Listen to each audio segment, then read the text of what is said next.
Once a year, the English town of Henley-On-Thames becomes the centre of the rowing world. Sporting rivalry, tradition and British style come together over the next 6 days on one of the most famous stretches of the River Thames. Welcome to Henley Royal Regatta 2026.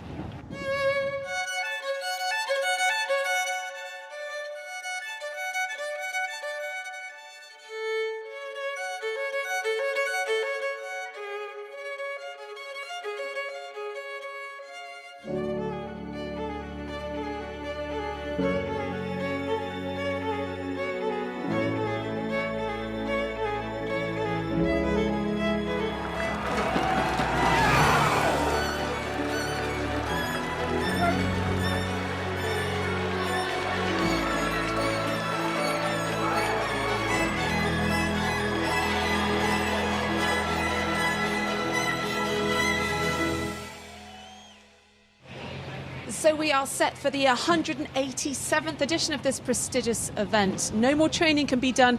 The sparkling wine is on ice and the weather looks set fair for the next 6 days. Now the man on my left, Richard Phelps, the incumbent chair of this great event. Are you all set?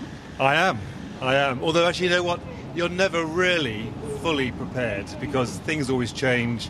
There's always something going on. But, you know, we did a committee inspection of the enclosure this morning at 6 o'clock.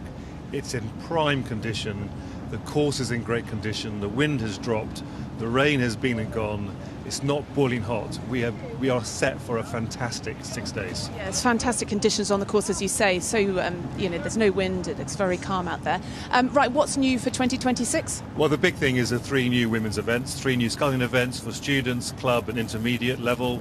Really excited about those. If you do come to the regatta, look at the trophies. The trophies are sensational. Some great crews, some great racing. We have been thrilled to see how the women have embraced these new events, grown in numbers, and so we're really excited about those. Outside of the new events, we've got, well, if you can see it just down the road, way there, we've got glamping for the first time. We've got the night timber bus in the enclosure. We've got a new Bremont watch. We've got a new program design. We've got ice cream to deck chair service. There's loads of things going on. Ice cream to deck chair service. You better believe it. And on screen, we're going to have timing on the screen, and we now have our new lunchtime program. So I think we counted like 31 really meaningful changes this year's regatta. So they say Henley never changes. And the great thing is actually if you come to Henley, you'll get the same experience that they've had for generations, but we're always changing and improving. So 3 new events this year for women, and on a personal level, which is the sort of head-to-head you're most looking forward to? Oh my word! Do you know what? Those stories kind of unfold during the regatta as crews demonstrate how fast they're going. I think at the we've got some really interesting overseas crews who come over. Some of Aussie boys in the Princess Elizabeth Challenge Cup.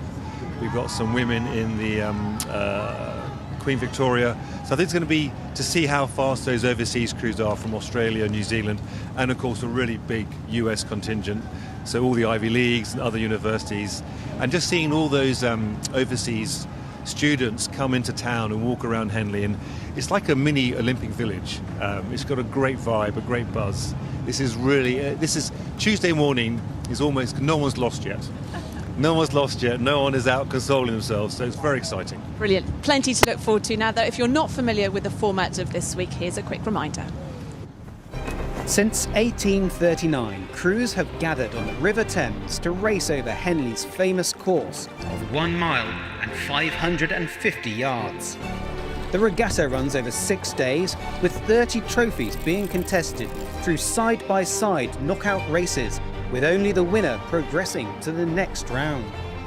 This head-to-head format, combined with a stadium-like setting, results in an almost gladiatorial racing experience. The regatta is divided into 5 categories. At the top are the premier events, featuring Olympic athletes, world champions and international crews. The most famous premier trophies are the Grand Challenge Cup for Open 8s and the Remenham Challenge Cup for Women's 8s, often regarded as rowing's ultimate prizes. Next come the intermediate events, sitting just below the elite international level, followed by the club events, competing for trophies such as the Thames Challenge Cup and Wargrave Challenge Cup.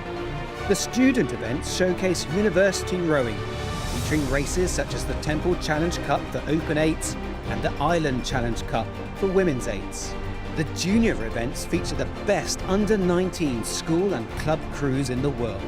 The Princess Elizabeth Challenge Cup is the blue ribbon event for the open category, whilst the Prince Philip Challenge Trophy is the pinnacle for the girls' 8s. Across the 30 events, athletes race in boats ranging from single sculls to 8-oared crews, with one simple rule: lose once, your Henley campaign is over.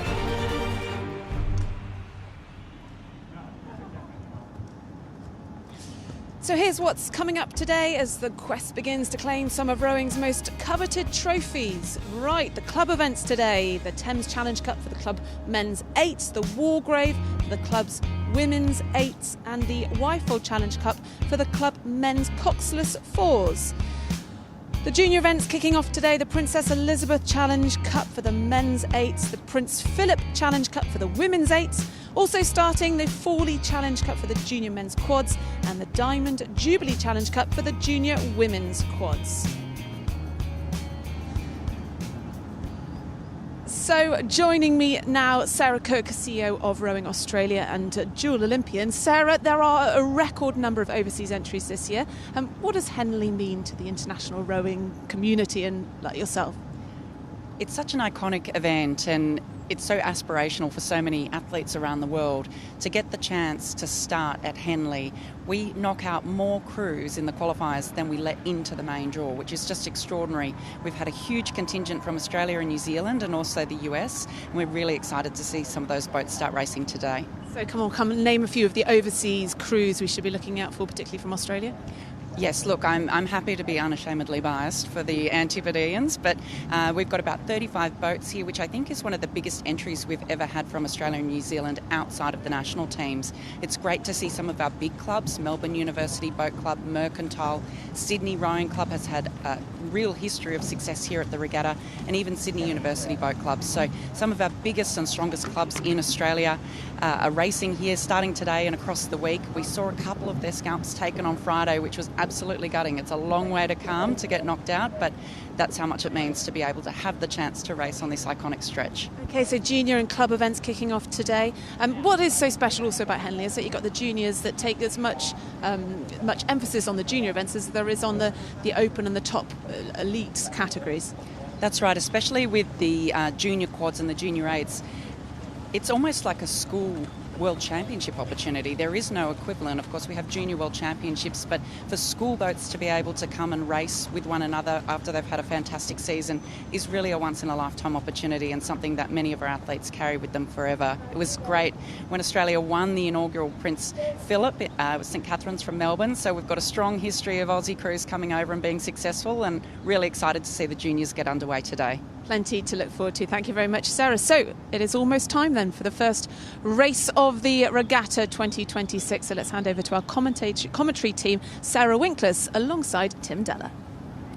Thank you very much, Ali. Yes, good morning and welcome to our commentary box, floating on the finish line. Sarah Winkless alongside me. Sarah, morning to you. Good morning, delighted to be here. What an exciting time of year. We've got a very long day here with 80 races between now and 7:30 this evening. So fantastic timetable ahead of us for today. Yeah, 35 before lunch, and it's going to be all go, isn't it? It's beautiful actually out here today. It's very calm at the moment. There's a slight headwind. I just think the athletes will love these conditions. Good temperature, perfect conditions. So we got the Wyfold, Princess Elizabeth, Thames, Fawley, all coming up between now and lunchtime at 12:30. So a busy morning through until lunchtime at 12:30. And yeah, conditions-wise, Sarah, we had a little bit of rain earlier on. I don't think that'll have bothered anybody. It was really busy out on the water earlier with boats going through their warm-ups and getting prepared. I suppose it makes quite a difference if you're out this morning or if you're out this evening. That could be quite a marked contrast. Yeah, it'll be a little bit busier maybe out this evening, but this morning what we've got is the crews who are competing either today or later on in the week. They're all doing their training work. at lunchtime, at tea time, only those crews that are racing on that day can come out onto those particular slots. So they really do have to make the advantage of the good water and make sure they get their training in so they can be ready to go. What a responsibility being in those first boats in this very first heat of Henley Royal Regatta 2026. Molesey Boat Club C against Vesta Rowing Club A in the Wargrave Challenge Cup to get things underway.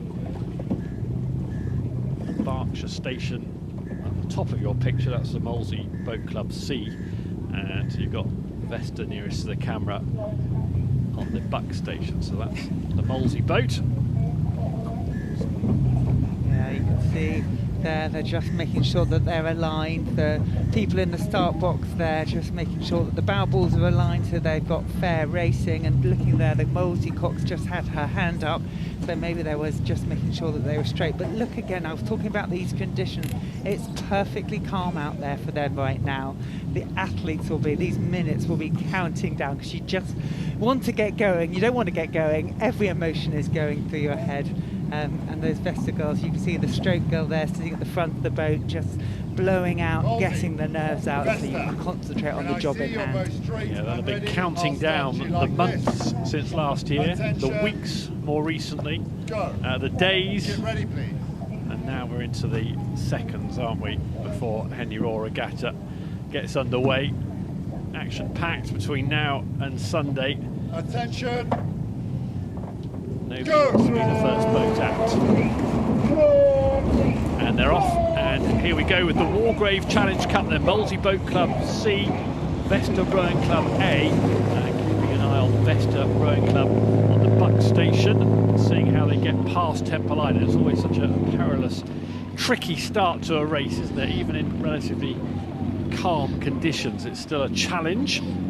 I've done that pretty well, Vesta. Yeah, both those crews have gone off really well. And of course, Molesey Boat Club that we're looking here, this is their C boat. In the event, they had to come through qualifiers, their A and B boat, pre-qualified.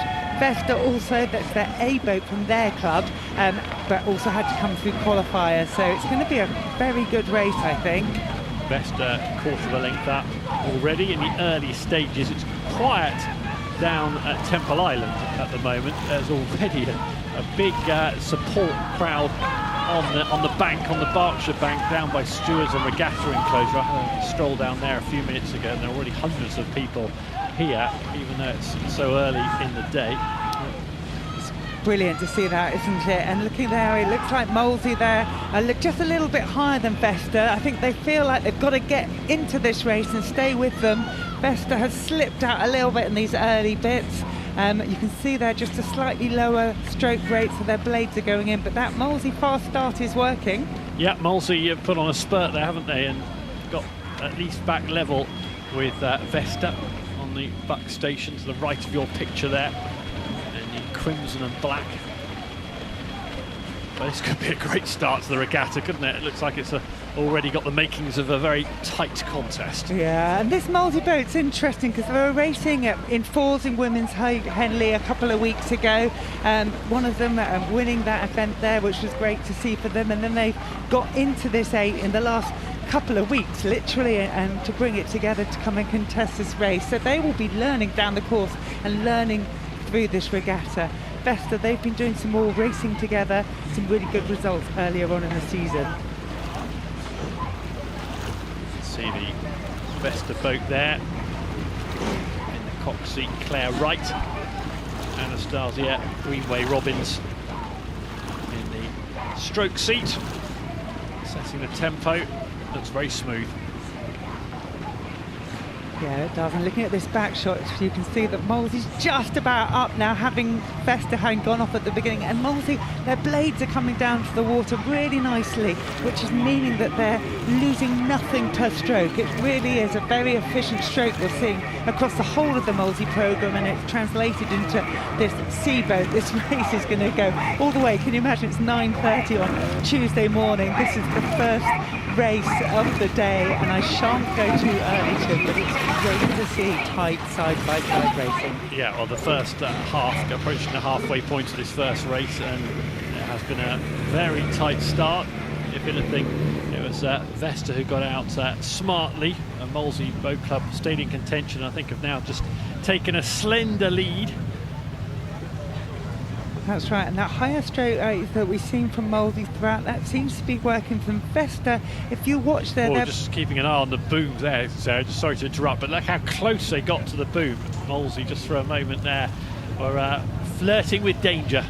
Yeah, it's a good spot, and that is certainly something you don't want to flirt with. If we look now, there is a little bit of a gap between those blades and the booms, and of course what you have to do as an athlete if you are getting close is making sure that you make your catch count, because the habit is to back off because you feel like you're going to hit something, and of course that will move your boat. But look at Molesey, they've had a fantastic bit on this part of the course. They are right up to those booms. Let's hope they don't get themselves into trouble, but it is working for them now. Yes, readjusting, they're meandering down the course a bit, aren't they? Steering is an issue in the early stages. They've kept their composure though, haven't they? Because with the steering wobbles and the fact they went quarter of a length down off Temple Island, but they've kept cool. They've obviously got a race plan and they're sticking to it. Yeah, and if you look now, it is the Vesta boat that looks like they've just got a bit less time in their stroke. They're rushing forward a little bit to try and stay in touch, and they must do that. You have to stay in touch in this side-by-side race, and we've talked about the Coll, we've talked about the gladiatorial contest. This is at 9:30, the first race of our whole programme, but this is still somebody's final day, and Vesta need to make sure that they're getting their blades back down and moving together to get back in touch with Molesey. So this race hotting up. If you've been watching the Football World Cup lately, Sarah, isn't this about the time they stop for a hydration break? Well, wouldn't it be lovely if they did last week when we moved the qualifiers because it was so hot? It's a serious point, isn't it? I know we're all laughing at the hydration break when we're watching the football, but you know, we do need to keep the athletes and the support staff hydrated. I don't think they'll be stopping any races here at Henley anytime soon for a hydration break. And actually today it's a beautiful temperature, perfect temperatures for this competition. And well done to Molesey Boat Club, who have got themselves in a strong position. You can see in the distance there the regatta and stewards enclosures starting to appear. There's a fair bit of movement going on in the Vesta Rowing Club boat. They're just anxious, aren't they? They'll be worried about staying in contention and keeping Molesey travelling. Yeah, what I can see in that Vesta boat is that just as earlier on they got themselves into a really flat rhythm and they were sitting back a bit lower than Molesey, and since Molesey have gone away they've started to rush forward a little bit and they're trying to get back in touch, but they're you know, if I was the coxswain, it's one of those most dangerous things to say, but it's the thing they need is to bring their rate down one, do a little bit more in the water, and I think that would get their boat moving a tiny bit better. And these women, Tim, they are all working as well as training. I think it's worth talking around in this club boats. We've got, you know, people who are at university, just graduated in July and coming into this programme, but also folk who are doing full-time jobs as well as doing their training and then coming here at Henley to compete at this level. Yeah, we've got clinical research coordinators, we've got a nanny in the Molesey boats there, doctors, vets. A PhD student in the Vesta boat, Durham University now consulting radiographer and working in sustainability in the Vesta. So you know, these folk are doing their training probably in the morning and evening, twice on a Saturday, twice on a Sunday, and then going off to do their work. And for this moment to be able to race down this course. Yeah, what a privilege, what an honour for them. And it's Molesey who will be enjoying it that little bit more because they've got clear water and some in front of stewards. Last few strokes for Molesey, and they'll be the first through in this Henley Royal Regatta, because in the Wargrave Challenge Cup, heat number one, race number one, they could drop their rate right down and preserve their energy for later on in the week. And well done to Molesey Boat Club C, beating Vesta Rowing Club pretty comfortably. And it was a great first half of the race, really tight. So Vesta can hold their heads high because they put together a really excellent first half of the race. Yeah, it really was. You saw them come out the blocks, get into that rhythm, and then Molesey just got flatter, got longer, and rode back through. It was fantastic rowing. So Molesey Boat Club progressing.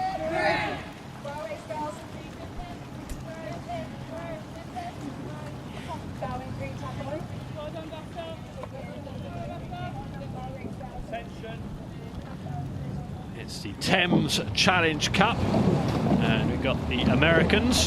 Penn Athletic Club are on the Berkshire station, and City of Cambridge Rowing Club on the Buck station. So let's have a look at this start. It's such an important stage of the races, and arguably the most difficult tactically and technically, isn't it? Yeah, absolutely, especially in these eights, and you're sitting there for what feels like forever, and of course you've got your plan, and all you need to do as an athlete is execute it. But the hardest thing to do is execute it, because your mind, the nerves are everywhere, and of course you're going to be thinking about how you row, but also wondering about what's happening in the other boat. And of course we've got these two boats who just simply won't know much about, one from the US of A and one across from the CAM in City of Cambridge, and it'd be great to see how this race unfolds. So the early advantage on the Buck station. City of Cambridge Rowing Club have nudged ahead, nothing more than that. It's quite a breeze, looking at those flags fluttering in the breeze on the bank. A little bit of a wind up there, Sarah. Yeah, and you can see it's just coming across the river, a little bit of a holding headwind. But the City of Cambridge boat, let's look at that. It's done really well in this first part of the race. They look like they're long and strong in the water. They're really flat in the way that they're rowing. They're keeping themselves cool with a bucket hat and other ways. And you've got a really nice pick up at the catch there that really is moving them there. The Penn Athletic Rowing Association on the other side, a very different style. You can see a little bit more work around the back, pushing their boat up, and they're trying to stay on touch using their second half of the stroke to hold their bow ball out. But look here at him at the steering as well. City of Cambridge have come over a little bit. The umpire hasn't got his flag out. I think that is John Hesher there, who's in that umpire boat behind in that blazer. But City of Cambridge have just wandered a little bit. Yeah, there is John, and you can see, of course, the people who cannot shout or coach from in there, but watching their athletes race. And the boats have just come into the middle of the course a little bit. Yes, you can see them converging a bit there. Work to do for the Americans on the Berkshire station. Good morning to everybody in Philadelphia, where Penn Athletic Club is based, just after 4:30 in the morning there. So a bright and early start to watch this one, I'm sure, for friends and family back in Pennsylvania. And it's going to be success for City of Cambridge Rowing Club on the Buck station. It's a tough race, and there's a good burst from the Americans towards the end to keep it competitive. But well done to City of Cambridge Rowing Club on the Buck station, winning there, beating the Americans. Great experience for them. Yeah, great for them to come over and race in this way. Done themselves proud.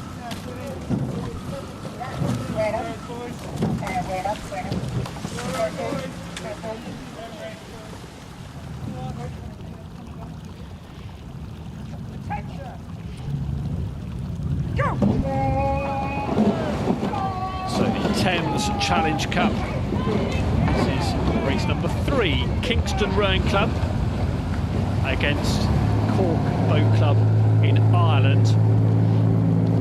And look at the Irish boat there, chopping along very energetically in the early stages. It's fast, isn't it? The rate is there. They're bringing their blades down to the water. They're one of our selected crew that cruise that Irish boat. We've asked Kingston on the red and white stripes on the right-hand side as you're looking to qualify, and they have gone out and pressed on to stay up with Cork. That higher rate at the beginning that we saw in the Irish boat, the black and white stripes across, is at the moment not being as affected as the Kingston boat.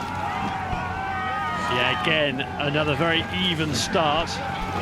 Kingston Rowing Club, top of the picture, scarlet officially, and officially chocolate and white. The Cork Boat Club that's just moving ahead now. It's getting half a length, just eating a little bit of a lead there. Yeah, you can see that in front of the Upper Thames boathouse there. It feels quite quiet as an athlete in this piece because you're more in the middle of the river, you're in the pain zone, and of course at the moment on Tuesday morning we haven't got huge crowds there, so you just need to sit there quietly and do your work. Make sure you do your bit to move your boat as fast as you can, and at the moment and Cork have been really effective through that section.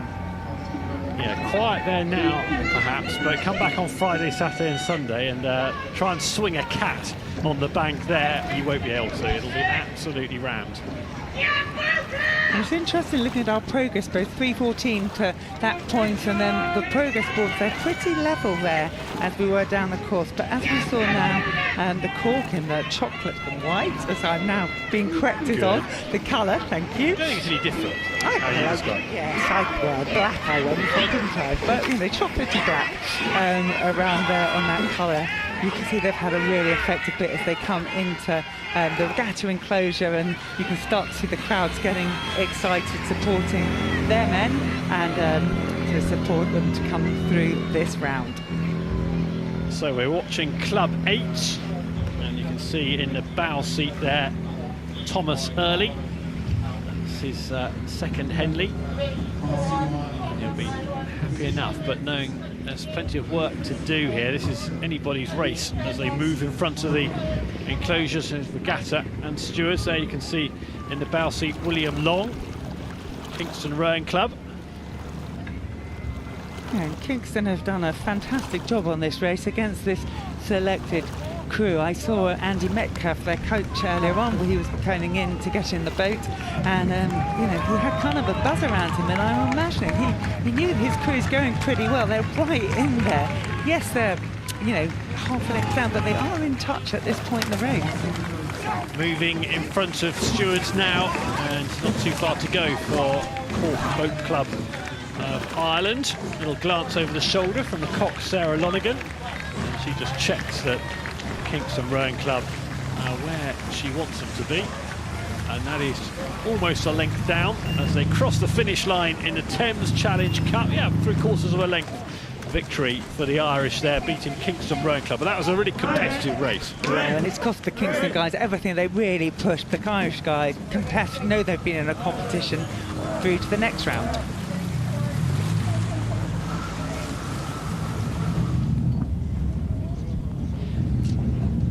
Diamond Jubilee Challenge Cup. Go! Clare's Court School. On the right of your picture on the Buck Station, one of the local schools just down the way in Maidenhead, and George Heriot's school to the left. Just keeping an eye on that George Heriot school, charging off the Berkshire station, coming quite central. Yeah, it's quite tricky for an athlete in those spaces. You've got a V that you need to basically line up at the start to make sure that you are going straight, and then as you're going through that hardest part of the race, making sure that it is remaining straight. You've got different ideas about who steers in both these boats. The Edinburgh boat of George Heriot, they've got the bow person, and the Clare's Court, the stroke woman. Yeah, dicing with death a little bit there, Clare's Court School. They kept their cool. It's so distracting. The booms are relatively, if you come to the course, they're quite tight together, aren't they? There's not a huge runway for the two boats to work their way down. Yeah, and there is room to get three boats side by side down the course, but it doesn't feel like it when you're racing it, believe me. It's 80 feet apparently, the width from boom to boom. And when you're in a boat maybe like these in a women's quad, it's pretty tight. Great start from George Heriot School here, taking chunks out of the Clare's Court School.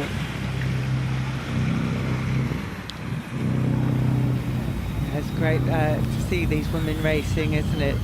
Side by side, George Heriot's there. You can see they really are up and onto their boat. They've got their blades coming down. You know, having come through qualification, both these crews, and they'll move through this regatta. But exciting quad this, the standard of rowing, Tim, this year, when I was sitting watching all these quads trying to qualify, is so high. It's so impressive. It's just going to get more and more exciting as we go down the week. So you can see George Heriot School there, that lead boat, and in there see them working very well together. Zoe Noble in the 4 seat, Kate Desmulas, Freya McConnell and Rosie Hendry working nicely there in the navy blue and white of George Heriot School. Got a good lead. Yeah, and you can see how well their heads are moving together, their legs are moving together, they're picking up that water with their blades, just bringing it down and just pressing it through together. It looks so easy when you see a shot like this, but believe me, it'll be hurting. And for all of them, this is a first outing at a Henley Royal Regatta. It's all of them a Henley debut. That's quite some performance. It really is. It really is to see that. And of course, they've managed the nerves. Their coach will have sat with them, James Davidson, and helped them visualise it, think around it. Tom Jossie and Jack Jessman in Clares Court, they've had lots of experience here as the regatta as well for their Clares Court crew. So they can bring their experiences and put it into these young athletes' heads and allow them to be able to be ready. And I think perhaps qualifying as well can really help when you are Henley debut, because you get to go down the course in race conditions, and that gets the nerves on the way. Yeah, it's a dress rehearsal, isn't it, for what's to come? But I suppose on the flip side, it's only 2 days, isn't it, this time round? We had qualification on Friday evening and Saturday morning, so not that much time to recover for Tuesday morning and Henley Royal Regatta proper. But it was a great event. The qualification in its own right was a terrific day out. Yeah, very, very important dress rehearsal, and of course we made the decision to move those qualifications to Friday evening and Saturday morning with those red weather warnings we had last week, and hopefully these athletes will be thanking us for that, as will our volunteers, because they have got to this regatta in better shape than maybe they might have been.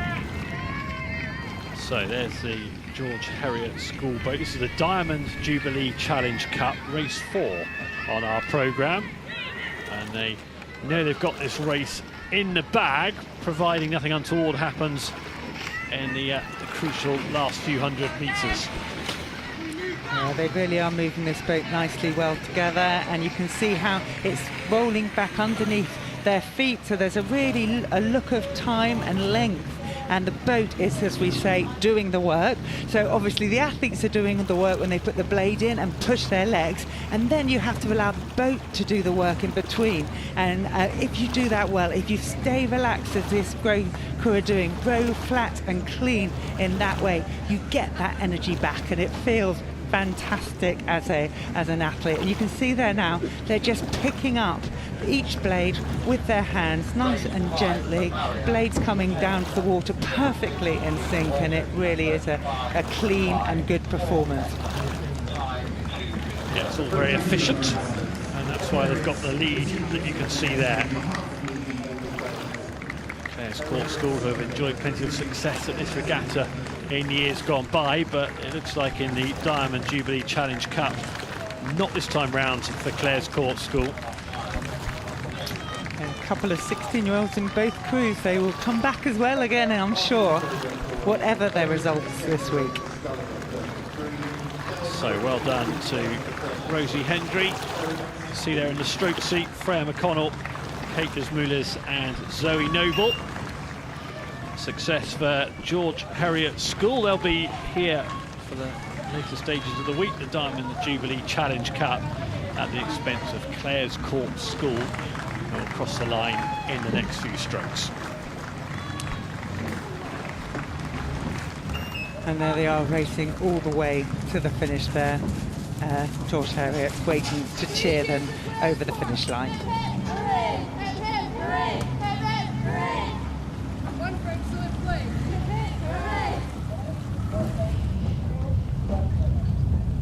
Attention! So the Wyfold Challenge Cup, Thames Rowing Club A against Walton Rowing Club A. Off they go for the 2,112 metres, and Sarah, you're already keeping a close eye on Walton there. Yeah, keep a good eye on this, because these are coxless boats, and of course this is their first chance down the river, and it's just that, getting that boat straight and steering it is so crucial. Walton looked like they'd gone a little bit into the middle of the river, and you can now see they're a little bit close to the booms because of that, and you can bounce if you're not careful around that. Thames on the other side, far side as we're looking at, have got out clean, and are pushing their way through. Yeah, they've flown out, haven't they? Thames really good from them. Wyfold Challenge Cup here. So we've got that 4 getting this race under control early.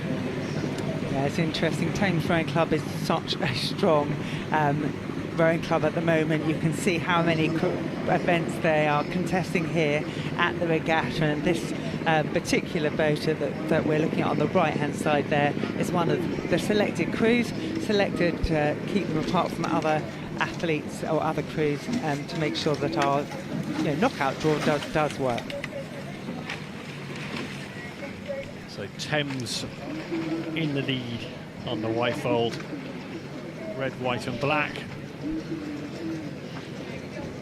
See other boats paddling up to the start. That's a long way to go, isn't it? The boat tent beyond the finish line here, and then you have to do the 2.5 kilometres, isn't it, by the time you go from the boat tent up to the start line?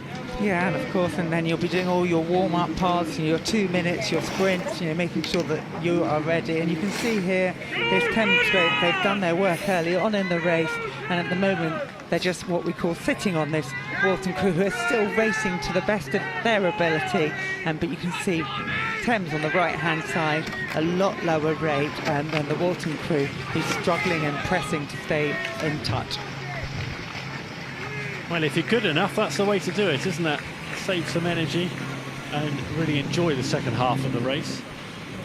Especially in this side-by-side racing with a number of rounds to go. And these Thames Rowing Club, all of them having been at Henley before, combined 17 appearances. They know how, I'm going to call it, to play the Henley game. Only one of these Walton men will have been there. 17 combined appearances in the 4 from Thames. That's incredible experience, isn't it, in that boat?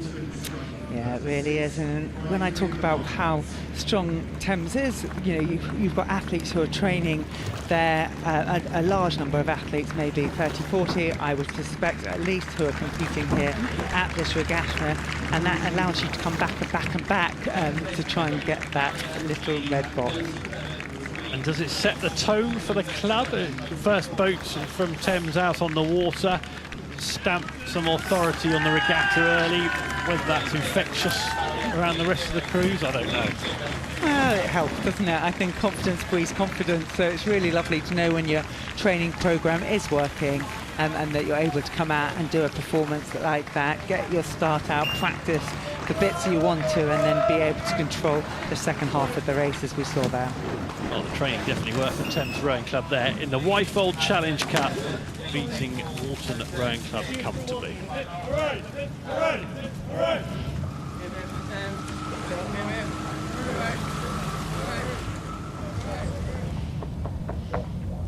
Attention! So the Fawley Challenge Cup now, St Paul's School on the Berkshire station to the left of your picture there, against Lea Rowing Club on the Buck station. Such good work here at the start there, Lee. Just putting their rudder on there, just keep an eye, because they are going across the course, and hopefully either the umpire or the spowsman will notice and they'll get themselves straight. That was the orange boat on the Buckinghamshire station, and it's quite hard to steer that station because the island comes towards you and it makes you want to spook.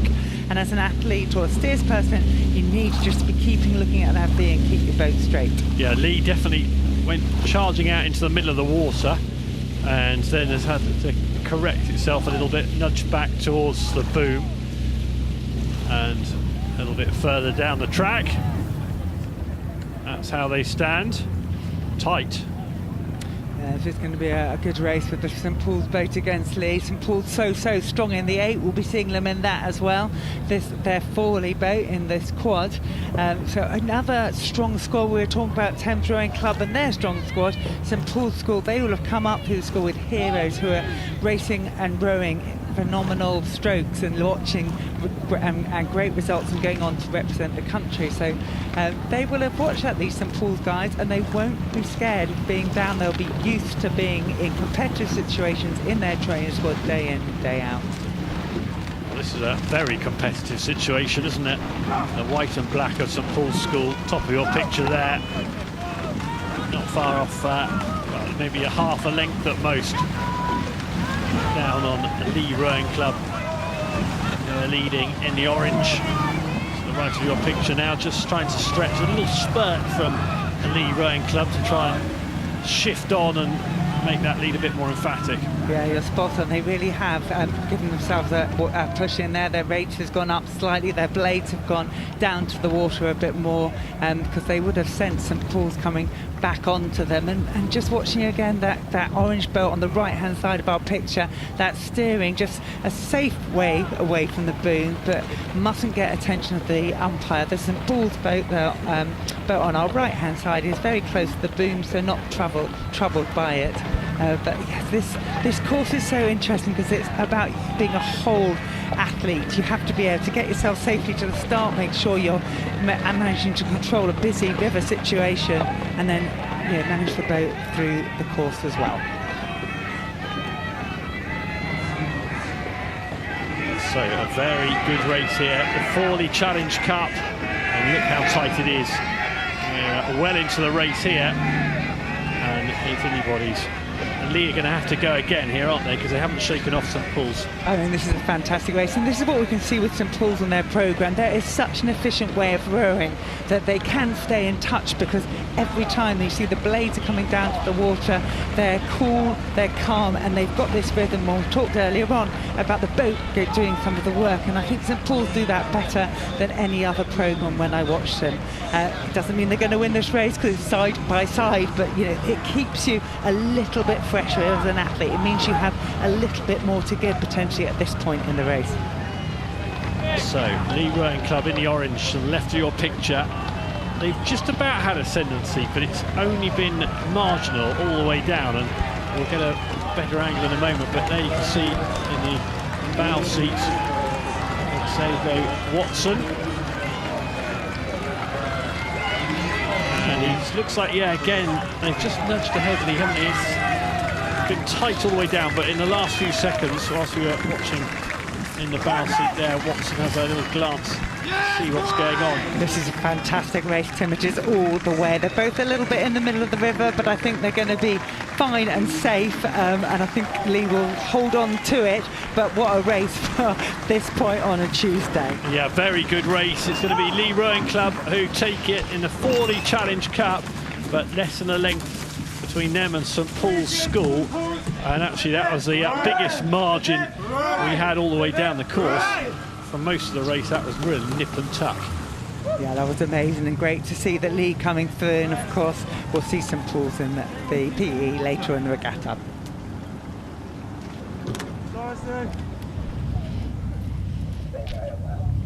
The Princess Elizabeth Challenge Cup. This is Shrewsbury School against Leeds Rowing Club. Junior 8s.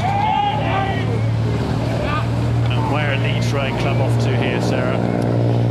Well, as you can see, it's that moment when you are on the Buckinghamshire side, you've got the island there, and your boat and the cogs just want to move on. So you saw the boat twist a little bit now, but they're now back in the perfect place. The crews, if I was there, are a little bit close together. This brilliant back shot, you can see how close the blades are, but there's no danger of clashing, no danger of what we call in the sport a foul, and that's hitting boats, people, or persons. So the umpire won't be getting involved. I'm loving that shot from the umpire launch, where you can really get their viewpoint, can't you? We've got ref cam going on at the Football World Cup. We've got umpire cam here, where you can get a very clear picture of where the boats are in relation to the umpire's launch. So it's a good start on the Berkshire station from Shrewsbury School. They've opened up a big gap there as we join the action live just beyond the midway point of the race. Leeds Rowing Club toiling away, trying to keep in contention, but it's going to be tough for them. It is going to be tough for them, but great to see them here at the regatta. The Princess Elizabeth Challenge Hub historically was for schools, and of course we opened it up to clubs as well a few years ago, and it's great to see Leeds taking that opportunity to come here and get themselves through qualification.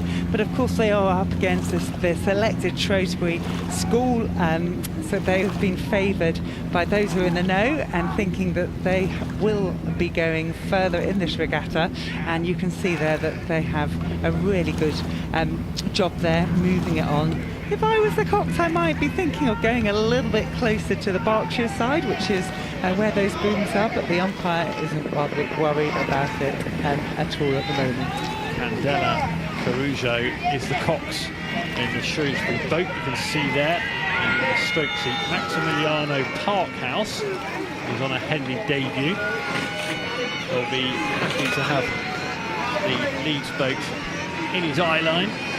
And it's interesting here looking at the ages of these young athletes. We've got a lot of 18-year-olds in the Shrewsbury boat. They've coming back. We've got 5 of the 9 returnings with 6 combined appearances. So some experience, and they're the top of their age in this event. Leeds, we've got some 16-year-olds in there and a 15-year-old Jamie Ford in the bow seat. So they're coming here to build the experience, and I really am excited for seeing how they're managing this opportunity, how they're rowing, and I really do hope that we'll be seeing these athletes in years to come.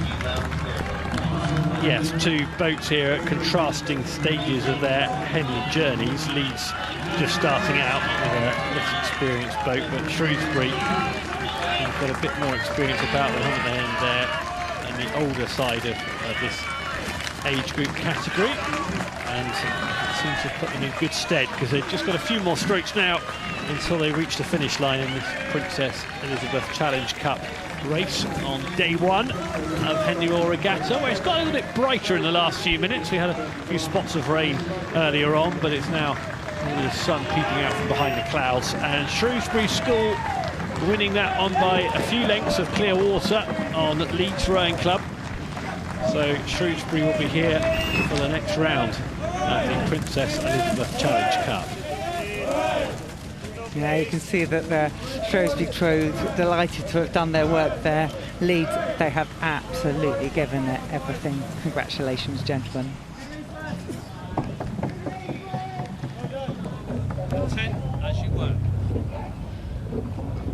So an international lineup here on the Berkshire station. You've got the Sydney University Boat Club, and on the Bucks station it's Winchester College, just down in Hampshire.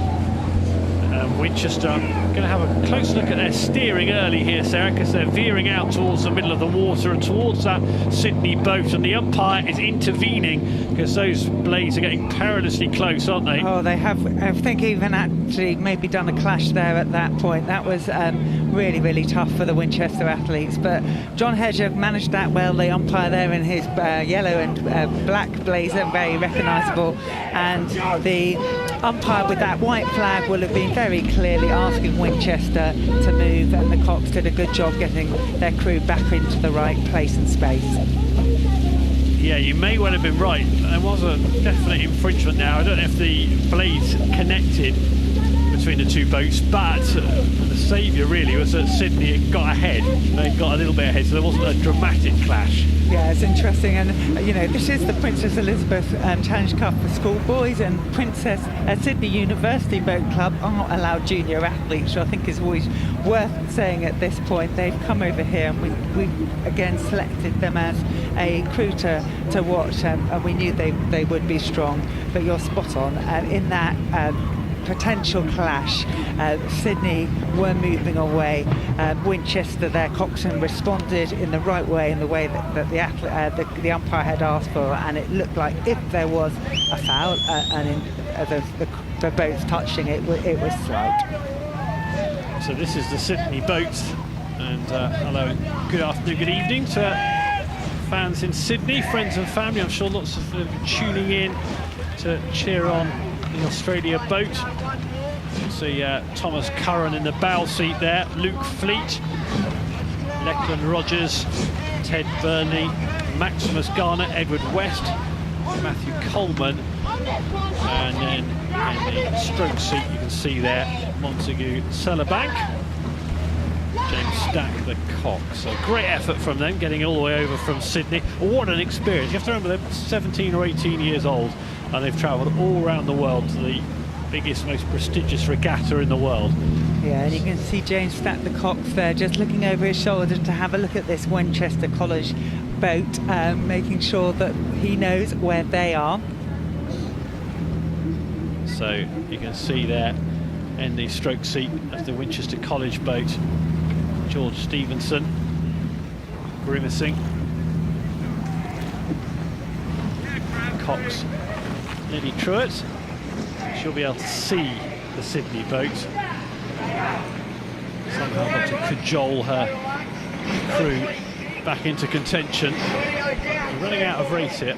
Yeah, and it's interesting, isn't it? Because you always need to stay in touch as the crew that's behind in case anything does happen. But Winchester College have come up across a really smart outfit in the Sydney University Boat Club.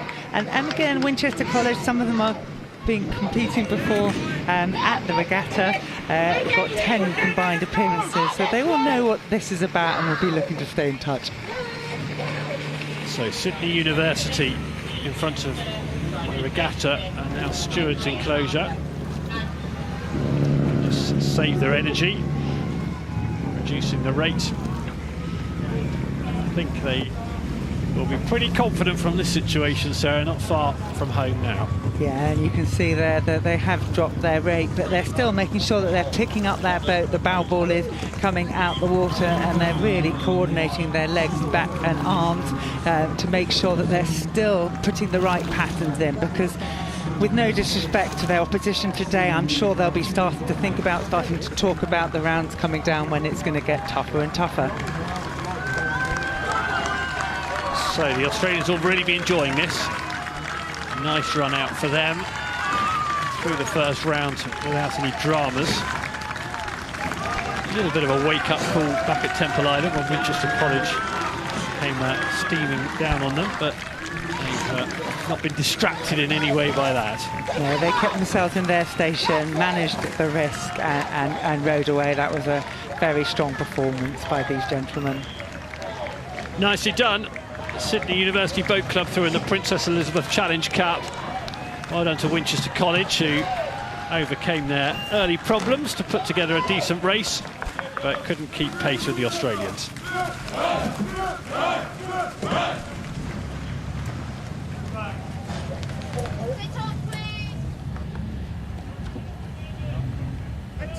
The Wyfold Challenge Cup, London Rowing Club against Nottingham Rowing Club.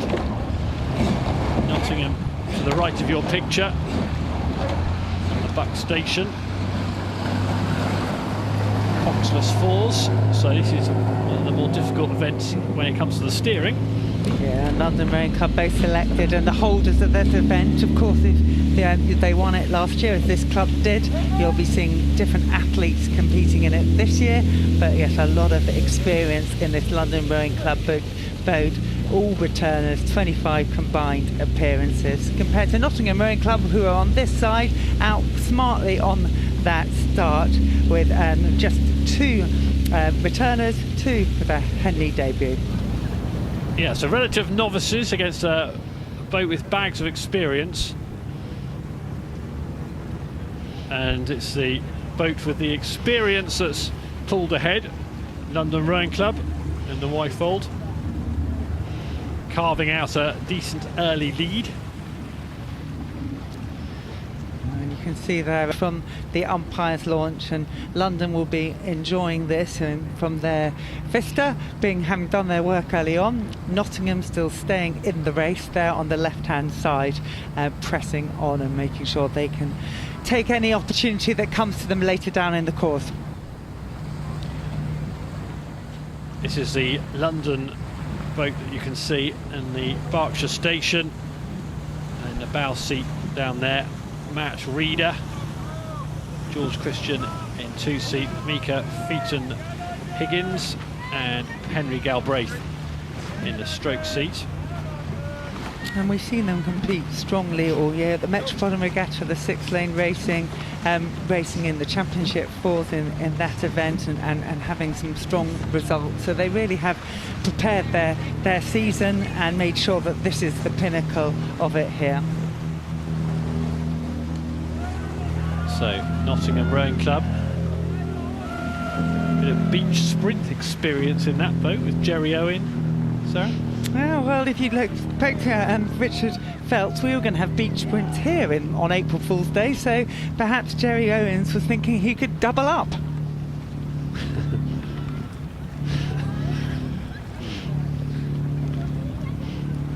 He's planning a beach on Temple Island, old Richard Phelps, I think, on that particular bit of video. What a wag. Jerry Owen, Alfie Armson, Liam Weaver and Corey Johnson. A beach sprint which is coming to the Olympic Games in Los Angeles.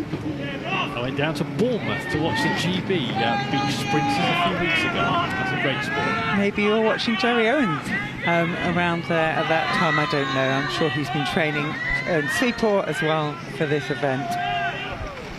And here is the London boat. You can see on the bow seat there, Matt Reeder, 35 years old, in his 12th Henley Royal Regatta. Busy over the last 12 years or so. Yeah, it's amazing when you think about that. We think about, I'm so lucky that this is part of my annual calendar, but for many of the athletes it's been part of their annual calendar in the same way, with all the highs and lows it is of being a competing athlete here at the regatta. So this is Nottingham boat, toiling, working hard, trying to keep up, trying to keep the London boat honest. Not too much left now, moving in front of stewards.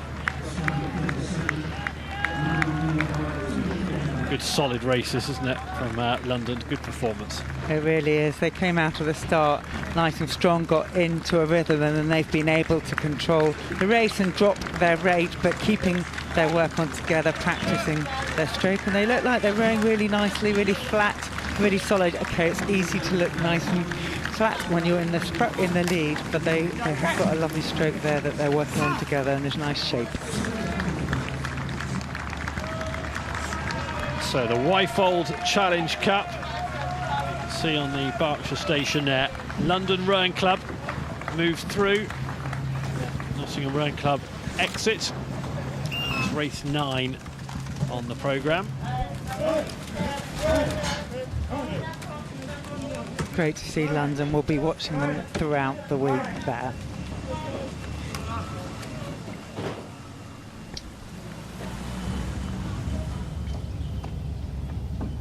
Attention!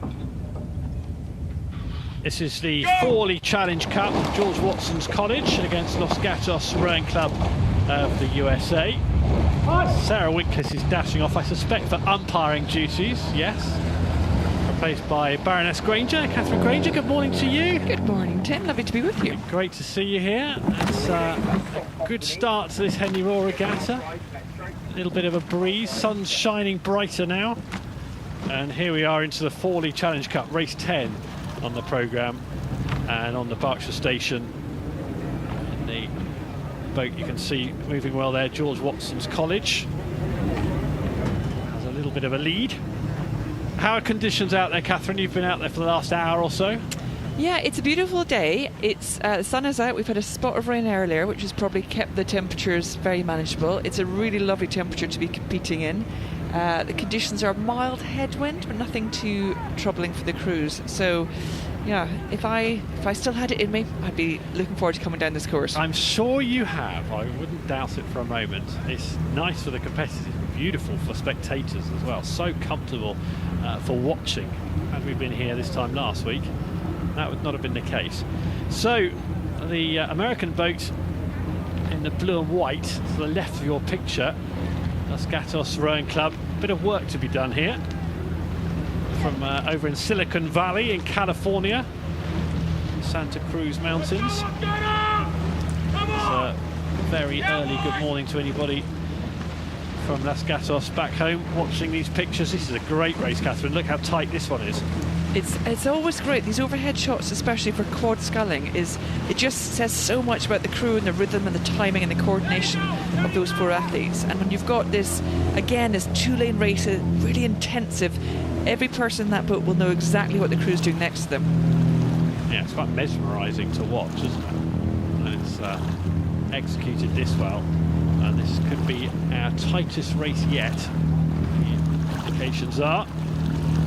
So, George Watson's College to the left of your picture.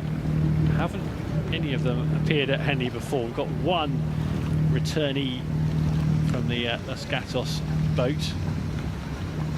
That's Nolan Ham in 2 seats. So not much experience of Henley regattas previous, and it's going to be very, very tight. And both crews, even with that real intensity, we're coming into towards the grandstands, when especially for inexperienced crews on this course, the roar they're going to get, the reception it can be really disconcerting. But both crews here have a lovely rhythm, good length. They don't seem to be reacting to the fact they are, they're just a sort of couple of metres apart almost down that end of the course, and yet they both managed to really hold their form. Yeah, they look like they're all staying in their own boat here, don't they? Not being distracted by what's going on in the other boat, which will be important because the Americans, well, they've got maybe a quarter of a length up now, have they? Las Gatos. I think they're coming back together again. I mean, where we're about to see is this last moment when you hear the crowds, you're just going to see the grandstand filling up on our left-hand side, looking at it, the crew's right-hand side, and it will lift the adrenaline, it'll lift the energy levels, and then we'll see the sprint to the finish line because the crews are coming back together again. So junior quads, and I think exactly what Catherine hinted at has happened there. George Watson's College have poured on the pressure. Have they turned the lead round? I suspect they have. We'll get a angle as they approach that finish line. It's very tight. There's Gatos to the left of your picture. Their week could be over unless they can find something more. It's right in front of stewards now at the business end of the race. We're a few strokes away from home, and look how tight this is. The Americans coming again to try and challenge George Watson's College. It's going to be a very tight finish. George Watson's responding with their own move. And have they got this race? It's not going to be very much in it in the last few strokes. George Watson's on the Berkshire station have pulled clear to beat Las Gatos Rowing Club by half a length, but that was a terrific race for this stage of the regatta. That is incredible pacing as well. That is just a race exactly timed to the line, and you can see again in these moments of heartbreak and celebration on day one.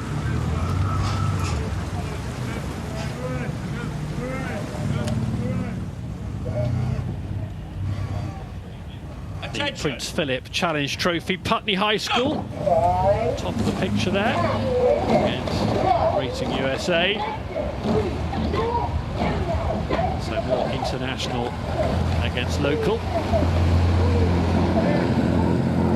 Watching the American boat taking on that tricky stage of the course up by Temple Island. Look like they've done that pretty well. Very well. Stayed level with Putney.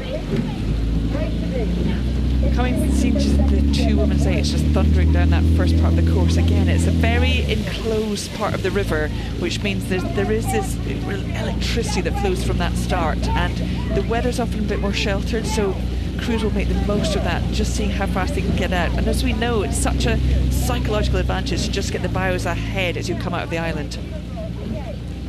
It's well worth a walk up there if you do come down to a Henley Royal Regatta between now and Sunday or in future years. It's well worth a stroll down the towpath and experience the atmosphere down at Temple Island. It's so different to what you get at where I'm standing with you, Catherine, down at the finish line. It's all raucous and pretty chaotic actually, because there's a lot going on down here, but up the other end it's peaceful, almost spooky, I'd say.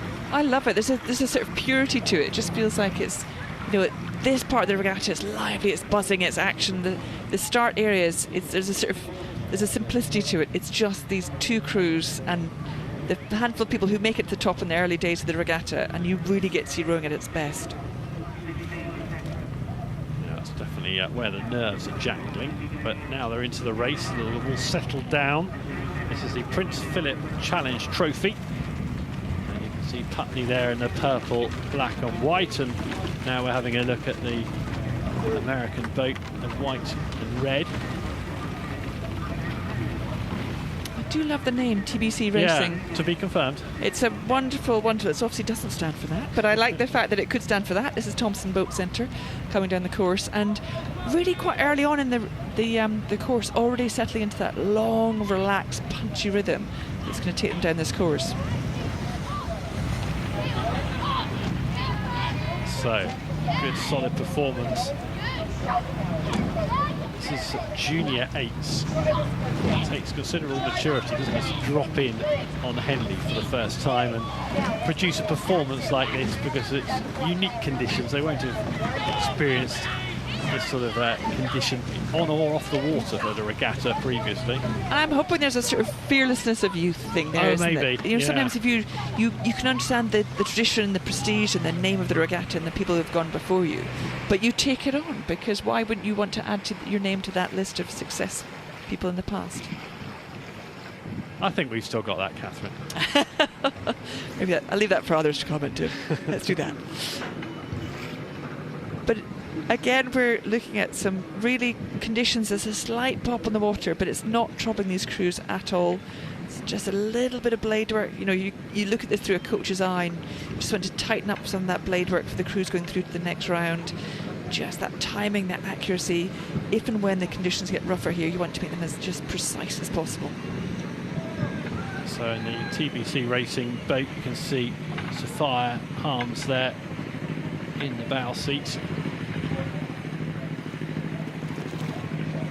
They have got a good lead. Flags fluttering a little bit on the Berkshire bank, showing the breeze. And this is where for Putney High School, although they, you know, at this point in an 8, there's clear water, they've lost the crew. There's still the sense of this is where the cox's role is going to be just so important to keep this crew together. Still a good chunk of the race to go, and although there's a sense that your opposition have moved away from you and potentially moving, you still want to put in the fastest race you can, and often it's the end of the season for a lot of these crews, and you want to finish on the high that you can. Yeah, that must make a difference where you're sitting in the season. If you've been training for months and months outside and in the sunshine, or if you're still relatively new to the sunshine in this hemisphere, a month's worth of sunshine.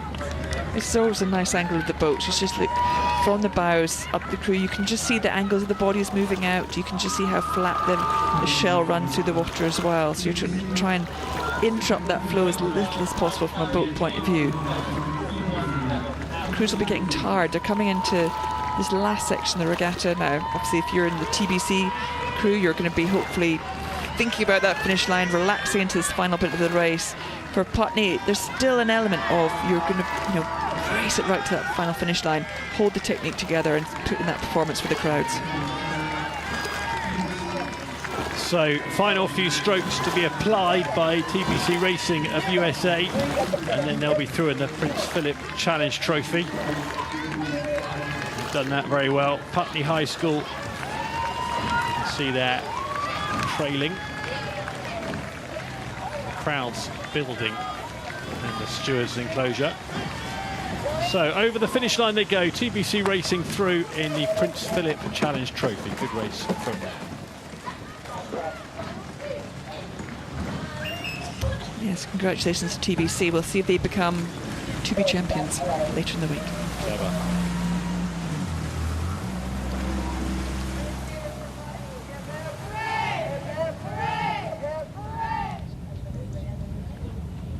Attention! So this is the Diamond Jubilee Challenge Cup. We've got the Tideway Scullers School, and we've got the Diamond Jubilee Challenge Cup boat from Yarm School on the Bucks Station. Both of these boats qualified a couple of days ago.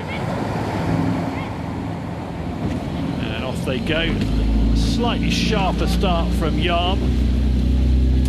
Yeah, you can see the quick glance over the left-hand shoulder of the bow sculler there, just to check. So you can, again, it's in the coxless quad, it's one of the athletes will be steering themselves, and if you're not very used to this course especially, those booms come at you very quickly on either side, and you've got the island that feels like it's moving away from you, so actually to get your straight line can be tricky when you've got a crew bearing down on you as well. So once you get ahead, once you get relaxed, then you can choose your line, just like they've done here.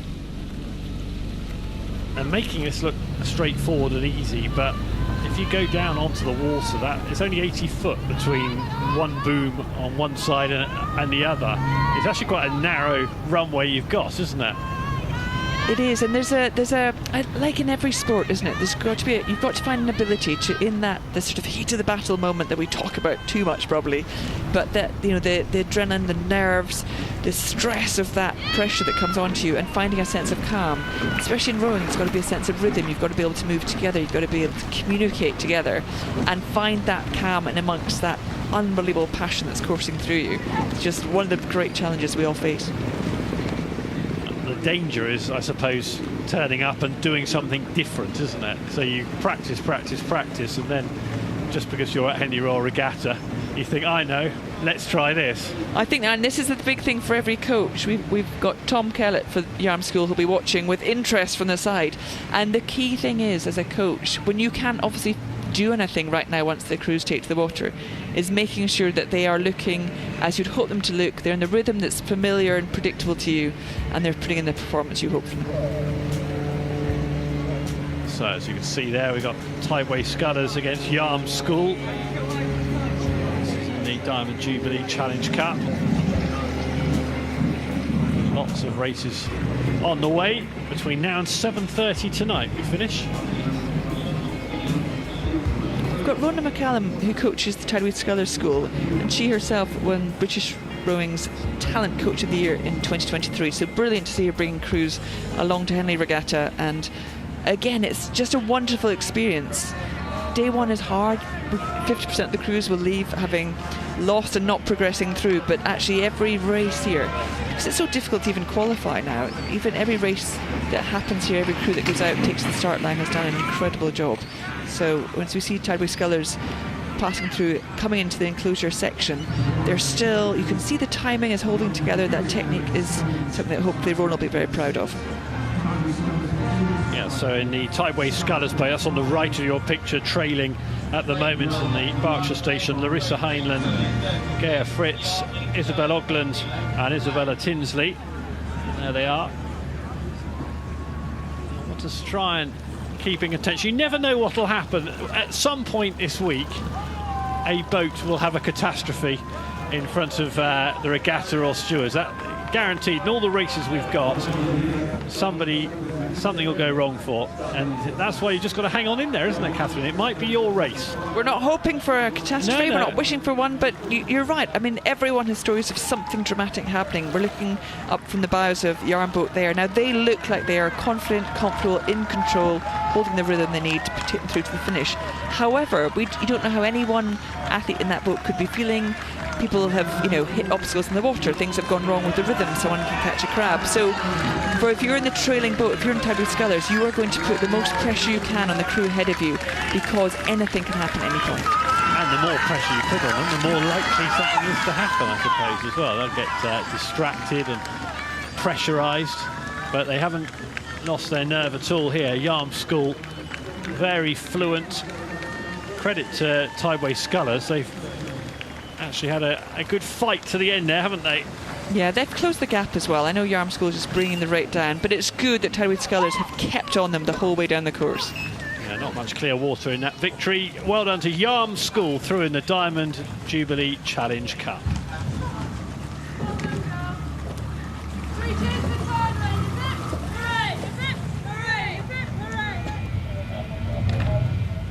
Attention. Go! Emanuel School against Winter Park Crew USA in the Prince Philip Challenge Trophy. It's wonderful to see both crews bathe in that summer sunshine now. Again, temperature's not too hot, so they will be enjoying the racing. Oh, they'll be enjoying the racing even more when we cut to this shot. Yeah, look at the huge gap opened up. There. Yeah, they will really be enjoying it, won't they?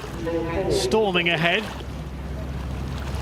This boat's from Florida in the USA, Winter Park crew. 30 times state champions since 1962. So a club, a Winter Park crew, with loads of experience and success over the years. But they've really hit this race hard, haven't they? Yeah, I mean, because of the sort of, we have a sort of cup when we move to this part of the race, and we sort of miss the moment of, oh, what happened at that point. But obviously, sometimes with very, very top crews or crews that are on their form, you don't actually see a moment that happens. It's not as if something dramatic will change. It's just they have, you know, they are more cohesive as a crew. They've got more power, they've got better rhythm, they've got more length, and they can just move out that almost stroke at a time, just move away from the chasing crew. So actually what's impressive from the American crew is just they've found the rhythm they need. They're not being phased at all by this environment, and they're just, you know, they're hugging their side of the course, which means they're out of trouble as well, and they can just enjoy as much as you can when you're going down a full over 2k race like this, and just grow in confidence from the boat is responding in the way they hope to. Yeah, the boat from Florida putting down a marker here. The rest of the entrants in the Prince Philip Challenge Trophy will be having a look at this, and seem to be quite keen to avoid Winter Park crew until Sunday based on this performance. This is a big statement, isn't it, early in the week? It is, and there's always a discussion about when it's a sort of two-boat race, is it, do you want the biggest margin possible? So almost the statement is when the results come out, the time goes up, but also the sort of margin over the winning crew over the losing crew, what the margin is, and people look, you know, interrogate all these results. But sometimes it's just conserving energy. You know, what we can see here now is Winter Park crew just they've not taken the rate all the way down. They're still, you know, it's still a decent punchy rhythm and rate coming down, but they're also going to be conserving energy and knowing that there's a big race coming to them tomorrow. Yes, it's probably a mistake to try and analyse and interpret too much just from times, isn't it? And you have to watch the race unfold, and as you talked about, that gradual acceleration away from Temple Island that did the job here in the first quarter of the race. That, if you are analysing this performance, that's what you'd be looking at. I think you'd be thinking, well, they've got a lot left in the tank. What time they finish the race with is neither here nor there, is it? Because of the relative comfort in the second half of the race. Yeah, so as we look at this beautiful shot running right down to the town of Henley itself, everyone will be poring over the results and notice boards and details they come up. But what will be key, and when there's gaps like this, it's often the first part of the race you look to. So obviously different margins are timed. So there'll be people timing things to the end of the island, to the barrier. The first markers are the key, because that's when you'll see the boats at their full pace, full energy. And then almost, if you create a gap like this, the second half of the race will be less relevant as far as time goes. Yeah. So you can see there, boat moving well. It's the Winter Park crew in the bow seat and the Ballinger. A race to enjoy. Confidence booster for them. Last few strokes in front of stewards. Yeah, these are the moments you can enjoy if you've got that sort of lead and you know you're going to be safe through now, but it's still great to feel the crowds get that noise. Yeah, elements of relief, I'm sure, as well, because they can come with expectations of progressing, and inevitably there'll be a few nerves at the start of the week, but they'll be relieved. Winter Park crew beating Emanuel School there in the Prince Philip Challenge Trophy. Good performance from the boat from Florida.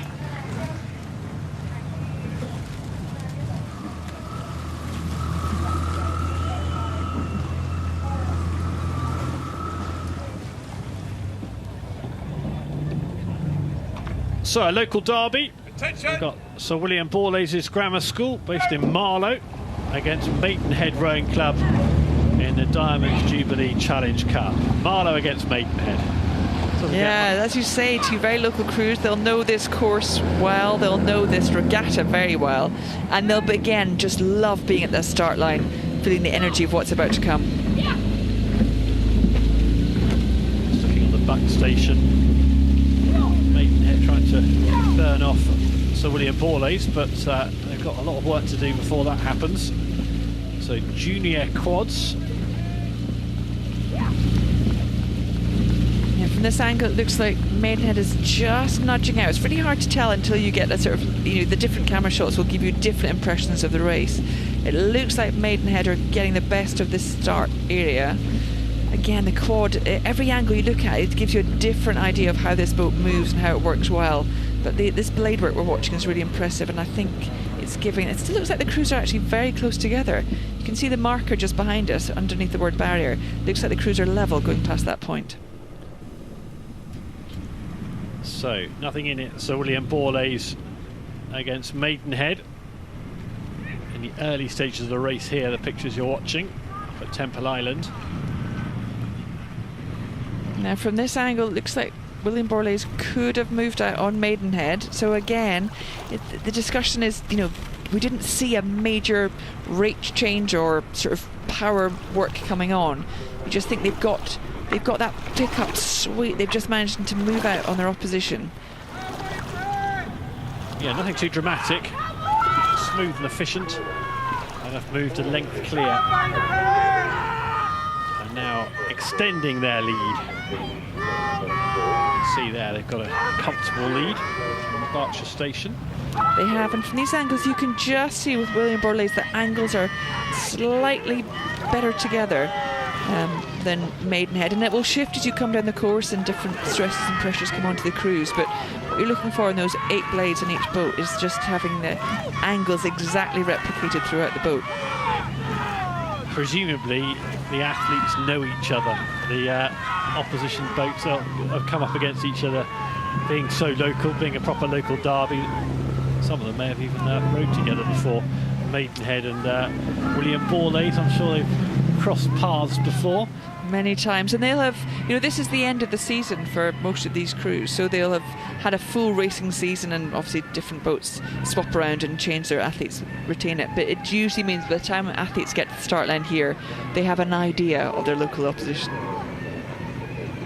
And it is one of the charms of Henley Royal Regatta that you can have a local derby like this from less than 10 miles up the water.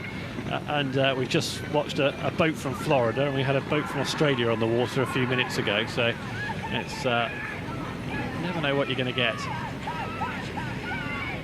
Well, we do know we're going to get some great racing. Again, these are 2 really impressive crews coming together. It's always disappointing when, we say this, it's such cliche, but you never want anyone to have to go out on day one. But it is the toughness that is Henley. When you get to the start line that only one of you will be progressing. And so again, looking at the bows in the Borlase boat there, you can see just how together that blade work is looking and how smooth the boat is running. Now, we're saying the conditions are good, but you can see just to the right of our screen, there is definite wind coming down the course, the flags are moving around, and it's been a little bit variable. So again, you've got 8 blades coming down, we're going to look at Maidenhead now. It's just that coordination, it's that timing, it's that sense of as the conditions are pushing you around a bit, the water will do that, the wind will do that. Just having the relaxed hands on the sculling blades, dropping the blade in as and when you can, and just pulling it through horizontally. And this belief again that even if you're the trailing crew, that just if you're getting things exactly spot on as you hope, there's that chance of pulling back. Yeah, we're watching the blades of the Maidenhead boat there, and the green and white to the left of your picture. Worth mentioning the age differential as well, because you've got in the William Borlase boat 17 and 18-year-olds. In the Maidenhead boat, you've got 3 16-year-olds and a 17-year-old. So a couple of years age difference. You'd think that Maidenhead boat, if they return in the next year or two, they'll be better for this experience, won't they? They'll be wiser, stronger. Oh, absolutely. And every race you get to do in any course, in any regatta you go to, but especially here when the challenges are very different, and it's very exposing, this race. You look at these huge amounts of people coming to support, and there's just 2 boats out there performing every single race, and you learn so much as an athlete, and the coaches will be watching, learning, feeding back as well, so that when you leave this regatta, whether you've won or lost, you're a better athlete in some way from having done it. William Borlase, they're going nowhere, they're staying here at least for the next 24 hours or so, because they are through in the Diamond Jubilee Challenge Cup. Over the line they go, and the youngsters in that Maidenhead boat will be better for that experience. Their Henley debuts all the way through the boat. They'll be better for that. I know, and it's a painful moment, that moment of loss, but it is what you then do with it that's what will define you.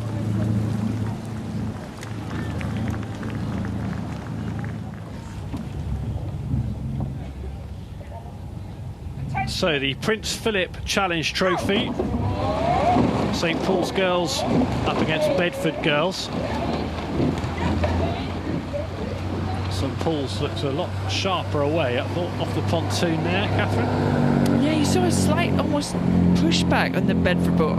That just means that first stroke isn't quite as clean away as they would hope, and the boat will feel that. And already we're about halfway down the island, and it looks like there's half a length difference between the two crews. So St Paul's Girls' School will be incredibly lifted by that moment, and you can't help but feel that energy as every stroke you're just pulling away. And you can't predict before you get to the start line what that start might do, but when you feel that by the end of the island you're moving out close on a length of your opposition, then it creates that platform of confidence and calm that any lead boat enjoys.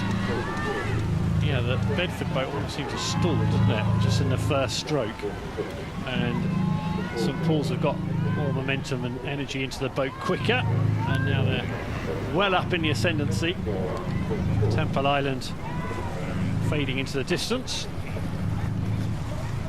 And for the Bedford girls, this is the first time any of them have raced in this regatta, and it is a great experience to be here and to learn from. And although it can be disappointing and sometimes disheartening not to go through a first round, there are so many crews that don't even make the start of this regatta. So the qualifying rounds we know are more and more competitive every year.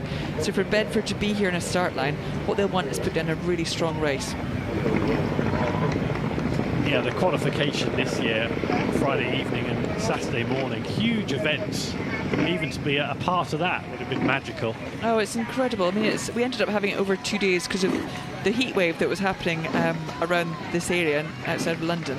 Meant that there was worries about how the crews might cope in the extraordinary heat. So it was done over 2 days, and it was just this vast numbers of crews, totally international, coming together and the qualification race is an event in itself just to get to the start line. It's another great shot of St Paul's Girls' School, and again we're just, every time you get the close-up you can just have another look at those conditions to see what the water is doing to them. The blade work's still looking good, it's looking tight, it's looking neat, and it's moving away. Yeah, good performance of St Paul's Girls' School, getting a decent lead. So you can see in the bow seat there, Sophie Harkin leading the way.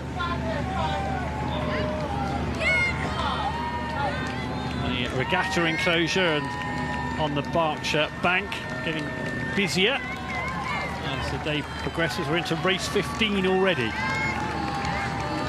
Have we had an hour and 20 minutes of racing already? That's absolutely flown by. I always feel like when it comes to regatta time, you're in different time zones. The clocks don't matter anymore, apart from crews needing to get to the start line on time, clearly.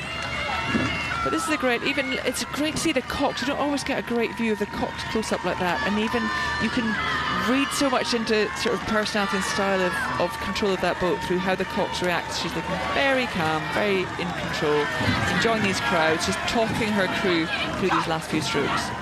Yeah, Zainab Alam doing that. The cocks in the St Paul's Girls' School boat. Success for them. Through they go to the second round of the Prince Philip Challenge Trophy.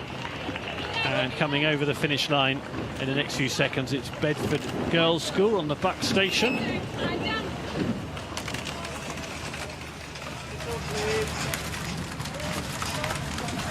Celebrations and smiles in the St Paul's boat.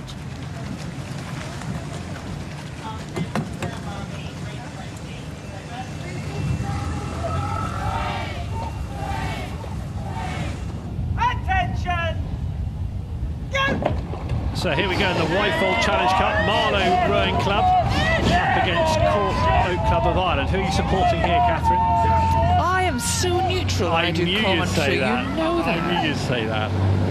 Perhaps more of an attachment to Marlow than Cork Boat Club in years gone by. I want rowing to be the winner today. So all crews will be well supported from us all here.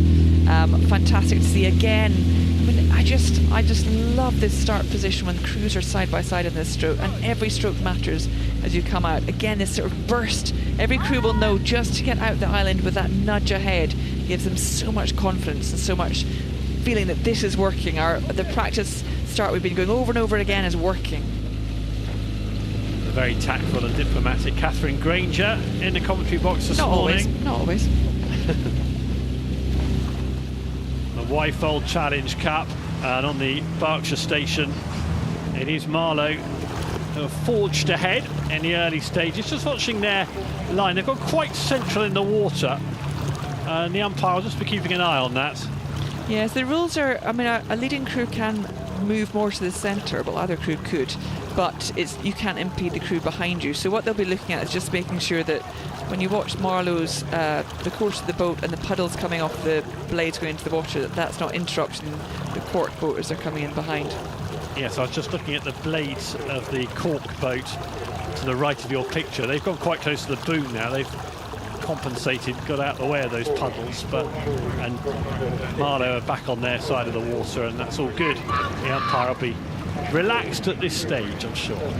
As much as any umpire ever relaxes, they'll be keeping a beady eye as they should. But these are great overhead shots again. Whenever we see any of the boats, you're looking for angles, you're looking for the time between the strokes as much as through the water, and it's a really great sort of drone shot to get an idea of why you're looking at why these boats are different. You know, what is it that's made the Marlow boat move out ahead? What is it that's got the Cork boat sort of chasing from behind? And you can see again just the length of time between each stroke with the Marlow boat. There's that moment, although there's a lot of work coming through the water, there's time of that recovery, which means that's a very sustainable rhythm.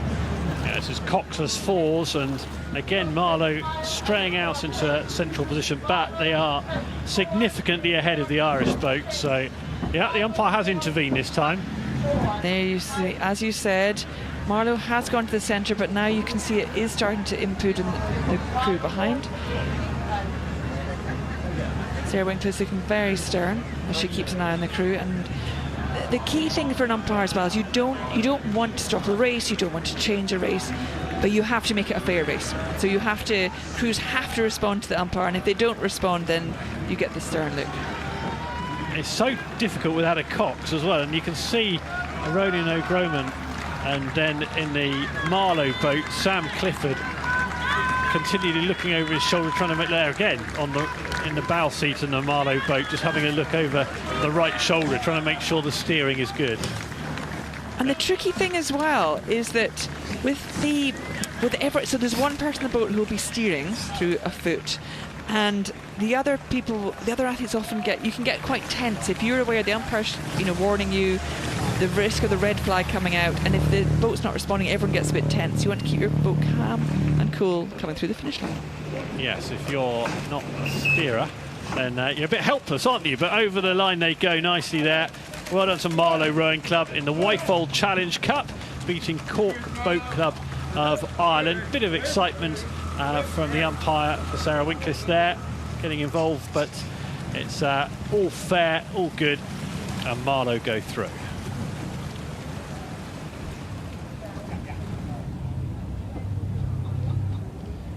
Attention! All right, Club 8's Thames. This is Crabtree Boat Club on Berkshire Station up against Sabrina Club on the Buck Station. Both of these boats qualifying. Such an important stage of the race, and not much in it as they leave Temple Island in the early stages of this Thames Challenge Cup. Now, both crews are packed full of athletes who have been on this regatta course many times before, and again it just gives you, when you know what that part of the race feels like, when you know what it feels like to be either on the bank where you're watching the tents, or this side where there's an island where we're actually watching from, you know how it's going to feel in that close environment, and in that when you've got almost again this sort of stroke by stroke by the crew next to you, how to keep your calm, keep your cool, and just keep edging out or edging back if you're the crew dropping back. Yeah, you mentioned the combined previous appearances and the relative experience. 43 combined appearances in the Crabtree Boat Club. Something keeps bringing them back. That's incredible, isn't it? 43 previous appearances. Yeah, it's the Sabrina Club boat that's moved out ahead. Again, just trying to find that. This is the middle part of the race, so you've settled into the rhythm. Both crews will be trying to get the advantage, and it's always hard in a crew boat like this with an 8. You never know how much is enough. How much is it? Would you ever be satisfied with any gap? Now in an 8, you want to break the crew behind. You want to get a clear bit of water between the two crews. But it's really for the cocks as well to make sure through their voice and through their confidence or calmness just how much they want the crew to keep pushing on or starting to relax a little bit. So a little bit of a breeze, and the water does look quite still, like a mirror down there. Is that fair, Catherine? Would you say? Yeah, no, I would say it's not. That's not right. You're not happy with that? I mean, a mirror looks flat, calm to me, and reflective. That looks like there's definitely the wind coming over it. What I would say is it's not hugely challenging conditions. Yeah. They can be a bit tricky. I think the wind is moving a little bit. So, again, with you've got 8 oars going through the water, 8 blades needing to clip in tightly. So you don't want to have the blades waving around because any gust of wind can put you at risk. But these crews are definitely handling these conditions very easily. Yeah, not too many ripples, not waves, is it, at the moment? They look like they're handling the conditions well. Crabtree Boat Club there, you can see. Crabtree's definitely just got very comfortable, got enough space now in front of his grandstands. You can never completely relax and enjoy potentially, but I think they'll be very happy with the race they've put in, Crabtree. They'll be pleased with the position they've got in. They will hoping not have to do much more in this last part of the race, but as we keep saying, you never know what will happen in front of those grandstands. So there's always an alertness in case you need to respond. See in the Crabtree boat, Matthew Sims, the back of the man in the bow seat, his 5th Henley Royal Regatta. He'll be enjoying this position. There he is, Matthew Sims.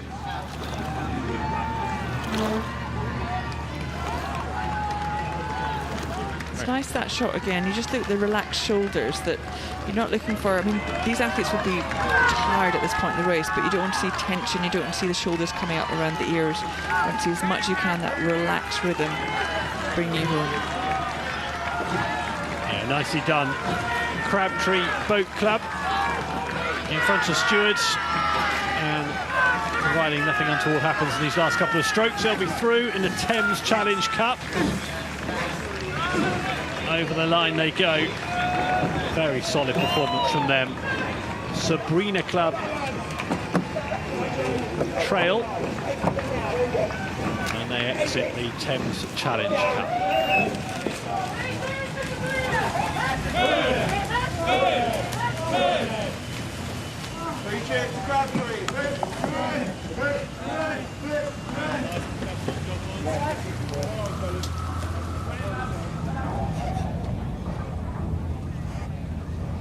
Okay, we're now onto the heat of the Princess Elizabeth Challenge Cup.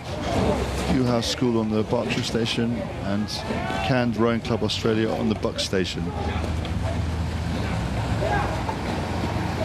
Morning, Catherine. Cassidy in the house, good to have you here. How are you doing? Good to see you again. So we're saying these are great conditions, especially around the start when we're seeing these two crews from this angle. It doesn't look like there's too much crosswind or side wind, and often that gets protected, and as you burst out from the island you get changing, but the crew seem to be holding their line straight and able to do a really fast clean start coming through that gap. Yeah, we can see here that KAND on the Buck Station on your left hand side has moved out to about half a length.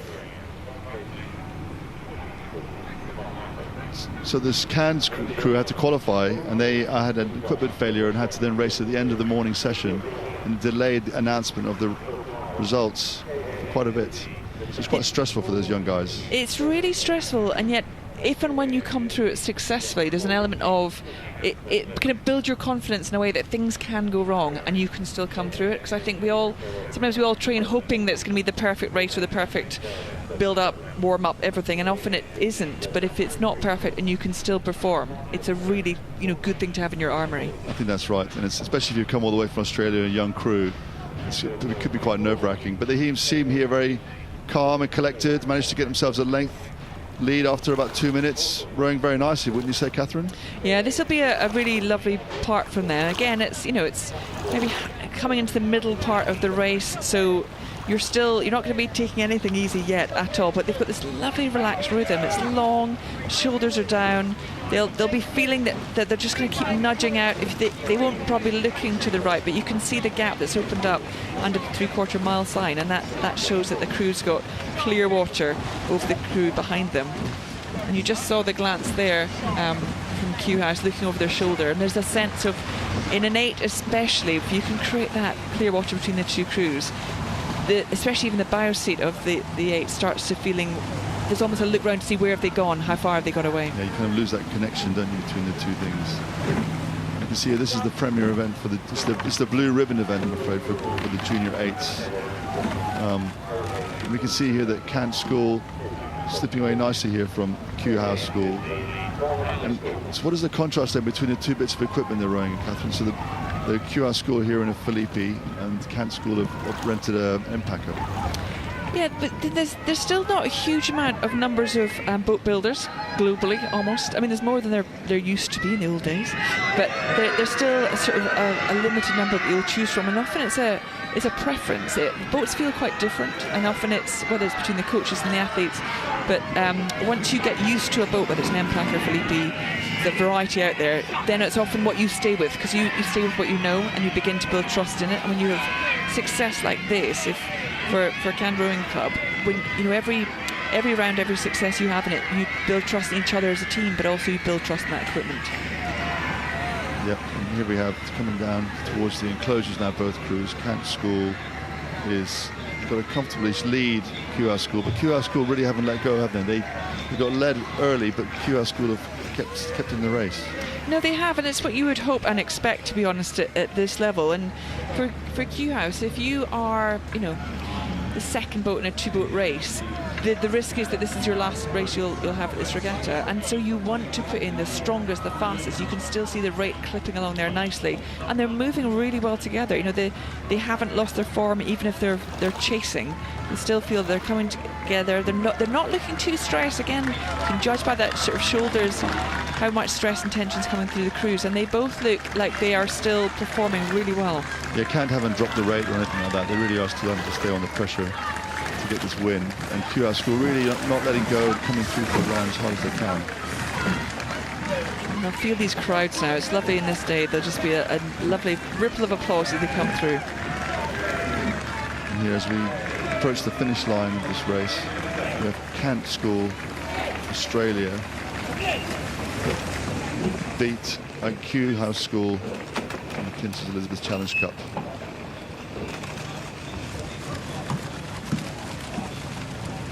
Very camera reaction as well, isn't it? Just job well done. Next to round 2.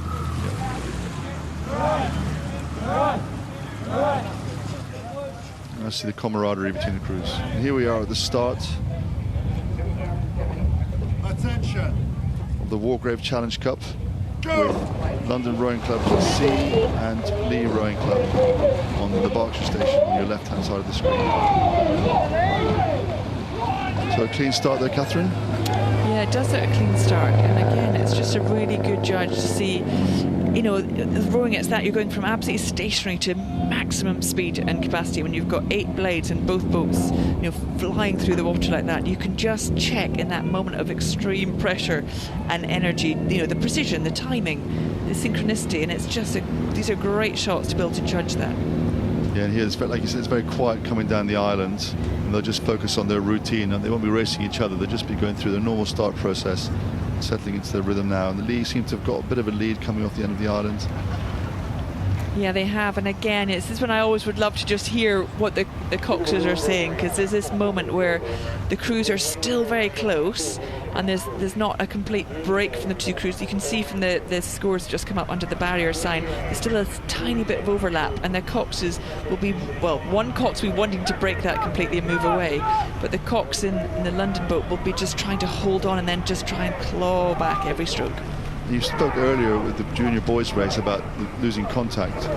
the bow seat, and they say here in the London club, that she doesn't want to lose contact, does she, with the other crew? No, there's a definite psychological advantage when you can see out the corner of your eye, and you can hear the cocks next to you, and you can feel them. That you still think this is possible. This is definitely something that we can come back from. Once the boat starts to pull away, once if that lee boat starts to move out, breaking that sort of clear water moment, then actually the whole of London crew, it's then a big test of your sort of resilience in a way to still believe that you can come back from this. Yeah, and this is the C crew from London Rowing Club. They've got such a good pedigree in this event. And the Lee, this will be their first crew. And, I mean, it's a good sizable start for the Lee, but there's still a long way to go down this course. I wouldn't write anybody off just yet.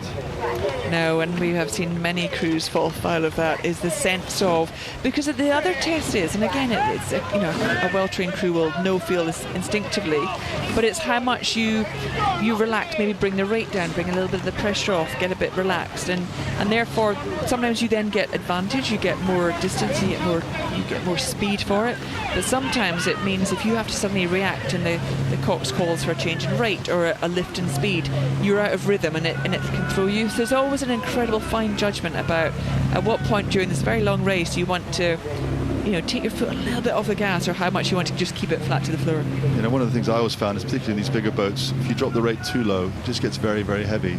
It's easier almost to work a little bit less hard, but keep the stroke rate over 30. I think this is just one of the real arts of rowing, isn't it? You're just trying to find where's that sweet spot that you're just taking it along just enough. But these are great shots as well of London Rowing Club. You can see the rate staying high. They really are putting down the power every stroke, and you feel there's a sense of, if they could just pull back a sort of another foot or two, then they've got enough to try and lift it again. I totally agree. I think the Lee had a very good first minute and a half and got this margin, and it's kind of stayed there, and it becomes wearing, doesn't it, when you're ahead, with the crew just nipping away. I mean, the length's a long way to gain back, but they're still in contact. It is, and this is again where every sport we're enjoying right now around the world there's such a psychological element to so many of these sports. Yes, it's huge physical, tactical, technical, just impressive standards, but actually the individuals who can cope with that pressure, respond in it, make clear decisions and get the right decisions are often the ones that can benefit. And just also keeping your rowing consistency when you're tired. It's very easy just to fall apart and lose speed surely just by moving badly. And all it takes is in these boats, and again these overhead shots are so helpful to just look at the timing between both crews, but it just takes one person to be sometimes physically struggling that can throw off the rhythm, can throw off the timing and unsettle the whole boat. Yeah, and the further in the stern that person is, the more impact they have, I think. Yeah, I used to sit quite close up to the stern. Don't put that pressure on it. But yeah, I mean, it can happen anywhere, but you're right, because up in the stern, so closer to the cocks as we look at it further away from us, they're the ones really setting the rhythm and the pace and the timing. So if anything happens at that end, you can't protect it anywhere in the boat. And the Lee really hold it. The pressure is coming from London. They are definitely coming back at them, maybe to half a length at the moment. But both crews keep it together. I love this as well, because it's, London have never been disheartened. They've always felt they could, they're close enough that they could do something here. And it's meant, to your point, that Lee they haven't been able to relax at any point during this race. They've been kept under pressure from start to finish. Yeah, it's been a good sort of demonstration of blasting out, getting a lead and controlling a race from the Lee here. And as we're coming to the finish line, the Lee Rowing Club on the right-hand side on the Berkshire station, leading London Rowing Club on the Buckinghamshire station. And the margin still overlapped between the two crews. It's a great row from both crews. Yeah, congratulations to both crews. That was impressive, close racing and calm control there.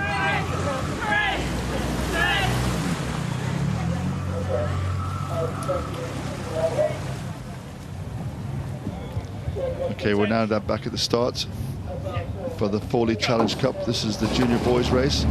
Tauranga Boys School on the Berkshire station on your left, and Bellin Jesuit School USA on the right-hand side. Aggressive start by both crews. Yeah, lovely international matchup here. It's one of the wonderful things about Henley is seeing crews from all around the world come together and gather in this little bit of the Thames to just put on amazing displays of athletic prowess. Yeah, and here we have crew on the Buckinghamshire station.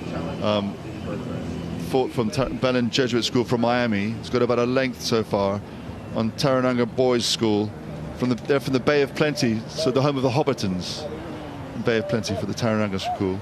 Oh, well, we can talk to them about that later on, maybe. Indeed. So here the Bellin Jesuit School, really well drilled. They were racing here in 2024, and they had a really good experience. They wanted to come back and race here. And this is the lovely thing, isn't it? You want crews to come, whether they, win, lose, make it halfway through the week, whatever it is, have a really positive race, really good racing, really, really enjoy the environment as well. There's always such a privilege as an athlete to come down this course. It's a long course, it's a hard course, it's an intense course. There's no let-up, as we're seeing right now from the New Zealand crew, but there's something about the fact that it is hard, that it is intense, that it feels quite unique, that makes you want to come back and get it right again. Exactly right. I was reading one of the profiles earlier, and somebody was saying this was their first international regatta, and we kind of forget that for some people this really is their first trip abroad to come and compete. Like sports tourism is quite a big thing these days. It's very cool. And this is again, what a lovely relaxed stroke. There's a quick glance across in the stroke seat there, checking on how the opposition is doing, but they look like they've got into a really strong rhythm. And although again, these angles, sometimes you think, oh my goodness, hope they're not heading towards the booms. It's the last thing you want from any crew at this point. They've got a good gap between the two. They're not bothering the umpire in any way, as we'd like to see. You can see, can't you, even though the conditions are quite calm, but the water is still lively, isn't it, with all the boats going up and down. You never really get a flat, calm race at Henley. No, and you can see the flags on the right-hand side of the screen. They are constantly fluttering. There's definitely movement in the air. So, yes, this is very manageable. And we've got two very impressive quads here coping magnificently with the conditions. And we will see better and we will see worse, I'm sure, as the week progresses. But there's movement in the water, as you say, Adrian. There's always something going on in this stretch of the river. So you do need to be very clever, you need to be very technical. Even if you've got this level of lead as we're witnessing now, you can't ever completely relax. You don't know what this river can throw at you. So if you're the leading crew for Bellin Jesuits at the moment, I mean, you've seen some of the coxswains boats move into the middle to take the pressure off themselves, but also it's quite good to stay near the booms to practice for the races when you're under pressure, isn't it, the next round? I know, I've steered this course a few times in the coxswains boats, and it's funny because when you look at it from this angle, the river looks so wide and there's masses of room for both crews. Why would you ever risk being close to each other or close to the edge? And yet when you're in that environment and you've got a crew next to you, suddenly it feels very tight. So you can see why crews either end up coming to the middle to feel safer or move to their side to then feel they're out of trouble. And both ways you can obviously get trouble either from the umpire or from the actual wooden booms we're watching on the right hand side of the screen now. So having looked at these two crews, Bellin Jesuit School doing a very good job against Tarananga Boys. What do you think the difference is between the two crews? We don't know their ergo scores obviously, but in terms of the sculling. Yeah, I mean, this is a good point, because there'll be lots going on that we're not aware of. This is a great shot. I love these behind, because what you want to see is you've got all four sets of shoulders very still, very calm, very low. The relaxation coming through the arms is there. The pickup's quick, but it doesn't rise up into the shoulders. You don't see the tightness coming to the boat. The boat's running pretty level. The angles you can see, certainly from the bits of the shafts of the blade we're watching, look pretty good. There's still always improvements coaches will be looking for, but the synchronicity, the timing is there. And they've just got a run in the boat. I mean, it's lovely being ahead. You can create that run. There's just a lot of relaxation that keeps that rhythm very sweet. Yeah, and here we have across the finish line. Bellin Jesuit School B USA beat Tarananga Boys College New Zealand.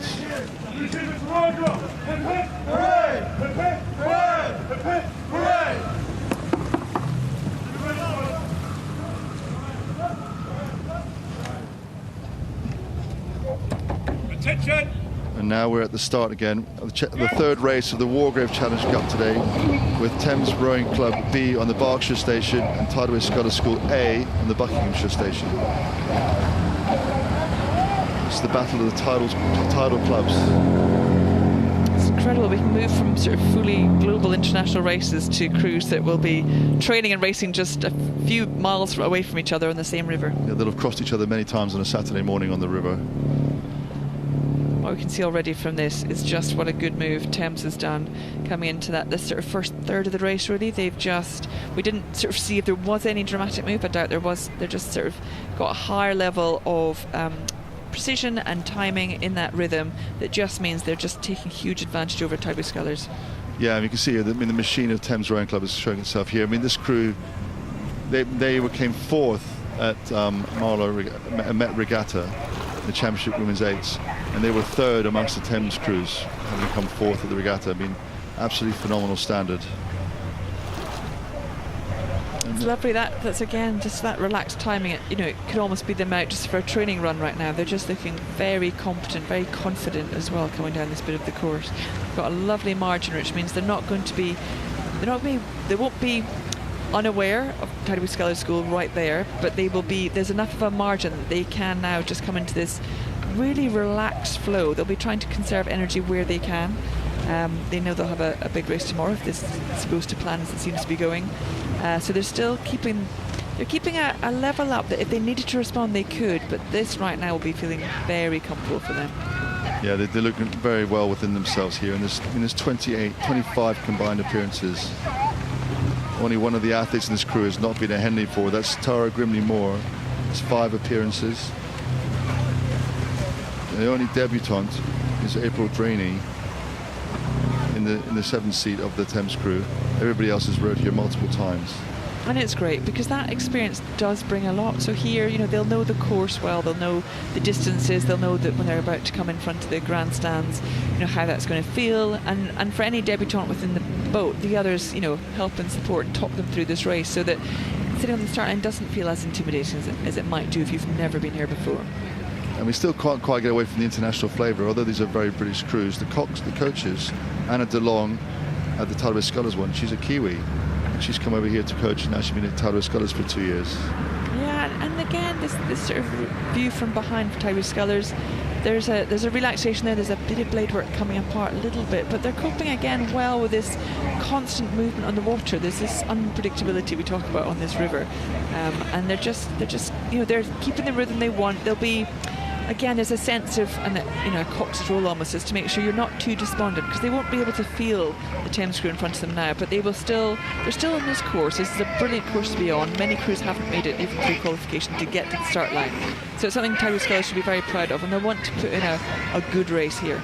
And I think that's also a coach's role, isn't it? I mean, they probably know the difference in standard from the racing this summer, so they know they're probably up against it, but the key thing is you want to finish with your best possible row. And for most crews here, this will probably be the last race they'll do of the season, and it's a fantastic race to finish on. So whatever the result, you want to walk away or row away thinking, yeah, we did the best we could today. Exactly right. And you hear, it feels to me, compared to the boys' quad, it was hard to necessarily see if there's any physical difference. There just seems more power in the Thames crew on this one compared to the Tideway, and in rowing that's a big part of our sport, isn't it? It is, and you can see again from these close-ups, they're just using that power beautifully. Now clearly it's hugely helpul when you have got a big comfortable lead and you have it all in your control, but there's just a calmness, there's a relaxation, they're switching on once the blade's covered like that. You just see the work coming on, being relaxed. There's just no energy being wasted in these shots. And also what I like about the footage here of the blades is that it's not quick or hard or forced into the water, it's just relaxed and timed, isn't it? People talk about fast catches, but actually it's just in sync with the rest of the movement. They're not interrupting the boat at all. You can just see, if you look at the bow ball, it's just running very smoothly through the water. You'll see the applause on the far bank. It's not been the most dramatic race they see today, but it's one of the most impressive. Yeah, certainly is. As we're coming down here to the finish line, it's an easy victory for Thames Rowing Club B, rowing against Tideway Scullers A in the Wargrave Challenge. So Thames will be here tomorrow again.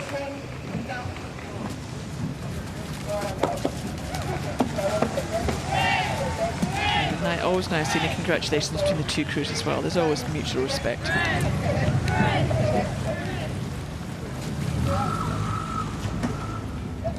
Okay, now we're going back to the start for the boys' schools version of this race, the Princess Elizabeth Challenge Cup, with St Paul's School on the Berkshire Station on the left, and Marlow Rowing Club on the right-hand side, just from down the river. Nice clean start from both crews, and coming under a slightly moody sky now as we look down the course, so we're hoping it's still going to be nice clean conditions, but they're making the most of these sort of slightly cooler breeze coming down the course now, and that's going to be refreshing for those crews. This race shows the changes that have been going on in this event. Now the clubs are competing, it's not just open to school boys, this is broadening the amount of the types of kids that can access this event. St Paul's moved out to quite a nice. Looks like the way they generate speed seems quite free, doesn't it?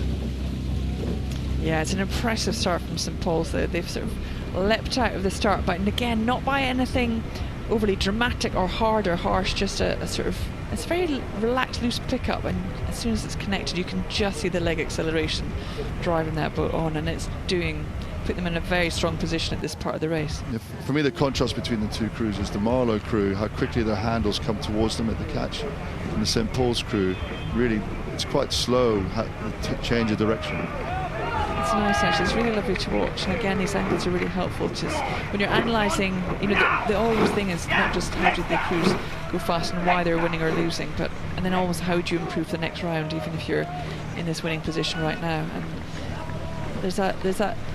Even in the intensity, there's that gap that's opened up in these eights racing that gives that lead boat just a sense of confidence that again enhances the ability to get that position right. Yeah, and St Paul's is one of the favourites in the event, and how would they be using these rounds to build themselves towards, which they hope maybe Sunday, who knows, but at least the weekend, how would they approach that? Every crew will be different, and there'll be a big conversation with the coach as well, what you want to get out of any round. You don't want to take anything for granted, that's the other thing, so you never want to be too confident about looking too many rounds ahead. So it's one day at a time, as the usual mantra, but again, sometimes it's areas that you're working on, so you might want to try, we're really going to focus on the start now, we're going to really focus on the transition to the rhythm, or it might be something we want to try at the end, or we're going to put something in the middle. So often you can use each round it's almost a practical test of building some part of the race you want to improve. Yeah, this great stroke here from the drone coming behind as the St Paul's crew's coming into the general enclosure. You start to see now as they're dropping their rates, they really take their time when they're sitting still at the finish, don't they? So what's the impact of that? What's the benefit of doing that? It's always such a privilege watching this, and this is, as we were saying, one of the top regattas in the world, and you're able to sort of just take your time, drop your rate, just improve that rhythm, and that time around the back turn, as you say, it's about sending the boat, isn't it? You want to release the boat and then let the boat do as much work as it can do before you interrupt the flow again. And every time you can take a little bit of a breather at that finish, it just lets the boat run on a bit more. You're just letting the boat do what it does best, and not trying to stop and start it too much. Here another picture of contrast compared to the women's crew we just saw earlier. It's a similar sort of approach, isn't it?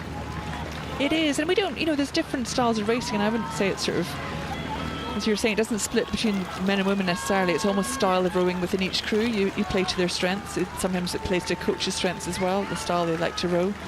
But what we're definitely seeing is some impressive St Paul's who haven't been tested yet, and they'll be hoping for more of that through the week. Yeah, I think they just had an aggressive start to make sure they had control of the race, and have managed it really very well. And here, very composed and well within themselves, St Paul's School coming to the finish line here. The applause from the crowd to the finish line, and the win for St Paul's School versus Marlow Rowing Club in the Princess Elizabeth Challenge Cup.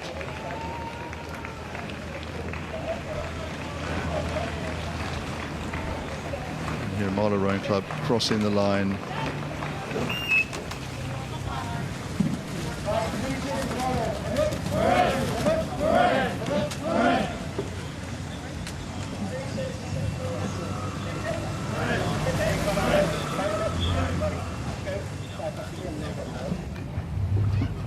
Now we're heading down to the start of the Wyfold Challenge Cup with Sydney Rowing Club on the Berkshire Station, Halden's Rowing Club, Rook Club, Norway on the right-hand side on the Buckinghamshire Station.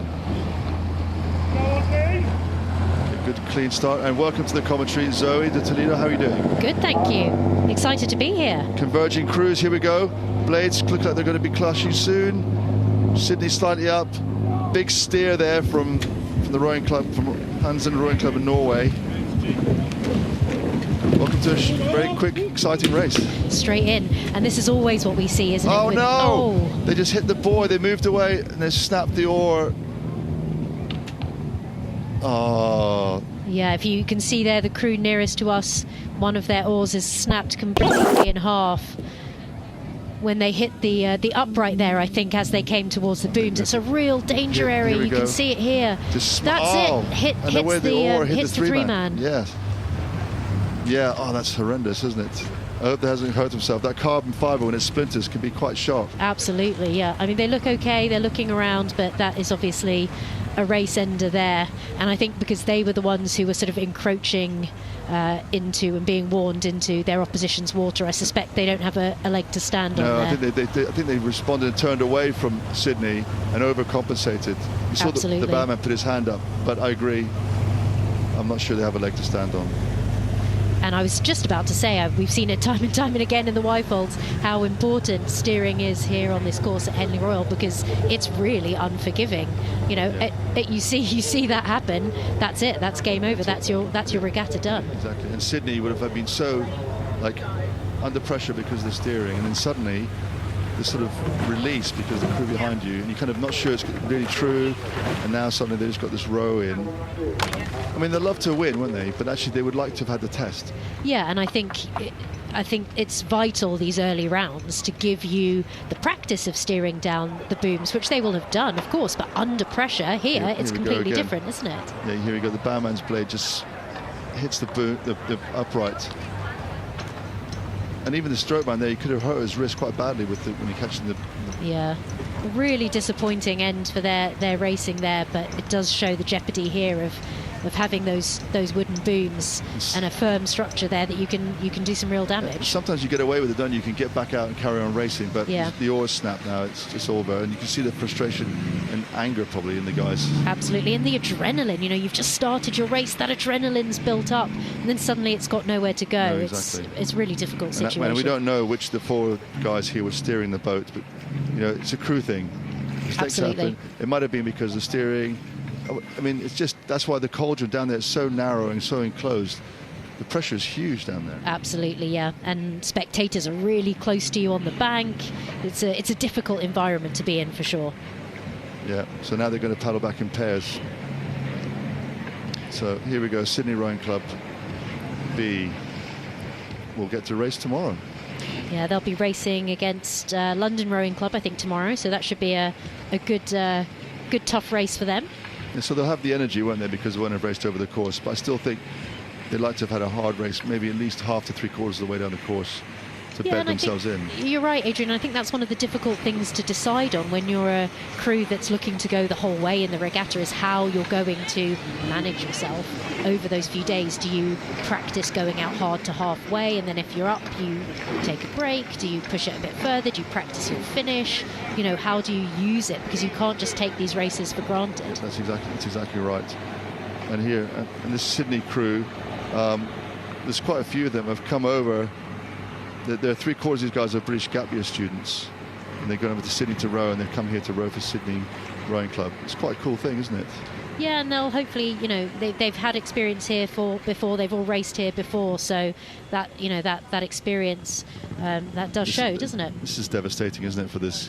Come all the way from Norway, just on the border near Sweden, and the Sydney crew paddle themselves into the enclosure. I'm sure they'll go and see the crew afterwards, won't they, in the boating tent? I hope so, yeah. Absolutely, yeah.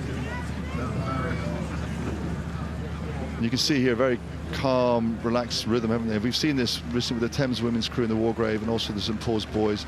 The Sydney crew, similar sort of pattern, nice, calm, patient back speed, loose recovery. Yeah, they look very relaxed in their style, don't they? They're sort of allowing the boat to sweep out underneath them. Maybe a little bit shorter at the front end than I might expect at this rate, but you know, they're practicing for their next rounds, aren't they? Yeah, even so, they're in control. The water's still quite lively, steering the boat, swirling left and right.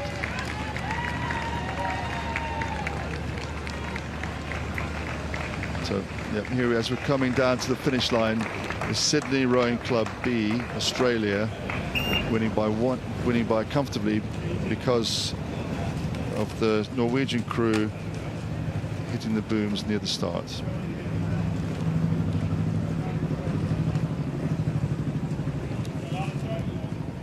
So this is the heat of Thames Challenge Cup. It's the men's Club 8 with Avon Rowing New Zealand on the Berkshire station on the left-hand side, and Thames Rowing Club A on the Buckinghamshire station. What's this like? Nobody's talking, everybody's sitting waiting for the umpire. yeah, really nerve-wracking, and I think even more nerve-wracking these days because the camera's right there next to you. There's a lot of microphones around there. So this is what we were talking about recently as we were sort of talking with some of the coxes in a course walk at the weekend. We were saying you have to be really careful about what you say and do at the start there. You know, this wasn't something that was around so much when I was racing, just towards the end, but you've got to be aware that anything that you do or say can really be seen and heard. In most rowing events, you're in the middle of nowhere, nobody's, only somebody, and the dog's walking here, there's a crowd, isn't there, wherever you go. Absolutely. It's a different kind of pressure here for sure. So as a cox, these two crews are sitting still, calm, waiting for the launch. What are you saying to them, or you're not saying very much? So usually you're just trying to keep them on track. So I would always talk about not trying to project down the course too much and just focus on what's happening here and now. So for me, I would always remind my crews just to focus on the first 2 strokes, and not even that, focus on the first 2 inches of the first stroke. Because if you can do that and get that right, the next stroke leads on, the next stroke leads on after that. And it's also just stopping their minds from wandering, isn't it? Absolutely, because you don't want to be thinking, oh God, this is going to really hurt in 500 metres time. Yeah, exactly. You want to just think about what you can do in the here and now. There's also a real opportunity at this point to control yourself physiologically, you know, take deep breaths, be prepared for that first. And the contrast is the Thames crew have 24 returning of appearances. Avon only have 1. So the only person who's rowed here is Fergus Johnson, the 60. Everybody else has never been here before.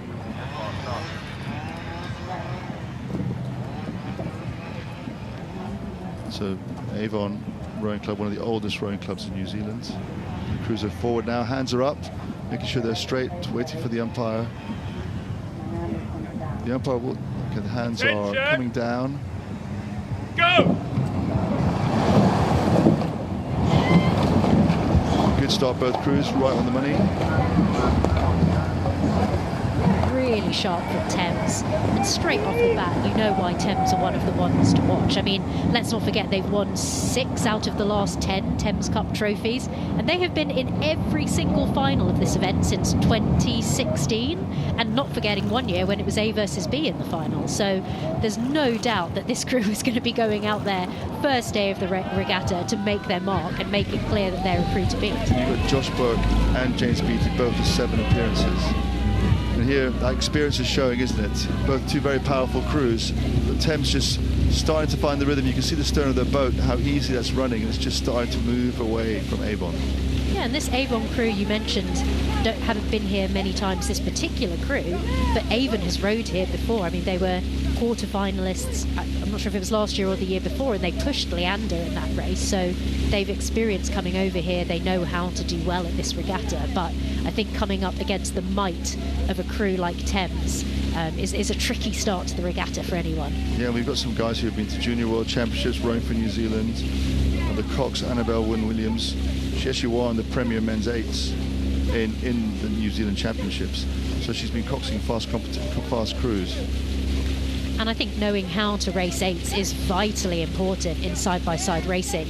But the thing that shows at Henley is the people who know how to race one-on-one match racing, because it always is different. One-on-one match racing just is a different feel to racing 6 lanes across. Yeah, you don't need to just row your fastest race, you just need to beat the opposition. Absolutely that, yeah.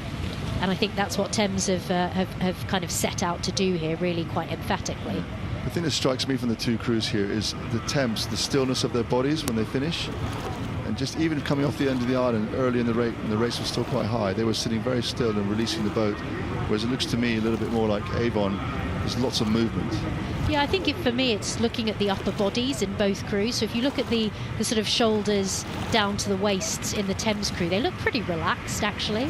And actually all the work is really going on just when you look at their legs. But when we switched over to see the Avon crew, there seemed to be a lot more tension in the shoulders. So they're kind of having to work a bit more inefficiently to produce boat speed. And you can see that here in the way that Thames boat runs. Yeah, it's very quiet. I mean, it's one of the things that non-rowers, when they look at it, they all think it's all arms and bodies, but actually this Thames crew is a good example of it. It's actually a leg press with a bit of a swing. Yeah. And it's all about the legs and the pressure on the stretcher. The handle is just something to pull the boat. Absolutely. Legs and hips, legs and hips. That's what we want to see working hard. You can see Avon here, really aggressive still trying to fight the way back into it. Just slightly shorter, a little bit more rushed, but again, it's always like that a little bit when you're down, isn't it? Yeah, like you said, these guys are experienced athletes. They know how to row 8s. They've been in very competitive crews in New Zealand, so they're not going to roll over for a Thames crew here. And actually, I think they're probably pushing back onto them a little bit. We'll see now if Thames responds and kicks up. I think that's the danger when you're up in a one-on-one race, is relaxing a little bit too much, and then if a crew pushes back, it's actually quite an effort to pick things back up again, especially in a fast-moving 8. Yeah, I mean, an 8 with all the athletes, the men's 8 with all the athletes in it, it's going to be the best part of 800, 900 kilos. So it's quite hard to make that go much quicker once it's got some momentum. Absolutely that. So you hear Thames here very much. They're not able to just roll like some of the previous races we've just seen, where it's been quite comfortable. They're still having to keep power in the water, keep their length to keep Avon at bay. Yeah, they're keeping their rate high, so they're still taking lots of strokes per minute. You know, they still look like they're well in a race there, don't they? And like we were talking about, that might have been their plan. They might have said, actually, today, no matter what, we want to race as fast as possible from A to B. We want to blow the cobwebs out. We want to be prepared. We want to know what it's going to feel like later in the regatta.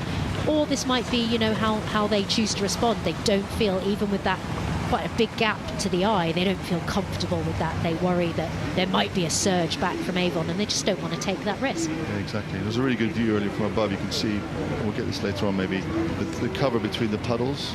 And you can see that Thames have got 4 to 6 feet distance between the last puddle and the next puddle, whereas Avon, they're rowing into their own puddles, and that in itself makes it difficult. Yeah, so that is a marker of efficiency in the rowing stroke, isn't it? So it shows how far the boat is travelling for each stroke that you take, and it does make it a little tougher if you're going into your own rough water rather than clearing it, and just in terms of how it feels to the rowers in the boat. And now Thames look like they're slightly more within themselves. They're gathering the boat a bit more, taking a bit more time to finish of the stroke. Yeah, you can see here they've really relaxed off it, haven't they? And that's a great view. So here we can see the puddles, how much difference. It's actually almost 10 feet now as they've dropped the rate from the last puddle to when the next blade goes into the water. And that's a great, I mean, that's what they call over-chaining. Chaining is when the puddles all match up all the way through. Here they're more than chaining, over-chaining. And Ella Sexton there, coxing this Thames boat, has done a beautiful job of just steering down those booms, and I think it's so important to have that practice of being close even when you're not in a high pressure situation. Also arguably more sportsmanlike, because you're not sending as much wash down to your opposition, so an admirable course that she's taking. Yeah, and also particularly with the conditions today, they're reasonably easy to manage on this, so it's not that much of a risk to be next to the booms. And it's been a pretty dry few weeks, so not much stream either. Yeah, exactly. But also for the athletes, it's being comfortable with their blades next to the boom and not worrying about it. It gives the athletes confidence the cox is going to stay in the right place under pressure. Yeah, they're moving, having said that, they're moving over towards the middle. I wonder if they're going to get some bit of flag waving to move them back. Oh, I think they're all right. I think they've given them enough space to be comfortable. But as you can see, you know, taking that rate down does have some level of jeopardy to it, because Avon are certainly really pounding back up to them now, and actually Thames are having to respond a bit, raise their rate of striking, because Avon are really charging through them. But yeah, they've responded to it enough. They should be fine. So that's a win for Thames Rowing Club A against Avon Rowing Club New Zealand in the Thames Challenge Cup. Great to see the cheering between the crews, the camaraderie between the crews.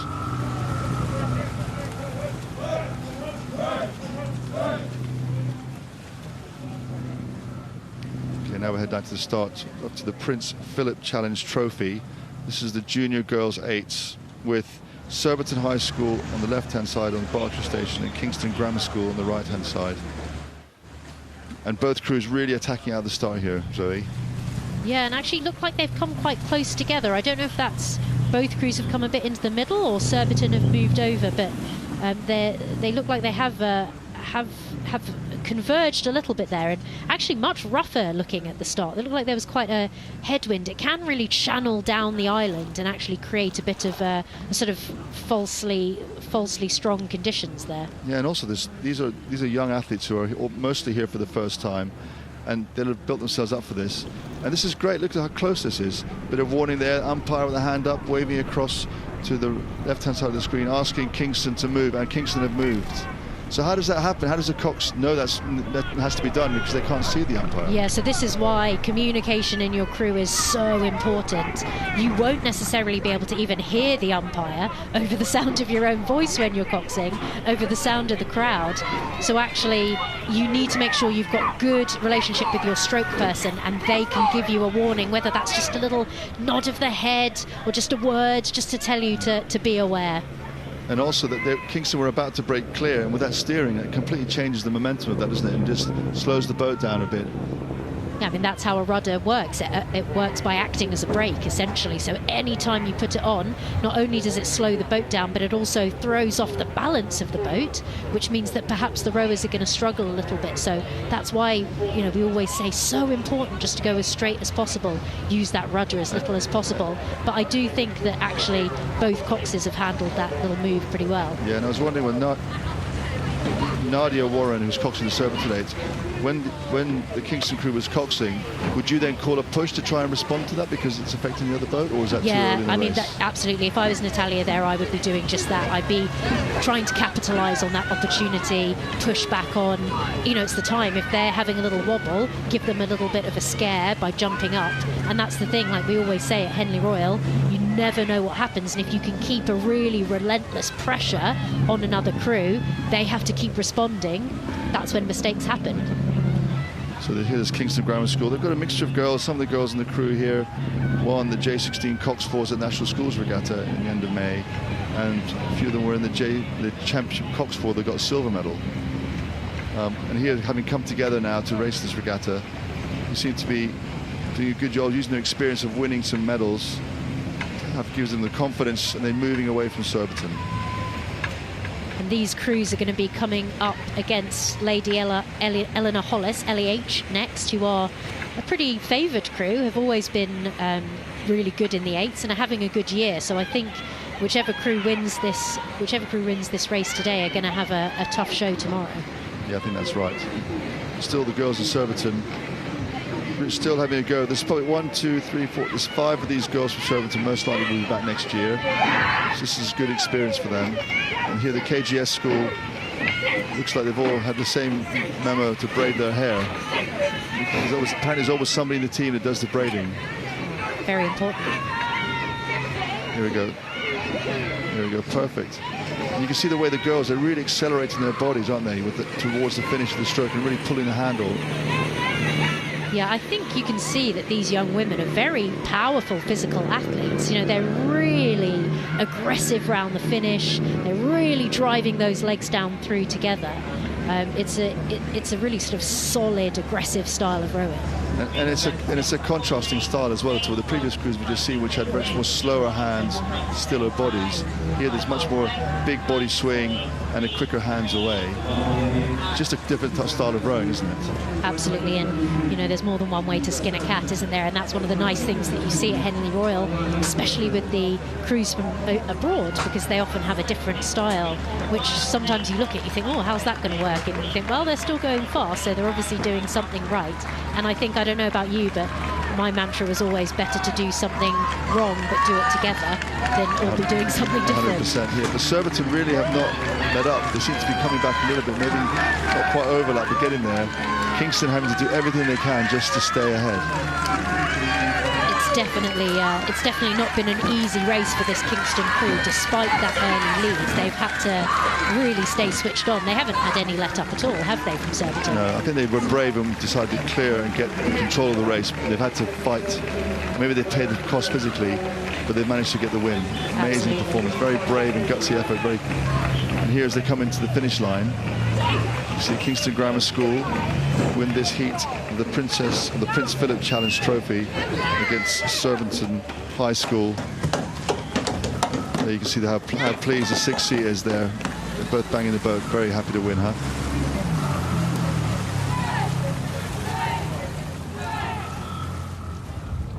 Go. So now down at the start of the Wyfold Challenge Cup, with Agecroft Rowing Club, Lea on the Berkshire Station, Wallingford Rowing Club on the Buckinghamshire Station. This is Men's Club Coxless Fours. And this is where we have, well, steering again from Wallingford. We had a bit of an issue with this event earlier today. cleared the end of the island. Looks like Agecroft are slightly ahead. So what are you seeing here then, Zoe? I mean, it's the same. We see the same thing time after time, and you know, like I was saying, with that wind that funnels down the island, I think it can actually really take people by surprise, and it can kind of push you. It doesn't come straight down, it sort of curves around the island and can push you over. But it actually looks like these crews have brought themselves back together. Agecroft B versus Wallingford. Yeah, this is a great matchup. It's very well, and there's a bit of rivalry as well, because James Hopkinson in the bow seat of the Wallingford crew learned to row at Agecroft when he was at Bolton School. So he'll know the club, and looks like Wallingford are not letting go. They're into a rhythm that's sustaining the position. This is going to be a great race. This is always such a difficult position to be in, isn't it? Because you think, do we settle down a bit more? Do we get into our race rhythm and trust that our race rhythm, our base pace is going to be good enough? Or do we keep it high, keep the pressure on, and hope the other crew breaks first? Yeah, and at this half a length, Agecroft are actually under pressure more than Wallingford, because Wallingford is pegging away, and Agecroft really need to make a decision. You don't want to sit there and just for it to eat away at you. You need to make a move, don't you? I mean, this is the time, isn't it? We talk about breaking the string when you're about a length up, and it looks like Agecroft are just at a point where they might be able to do that, and actually Wallingford really veering over into their water as well. And I think the umpire's warning both crews, actually, so they're coming into the middle. But this charge to the finish line is really going to be exciting now in these last few strokes. You can really see the price these athletes have paid for having such a hard race, can't you? Just trying to keep it together and steer. It's a great effort from both crews. Agecroft showing such tenacity here. And it's a win there for Agecroft. Look at this exhaustion here as Wallingford Rowing Club cross the line. And that Agecroft B crew could well be facing their A crew in the next round, depending on how their race against Molesey goes. So we'll see how that happens.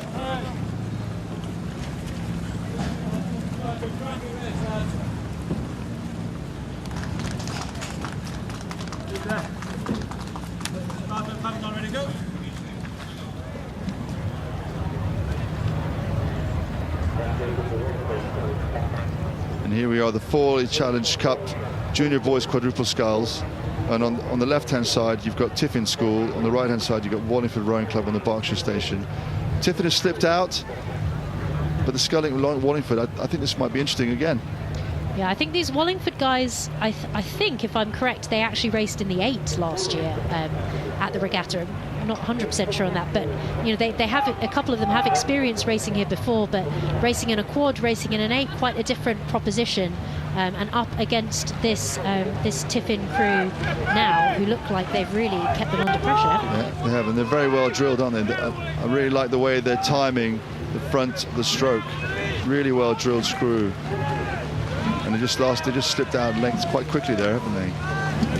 Yeah, so it looks like about 2 lengths now for Tiffin, and wonder whether they will again feel like that's enough distance. They're coming to Remenham Club now, so they've got about 650 meters to go, so still a considerable amount of the race. But is this enough time to relax, or do they feel that Wallingford are still keeping them under too much pressure? Yeah, and their coach, the Wallingford coach, Freddie Woodall, is a former Wallingford junior himself who rowed at the club, has now come back to do some coaching.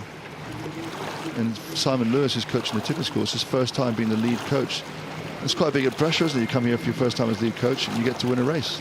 Absolutely, and I think working with these junior athletes can be really challenging, having done it in the past, but also really rewarding.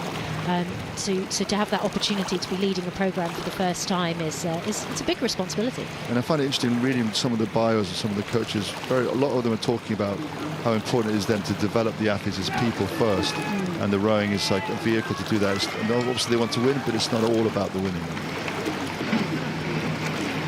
So Agecroft here still staying in touch, sculling nicely down the Berkshire Station, coming into the last 400, 500 meters of the race. Tiffin School looking reasonably comfortable there now. They look very disciplined in that Tiffin crew, don't they? It's all very sharp. You can see the timing is extremely accurate. They're moving together really, really well. Yeah, and they're very quiet with their bodies. That's a great view, isn't it, there? There's a gap there on the booms on the right-hand side. That does create a more bouncy environment. And when they come back into the booms, you can see how the water's flatter. And it's then again more comfortable for the crews. So there's several of those gaps down the course. And it's one of those other reasons why having experience here at Henley does really pay off. You know, whether it's you, whether it's your coach, someone who's prepped you for the race, but understanding the race course, understanding things exactly like that. Where will the wash hit? Where will the conditions change? Where will I feel the most pressure from the crowd? Really is vital to going deep in the regattas. It really is. Yeah, Tiffin doing a nice job. Just coming down here. It was interesting there, just like 2 or 3 strokes ago, the barman actually used his oar to steer in order not to put the rudder on. He just pulled a bit harder with his left-hand oar to keep himself off the booms. That's a great picture there coming down the crew. Both crews there nicely. The stewards seem to be filling up now with the crowds come to support. Great race there from Tiffin, really well controlled. And that's a win there for Tiffin School against Wallingford Rowing Club, local club here. You can see there the boys from Tiffin giving the thumbs up, cheering the boys. You still see the effort it took to win that race.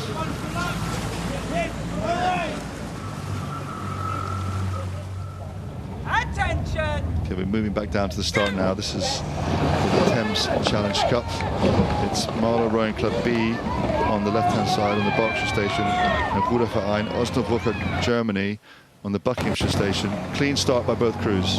Yeah, quick start from Marlow. They snuck a few strokes in there before the Germans, but the Germans did look a bit longer and stronger under the water, which are those, you know, 2 ways you could go off the start, really. Try and take more strokes or try and take stronger strokes.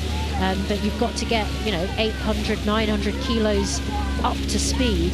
This Marlow club, just from down the way, local club, under the guidance there of Zara Berry, and I know her mum Alison is going to be watching on really proudly. She's also a cox at Marlow. This Marlow B crew, you know, they're pretty experienced. They've had a lot of Henley appearances, and I know they've really been pushing their A crew this year, who are, you know, have been in quite a few good races this year themselves. And it's interesting, a few of them are actually university students, and they decided to choose to row for their club. So we've got barman Jonathan Coughlin's University of Surrey, William Nicholson is a second-year chemistry and physics undergraduate, and they've decided to come and row for their club. Goes to show that Marlow is an up-and-coming place to row, doesn't it? It's attracting them, isn't it? Yeah. So Osnabrücker here, they're using their body a lot off the start. Again, really very physical crew, looks like. I mean, these Osnabrücker guys, they are on the whole a younger crew, but an experienced crew. Northwest Germany, Osnabrück, they've come over here for a reason, haven't they? And they're putting down some good markers here early on. And their coach Milan Zambazovic, he is a former national team member for the German team, but he actually was over here in 2011 and won the ladies. So he's come over here knowing the standard of the event, and he's brought a crew that knows is coming here to play. And that is so important, isn't it? Knowing the standard of the event and knowing what it means to be here and what it takes to win these races. And really, really good physical movement, acceleration with the boat, just more physical than the Marlow crew. Yeah, I totally agree with you. They look, again, and it's that relaxation up top contrasted with that power of the legs. That's where you move the boat. That's how you keep the shell running. So you've got to focus all the tension and all the pressure into those legs. Yeah, here. Still working solidly. It still won't be flat out, but the Osnabrücker crew having a good solid first row to get themselves settled into the regatta. And here's Osnabrücker Ruderverein, Germany, across the finish line for a win in the Thames Challenge Cup against Marlow Rowing Club B crew. And a tenacious row, however, by these Marlow athletes.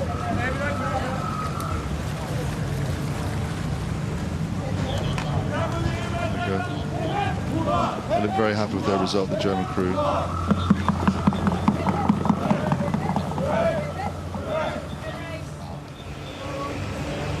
So now we're at the Princess Elizabeth Challenge Cup down at the start, with Reading Bluecoat School on the Buckshire station and Boulogne 92 Aviron France on the Buck station here on this side of the course. And the Boulogne crew had to qualify to get here, whereas the Reading Bluecoat crew was selected.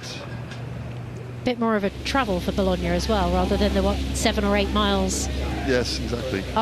Downstream, sorry, from Reading Bluecoats. Just came down from Sonning to race here. And here, Sonning moving out to about a third of a length. The Boulogne crew, they train just on the west bank of the Seine, just in the outskirts of the city. Their club has been renamed, so you may have heard of them before. They used to be called ACBB Aviron, but in 2000. Yeah, they changed the name in 2018. And here, Reading Bluecoat moving out to almost a length.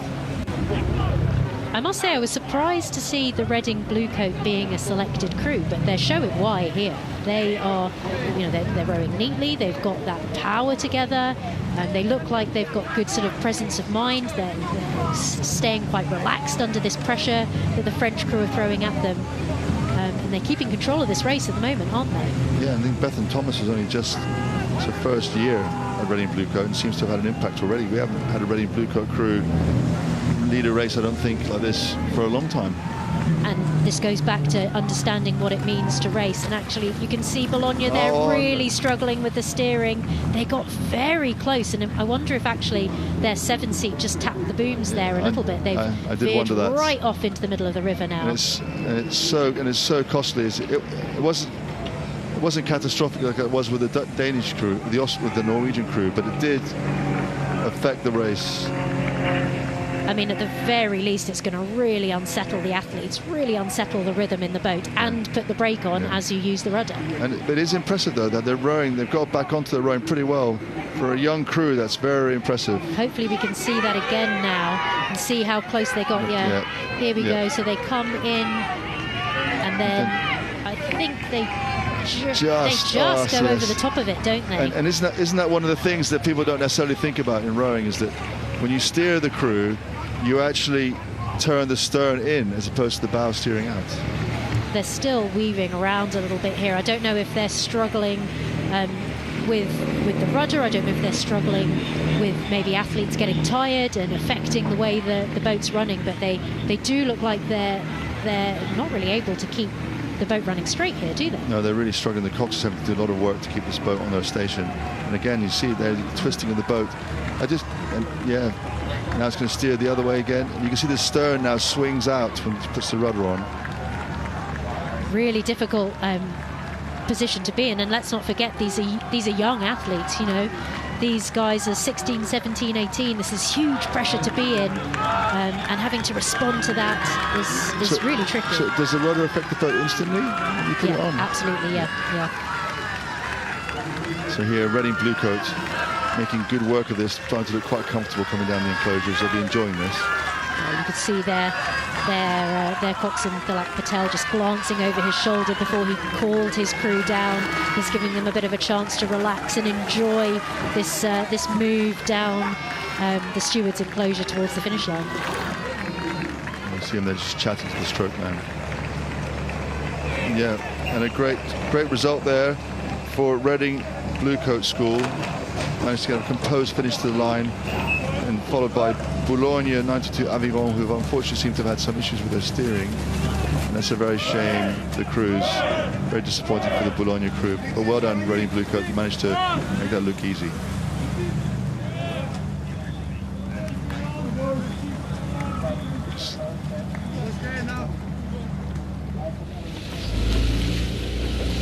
So here we go, the Wyfold Challenge Cup on the far side. St Andrews Boat Cup A slightly ahead. St Andrews Boat Cup B on the near side. A derby, or worse than that, a club grudge match. It's always a bit of a shame, isn't it, when the draw comes out like this, but this is the nature of having a random draw. St Andrew A, the slightly younger maybe crew, or I don't know, actually I think maybe St Andrew B Andrew Dobson there in the 2-seat, 44, potentially one of the oldest competitors at the regatta, do you think? Yeah, we discussed that. He was one of the oldest ones. And also the sort of experience is also reflected in that the B crew has 8 combined appearances and the A crew has 15 combined appearances. But it's pretty close. It is. And you would, if you were in the B crew, you're going to go out as hard as you possibly can and put them under as much pressure as you possibly can. Yeah, you've got nothing to lose, do you? And that's where you see these funny turnarounds in one-on-one racing. You know, suddenly the A crew's under pressure that they didn't expect and the wheels fall off. Your B crews beat A crews in training all the time, don't they? So there's no reason why they can't turn it around on a big race day. And here as we're coming down to about a third of the way down the course, the A crew just starting to move away, but still overlapped. And if I think on the B crew, you'd have to like put everything in now, wouldn't you, just to make sure you don't lose contact. It's so much of this racing is about the psychological aspect and you know, the mentality that you go into the race with. Even more important when you know that you should, in theory, be the faster crew, you have to go in with enough confidence in yourself, but not so much arrogance that you allow a theoretically slower crew to just steal the jump on you. This is a great view, isn't it, for all the fans, all the members of St Andrews Rowing Club to see their blades, 8 blades coming down the course side by side. Still a good race. It's a great advert for their club and how well they've been doing. St Andrew Boat Club is the oldest open amateur rowing club in Scotland. It's one of the oldest rowing clubs in the whole of the UK. They've got a huge amount of pedigree. 1846. Yeah, and Ian Wilson's been running this squad in conjunction with some help, some other coaches around the country, around in Scotland, helping them. And the A crew has just slowly moved themselves out. There's quite a lot of strength and depth, isn't it? The A crew hasn't just rowed away and destroyed them. It's been a great race. No, and I wouldn't be surprised if these guys rowed together, you know, in an 8 sometimes.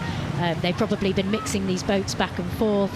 They've got one coach who's overseeing both crews, so I'm sure they know each other really, really well.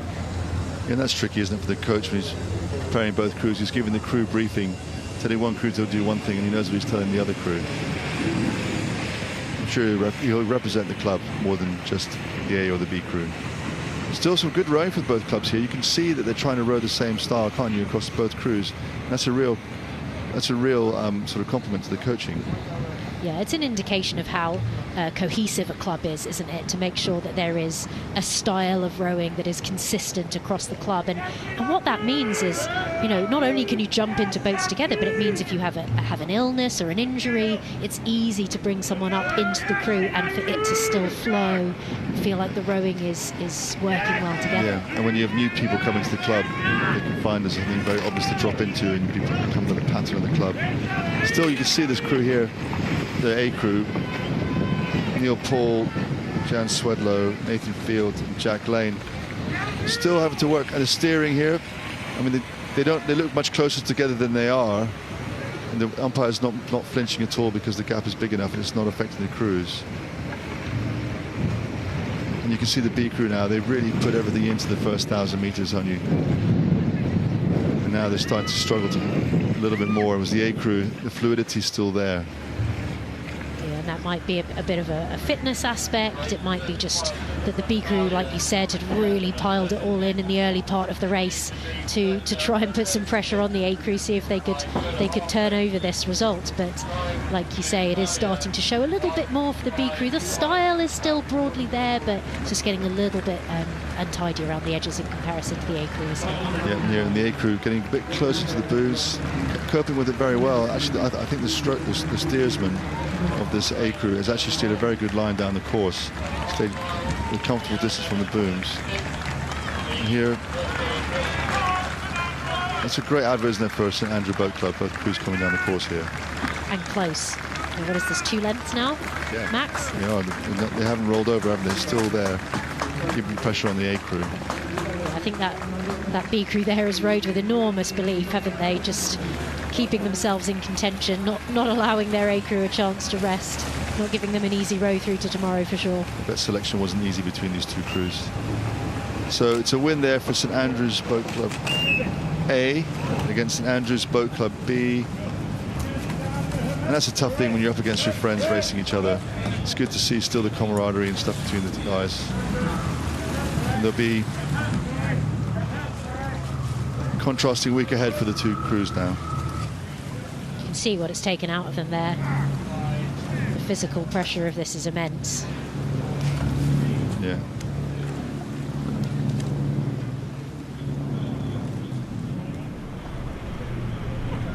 Okay, here's the next heat of the Thames Challenge Club. On the right-hand side, you have Vesta Rowing Club B on the Berkshire station. On your left-hand side is Leander Club on the box station. Leander with the pink blades seem to be out by a couple of lengths as they cross the barrier. Flag has just gone down. That waves to the timekeepers on the back of the launch to press the stopwatch so they know what the time is at the barrier. This Leander crew looking pretty imperious, aren't they? I mean, they're a young crew, but they're extremely experienced. You know, they've got athletes in here who have been finalists in at Henley before. They've got winners in sort of championship events from school level, and they're coming together now in the Thames Cup. So they're called gappies, aren't they? Well, some of them are the gappies, yeah, I think so, yeah. So just taking a bit of time between school and university. And they again are rowing in, I think, a style that is quite typical of Leander, very similar to the style of the British national team row. And you can see that across a lot of their crews. So in the Leander crew, the 2 and the 3 man are both on the same side next to each other. So why do you think that gets done? Why do people do that in a crew? Yes, that's what they call a bucket. So 2 people rowing together on the same side. It's done for a variety of reasons. It depends on what the crew needs. Sometimes it can be because the boat's not running straight, because you've got more leverage in terms of the steering in either the bow or the 2 seat. So it might be for that reason, or it might be to do with rhythm. Some athletes find it easier to follow the rhythm if the athlete in front of them is on the same side, they're swinging in the same direction. So it could be for any of those reasons. You have to challenge and have to talk to the coaches. Yeah, go and ask at Leander. And here, so Leander have done a good job. They were very aggressive out of the first 2 or 3 minutes, and they've made this race quite easy for themselves. They haven't dropped the rate hugely yet. They're still tapping along at 28.30, but they won't be working as hard anymore, will they? No, and I think that's the real benefit of being the local crew. You know, they are this stretch. This is the river they row every single day. So those athletes are going to know exactly where they are on the course. They're familiar with the feel of the river here and how you get that sort of little bit of bounce off the booms and the banks and those gaps. The wind conditions, the sort of prevailing wind conditions is pretty much what we've got today, isn't it? So I think, you know, having that ability to just know your surroundings and be really comfortable with it can make quite a big difference. Yeah. And the Vesta B crew here, we're seeing here, still really rhythmical. You can see how well timed their bodies are. And having they did a very good job on Friday. They had to come and qualify and got themselves into the main regatta. And here, doing themselves justice, just still being really aggressive here, just racing all the way to the line.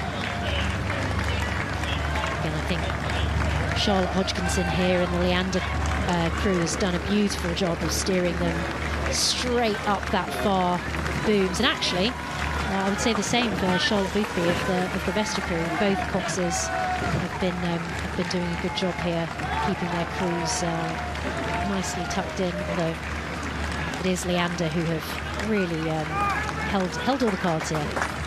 Yeah. Here Leander coming to the finish line very well with themselves, very calm. Got this nice race out of their system. So Vesta Rowing Club coming up to the finish. So that ends up being a win there for Leander Rowing Club against Vesta Rowing Club B for the Thames Challenge Cup. Vesta would have been pleased to have qualified, because that would have been their aim, I think, mostly, and they picked one of the faster crews in their first round. And here the Leander crew just paddling off after their victory. It's exactly the kind of race they would have wanted, isn't it, to clear the cobwebs out? Yeah, I think so.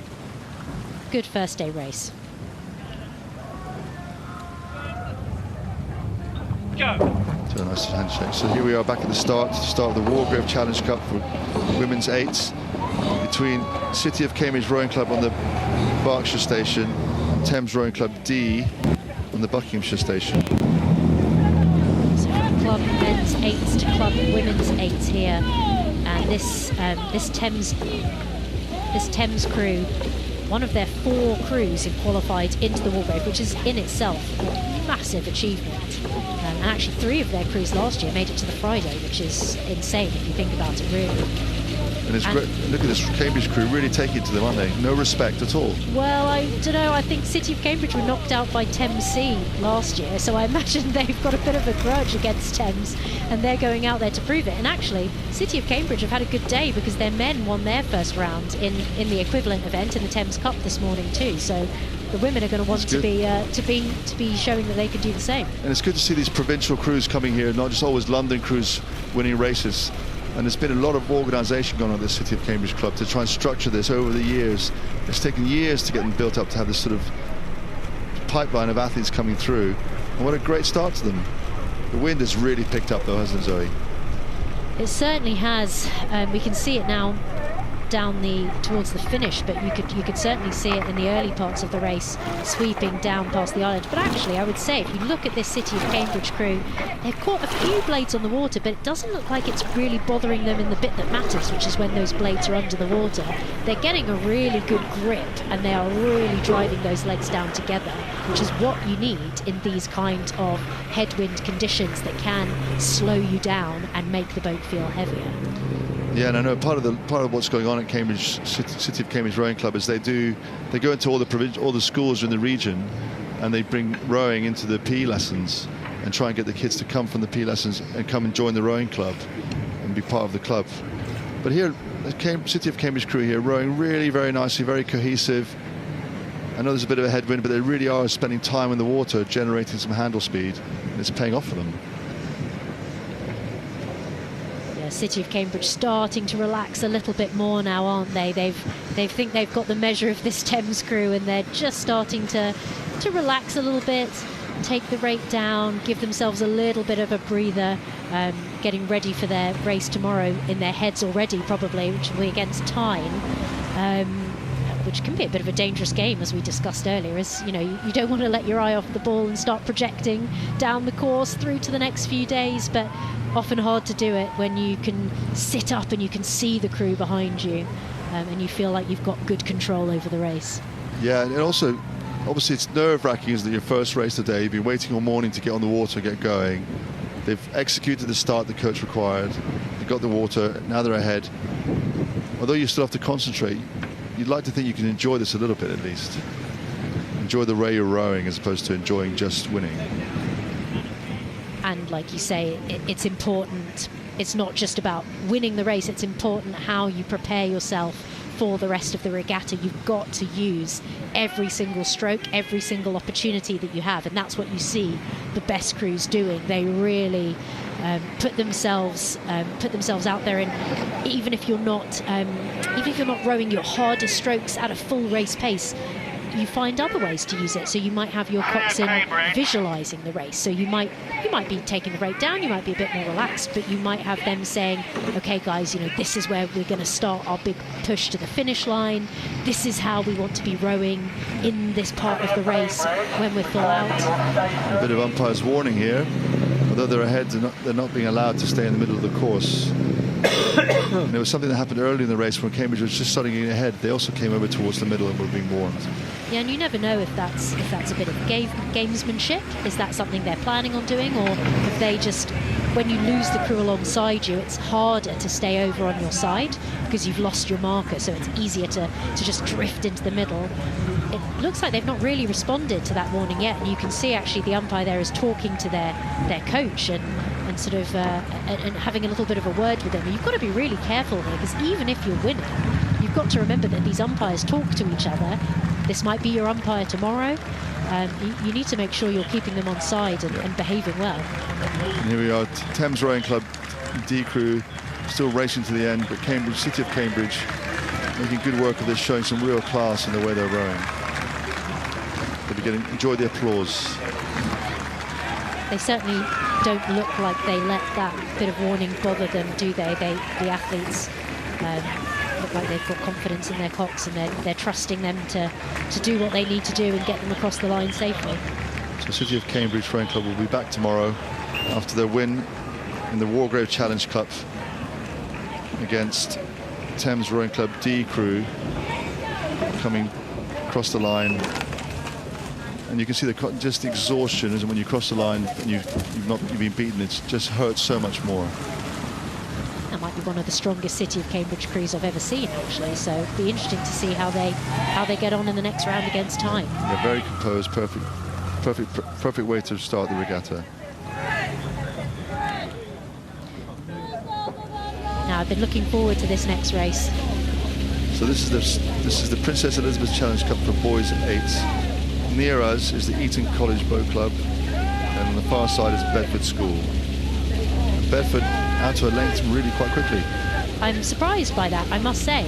These crews were separated by just, I think, 3 seconds, so about a length over the whole course of Nat Schools. They came 7th and 8th at the National Schools Regatta in the Champ 8, so I was expecting this to be a really close matchup, but it looks like Bedford were not playing around at the start there. They just decided to get on it, get out there fast, and put the pressure on. They were brave.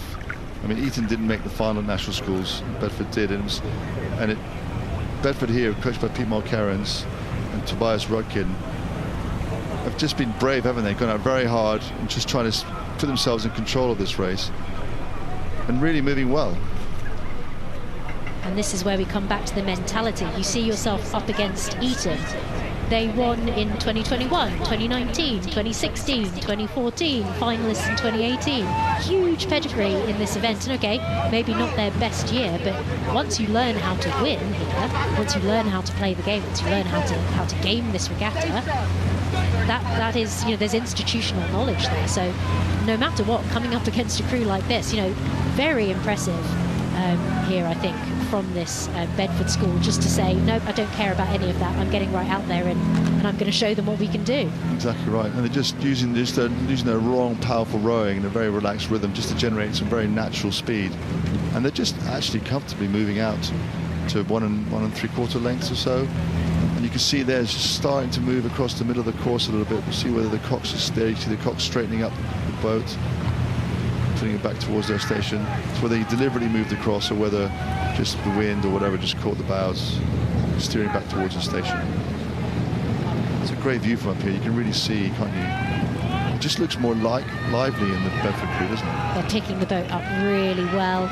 You know, you've got to get all that weight up to speed, and then you've got to do your absolute best not to damage that speed, not to sort of throw your weight in the wrong direction. You want to disturb the boat as little as possible, particularly in the 8s, which is so hard to get up there in the first place.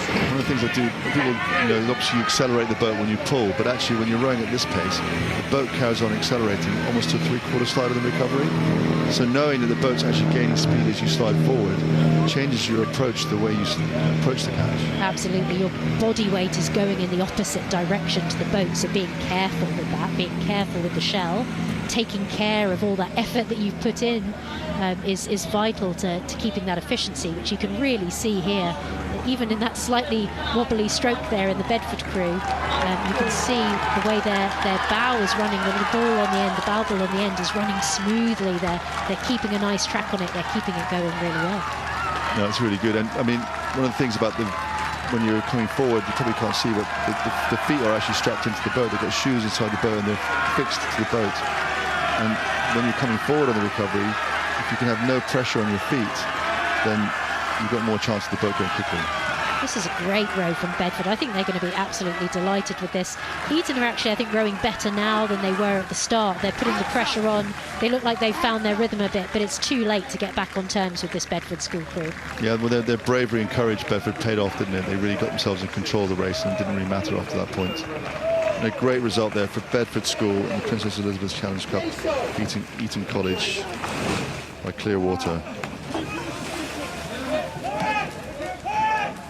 You can see how hard those boys from Bedford had to work to win that. These wins don't come easy.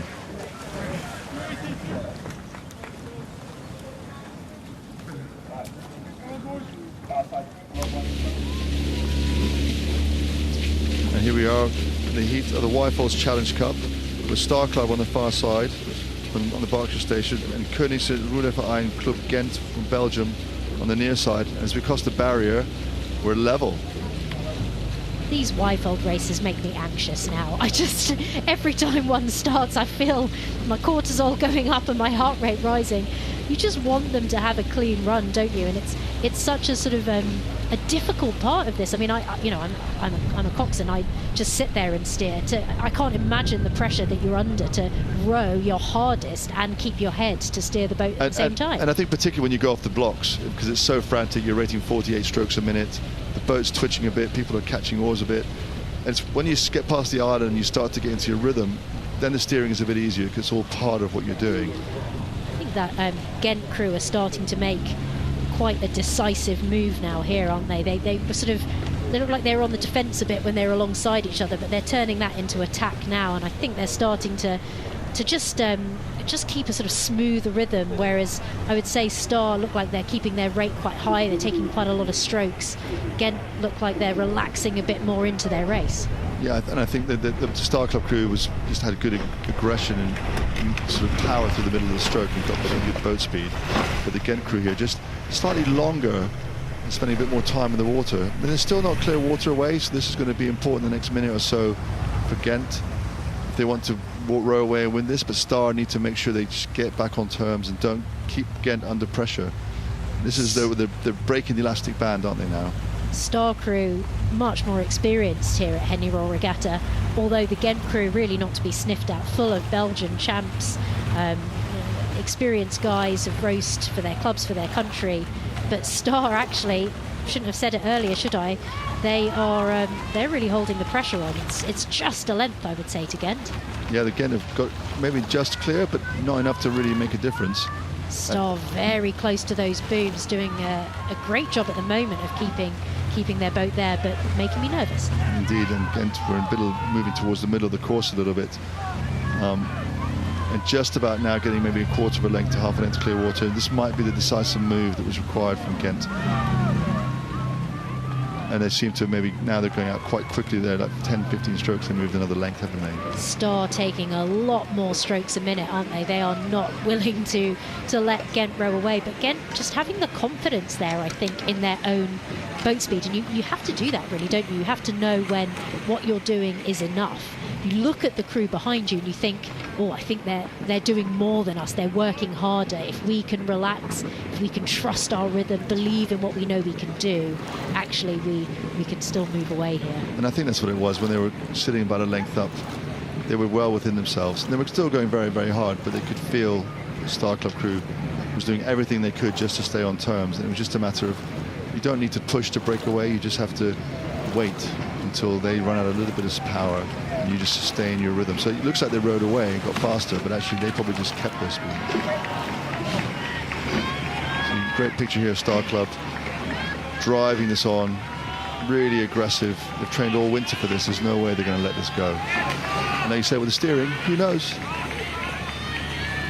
You definitely can't count your chickens, especially in these coxless races, but actually we've seen it in coxed boats here at Henley Royal too. Leads changing right at the last hand because of mistakes made, problems in the boat, and you have to keep you have to keep on it. You have to keep focused until the line. Indeed, you do. And here we have the crew from Koningsruderverein Club Ghent, about 2 lengths up on a very tenacious and hard battling Star Club.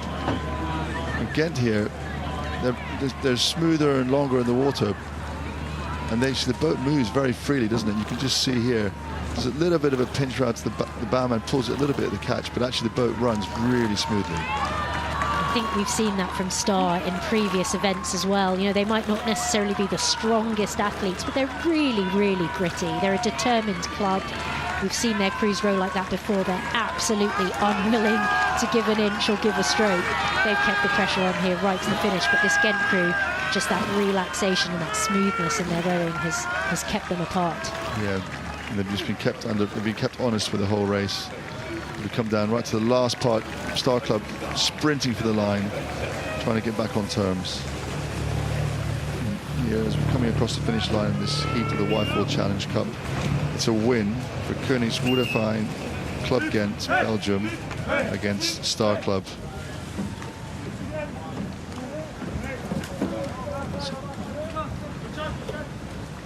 It's a nice, tough, honest row from the club from Ghent. Nice thumbs up to the opposition. Paddle back now into the lunch break.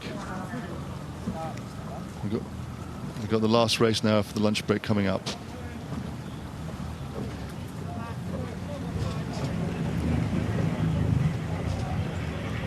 So we're here for the heat of the Diamond Jubilee Challenge Cup. This is the Junior Women's Quadruple Sculls. On the right-hand side of your screen, you've got Sydney Rowing Club Australia. On the left-hand side of your screen, you've got Marlow Rowing Club B. And having come past the barrier, Sydney Rowing Club seem to have taken a lead. Sydney Rowing Club look really neat, really aggressive. And it's interesting, isn't it? Because we talk about institutional knowledge. None of these athletes have raced at Henley Royal, but they have an extremely experienced coach in Flo Griffiths, who's from the UK and has only been over in Australia for a few years. She knows what it takes to compete here. She knows what it takes to bring a crew here that are going to meet the standard. And I'm sure she won't have brought her crew over lightly. She seems to have prepped them very well. They're very composed, good steering down the course.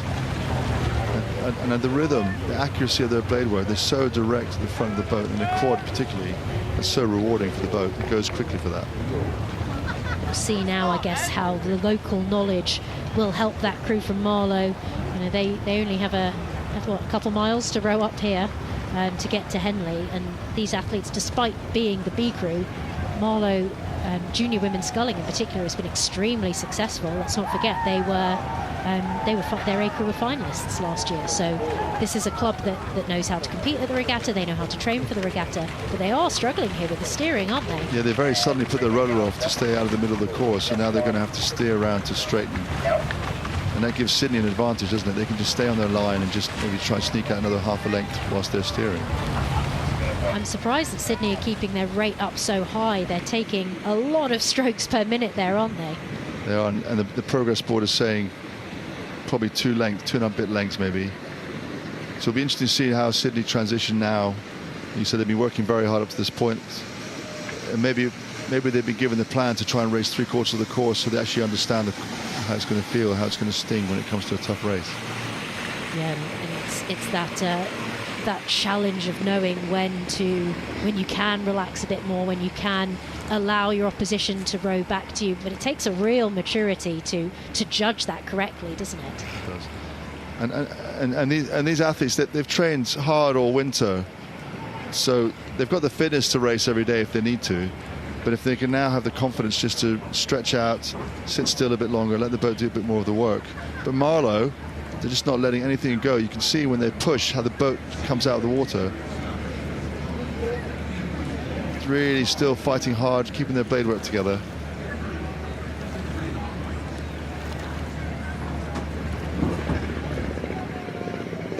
I think we need to keep an eye on this Sydney crew. I think they're going to go a long way through this regatta. These are extremely experienced athletes who have competed, for their club, for their country.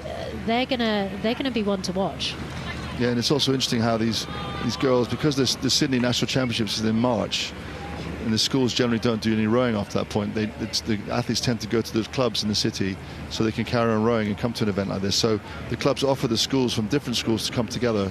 So it's kind of a composite in some ways, although they're all representing Sydney Rowing Club. So it's a bit like Cambridge City, isn't it, when they're trying to get kids from different schools to come and row for them. It's not far from being the same sort of approach. And here they just seem to be a bit more relaxed now, don't they? They seem a little bit more relaxed here now, taking a bit more time between strokes. Yeah, it looks like the nerves have left them a little bit, and they've got into a bit more of an efficient stroke, a sort of sustainable stroke. Earlier on, it did look like they were keeping the rate very high, which did look a bit unsustainable, but perhaps now they've just felt like they can relax into this a bit more. They're getting into their flow a little bit. They're finding their rhythm, which is, it's important to get those wobbles out in these early races before you come under real pressure that's gonna keep sustained the whole way down the course. 100%. And we also looked at with the forwards race beforehand. The water seems to be a bit calmer coming through the enclosures. There's a bit of shelter from the wind, and it's a bit easier for them to relax. knowing how the prevailing conditions are going to affect the course are really important. You know where it's going to suit your crew, you know where you're going to have to alter your technique a little bit to get the best out of the conditions. And I think these young women from Sydney are doing a good job of making the most of it. But let's not forget that Marlow crew, who they're still, they are still keeping the pressure on. They are not, they're not going to go away easily here, are they? Okay, and here's Sydney within themselves now as they're coming down the enclosures. They'll be really loving this now when they just nice sunshine, beautiful English summer's day coming down towards the finish.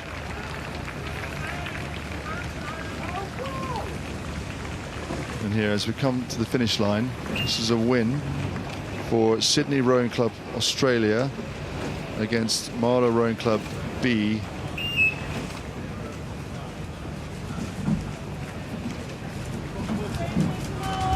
So, Zoe, thoughts about today?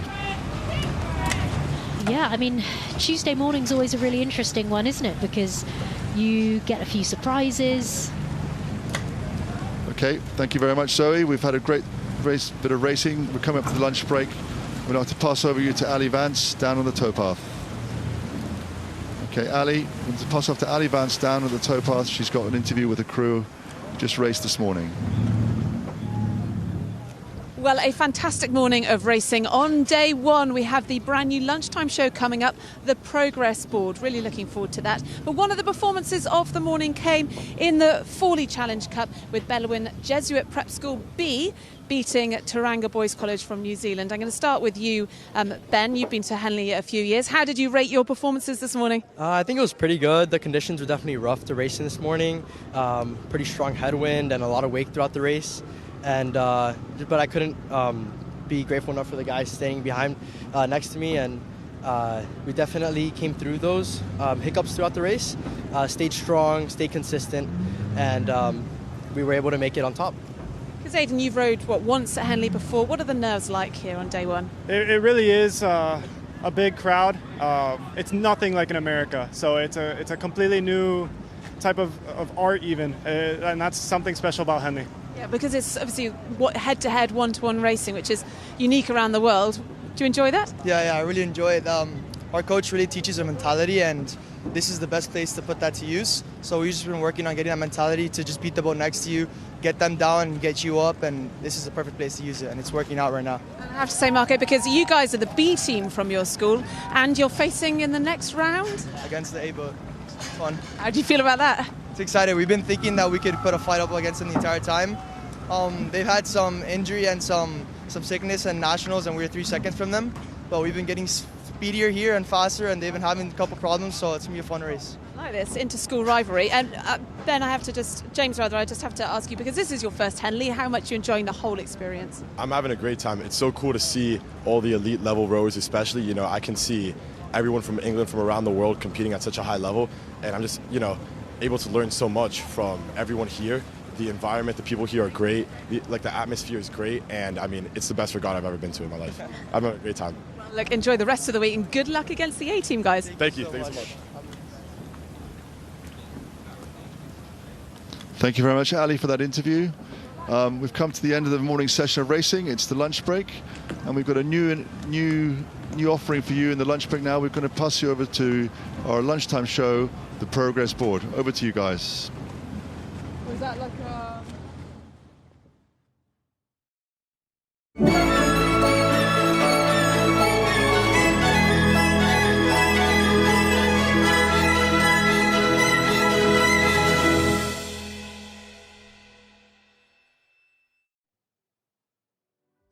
Hello and welcome to the Progress Board. We're going to be here with you with a brand new show live every lunchtime from Henley Royal Regatta. After every morning session for the next 6 days, we're going to be unpicking all of the narratives, all of the action, and helping you to understand with us what's been happening here at the regatta. I'm Camilla Hadlin-Horrocks. I'm joined here by Fergus Mainland, and we are genuinely thrilled that you found this programme here today with us. As Camilla said, we're going to be recapping all of the action from this morning's racing as we will be doing throughout all 6 days of Henley Royal Regatta. We'll have some great guests, some spectacular personalities dropping by as well. And the name, of course, the progress board, well, it comes from the iconic scoreboard at the end of the course that has been updating guests, members and their guests for generations here at Henley Royal Regatta. But of course, Henley is so much more than just the racing out there on the course. It's the buzz, it's the atmosphere, it's the vibes off the water that make it such a special event. And Ali, you've been out there on the banks this morning. How is it on the first day of Henley Royal Regatta? Yeah, I think there's a unique vibe on that first day. Nervous anticipation. You know, the crews, there's no more training to be done. This is their moment to perform. And particularly today with so many junior crews in action. I mean, a lot of them, this will be the only time they will ever race here. It's a huge moment for them. And so, understandably, nerves are quite high. And Ali, you've been coming to Henley for the last few years now. What is it about Henley Royal Regatta that you love, and why do you keep coming back? There are so many reasons why people love Henley. I mean, the sport is fantastic. It's world class. You've got Olympians. It's that head-to-head rivalry you don't get anywhere else in the world of rowing. But on the bank, you know, there's the tradition over, we're 187th edition of the regatta this year, be it the trophies, the beautiful silver trophies, the blazers, the colourful, the scenes in the stewards' enclosures. So the tradition, along with British style, you know, no one else does these events quite like the British, be it the sort of pomp and ceremony, let's say. So all of that combined in, and in front of this amazing town and beautifully, quintessentially British town. The only way I can describe it is iconic, which is why so many of the juniors of these under-19 athletes just absolutely aspire to be racing down this track. And this is dubbed as Junior Tuesday, like you've mentioned, Ali. A lot of these athletes racing here for the very first time here this weekend and this week even. And it could be their last time ever racing down the Henley Royal Regatta course. But it's just amazing that we're kicking off with the Princess Elizabeth, with the Prince Philip, with the Fawley and with the Diamond Jubilee all today, hence dubbing it Junior Tuesday. Junior Tuesday, it's set to be a really special day of racing. It already has been, and we'll be recapping some of the action and looking ahead to what is coming up later on today. But also in today's show, we send Greg Searle out on the water this morning, Olympian steward of the regatta, to bring the course to life. But we also catch up with one of the favourites for some of our junior events as well. But as we said, let's catch up on some of the racing this morning, and let's kick off with the Thames Challenge Cup between Penn A.C. and City of Cambridge Rowing Club. City of Cambridge, of course, one of our great domestic clubs here in the UK who have been so strong and building through recent years. Penn A.C. came across, they were fundraising to get over and were eyeing up a spot in Sunday's racing. But as we can see, a really dominant performance from City of Cambridge. Saw them striding out, leading by Clearwater as they come through the stewards' enclosure. What a way to start your Henley Royal Regatta in fine form. City of Cambridge over Penn A.C. and that will send the Americans back home. Well, with remarkable wins, there's also some very heartbreaking losses as well. And we had a heartbreaking loss in the Wyfold Challenge Cup for Coxless Club 4s, where we saw Holden's Rock Club Norway versus Sydney B. And these Coxless 4s steered by the athletes on board. And one of the unique challenges of Henley Royal Regatta, as you'll see here, is that you have to stay between the booms and the piles. And that blade flying out there, the crew doing so well to get themselves back on the upright and back down the course. But it did open the door there for Sydney B, our first victims of that very unique steering challenge down here at Henley Royal Regatta.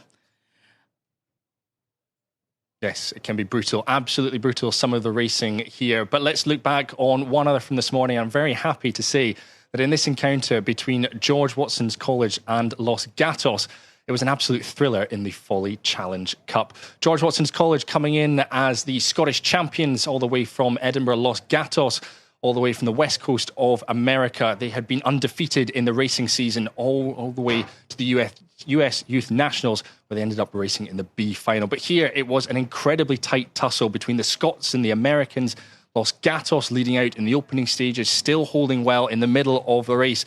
But we've seen some famous sprints from George Watson's College at the National Schools Regatta. It worked from them again just now, and here they are powering through to win ahead of Los Gatos by about 3/4 of a length.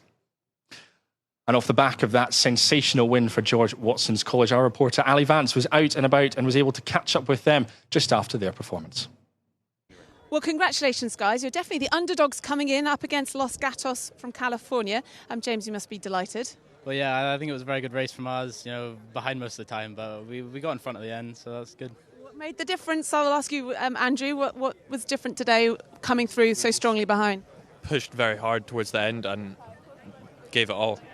So got enough done. Yeah. And Ezra, you were saying that only one boat from the school come each year. So it's not like you're Los Gatos coming here with a huge reputation. Yeah, no.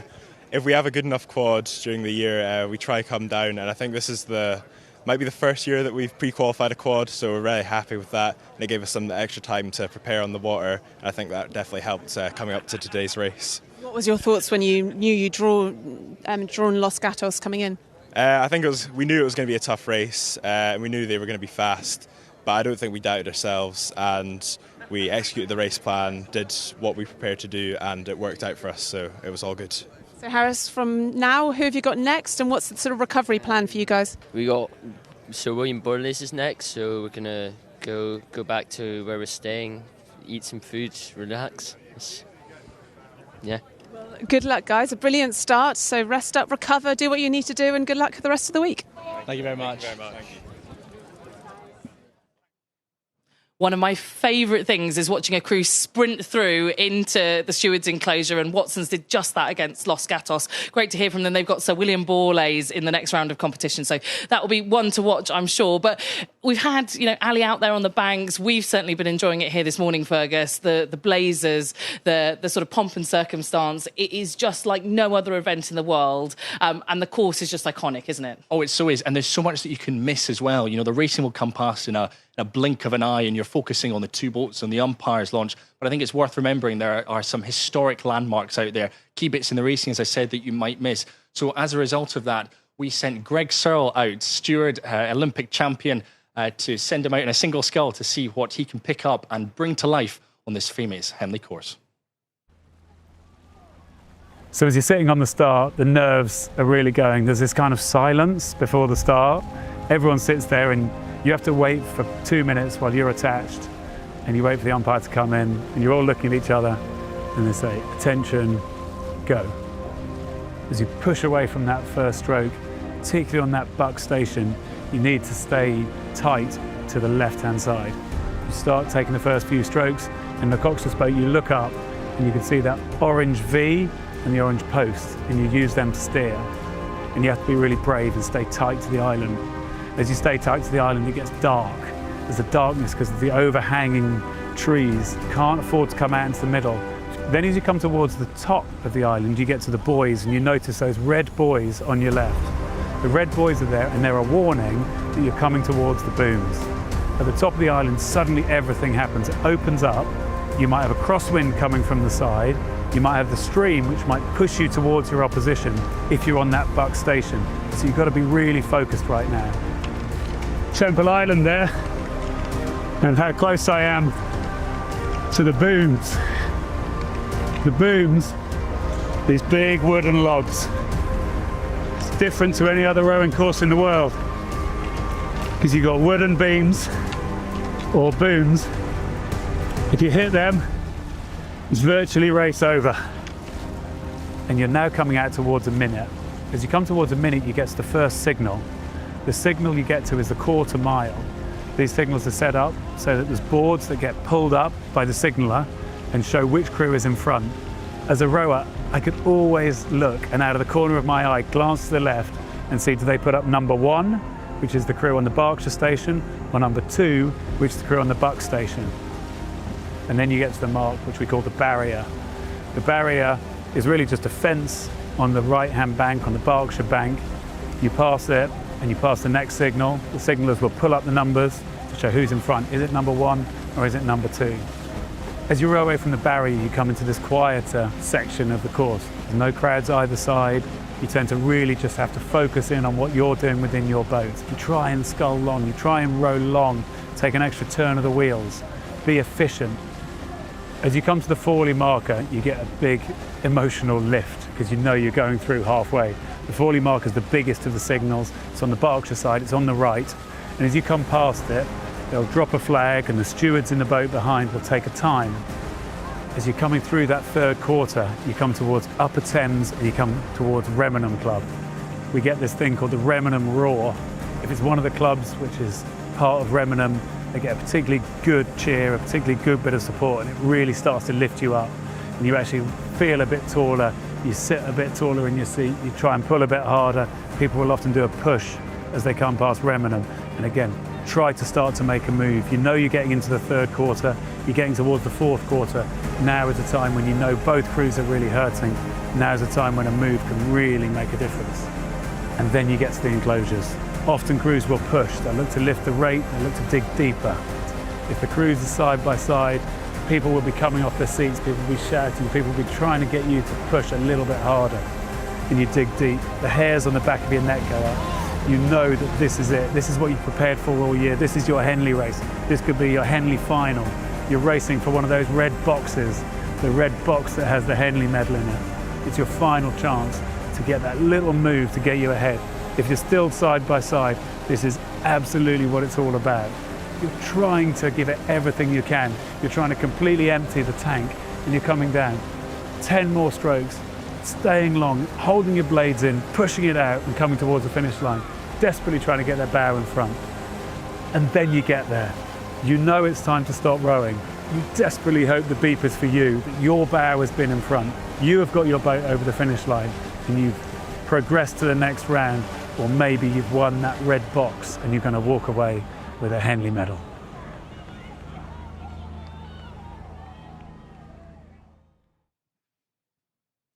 Thank you so much, Greg. It's wonderful to see you back out there on the course in a single scull, and it looks like you've never left the boat. As we've said, though, today is Junior Tuesday. What an exciting day for the athletes, for the parents, as all of their racing gets underway in the Princess Elizabeth Challenge Cup, the Prince Philip Challenge Cup for the Junior 8s, the Fawley Challenge Cup and the Diamond Jubilee Challenge Cup for the Junior Quads as well. So much to talk about, so much to be excited about today, Camilla, but I think the 8s is probably a really good starting point. What's exciting you about the racing that we've got here at Henley? I think let's start with the Princess Elizabeth Challenge Cup, which is the junior boys side of things. For me, it's about seeing where the international competition feature against some of the best of British schoolboy rowing. And we've got Deerfield Academy coming over. They won the US Youth Nationals just a few weeks ago. They're on top form.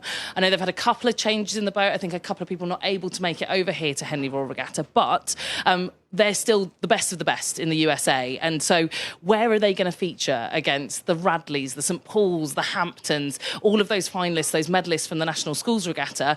Where are they going to slot in? And we're going to see them go this afternoon. I think it's 4 p.m. They've got their match-up against Dulwich College. So I think that will be one to watch, just to get a bit of a litmus test for where we think Deerfield might feature. Well, I think they're going to be facing stiff competition, because we know Radley College came in, did a 5:40 at the National Schools Regatta. We're one of 3 or 4 crews that actually broke the National Schools Regatta record, and it wasn't even a big tailwind. But, you know, we're talking about national champions. What about this Row America Rye outfit that are coming across in the Prince Philip Challenge Cup for the junior girls' 8s? Yeah, Row Rye, also national champions. And I think the difference with Row America Rye is they were at Henley so recently. Just 2 years ago, they made the final on Sunday of the Prince Philip Challenge Trophy. They lost to a brilliant Headington School outfit. And I think with Row Rye, it's that they know what the benchmark is. They know how good you have to be to win Henley Royal Regatta. They've been here, they've lost in the final. And so for them to make the trip over the Atlantic, to really push hard to come over here, I think they must think that they've got a crew that can win this event, having known where the benchmark sits. So if I was Headington or Shiplake, I'd be quaking in my boots a little bit about what is going to come later on this weekend. We're going to, hopefully, fingers crossed, if all of the draw goes to plan with all of the selected crews, we're going to see that rematch from 2 years ago's final, Headington versus Row America Rye, on the Saturday. That's going to be an absolutely stonking semi-final. And I think the other thing to add in, Row America have been undefeated for 2 years since they lost to Headington School. So they've just been cooking up, building up this. We've got Chicago coming as well as some other top American crews as well. But on the quad side of things, we've got Windsor boys who have been cooking up all season long here in the UK. They've been the crew to beat in the Fawley Challenge Cup, but they're going to face stiff competition, aren't they? Yeah, they really are. I think the crew I've got my eye on in the Fawley Challenge Cup is Leander. They've been really good building towards this sort of peak of the season. They won out at Marlow Regatta, which happened just a couple of weekends ago. They're cooking, and this is their home water. They've won the Fawley Challenge Cup before, and so I think Leander on home water with a little bit of confidence, the wind underneath their sails with a home crowd could really, set the cat amongst the pigeons. And Mark Wilkinson's boys from Windsor Boys, could we see the end of their dominant run here this year? We'll have to wait and see. Add in Sewell and Borlase, add in Tideway Scullers. What an exciting competition that is set to be. But also in the Diamond Jubilee, as we've mentioned, that's set to be a thrilling contest. Well, I say thrilling contest, a thrilling moment we're expecting from Marlow Rowing Club. Of course, anything can happen at Henley Royal, but they've been the class act all season long, haven't they? They've been untouchable, and I think it would be a real surprise if we didn't see them win here at Henley Royal Regatta. It's been building for a few years, like you say, almost feels like it's inevitable, but we've seen big upsets in the past. There was a few years ago where Wycliffe had won everything through the season in that Diamond Jubilee style event, the junior women's quads, and then kind of fell foul at the final hurdle to Tideway Scullers. So Marlow just need to keep on their toes and keep going. We've got a great matchup in the Diamond Jubilee Challenge Cup this afternoon. We'll talk about that in a little bit later time. But before that, we have got we actually spent some time upriver with one of the premier coaches from the school programmes, Shiplake College, who won the Princess Elizabeth Challenge Cup just last year. And we spoke to their head coach, Dave Curry. Henley is such an iconic race for anybody that rows. Being only 2 miles up the road, it feels like home. It just feels very special leaving the school to go racing, and you drive through town and you see all the locals cheering and waving and shouting good luck to you. The programme throughout the year starts in September. Quite a lot of winter miles, working on the technical model that we're looking to develop, weight training, ergos. We go to 2 training camps a year. It's a huge amount to ask for these students, but the enthusiasm they have for the sport, I just feel that we're supporting their ambition. I think the guys started to believe they could win when we stepped out of the child bill category. However, it was also a bit of a hindrance because that was kind of the ceiling. So as soon as we stepped out of that event and said, right, we're going to do it and start to compete against the other more well-known established schools, then the belief started to come there that, then there's nothing different from them to us. We have the same facilities, we have the same water, we have the same amount of time, so why can't we compete with them? I think that competition that you then build within the squad builds confidence again, what we managed to do this year, which has been great, winning national schools and the school's head, so really proud of that result. There's nothing quite like it, even though there's a whole fanfare going on around you. You're in your place, you're in your space, you're in your bit of the boat that that you've always been in. Everything around you may change, but that bit that you're sat on, that bit that you're attached to, that doesn't change. So just be in your moment and in your space, sat on the start line. The girls that have sat for quite a while on the start line, and they've got smiles on their faces and they're having a little chat, and it just shows actually they're quite relaxed. They're not being consumed by the event. I think it's really important is to make sure the event doesn't feel bigger than you are. Being able to do it with the girls and boys just shows, other programmes what is possible. I think the 2 groups can actually learn quite a bit off of each other as well. Hopefully other clubs can see, what's possible. There's constant competition coming for us. That quad's going all right? I want them to go away from the whole season, not just the regatta, but just leaving the college proud of what they've achieved and the feeling that they have given their best account of themselves. They learn so many skills through rowing and being in this high pressure environment, the experience of being in a Henley race, sitting on the start line in that pressure, being able to get through that and then deliver a race that they're proud of. They've learned so many skills, which is great.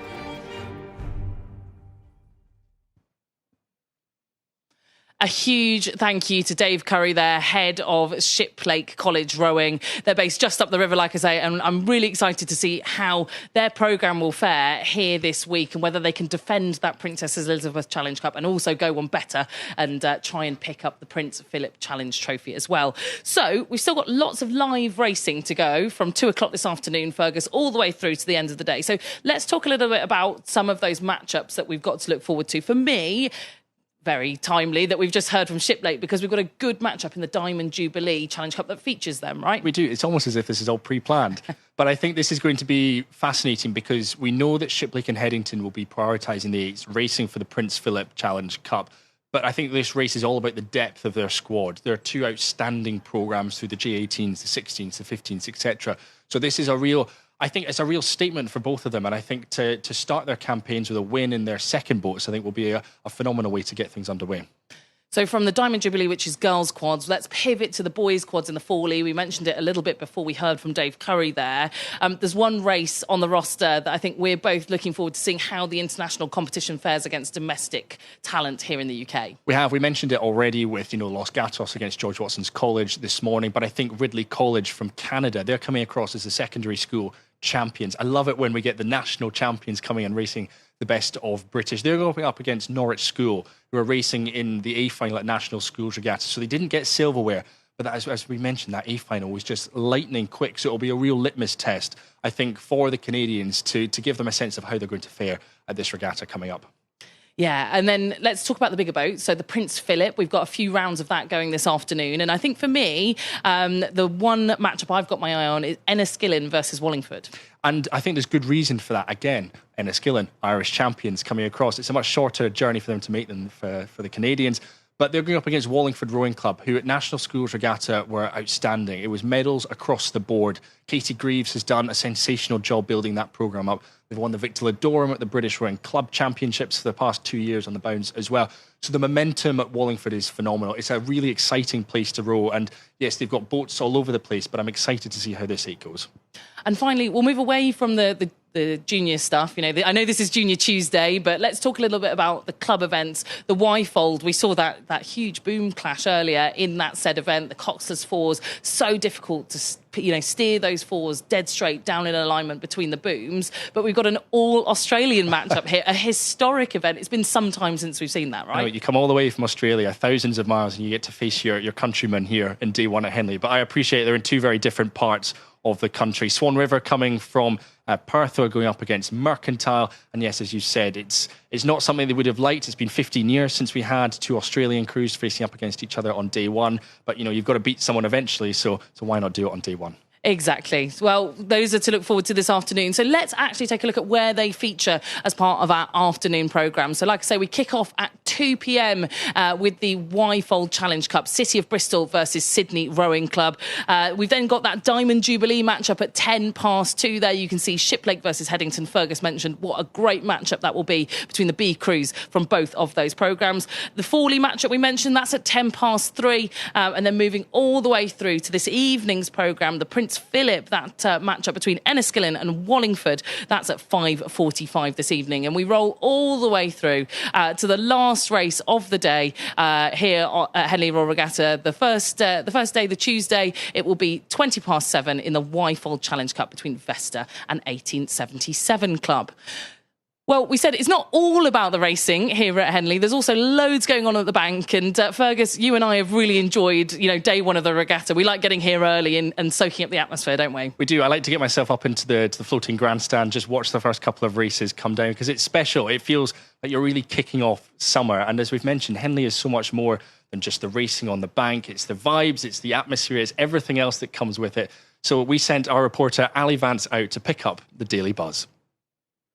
The Daily Buzz on day one of the regatta is definitely down in the boat tent area. With so many crews still in contention, the tent is absolutely packed. And to be honest, it's pretty much mayhem down here with boats coming in and out of the water, loads of supporters, family, friends, loads of international crews, and delighted to be joined by Grace and Izzy all the way from Sydney Rowing Club. And Grace, your first regatta? Yeah, it's my first Henley here, so it's very exciting now that it's busier, 100%. So yeah, looking forward to it. I'm glad you're sort of keeping an eye out because we could get taken out by this boat. Hopefully we're going to be all right. Izzy, you've done this before. What makes this regatta so special? I just think that the racing itself and the atmosphere is insane. Like on the Sunday, if you sadly don't make it to it, but it's just crazy. Like, everyone's dressed up, beautiful, and you just get to have so much fun and so many people around. It's great. It's really great. It's pretty busy down here, and you've been cheering out some of your crews already. How many from Sydney have come over? So we had 28 athletes come over from Australia, and then we had 4 athletes from England who were rowing for us as well. So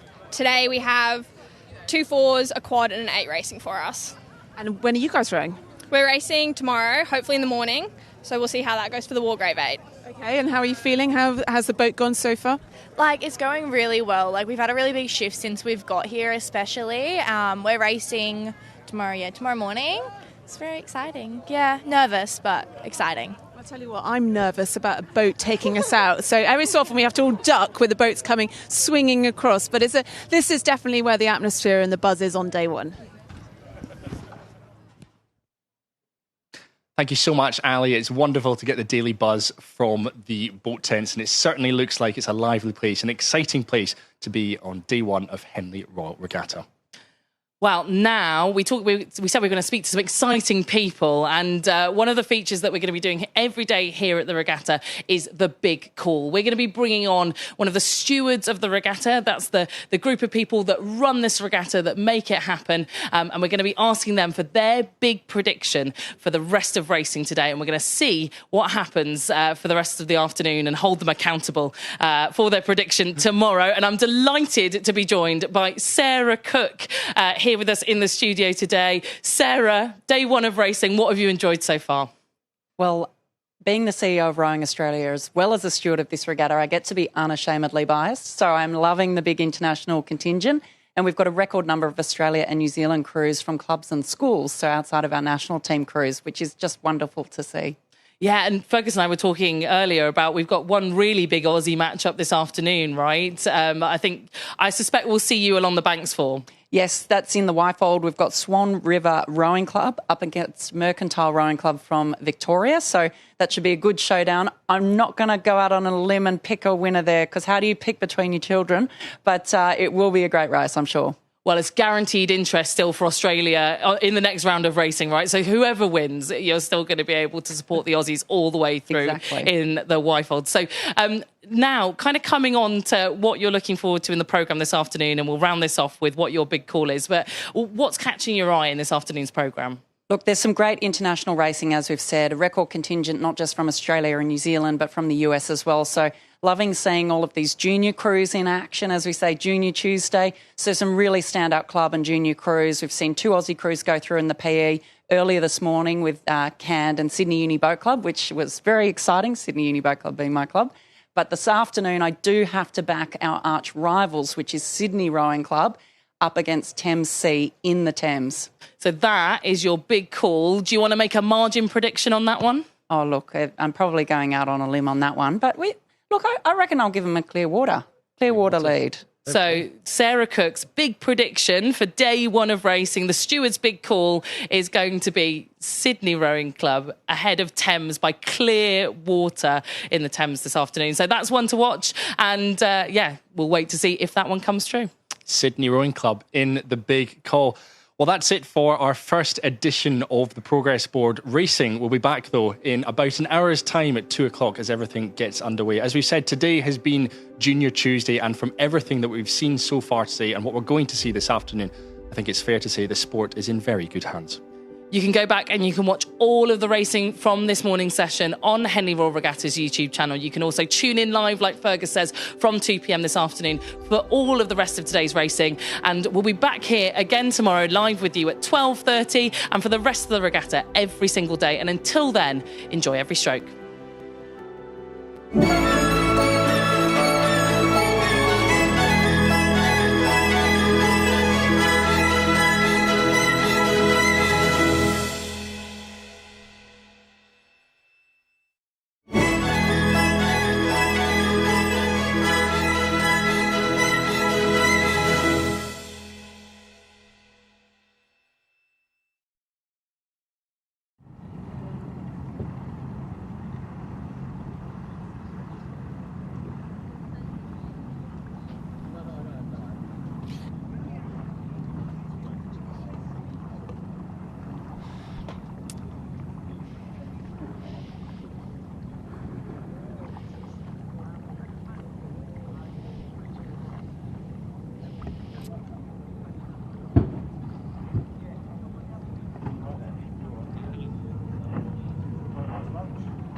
Nobody wants to be the first boat out. And they're off. And here we go with the Wargrave Challenge Cup. Then Molesey Boat Club C, Vesta Rowing Club A. Keeping an eye on Vesta Rowing Club on the Buck Station, seeing how they get past Temple Island. It's always such a perilous, tricky start to a race, isn't it? Even in relatively calm conditions, it's still a challenge. I've done that pretty well, Vesta. Yeah, both those crews have gone off really well. And of course, Molesey Boat Club that we're looking here, this is their C boat. In the event, they had to come through qualifiers, their A and B boat, pre-qualified. Vesta also, that's their A boat from their club, but also had to come through qualifiers. So it's going to be a very good race, I think. Vesta quarter of a length up already in the early stages. It's quiet down at Temple Island at the moment. There's already a big support crowd on the bank, on the Berkshire bank, down by Stewards and Regatta enclosure. I had a stroll down there a few minutes ago, and there are already hundreds of people here, even though it's so early in the day. It's brilliant to see that, isn't it? And looking there, it looks like Molesey there look just a little bit higher than Vesta. I think they feel like they've got to get into this race and stay with them.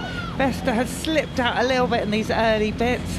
You can see there just a slightly lower stroke rate, so their blades are going in, but that Molesey fast start is working. Yeah, Molesey have put on a spurt there, haven't they, and got at least back level with Vesta on the Buck Station to the right of your picture there, and in crimson and black. But this could be a great start to the regatta, couldn't it? It looks like it's already got the makings of a very tight contest. Yeah, and this Molesey boat's interesting because they were racing in fours in women's Henley a couple of weeks ago. One of them winning that event there, which was great to see for them, and then they got into this 8 in the last couple of weeks, literally, and to bring it together to come and contest this race. So they will be learning down the course and learning through this regatta. Vesta, they've been doing some more racing together, some really good results earlier on in the season. See the Vesta boat there in the cock seat, Claire Wright, Anastasia Greenway-Robbins in the stroke seat, setting the tempo. Looks very smooth.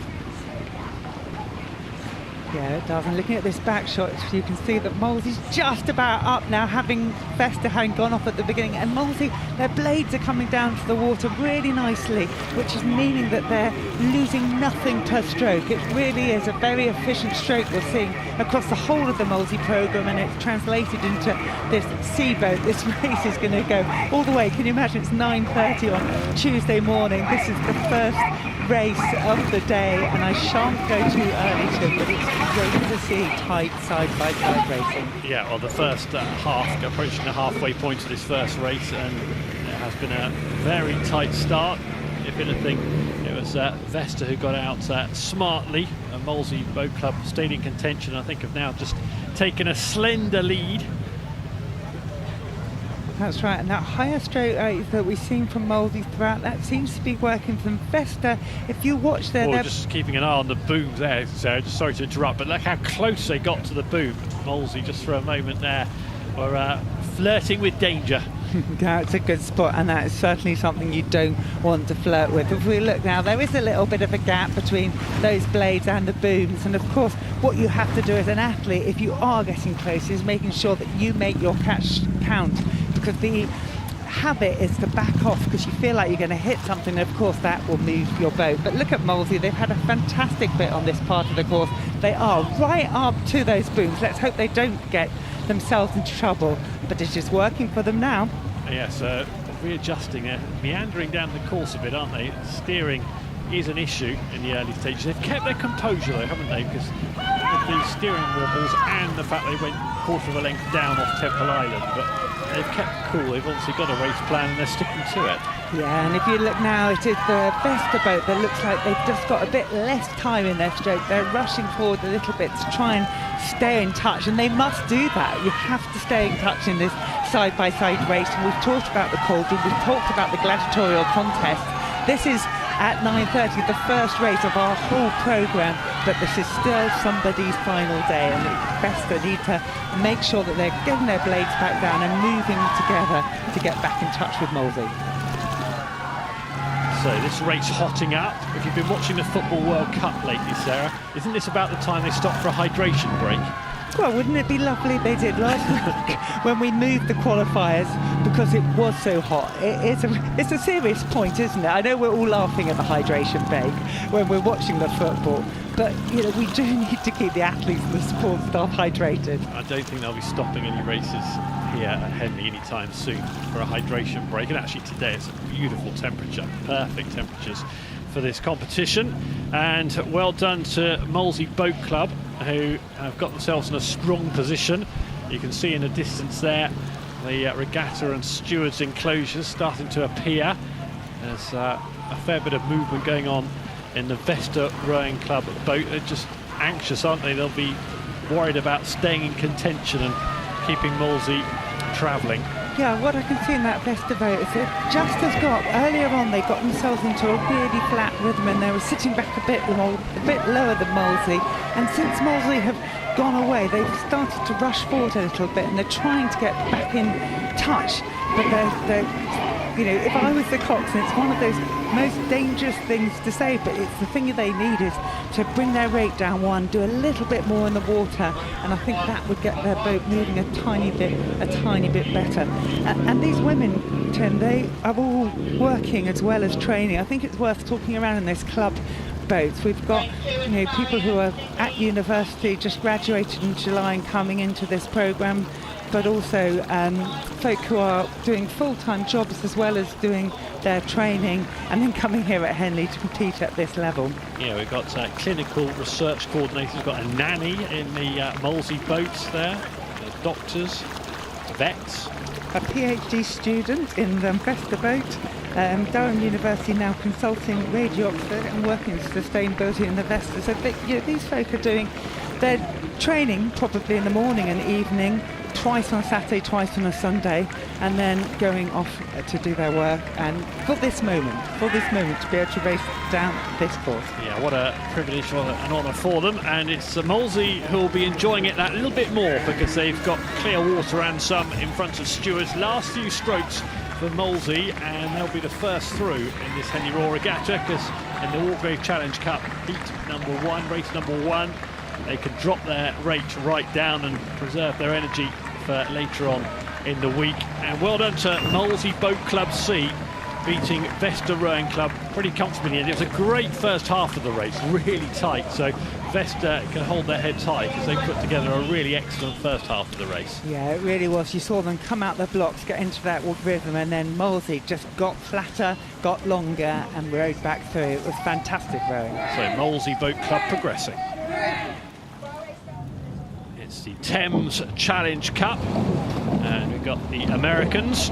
Penn Athletic Club are on the Berkshire station, and City of Cambridge Rowing Club on the Buck station. So let's have a look at this start. It's such an important stage of the races, and arguably the most difficult tactically and technically, isn't it? Yeah, absolutely, especially in these eights, and you're sitting there for what it feels like forever, and of course you've got your plan and all you need to do as an athlete is execute it, but the hardest thing to do is execute it because your mind, the nerves are everywhere, and of course you're going to be thinking about how you row but also wondering about what's happening in the other boat. And of course we've got these two boats who just simply won't know much about, one from the US of A and one across from the CAM in City of Cambridge, and it'd be great to see how this race unfolds.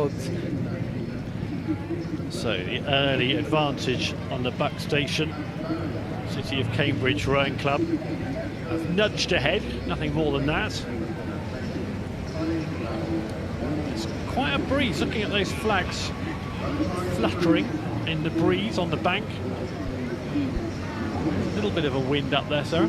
Yeah, and you can see it's just coming across the river, a little bit of a holding headwind. But the City of Cambridge boat, let's look at that. It's done really well in this first part of the race. They look like they're long and strong in the water. They're really flat in the way that they're rowing. They're keeping themselves cool with a bucket hat and other ways. And you've got a really nice pick-up at the catch there that really is moving them there. The Penn Athletic Rowing Association on the other side, a very different style. You can see a little bit more work around the back pushing their boat up, and they're trying to stay on touch using their second half of the stroke to hold their bow ball out. But look here at him at the steering as well. City of Cambridge have come over a little bit. The umpire hasn't got his flag out. I think that is John Hesher there, who's in that umpire boat behind in that blazer. But City of Cambridge have just wandered a little bit. Yeah, there is John, and you can see, of course, the people who cannot shout or coach from in there, but watching their athletes race. And the boats have just come into the middle of the course a little bit. Yes, you can see them converging a bit there. Work to do for the Americans on the Berkshire station. Good morning to everybody in Philadelphia, where Penn Athletic Club is based, just after 4:30 in the morning there. So a bright and early start to watch this one, I'm sure, for friends and family back in Pennsylvania. And it's going to be success for City of Cambridge Rowing Club on the Buck station. It's a tough race, and there's a good burst from the Americans towards the end to keep it competitive. But well done to City of Cambridge Rowing Club on the Buck station, winning there, beating the Americans. Great experience for them. Yeah, great for them to come over and race in this way. Done themselves proud. So the Fawley Challenge Cup now, St Paul's School on the Berkshire station to the left of your picture there, against Lea Rowing Club on the Buck station. Such good work here at the start there, Lee. Just putting their rudder on there, just keep an eye, because they are going across the course, and hopefully either the umpire or the spowsman will notice and they'll get themselves straight. That was the orange boat on the Buckinghamshire station, and it's quite hard to steer that station because the island comes towards you and it makes you want to spook. And as an athlete or a steers person, you need to just be looking at that V and keep your boat straight. Yeah, Lee definitely went charging out into the middle of the water, and then has had to correct itself a little bit, nudge back towards the boom, and a little bit further down the track. That's how they stand. Tight. This is going to be a good race with the St Paul's boat against Lee. St Paul's so strong in the 8. We'll be seeing them in that as well. Their Fawley boat in this quad. So another strong squad. We were talking about Thames Rowing Club and their strong squad. St Paul's School, they will have come up to the school with heroes who are racing and rowing phenomenal strokes and watching and great results and going on to represent the country. So they will have watched at these St Paul's guys, and they won't be scared of being down. They'll be used to being in competitive situations in their training squad day in, day out. Well, this is a very competitive situation, isn't it? The white and black of St Paul's School, top of your picture there. Not far off, well, maybe a half a length at most, down on the Lea Rowing Club. They're leading in the orange. To the right of your picture now, just trying to stretch a little spurt from the Lea Rowing Club to try and shift on and make that lead a bit more emphatic. Yeah, you're spot on. They really have given themselves a push in there. Their rate has gone up slightly. Their blades have gone down to the water a bit more, because they would have sent St Paul's coming back onto them. And just watching again that orange boat on the right-hand side of our picture, that steering, just a safe way away from the boom, but mustn't get attention of the umpire. The St Paul's boat, boat on our right-hand side, is very close to the boom, so not troubled by it. But yes, this course is so interesting because it's about being a whole athlete. You have to be able to get yourself safely to the start, make sure you're managing to control a busy river situation, and then manage the boat through the course as well. So a very good race here, the Fawley Challenge Cup, and look how tight it is. We're well into the race here, and it's anybody's. And Lee are going to have to go again here, aren't they? Because they haven't shaken off St Paul's. I mean, this is a fantastic race, and this is what we can see with St Paul's on their programme. There is such an efficient way of rowing that they can stay in touch, because every time you see the blades are coming down to the water, they're cool, they're calm, and they've got this rhythm. We talked earlier on about the boat doing some of the work, and I think St Paul's do that better than any other programme when I watch them. It doesn't mean they're going to win this race because it's side by side, but it keeps you a little bit fresher as an athlete. It means you have a little bit more to give potentially at this point in the race. So, Lea Rowing Club in the orange to the left of your picture. They've just about had ascendancy, but it's only been marginal all the way down, and we'll get a better angle in a moment. But there you can see in the bow seat, Watson. And he looks like, yeah, again, they've just nudged ahead, and haven't they? It's been tight all the way down, but in the last few seconds, whilst we were watching in the bow seat there, Watson has a little glance to see what's going on. This is a fantastic race, images all the way. They're both a little bit in the middle of the river, but I think they're going to be fine and safe, and I think Lea will hold on to it. But what a race for this point on a Tuesday. Yeah, very good race. It's going to be Lea Rowing Club who take it in the Fawley Challenge Cup, but less than a length between them and St Paul's School. And actually that was the biggest margin we had all the way down the course. For most of the race, that was really nip and tuck. Yeah, that was amazing and great to see that Lea coming through, and of course we'll see St Paul's in the PE later in the regatta.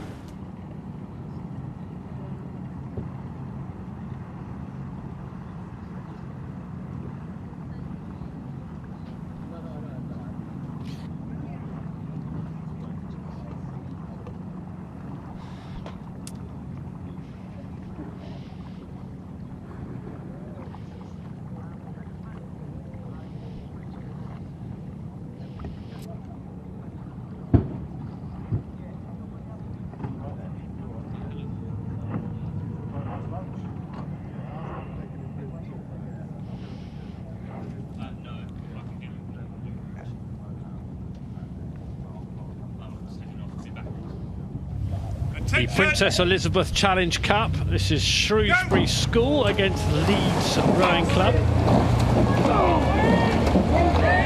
Junior 8s. And where are Leeds Rowing Club off to here, Sarah?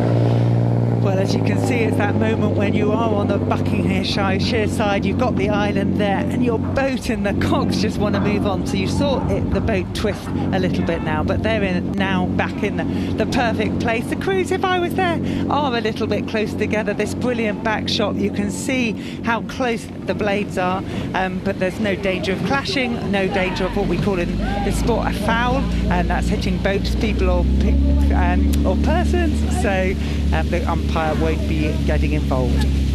I'm loving that shot from the umpire launch, where you can really get their viewpoint, can't you? We've got ref cam going on at the Football World Cup. We've got umpire cam here, where you can get a very clear picture of where the boats are in relation to the umpire's launch. So it's a good start on the Berkshire station from Shrewsbury School. They've opened up a big gap there as we join the action live just beyond the midway point of the race. The Leeds Rowing Club toiling away, trying to keep in contention, but it's going to be tough for them.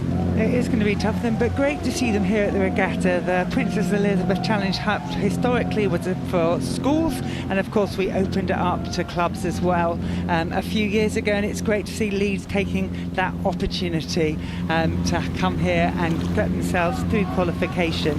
But of course they are up against the selected Shrewsbury School, so they have been favoured by those who are in the know and thinking that they will be going further in this regatta, and you can see there that they have a really good job there moving it on.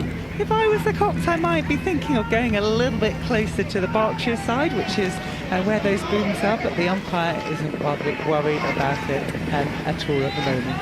Candela Caruso is the Cox in the Shrewsbury boat. You can see there in the stroke seat Maximiliano Parkhouse, who's on a Henley debut. They'll be happy to have the Leeds boat in his eye line. And it's interesting here looking at the ages of these young athletes. We've got a lot of 18-year-olds in the Shrewsbury boat. They've coming back. We've got 5 of the 9 returners with 6 combined appearances. So some experience, and they're the top of their age in this event. Leeds, we've got some 16-year-olds in there and a 15-year-old Jamie Ford in the bow seat. So they're coming here to build the experience, and I really am excited for seeing how they're managing this opportunity, how they're rowing, and I really do hope that we'll be seeing these athletes in years to come. Yes, two boats here at contrasting stages of their Henley journeys. Leeds just starting out with a less experienced boat, but Shrewsbury have got a bit more experience about them, haven't they?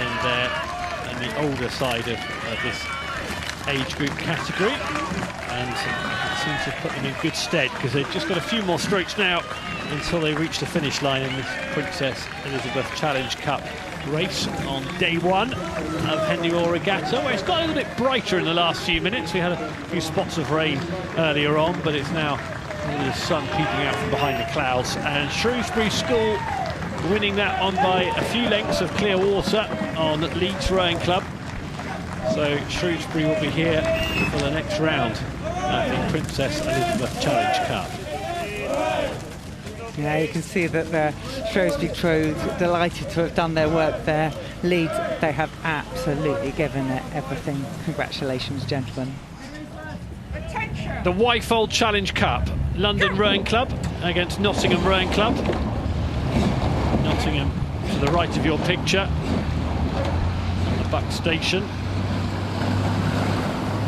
Coxless Falls, so this is one of the more difficult events when it comes to the steering.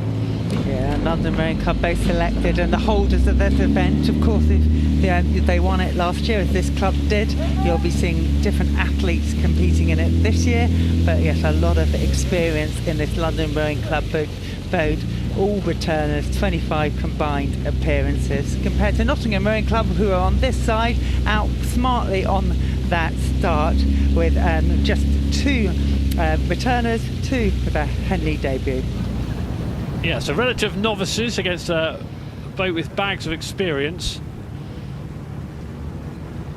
And it's the boat with the experience that's pulled ahead, London Rowing Club and the Wyfold, carving out a decent early lead. And you can see there at the Fawley box, the signalman is just looking at that, taking the times, letting the floating stands know what is going on from the umpire's launch, and London will be enjoying this and from their Vesta having done their work early on. Nottingham still staying in the race there on the left-hand side, pressing on and making sure they can take any opportunity that comes to them later down in the course. This is the London boat that you can see in the Berkshire station, and the bow seat down there, Matt Reeder, George Christian in 2-seat, Mika Featon Higgins and Henry Galbraith in the stroke seat. And we've seen them compete strongly all year. The Metropolitan Regatta, the 6-lane racing, racing in the championship 4th in that event, and having some strong results. So they really have prepared their season and made sure that this is the pinnacle of it here. So Nottingham Rowing Club, bit of beach sprint experience in that boat with Jerry Owen. Sarah? Well, if you look back to Richard Phelps, we were going to have beach sprints here on April Fool's Day, so perhaps Jerry Owens was thinking he could double up.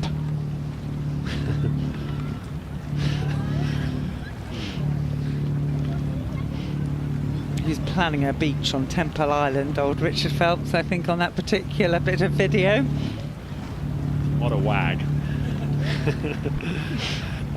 Jerry Owen, Alfie Armson, Liam Weaver and Corey Johnson. A beach sprint which is coming to the Olympic Games in Los Angeles. I went down to Bournemouth to watch the GB beach sprints a few weeks ago. That's a great sport. Maybe you're watching Jerry Owens around there at that time, I don't know. I'm sure he's been training in Seaport as well for this event. And here is the London boat you can see on the bow seat there. Matt Reeder, 35 years old, in his 12th Henley Royal Regatta. Busy over the last 12 years or so. Yeah, it's amazing when you think about that. We think about, I'm so lucky that this is part of my annual calendar, but for many of these athletes it's been part of their annual calendar in the same way, with all the highs and lows it is of being a competing athlete here at the regatta. So this is Nottingham boat toiling, working hard, trying to keep up, trying to keep the London boat honest. Not too much left now, moving in front of stewards.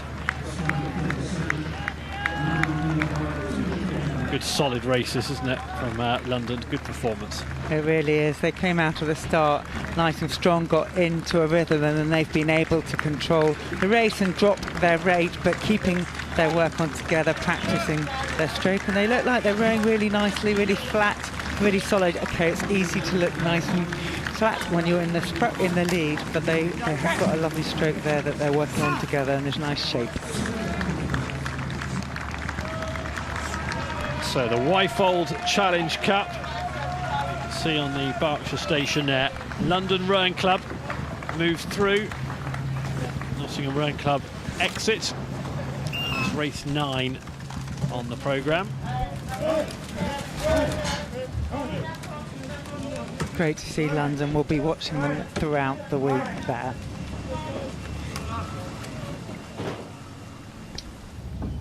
Attention!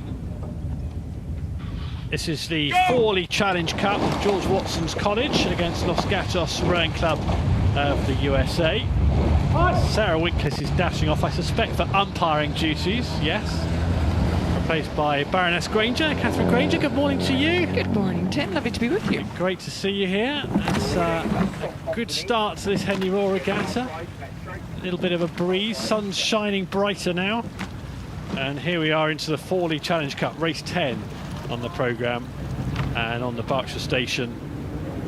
And the boat you can see moving well there, George Watson's College.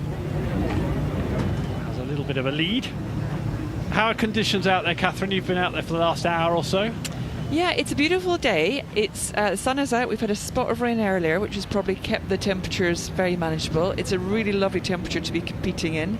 The conditions are mild headwind, but nothing too troubling for the crews. So, yeah, if I still had it in me, I'd be looking forward to coming down this course. I'm sure you have. I wouldn't doubt it for a moment. It's nice for the competitors, beautiful for spectators as well. So comfortable for watching. Had we been here this time last week, that would not have been the case. So, the American boat in the blue and white to the left of your picture, that's Gatos Rowing Club. Bit of work to be done here from over in Silicon Valley in California, Santa Cruz Mountains. It's a very early good morning to anybody from Los Gatos back home watching these pictures. This is a great race, Catherine. Look how tight this one is. It's always great, these overhead shots, especially for quad sculling, it just says so much about the crew and the rhythm and the timing and the coordination of those four athletes. And when you've got this, again, this two-lane race, really intensive, every person in that boat will know exactly what the crew's doing next to them. Yeah, it's quite mesmerising to watch, isn't it? And it's executed this well, and this could be our tightest race yet. The indications are. So, George Watson's College to the left of your picture. Haven't any of them appeared at Henley before. We've got one returnee from the Los Gatos boat. That's Nolan Ham in 2-seat. So not much experience of Henley regattas previous, and it's going to be very, very tight. And both crews, even with that real intensity, we're coming into towards the grandstands, when especially for inexperienced crews on this course, the roar they're going to get, the reception it can be really disconcerting. But both crews here have a lovely rhythm, good length. They don't seem to be reacting to the fact they are, they're just a sort of couple of metres apart almost down that end of the course, and yet they both managed to really hold their form. They look like they're all staying in their own boat here, don't they? Not being distracted by what's going on in the other boat, which will be important because the Americans, well, they've got maybe a quarter of a length up now, have they? Los Gatos. I think they're coming back together again. I mean, where we're about to see is this last moment when you hear the crowds, you're just going to see the grandstand filling up on our left-hand side, looking at it, the crew's right-hand side, and it will lift the adrenaline, it'll lift the energy levels, and then we'll see the sprint to the finish line because the crews are coming back together again. So junior quads, and I think exactly what Catherine hinted at has happened there. George Watson's College have poured on the pressure. Have they turned the lead round? I suspect they have. We'll get a angle as they approach that finish line. It's very tight. There's Gatos to the left of your picture. Their week could be over unless they can find something more. It's right in front of stewards now at the business end of the race. We're a few strokes away from home, and look how tight this is. The Americans coming again to try and challenge George Watson's College. It's going to be a very tight finish. George Watson's responding with their own move. And have they got this race? It's not going to be very much in it in the last few strokes. George Watson's on the Berkshire station have pulled clear to beat the Gatos Rowing Club by half a length, but that was a terrific race for this stage of the regatta. That is incredible pacing as well. That is just a race exactly timed to the line, and you can see again in these moments of heartbreak and celebration on day one. So this is the Diamond Jubilee Challenge Cup. We've got the Tideway Scullers School, and we've got the Diamond Jubilee Challenge Cup boat from Yarm School on the Bucks station. Both of these boats qualified a couple of days ago. And off they go. Slightly sharper start from Yarm. Yeah, you can see the quick glance over the left-hand shoulder of the bow sculler there, just to check. So you can, again, it's in the coxless quad. It's obviously one of the athletes will be steering themselves, and if you're not very used to this course, especially, those booms come at you very quickly on either side, and you've got the island that feels like it's moving away from you. So actually, to get your straight line can be tricky when you've got a crew bearing down on you as well. So once you get ahead, once you get relaxed, then you can choose your line, just like they've done here. And making this look straightforward and easy, but if you go down onto the water, it's only 80 foot between one boom on one side and the other. It's actually quite a narrow runway you've got, isn't it? It is, and there's a like in every sport, isn't it? There's got to be you've got to find an ability to, in the sort of heat of the battle moment that we talk about too much probably, but that, you know, the adrenaline, the nerves, the stress of that pressure that comes onto you, and finding a sense of calm. Especially in rowing, it's got to be a sense of rhythm. You've got to be able to move together. You've got to be able to communicate together, and find that calm and amongst that unbelievable passion that's coursing through you. It's just one of the great challenges we all face. The danger is, I suppose, turning up and doing something different, isn't it? So you practice, and then just because you're at Henley Royal Regatta, you think, I know, let's try this. I think, and this is the big thing for every coach. We've got Tom Kellett for Yarm School who'll be watching with interest from the side. And the key thing is, as a coach, when you can't obviously do anything right now once the crews take to the water, is making sure that they are looking as you'd hope them to look. They're in the rhythm that's familiar and predictable to you, and they're putting in the performance you hope from them. So as you can see there, we've got Tideway Scullers against Yarm School. This is in the Diamond Jubilee Challenge Cup. Lots of races on the way between now and 7:30 tonight. We finish. We've got Rhona McCallum, who coaches the Tideway Scullers School, and she herself won British Rowing's Talent Coach of the Year in 2023. So brilliant to see her bringing crews along to Henley Regatta, and again, it's just a wonderful experience. Day one is hard.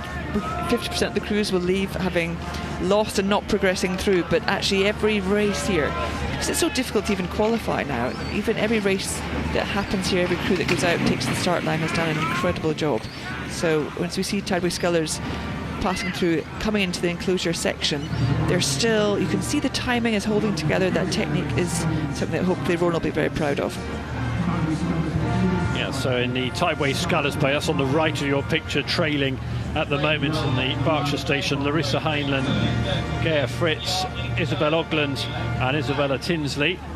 And there they are. I want to try and keeping attention. You never know what will happen. At some point this week, a boat will have a catastrophe in front of the regatta or stewards. That guaranteed in all the races we've got, something will go wrong for, and that's why you just got to hang on in there, isn't it, Catherine? It might be your race. We're not hoping for a catastrophe, No. We're not wishing for one, but you're right. I mean, everyone has stories of something dramatic happening. We're looking up from the bows of Yarm boat there. Now, they look like they are confident, comfortable, in control, holding the rhythm they need to take them through to the finish. However, you don't know how any one athlete in that boat could be feeling. People have, hit obstacles in the water. Things have gone wrong with the rhythm. Someone can catch a crab. So, if you're in the trailing boat, if you're in Tideway Scullers, you are going to put the most pressure you can on the crew ahead of you, because anything can happen at any point. And the more pressure you put on them, the more likely something is to happen, I suppose, as well. They'll get distracted and pressurised, but they haven't lost their nerve at all here. Yarm School, very fluent. Credit to Tideway Scullers. They've actually had a good fight to the end there, haven't they? Yeah, they've closed the gap as well. I know Yarm School is just bringing the rate down, but it's good that Tideway Scullers have kept on them the whole way down the course. Yeah, not much clear water in that victory. Well done to Yarm School through in the Diamond Jubilee Challenge Cup.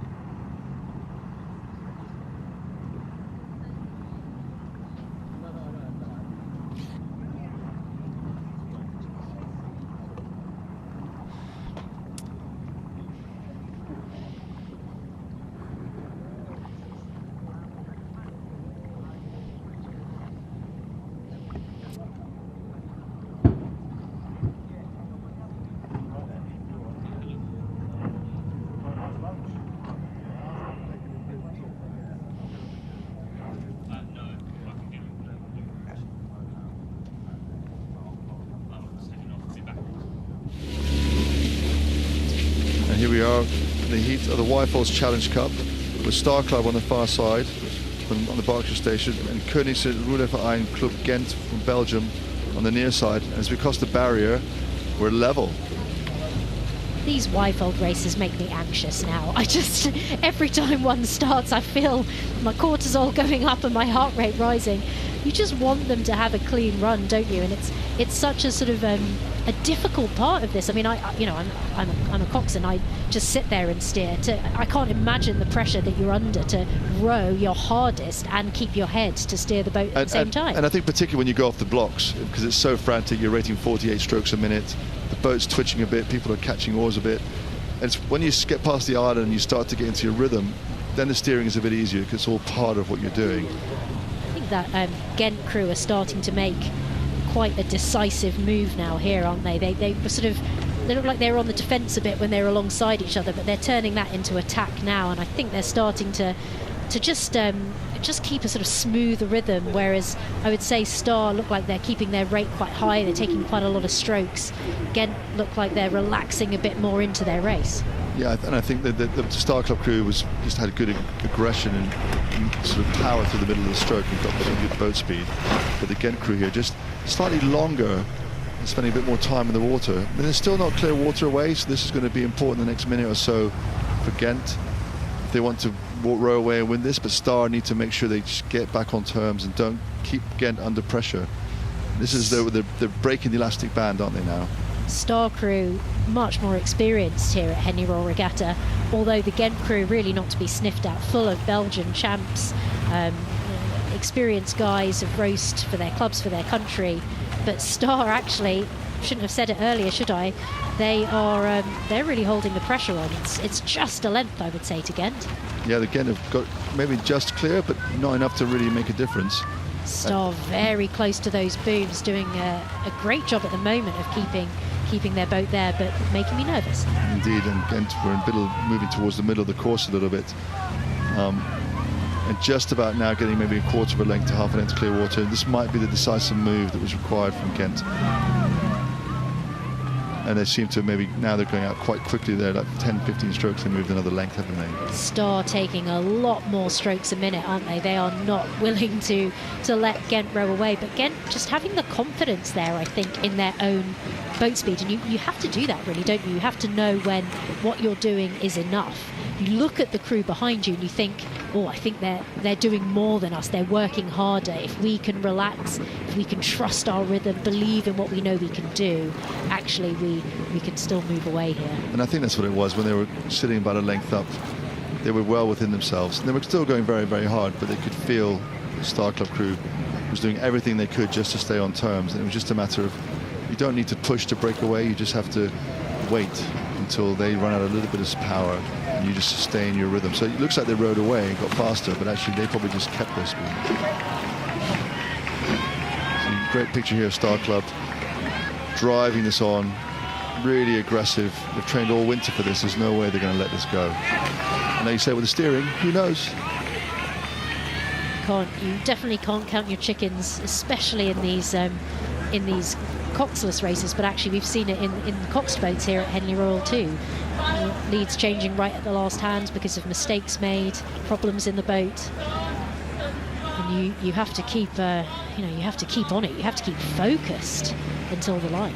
Indeed, you do. And here we have the crew from Koningsrudderverein Club Ghent, about 2 lengths up on a very tenacious and hard battling Star Club. And Ghent here, they're smoother and longer in the water, and the boat moves very freely, doesn't it? You can just see here there's a little bit of a pinch around to the bowman pulls it a little bit at the catch, but actually the boat runs really smoothly. I think we've seen that from Star in previous events as well. You know, they might not necessarily be the strongest athletes, but they're really, really gritty. They're a determined club. We've seen their crews row like that before. They're absolutely unwilling to give an inch or give a stroke. They've kept the pressure on here right to the finish, but this Ghent crew, just that relaxation and that smoothness in their rowing has kept them apart. Yeah, and they've just been kept honest with the whole race. We come down right to the last part, Star Club sprinting for the line, trying to get back on terms. And here, as we're coming across the finish line in this heat of the Wyfold Challenge Cup, it's a win for Koningsrudderverein Club Ghent, Belgium, against Star Club.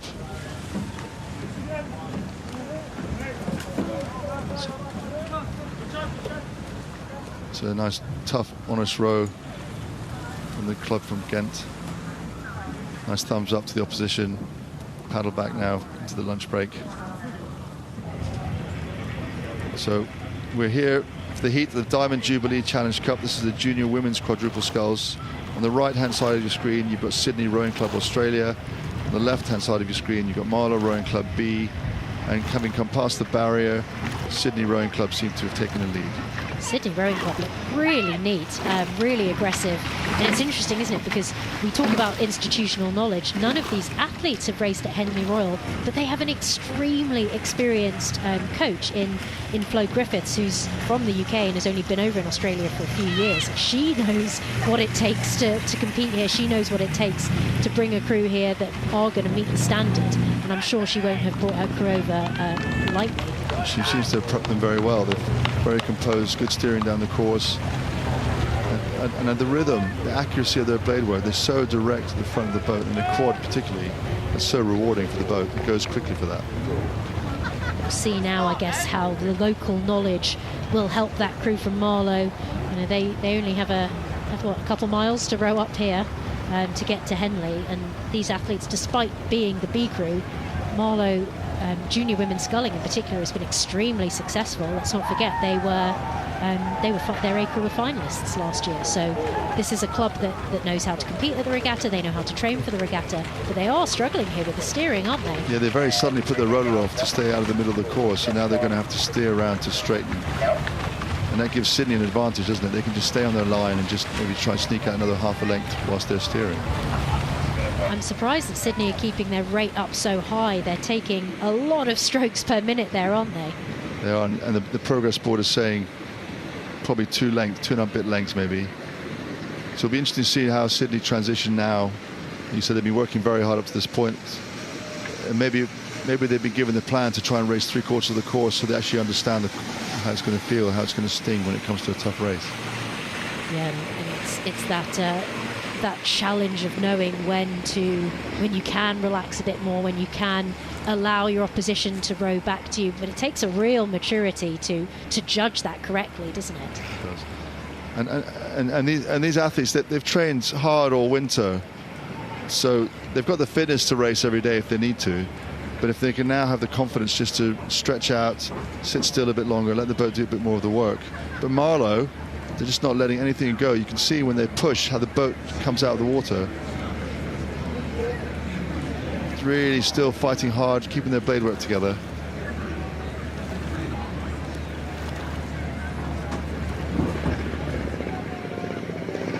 We need to keep an eye on this this Sydney crew. I think they're going to go a long way through this regatta. These are extremely experienced athletes who have competed, for their club, for their country.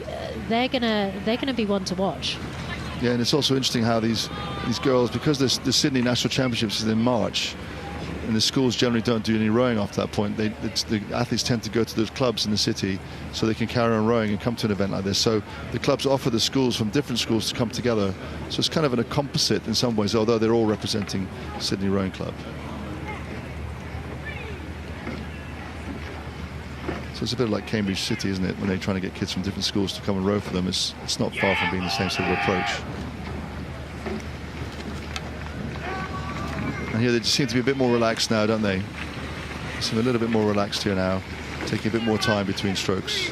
Yeah, it looks like the nerves have left them a little bit, and they've got into a bit more of an efficient stroke, a sort of sustainable stroke.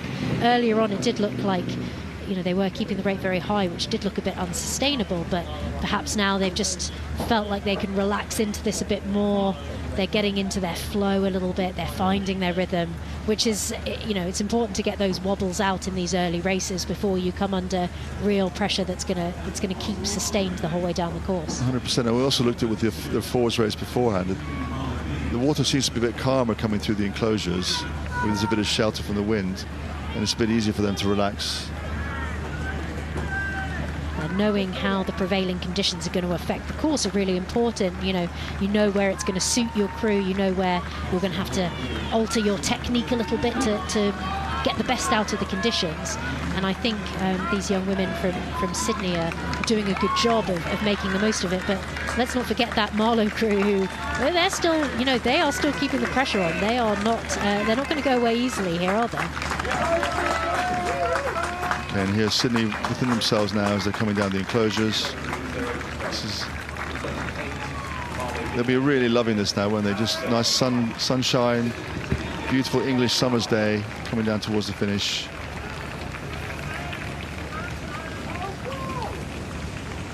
And here, as we come to the finish line, this is a win for Sydney Rowing Club Australia against Marlow Rowing Club B.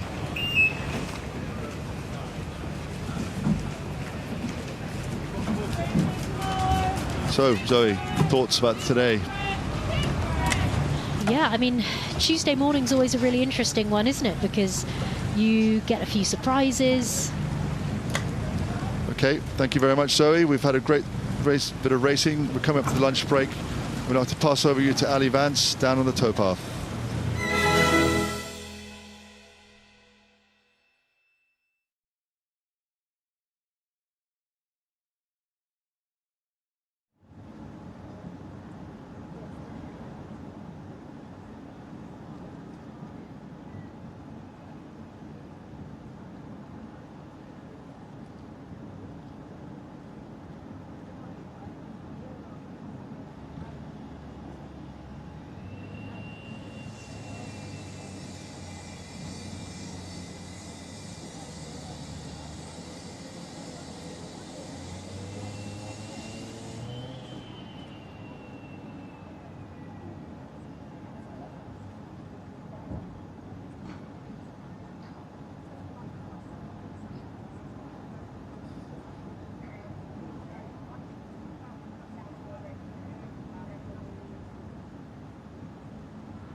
Well, welcome back to our live coverage. You join us as Abingdon School get a great cheer out. Their men's 8 team are just about to head into the water and go down to the start. One of the most unique things about Henley is the cheer out, the shout out as the crews come out. All of the supporters, all of these Abingdon School supporters, old boys, family, friends, they're here to support the current 8 as they head out for their Princess Elizabeth match up against, who are they racing against? They're racing Tideway Scullers School.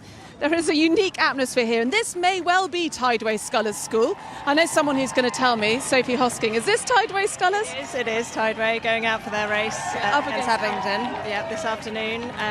Tuesday is always a fantastic day because there are so many parents, so many schools racing, proud parents really getting behind their children. So always lots of excitement and energy at the boat tents.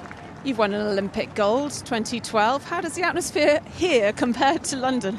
I'd have to say, if there was one place that was comparable to the Olympics, it would be racing at Henley, especially at the weekend. The noise is just deafening as you race down the course, especially if you're a home international crew. So there's not many places that compare to the Olympics, but if I had to pick one, I'd say Henley. And you won Henley, what year was it? 2008. So we raced as the lightweight quad at Henley, and it was a magical experience and great to get a Henley medal and come away with that.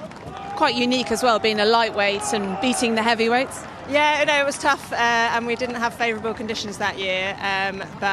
It was made it even more sweeter, sort of being that bit lighter and being lightweights racing against heavyweights. And as you talk about the favourable conditions, everyone says about this unique course, but what is it like as a row? Why is it such a test? Yeah, it's such a test because it's that little bit longer than your sort of traditional 2,000 metre course. It's head to head, so it's gruelling. If you kind of have that mental advantage getting slightly up, you've really got to dig in deep as being the crew behind. There's also things that go on with the stream, so there are different parts of the course that are favourable to different sides of the course. So there's all these extra additional things to sort of deal with that you wouldn't get on a 6-lane sort of straight traditional international or national course.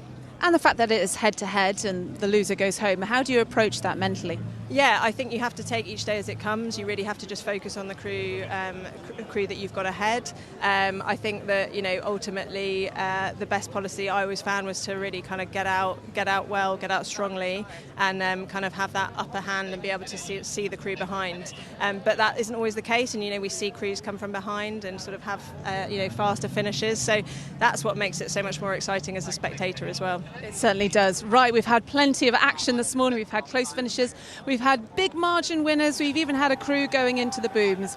Could be more of the same this afternoon. We've got another 25 races taking us right through to tea at 4:20. Here are our commentators.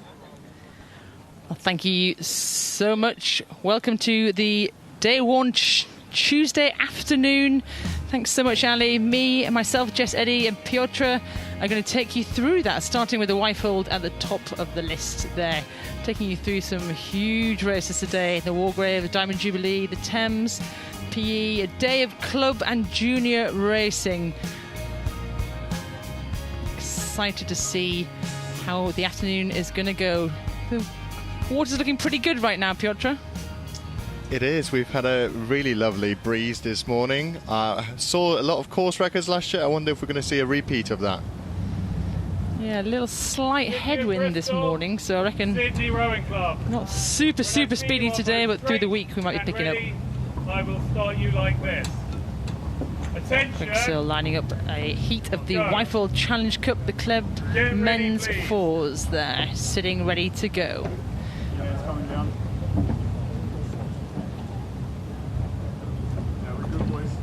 Attention.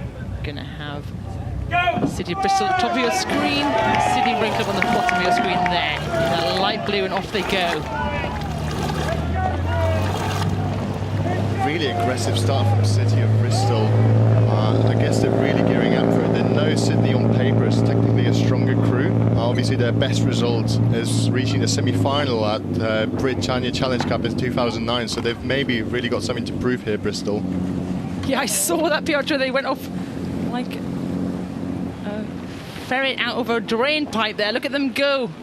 Nice low in the shoulders and pretty tight. They know this Sydney crew is going to be fast, so what have you got to do to keep up with a crew that you know on paper should be faster than you? Well, you definitely have to get really up for it from the start. You've got to grab as much water as you possibly get a hold of, and then just close your eyes and just send that boat as hard as you can every stroke. A bit more relaxed as you look down this Sydney crew. You're not coming over here from Sydney if you're not got much speed, so we know that they're going to be here meaning business. But City of Bristol, the top of your screen there, a dark green, are really taking to Sydney as it's neck and neck at the end of the island. So Sydney, obviously, like you mentioned, they're really fast. They're medalists from Australian national champs from this year. City of Bristol did win their category at Met Regatta. I guess the advantage that Bristol have is that they're all of these athletes have got Henley experience, versus with Sydney we've got two debutants. The stern pair is debuting here on their wooden booms. Yeah, that's a hard race to come into against such a quality crew. This Sydney Rowing Club A. They're looking nice now as they suddenly move out the end of the island. They're approaching the barrier. Look at that looseness, that connection with the legs to the spoon of these men in the light blue, pushing back and just moving through City of Bristol. Yeah, they didn't look panicked at all. I mean, they knew that Bristol were going to try to get an advantage of the start. A crew of that kind of experience and record of speed, they know that all they got to do is just stick to their race plan, and eventually they'll find themselves with the bow ahead of Bristol.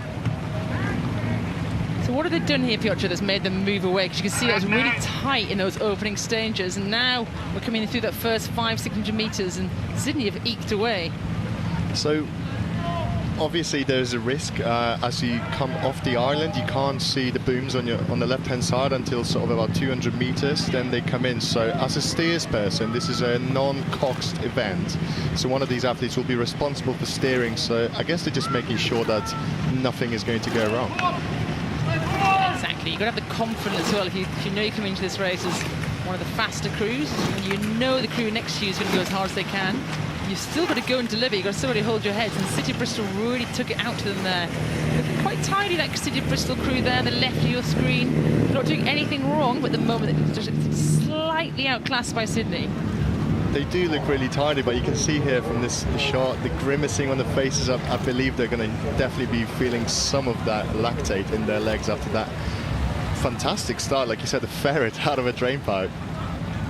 Yeah, it's cost them, hasn't it? I think that was a really brave start, but Sydney slowly moving away. What I'm looking for here is just seeing that looseness, the synchronization of the crew, and Sydney in the light blue there from Australia on the left-hand side of your screen.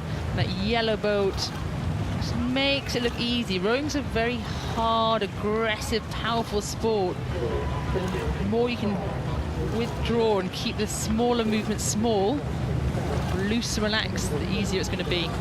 Definitely minimizing disruption to the boat speed doesn't subtract anything from you, and therefore you go faster in the long run. And obviously Sydney have made the final here at Wyfold last year. They lost to London after a really great race, but they're definitely always one of the favorites, particularly the A crew coming into the Wyfolds. You can just see that experience, the composure. The coach of that crew from Sydney, Shane Mulvaney, he's Irish. He was an under-23 medalist himself. He spent 6 years at Sydney Rowing Club, and this is his second one in charge. That experience is kind of shining through right now as they come past the Rowing Club, way through the halfway marker of this long Henley course. You call it long. The Olympic distance, 2,000 metres. This race is 2,112 metres. So that little extra bite in the sting of the tail of the Henley course is showing. But I think Sydney now could possibly take it down a little bit and just look back on that City of Bristol crew. These early opening stages. Day one of Henley Royal Regatta, first round of the Wyfold Challenge Cup. That drone shot really tells us everything about how much distance is separating the two crews. I think Sydney have done fantastic just to stick with their crew, row their race, focus just on their rhythm, and eventually, you know, they will be able to take that rate down and sort of paddle it in for the finish.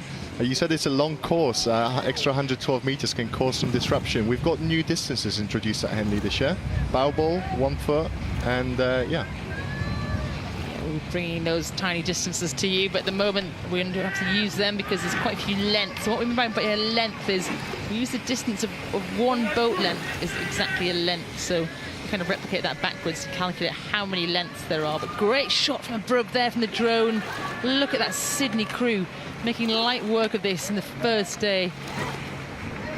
Really like the early placement from the Aussies. The blade is entering directly, going directly into the water as soon as they reach the end of the slide, and they're minimizing any sort of wastage. They're grabbing all the inches available to them with every single stroke. Yeah, what I would say from this position is they've taken the striking of their strokes down a few pegs, so we monitor how many strokes you take per minute in a rowing race. City of Bristol there, still giving it some. They're just coming to those final enclosures. Of course you are. How close can you get to the Sydney crew, City of Bristol? Here's your chance to minimise that distance as we approach the church and the finish line. So the coach of that City of Bristol crew, Eleanor Harlan, she's only 22 years of age. She studies at Bristol Uni herself. So it's a nice development crew here from Bristol.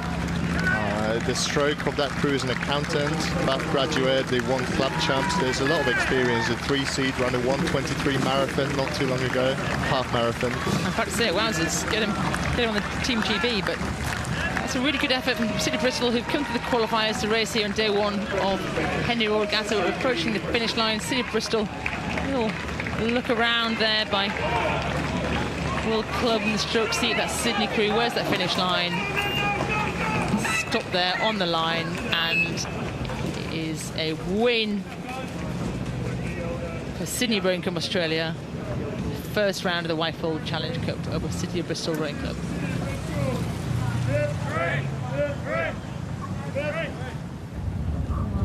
Little fist bump, pleased with that one, and we are at the start of the Wargrave Challenge Club, the Club Women's 8. Vesta Club B on the top of your screen, that burgundy with London Club B on the right of your screen in the navy blue. So the rivalry between the Putney embankment-based crews, Vesta and London, such huge hubs for club rowers. If you finish rowing at university in the UK and you got yourself a job in London, what else do you go if not one of those sort of 3-4 clubs that we have available out there? Both of them will have raced each other at head of the river, so they know their relative speeds. But this is going to always be a tricky course to predict exactly how the race is going to develop. So we look along the bows there of the London Rowing Club crew. Looking pretty well there, and I hope they're racing in my boat, the Jessica Ready. Listen to the coxers, what are they shouting at their crews here? Okay, all right. I want us to complete the strokes. Squeeze through the heel. Just asking for a squeeze. The rowing stroke's not about punching or grabbing, it's about locking, connecting and squeezing that boat through the water. That's exactly what the London cox here is asking of her crew. At the moment, London looking control of this race as we move a bit further down the race course. They've just got that slip on Vesta. They're a little bit comfortable there, would you say? Definitely, that kind of advantage this early in the course. I mean, you can really start to measure your output and performance for the remainder of the race. You really get to respond to every single move from your opposition. Obviously, this is not surprising. So Vesta came 75th at Women's 8 head of the river earlier this year, and this London crew came 58th. So there is a little bit of speed difference there, but you never know. Someone might just be gaining speed throughout the season and produce their best performance at Henley. Does that give you confidence on the start line a little bit? Knowing that you've beaten this crew already, but that was kind of 4 months ago, wasn't it? Yeah, it's a long time. They both raced each other at Met Regatta as well, so not too long ago, but obviously the lineups constantly shuffle. Coaches Stuart Heap and Claire Tucker constantly trying to shuffle orders in order to produce the best lineups. It's exciting.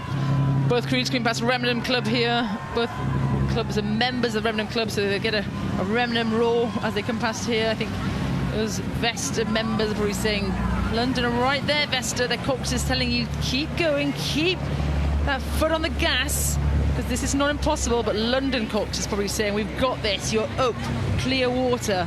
I'd probably be saying, keep it clean, keep the power, keep the length here. It's really easy to shorten up.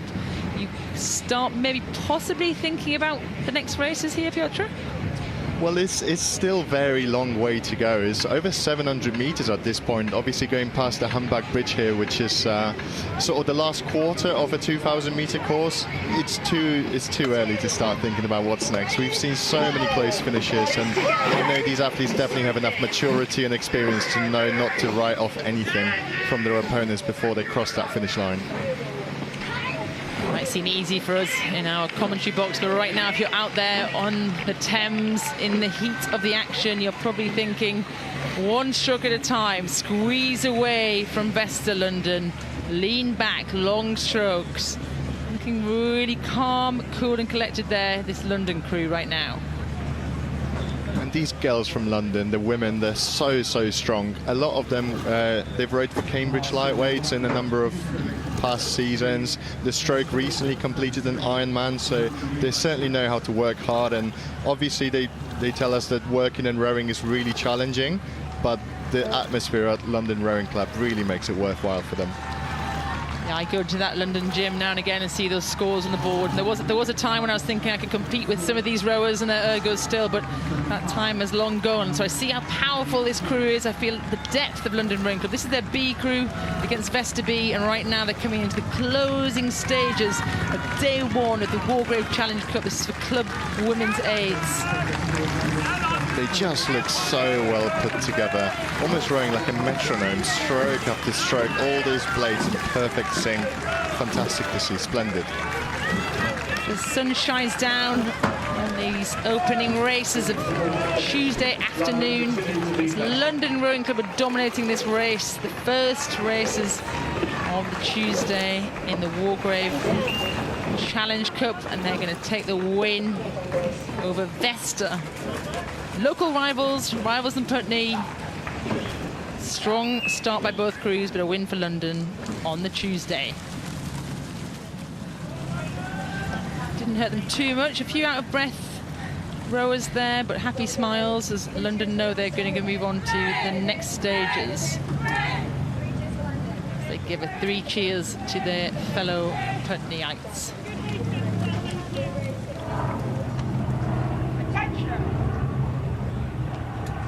Join us for the start of the Diamond Jubilee Challenge Cup. Shiplet College on the left of your screen, Headington in this bright blue on the right of your screen. Junior quads. I am really looking forward to this race. This has been one of the ones which was picked as the highlights of the day, one of the 3 races prepared for Tuesday. I mean, obviously the rivalry between these two school crews, it goes far beyond just the extent of this race. Normally they compete in 8s, but occasionally they'll meet each other in quads, and Headington and Shiplake, such juggernauts of schoolgirl rowing here. Well, both crews have won this event before. I thought it was going to be a bit of a showdown. Shiplake is so strong across the board at the moment, but so are Headington, so how can you call it? But right now, look at this, Headington have gone out and called the end of the island. You can't see the island from this shot, but the island's just behind the camera crew. And that's how rowers know they've passed the first 200 metres, and Headington have taken an early lead. So credit to Shiplake, they've had a late substitution yesterday. They needed to swap out one of their team members due to rib injury, so there was literally a last-minute changeover. Credit to them. They say that they're still confident they're going to go quite fast. Obviously, might have lost a bit of top-end power, but apparently the technical standard will have gone up with the sub they've made. Yeah, as you pointed out, there's been a bit of a change, a mismatch between some of these crew members. They've also got 8s racing at this regatta, so I think a lot of the crews have put their top athletes into the 8s, but that's not to move away from this quad event, which is highly contested. And Headington right now, a little look around there in the bow seat.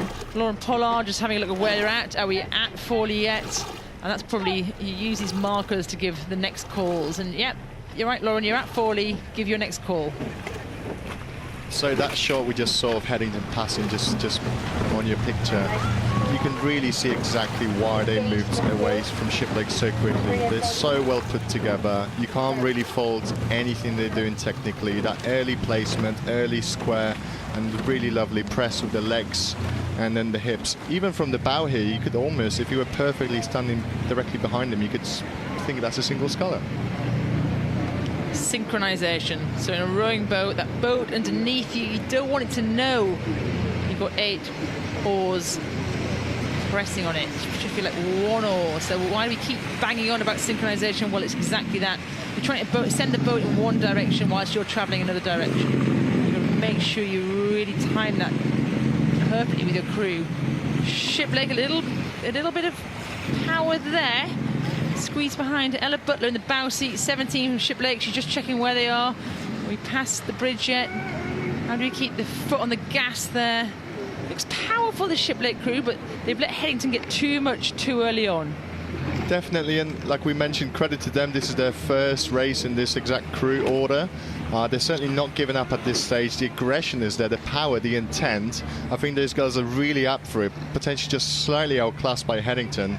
Obviously hugely successful in this combination as well, and these are both the second 8s that have mixed into the quads, into their final order since National Schools Regatta. So it's always difficult to predict the speed, but you know, you can't discredit Shiplake for their will to come back in this race.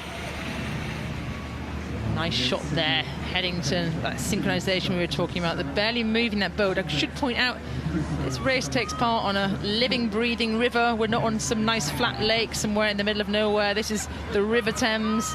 We've got pleasure boats going off one side of these booms, so the conditions today are pretty spot on, but it can be wavy, it can be streamy, and we're looking at that Headington crew making light work of it. I must point out what you were just saying, Piotr, that Shiplake crew have not given up. Look at the will and the drive and the determination. Incredible racing from Shiplake. You can really see that by the size of the puddles as well that they leave behind the boat. It's fantastic to see, and you know, for all these young girls, this is a fantastic experience. So 7 of these athletes are debutants at Henley Regatta, so that's their first experience going down this track, and what a better way to do it. Nice and tight, smooth, rhythmical rowing from Headington, aggressive and gritty from Shiplake, but today synchronization's paid off for Headington as they managed to wind down a little bit towards the finish line. These first day of the Diamond Jubilee Cup. And it's a win for Headington as they have the luxury of waiting for Shiplake at the finish line. A valiant race from Shiplake College, but they are finishing their regatta here today. A win for Headington over Shiplake College in a Diamond Jubilee Challenge Cup.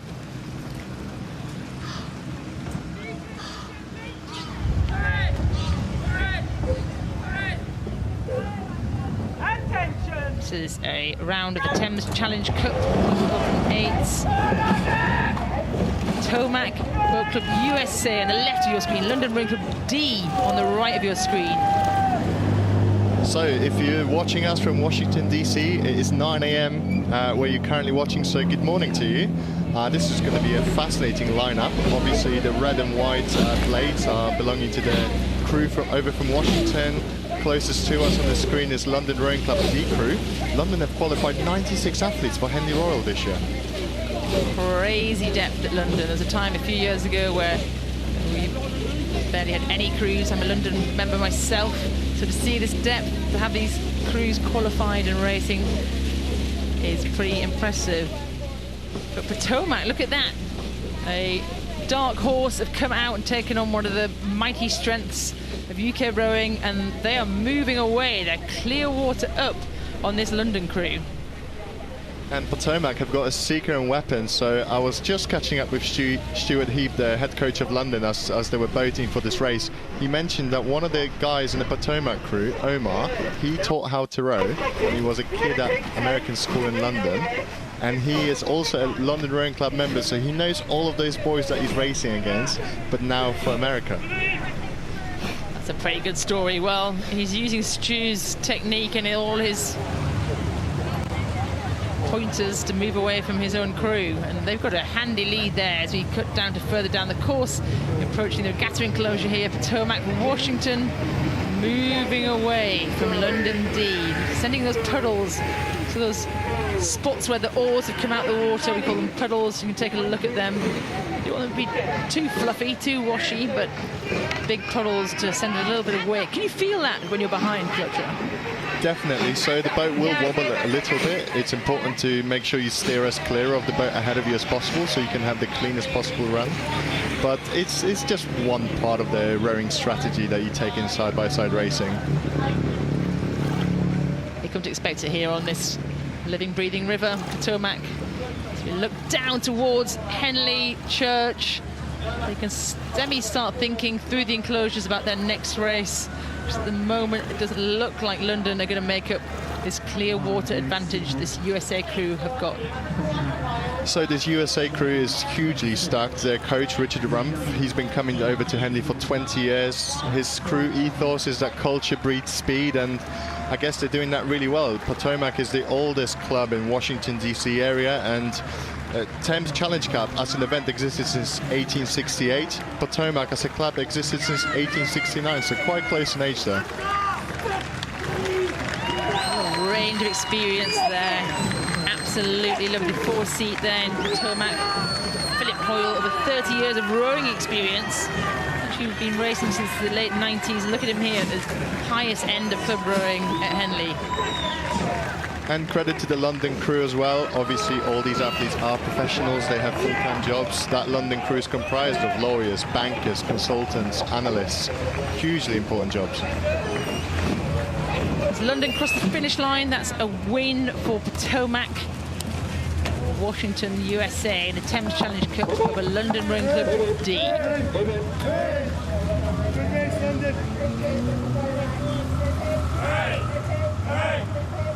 Gulps of air there. Attention.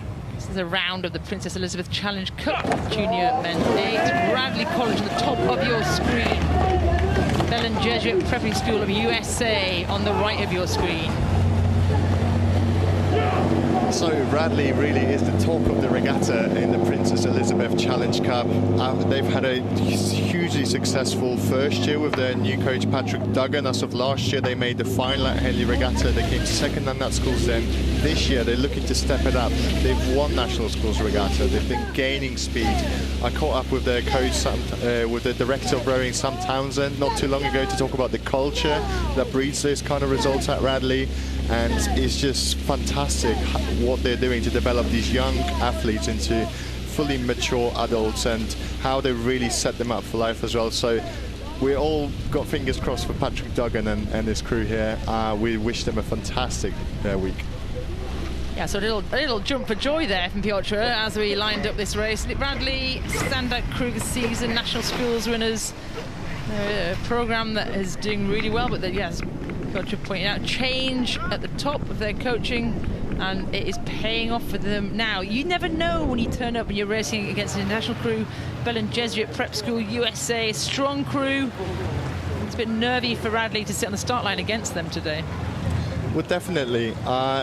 You never know, like you said, there could be a huge surprise, but obviously we can't measure some of the speed. We know that they've got a lot of state, local and national medals in that crew. The Wolverines is what they call themselves, the Bellin Jesuits, but this standard of schoolboy rowing in the UK has just been going up so much in the last few years. It's going to be difficult to rival any crew that has won gold at Nat Schools in the Champ 8. Seen some big names come through from Radley College. Tom George, Ollie Wingriff, most recently in the men's pair in Paris for Team GB, won silver. I'm sure some of these guys in this crew have probably met those rowers, inspired by those rowers. A little look around there. The cook seat, Theo Buchner, just making sure he can tell his crew what to do here. This is going to be an intense week of racing in the PE, the Princess Elizabeth Challenge Cup for Junior Men's 8s. He's want to make sure his crew gets through to the Sunday racing in the best place possible. Definitely, you want to think about building speed throughout the regatta, gaining confidence. You know, being able to execute different strategies or perhaps sprint finishes throughout the race week. There's a lot to work on. Good look at Belen there. Young crew, the few 16-year-olds there. George Malouf in the 2-seat. The Cox Nicholas Ramos is 14, so we're going to see more of this crew. Keep going, guys, because this is impressive against pretty much one of the standout crews nationally, if not globally, on the junior men's rowing squad. They've definitely already produced solid results over in America, and I'm sure we're going to keep seeing them more at Henley. The 2-seat there, George Malouf, he's actually rowed at Henley as a Cox already in the previous combination, so now he's the only rower for Belen Jesuit that is appearing here as both a rower and a Cox. Very different roles, by the way. A growth spurt and moved into the actual rowing team. If you're joining us from Miami, the crew are doing a good job here, but they've come up against some very tough opposition. You can see there, shot down the bows of Bradley College, based not too far away here from Henley in Oxfordshire. They've taken the rate down, the strokes per minute down. You can see a little device there on their bow. What does that do, Piotr? So that looks like telemetry device. So effectively, each one of those athletes will have a screen on their rigger telling them exactly how much power they're applying with every single stroke, how long their stroke is, and what their efficiency is. So it's almost like an 8-stroke engine. And will they be getting that feedback straight away in their seat? Yeah, so the gates will be transmitting that information as each stroke is applied on the boat. So that's really groundbreaking. Yeah, lots of information. The rowers have to be clear-minded enough to take in what they need, but really execute that rowing stroke to the best of their ability as they just come through that finish line. And they get the chance to sit back, breathe, and wait for the Belen Jesuit Prep School to come back down behind them. So you see them cross the finish line in front of our box here. That was a win for Radley College in the PE Challenge Cup against Belen Jesuit School, USA.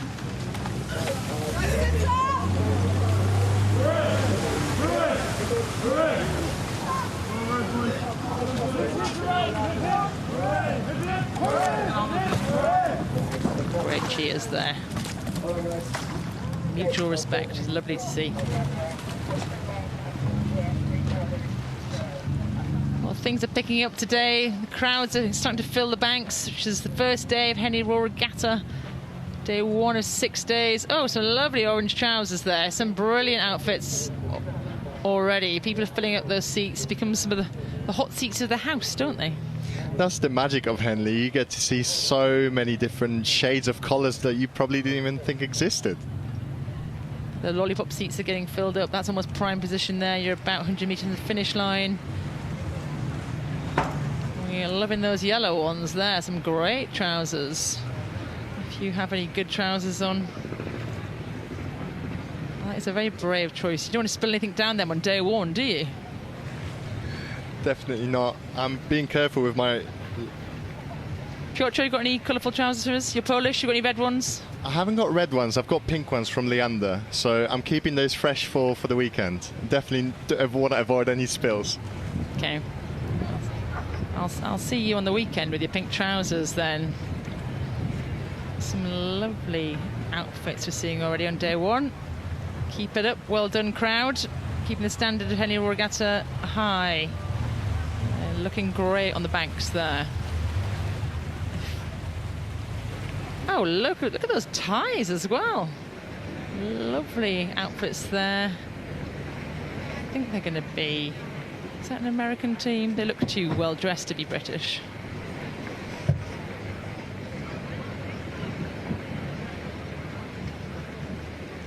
We're going to keep everyone's spirits lively after all those carbohydrates they just had for lunch.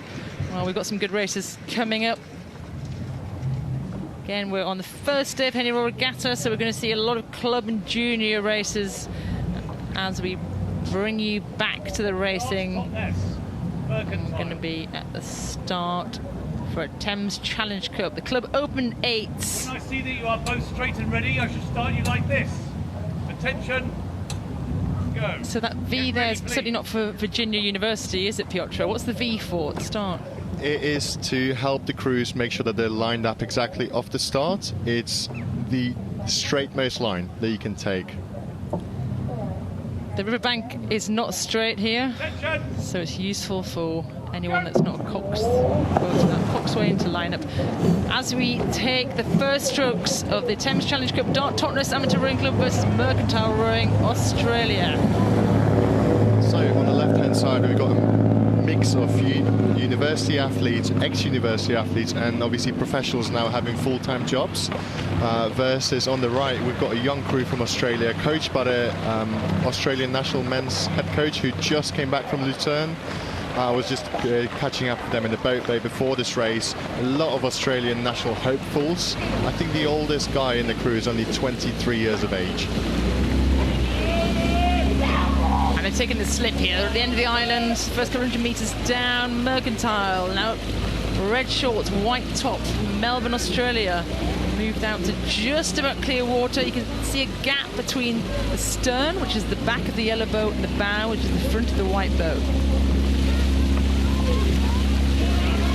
Yeah, it didn't take them very much time at all to get that length. Obviously, Dart Totnes are going to respond. There's a lot of determination. You can tell exactly how hard they're working. That's a really good push there at the finish of the stroke. You can see there's a lot of splashing going out. They're certainly not giving up yet.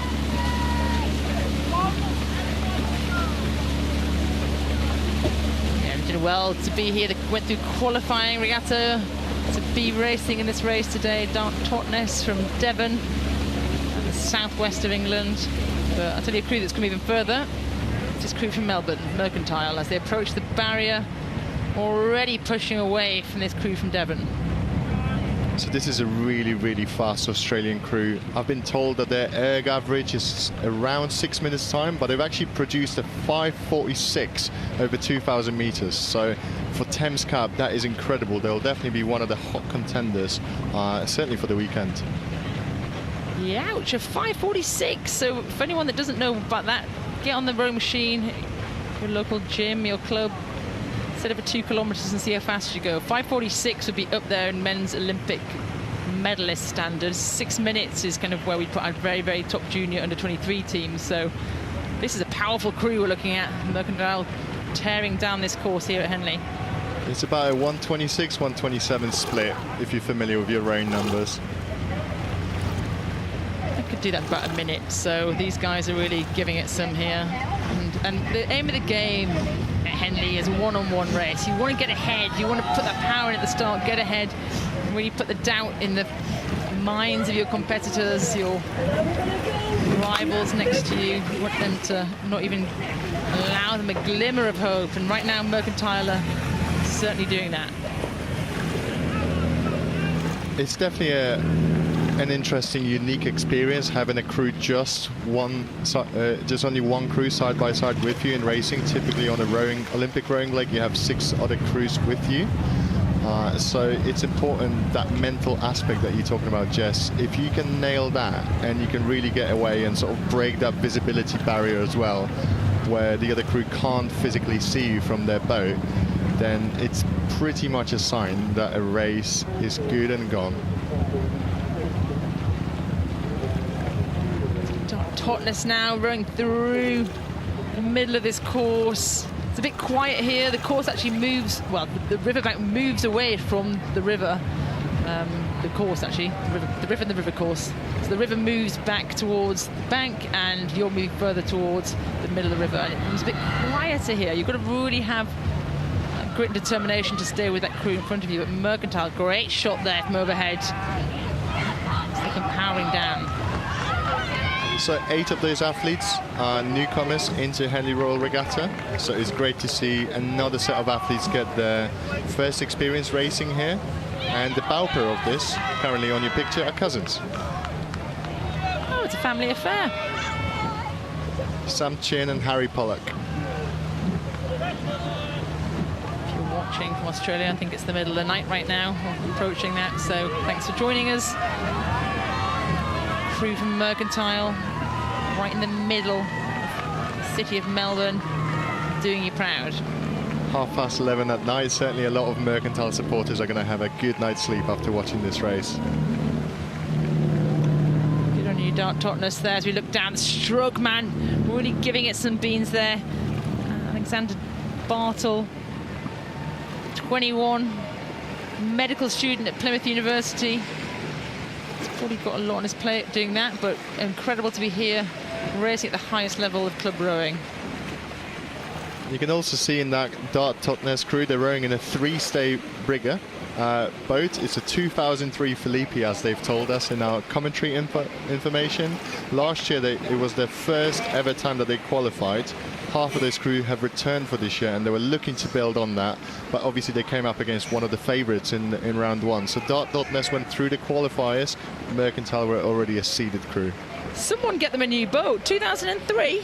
There's boys in this boat that weren't even born then. So we're looking down at the 7th seat. Hugo Dossett is 18. He's still at school, Torquay Boys Grammar School. If you're watching and feel generous, I think Dart Totnes could do the new boat. Really lovely shot there from the back of Mercantile. Certainly a lot of patience on the recovery. These blades are doing a really nice job under the water. That crew is really well drilled. I'm sure we're going to see a lot of those Aussies compete for the Senior World Championships in the coming years as well, and give our GB guys a lot of headache. If you've got a 5:46 2K ergo, then you're going to be up there in your national team for sure. Claps along the enclosures.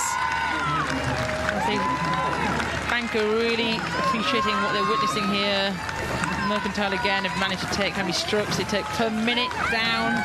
Normally you see these crews somewhere between 35 and 40. Right down now in the 20s, I would guess, looking at that. Whereas Dart Totnes know these are their last few strokes, the last couple of 100 metres of their Henley Royal Regatta campaign 2026.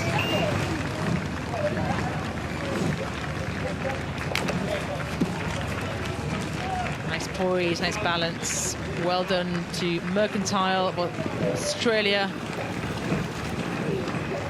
They take the win in the round one of the Thames Challenge Cup over Dart Totnes Amateur Rowing Club.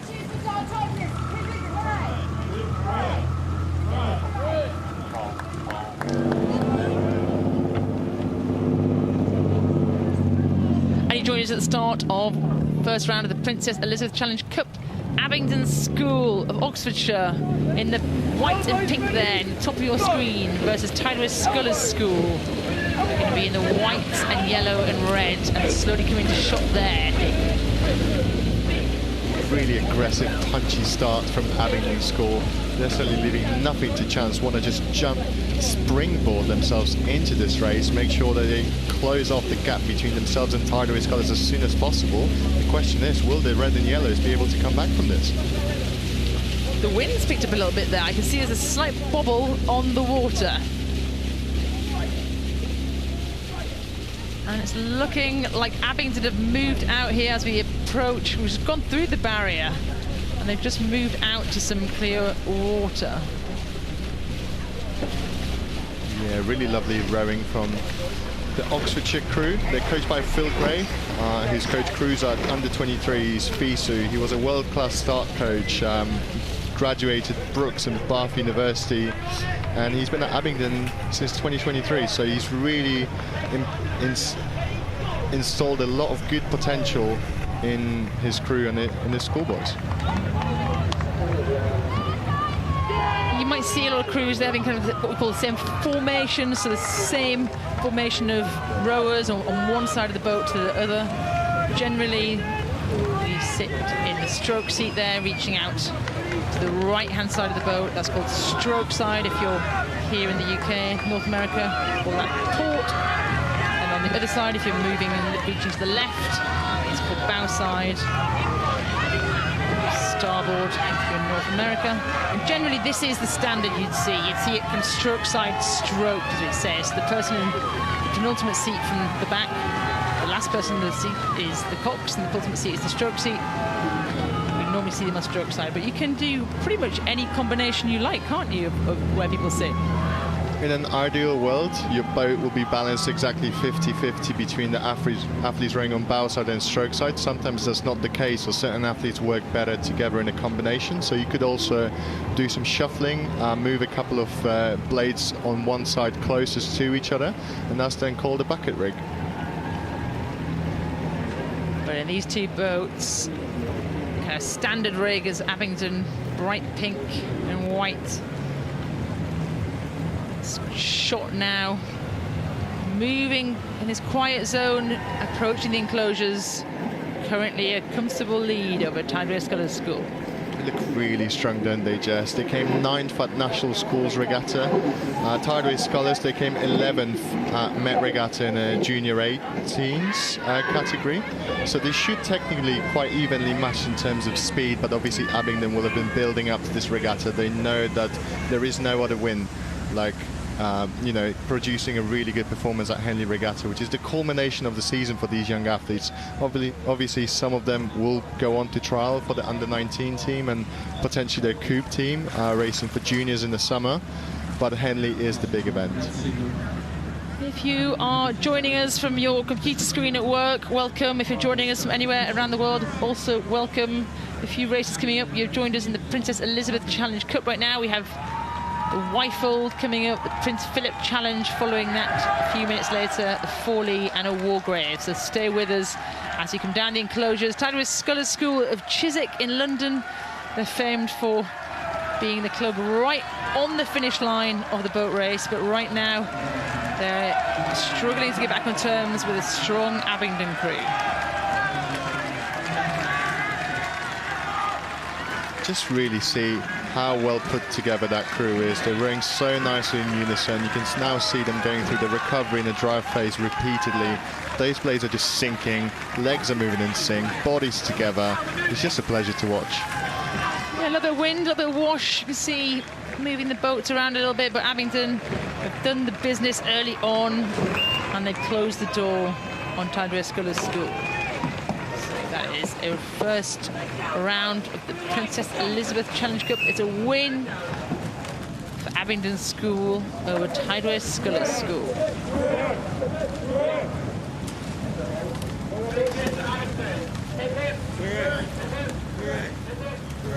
A few tired bodies there in the Tideway Scullers School. Well rowed. Tideway Scullers put everything into it there. Good job.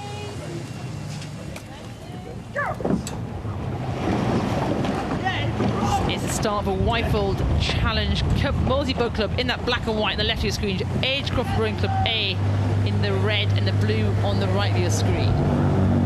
This is the battle between the northwest and the southeast from the Berkshire and the Buckinghamshire station. Molesey versus Agecroft. A little bit of steering there going on from Agecroft. Being invited kindly back over into their station by the umpire. Will they be able to make a correction just in time here? Well, kindly directed. Gwyn Batten there had her flag out. She's telling Agecroft to move across. There are no buoys down the middle of Henley course. You've just got to make sure you stay in your station. And right now, I think they've sucked kind of Molesey across. And are they heading too strongly towards the booms here?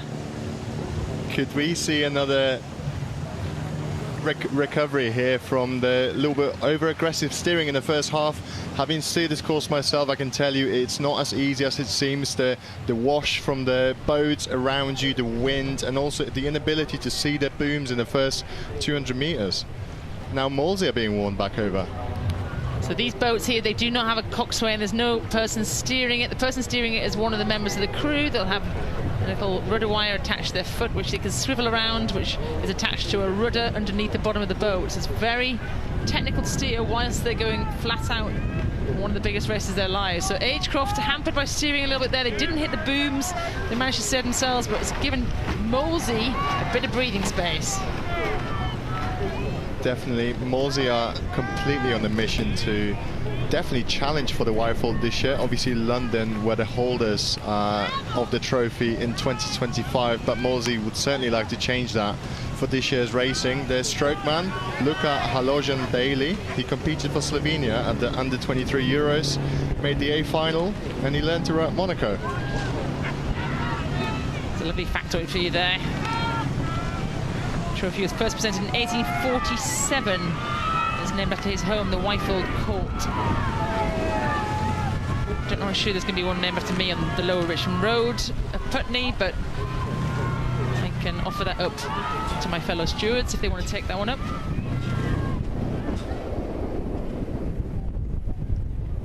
Molesey have begun to take the rate down here. They know they're in control of this race. Now it's about safely delivering it through the line.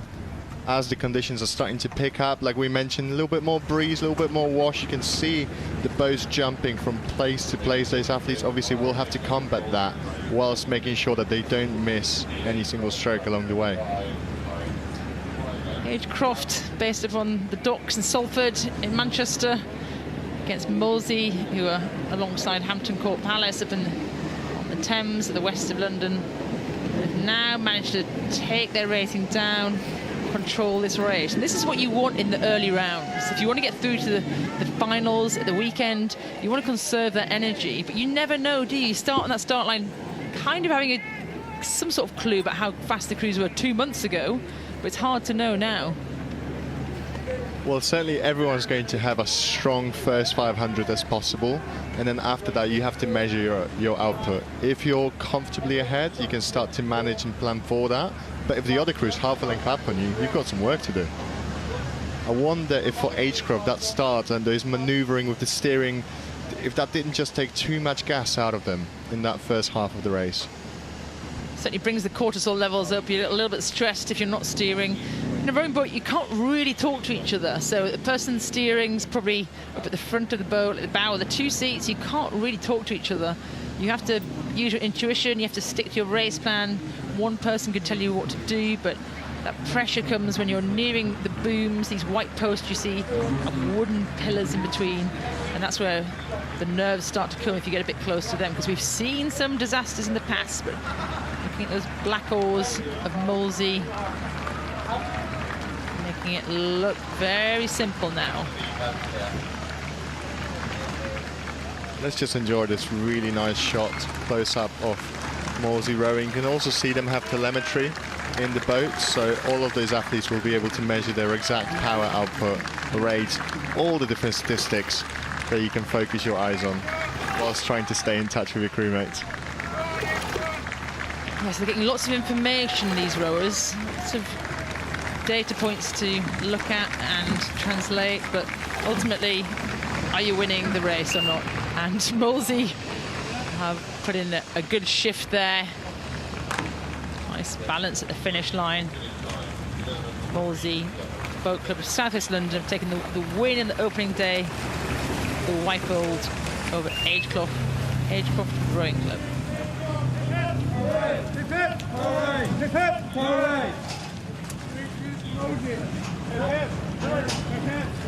Paddler in now, knowing they've got another day of racing under their belts. This is the start of the Prince Philip Challenge Trophy, Junior Women's 8. Henley Rowing Club in that white shirt on the left of your screen versus Godolphin and Latimer School. Red, white and black on the right of your screen. This is a really, really strong start from both crews. Godolphin definitely trying to see if they can surprise Henley off the start. On paper, Henley have had better results this season. They think they're the fastest ranked 8 in the country. Traditionally, they weren't able to compete in the Prince Philip Challenge Trophy as they're not a school crew, they're a club crew, but they're sure that they can challenge all those big names throughout the season. We've seen some massive results from Henley in the past in this junior women's event. So they come back in force here. Well, right now they're up on Godolphin as they're coming through this first 600 metres. They've got clear water. What on earth do I mean by that? Well, there's literally water between the end of their boat and the front of the Godolphin boat on the left of your screen. That black boat of Henley. They're literally rowing on home water, aren't they? Is when they would have been training at 6 a.m. throughout the season. Those cold, dark winter mornings, some rainy afternoons. They know it. This is literally their home ground, like you said, Jess, and huge pedigree in that Henley crew as well, coached by Leon Redman, the guy that I used to row with back in the day. They've got 2 World Championship medalists in that crew as well from GB Juniors from last year. Huge amount of speed, and I think they say that they're the 4th fastest, but really I think they're going to try and challenge for the trophy. Their local rivals are Shiplake, who have been outstanding this year. They'll definitely have those rowers in their sights. But today, in a rowing boat, you can only do damage against the crew you're racing against right now. And actually, you can only make a difference on the boat you're actually sitting in. And right now, they look pretty sharp, don't they? Again, we see that telemetry, you see those little tiny screens on their riggers. They're getting that feedback, they're getting that data. They know how powerful they're being. Their cocks could pretty much tell them, start pulling this amount of watts now, or give me this percentage of our top end speed, so they can conserve a little bit of energy. Really nice style of rowing from them as well. You can tell they're tall, strong, really powerful athletes, and the confidence that they're rowing with, I think they weren't expecting any surprises here. And like you mentioned about telemetry as well, it is a decision that you have to make as a crew, because it obviously adds weight to the boat. So it is something that you hope that with the information in front of you, you will be able to sort of overcome and make that boat go super fast anyway.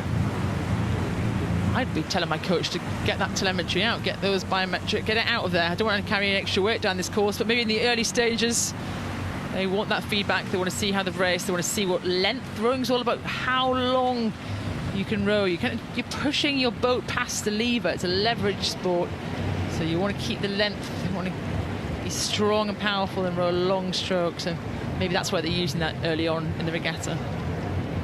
It's good to know the performance, like you mentioned, in those early races, and just to see the river conditions too. It's worth mentioning also, all of those girls will be studying for their A-levels, hopefully going to university. There's a couple of 17-year-olds. We've got one 16-year-old in the crew, but most of these girls will be off to university next year. And the stern pair from Henley Rowing Club, now on your picture, are sisters. So another family affair, Jess. I know all about that. I rode with my twin sister for a long time, so I know how close that can make it, but I know how many arguments you can also have with the sibling. But it's working out well for Henley Rowing Club, as they, again, we see another crew managing to take the amount of strokes they're taking per minute right down. I mean, this Godolphin crew isn't bad on paper. They're pretty strong. They've got some women's Henley winners in there from J16 events, schools head at J16s, but there's some young athletes in there. They've won schools head for J16, so this is good experience for them. Great to come out here on the course, great to come out and race against a very strong Henley crew. Soak it up, Godolphin, learn all the mistakes today, so you can come back next year fighting with this headwind on Tuesday of Henley Royal Regatta. So their program has been growing in strength as well. I think what they do really well is send off athletes to the universities afterwards. We see a lot of them put down on their bio that they have rowed at Godolphin and Latimer. They did make the A final at National Schools Regatta in both the coxless and the coxfall. You can see this now on the picture. Henley Rowing Club just with complete grace, paddling through to the finish. What a lovely shot that is of that crew. And they can pretty much row back round to their club, or maybe they've got a boat rack here in the enclosures. Sometimes it's useful to feel part of the regatta.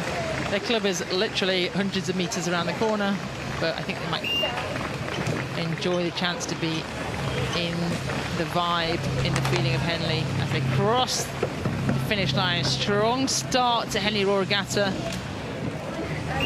It's a win in the Prince Philip Challenge Trophy for Henley Rowing Club over Godolphin and Latimer School.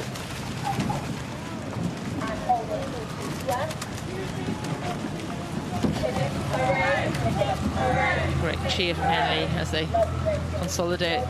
A strong Godolphin crew, but it wasn't their day today.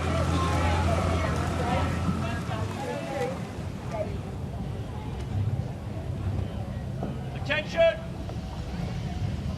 Go! This is a round of the Fawley Challenge Cup. Aramaho Wanganui Rowing Club New Zealand against Hereford Cathedral School. Off they go. Love watching quads race off the start. There's so much power, there's so much aggression and speed as well. You've only got 4 athletes, but this is one of the fastest moving boats in the sport of rowing, often producing times as close to 5:30 as possible per 2K. You can see here now, dead level at the start. Little look around there in the bounce seat at the Hereford Cathedral School. Oscar Soodle, the 17-year-old, just checking where they are and communicating to his crew. Coming off the end of the island, and a squeeze as we move off there, but nothing between them. I must say the standard of both crews is just incredible. This is definitely gearing up to be one of the closest races that we've had the pleasure of commentating on today, and at the moment the Kiwis are up ahead, but Hereford have got something to prove. They've got a new coaching team as well. They did make the weekend of Henley Royal Regatta not too long ago either, so it's just a question of whether the Kiwis with their bucket hats will be able to hold on. I wasn't going to say it, but look at those bucket hats. They're giving them some extra strength today. We might need them for the weekend where the sun's going to start beating down again here in the UK as we join this race a little bit further down the course. Hereford is sticking with this Wanganui crew, but they've still got the slip on them, the New Zealanders. And what a way to make a Henley debut as well. The entire crew, they've never competed on this course, and now they're rowing really bravely against this young crew from Hereford Cathedral. They're only 17 and 16. There's not a single 18-year-old in that crew, so we'll definitely see more of them. And what a brave row that is as well. In fact, I would say that they're gaining up speed at this point, Jess. Yeah, it takes real class, real clarity of thought. Stick with the crew through the quiet middle 1 kilometre of this race, where they clearly have Wanganui to the right of them. Those red and yellow stripes, but they've not come here by accident. They come here for a reason. Have Hereford got the sniff, or have Wanganui finished them off? I think Wanganui have never broken clear from Hereford. Hereford are coming back. They're definitely smelling some blood. They're asking a lot of questions of that Kiwi crew. There's huge amount of power in the for the New Zealanders. The 3-seaters pulled a sub 6-minute 2K, so there's definitely enough watts to power that boat forward. The question is, will Hereford have enough water to make the comeback? Look at this, such a gritty race from Hereford. They're sticking it in and they're not letting this Amaru crew move away from them. They're keeping contact. He's having a little bit over his shoulder there. Oscar Soodle, the 17-year-old, we're in this race still. Stay with them. Are they going to run out of track here as we're coming into the class closing 100 metres? It was a brave and valiant effort there from the Hereford Cathedral School, but Aramaho, Wanganui, Rowing Club New Zealand looked strong through the middle, and they finished it at the end with a win in the Fawley Challenge Cup over Hereford Cathedral School. Great race. Thank you so much, Piotr. I am pleased to welcome Jack Beaumont to the commentary box. You might have a thing or two to say about men's quad sculling.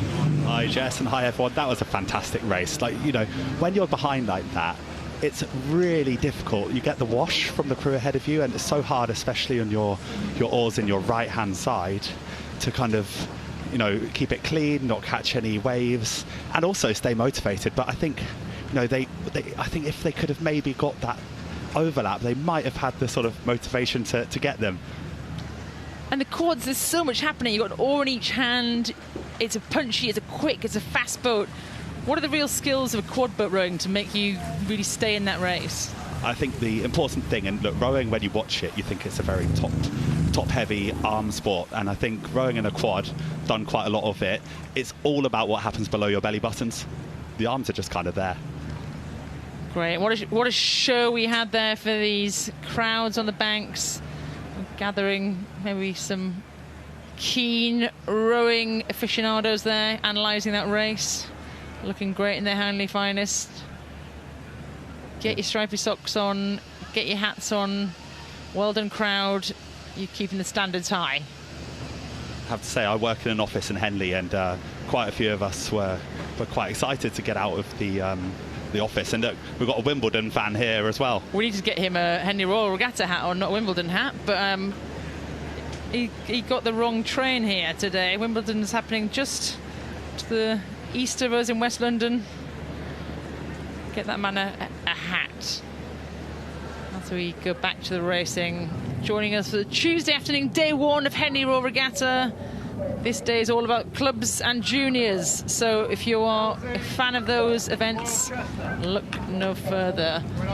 Sir Matthew Pinson there, who knows a thing or two about rowing.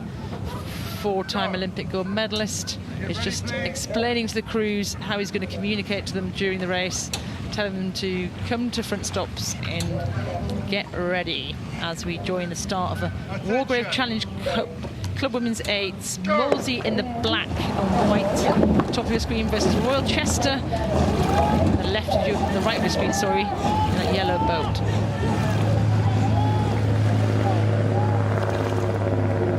Chester have come through the qualification regatta to be here. Slight underdogs in this race. They're against Molesey Boat Club B. This is Molesey's second-ranked crew, and it's looking strong. They're keeping. Look at that power jack through the start. Yeah, look, I love this. Look, if you look at the stroke where I hope KAND R.C is absolutely sending it through the second half of the stroke, and I love that, because one of the things that coaches used to say to me when I was really young was, your back can't blow. Your legs might get really tired, but if you really swing the back on it, you can make a big impact, and you can keep doing it. Legs, hips and trunk, that's really what rowing's about. We just have these arms for show, and Molesey have shown us that here. They've taken about a canvas lead over Royal Chester. This crew have done very well to come through the qualification regatta. They've had a long week. It was a hot weekend last weekend when that happened, and right now they put in a really valiant effort to stay with this highly ranked Molesey B crew. Look at that. What I really like here, what we're seeing in the Royal Chester crew, is they are really sort of really rowing efficiently. Like, they are really reaching out, taking very long strokes, but what's important here is they are putting their oar in at the furthest forward point, so they're not sort of leaving anything behind. They are being very, very effective, but what it looks like from the Molesey crew is they're putting a lot of power underwater. Powerful in the middle of that Royal Chester crew, though. 4C Elka de Vries, 5C Isabel Wild, Alice Beacorn in the 6th seat. Really powerful, and maybe that's the kind of engine room of the 8, the middle of the 8, is not letting Molesey move away. And I think that's it. When you're in these kind of big boats, you need to have this kind of bulletproof core of the boat that can sort of translate the rhythm that the stroke person is trying to create all the way down to the bow and then back again, so you can really, really stay in time. Yeah, we don't have designated seats, but generally in a rowing boat, what you're looking at right here, the people that sit at either end are slightly technical, picking up the boat really fast or leading the rhythm, and those middle people in the boat are what we call the engine room, the powerhouses. You want to be able to feel that drive, that push in them when the cox shouts for a push. I really like this as a pretty good move here from Royal Chester Rowing Club. You know, they have really continued on their start. I think it's, you know, it's very important, especially if you haven't led off the start, to make sure you're not settling down onto race pace, actually thinking, let's come up onto race pace. Really easy, yeah, to actually, exactly what you're saying there, Jack, saying settle, like take the first 100 metres and then settle. No, keep their hand in the fire, and Chester put up a good fight here.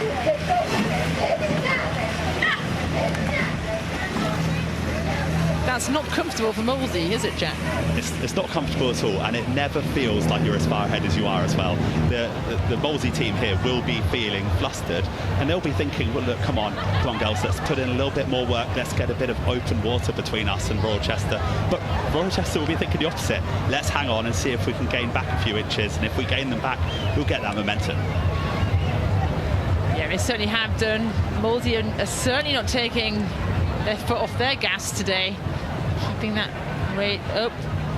They will not be feeling like they've moved away just yet. That's that feeling when you're racing one-on-one that you're kind of like breaking elastic band. You snap that elastic band and make the other crew kind of fall behind. Right now, I'd say Royal Chester is still on that band.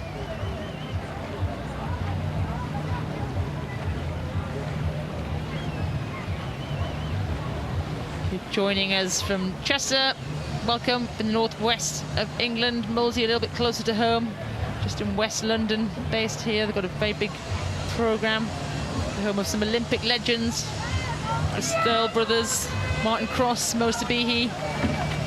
Up at Royal Chester, what I'd really like to find out this week was that the cox Zoe Smith has lost the vision in her right eye earlier this year, but she has a great sense of humour about it. She says you only need one eye to see the booms. So fantastic, actually, I love that.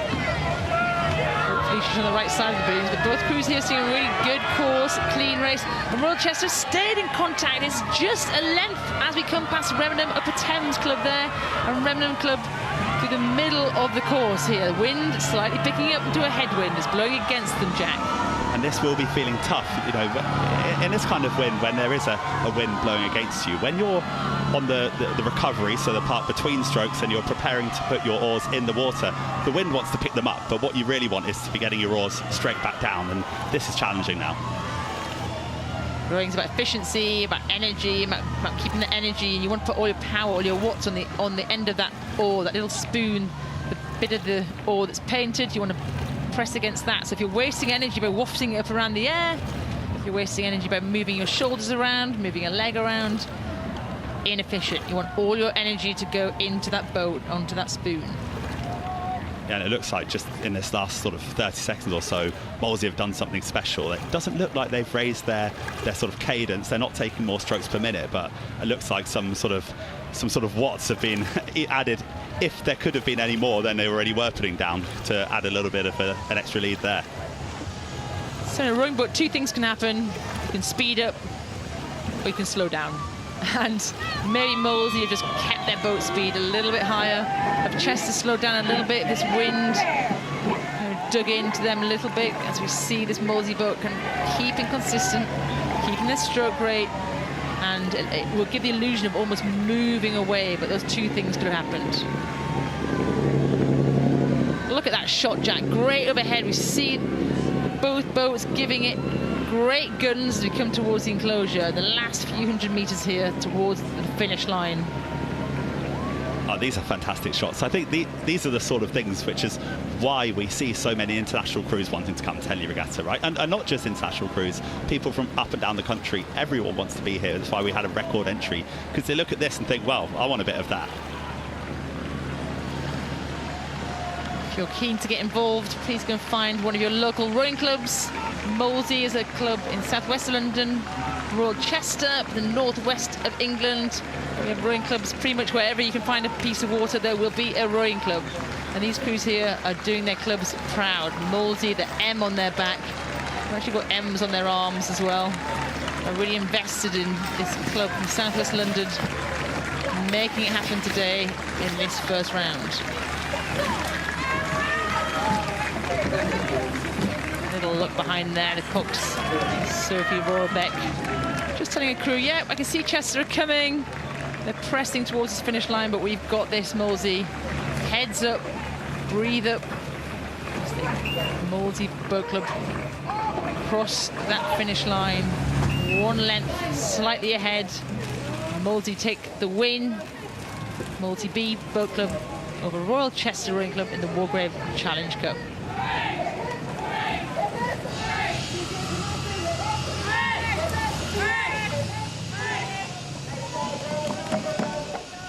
Mutual respect there between crews. Always love to see that. This is the start of the Wyfold Challenge Cup. Fairmount Rowing Association USA. On the left of your team versus Minerva Bath Rowing Club in that bright yellow on the right of your screen. This is the Club Open Fours event.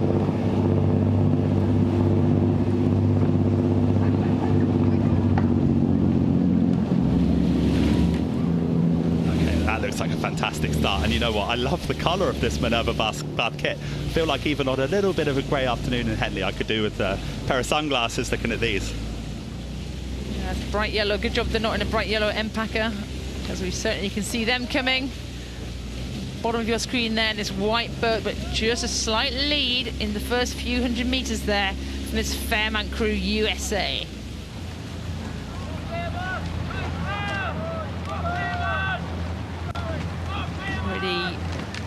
Well practiced and pedigreed crew from Fairmount.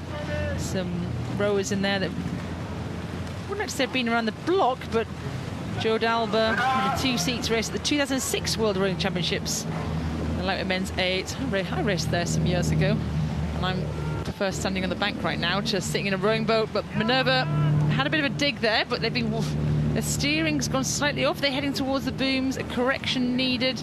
That's going to cost them a little bit down the course. I fancy this as a pretty good second half from Minerva Bath here. And we have some pretty established athletes here too. And we've had Jonathan Nagel, who's semi-finalist of the Fawley Challenge Cup in 2022. William England, he's raced at the Junior World Championships. And Jack Norton, he's a Bucks medalist and 9 times, and he's been an 8-time national championship as well. So, you know, established crews, but they're really putting in a shift here, aren't they? They are. Look at the water's picking up a bit. Look at that gust of wind. Oh, just attacked this Minerva crew, caught the oars as we were talking about earlier. And Fairmount managed to keep controlled as a gust comes across the entire course there. But Minerva have not let them go anywhere, and they're still in contact coming into the enclosures. Right, this is exciting, and you know how this. Anyone watching that hasn't rowed before, this feels totally frantic. I mean, like, it's like you're kind of, it feels like it might if you're hanging off the back of a plane and have like greasy Vaseline hands or something. You're just trying to hold on and move as quick as you can. Their legs are screaming, their lungs are screaming. A tiny glance across there in the bow seat. Jonathan Nagel looking across and saying, right guys, we are in this race. What have you got, Minerva Bath? Can you get back level with this Fairmount Rowing Association, USA? And, you know, one of the most fantastic and dreadful things about rowing is, you know, unlike a running race when you have no idea if you're really being caught up, which, you know, it does feel horrible. I remember my sister chasing me up the stairs, and that's horrible. But in a rowing race, when you can feel them and see them catching you up, that is scary. And I wouldn't want to be the Fairmount crew right now.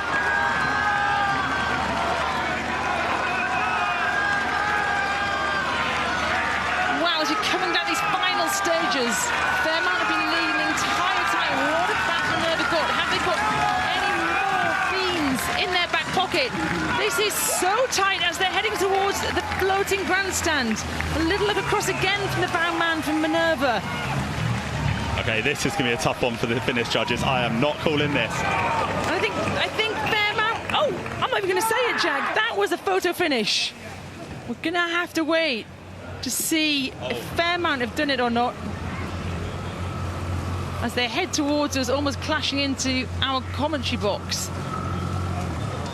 That was an unbelievable finish from Minerva Bath. As we look in slow motion. Oh! I must point out that camera's not, our camera that we see there is not the finish line exactly. So I'd love to see where our umpire judges have called it. Haven't had an official call yet. It's going to be coming to you as soon as we hear that. But what a race from both these crews from different sides of the Atlantic. Went neck and neck. Yeah, hats off to all 8 of these athletes. What a show.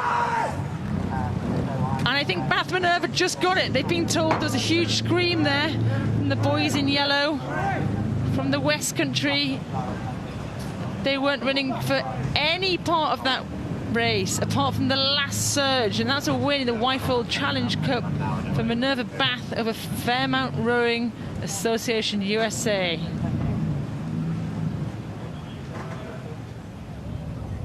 Devastated for Fairmount. Attention! Fawley Challenge Cup, Ridley College, Canada on the left of your screen versus Norwich School on the right of your screen. Here we go. This is 2 impressive junior quadruple sculls, because look how they've gone off the start there, straight as an arrow. And it is difficult doing this when you are putting 100% of your power. The person steering these boats, they have a rudder wire attached to one of their feet, and the tiniest movements will really swing your boat sideways. So to be able to apply that level of power and go off as straight as this, I'm impressed. Pretty tight as we come. You can just see the end of the island there, the right hand side of your screen. It's quite quiet.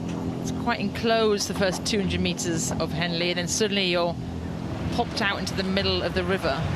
And these crews have got to keep their calm, their composure. The wire's going absolutely flat out. They just sprinted off the start line, and it's neck and neck again in another race here. Norwich versus Ridley. I think here, you know, the crews coming from across the world to be here, they must have had a good season at home to think, right, we're going to come over to Henley and you know, the expense, the time to come and do it. Of course you want to race here, but you'd only do it if you think you had a chance. But it's a very exciting race between Ridley and Norwich School. Ridley from St Catharines, Ontario. We've seen the World Championships there in 1999. Well, I think the World Masters was there a few years ago, so it really is a big, huge rowing town. A little look across, stroke man there, Luke Winterbottom of Ridley. How close to Norwich can we close the door here? But right now, it's fairly even Stevens. And there's not really too much you could call between them technically. They both look really good. And you know what I love about the Ridley crew is, you know, the moment they take their oars out of the water, the boat lifts up. But this Norwich boat is so tidy when they take their blades out as well. Very little movement on the boat. Look at it, Jack. It's very still. As I talked about earlier, how you don't want to waste any energy. It looks really composed. Now, when you look at you know, some of what we've been told by some of these athletes, you've got Aidan McPhail here from Ridley College. He tells us he loves rowing. I wonder if he's loving rowing, being head-to-head at Henley right now. It's probably a love-hate. They're probably in a lot of pain right now. But they are getting pushed hard by Norwich here, and it's a tough one to call. If anything, I'd say Ridley is slightly ahead. On the right-hand side of your screen there, a red stripe, that hoop around the middle of these rowers against the Norwich School vertical stripes. With very little to call between these crews, I think in this next sort of minute and a half of this, whoever can keep it neat and tidy, you know, not get too scrappy when it gets a bit bouncy, will win this race. Well, I said how composed they were, but look at that shot from behind. These crews are absolutely all out. As they're coming in close, listen to that roar. The fans are appreciating what they see here. They're clapping, they're cheering. And can Norwich do it? Another crew from behind to move through these closing stations. I can't call it, Jack. Okay, we are absolutely spoiled here, but you can see some pain and a bit of looking side to side here. The bowman here from Norwich School. Just keep your eyes in, focus. You can win this race. Archie Wilkins, is he telling his crew to keep moving as these crews are tearing towards the finish line? It's another bow ball to bow ball. I think Ridley just got it there on the surge. Let's await the official result there. Unbelievable finish from Norwich School.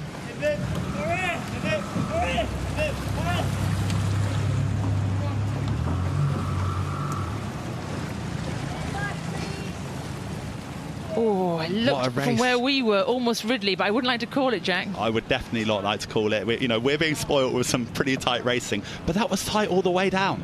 You know, there's barely a few feet at any point. We'll wait for the official result coming through any second to us, but both crews, what an absolutely huge race from these 8 rowers, because that was magnificent. Absolutely incredible. They'll know about that, won't they? And there you see the laughter from James Howard, the 2C of Norwich, saying he doesn't know. But right now, just hearing it's 1 foot to Ridley College, Canada. What a race. Both crews, incredible. Now here we go. That is the result of some serious lactate poisoning. A bit of being sick over the side of the boat. Rowing is a very glamorous sport for all of you newcomers. That's a win for Ridley College Canada, the Fawley Challenge Cup over Norwich School.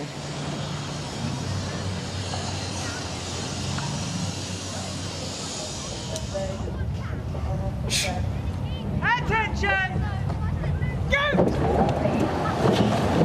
Here's the Thames Challenge Cup, Marlow Ring Club A, left of your screen, in the red and black, and Barcelona Club in the red and black. Marlow in a white boat, Barcelona in the yellow boat.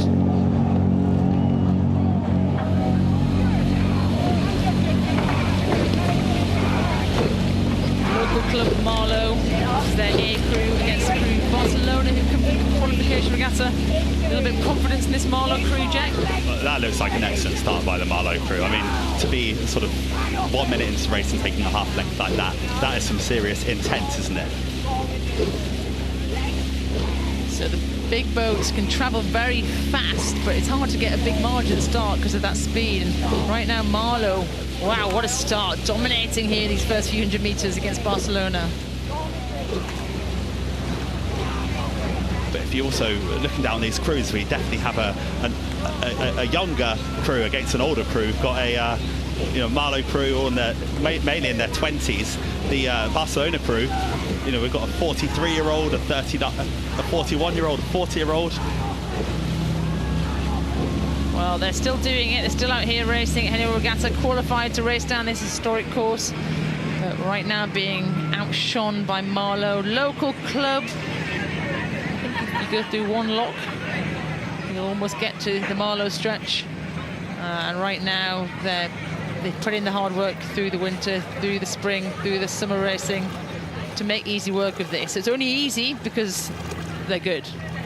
Well, exactly, because these Barcelona rowers are not good, and some of these rowers, I recognise some of these names. A few of these I used to race against on the international circuit back in the day. I know there's been an update to the rules that after more than 5 years, some elite rowers can go back to the club events, and some of these Barcelona rowers used to row in the Russian team when I was younger, so some pedigree in this crew.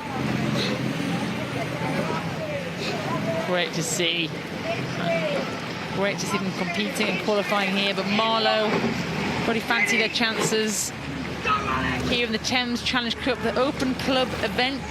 They'll face some stiff competition from London Rowing Club, Thames Rowing Club, the big names, and right now looking strong. Yeah, and you'll be used at this time, won't you? Once you're quite sure you're probably going to progress to the next round, let's use this time to recover.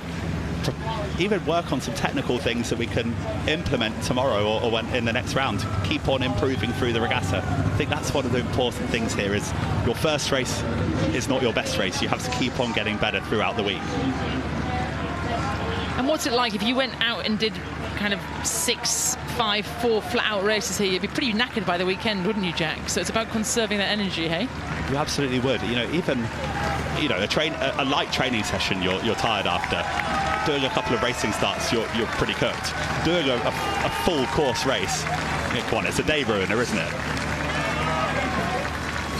A day ruiner indeed, but today it's Marlow's day as they look pretty comfortable coming past the enclosures. A polite clap from those spectators in the bank. Thank you for everyone appreciating what they're witnessing here.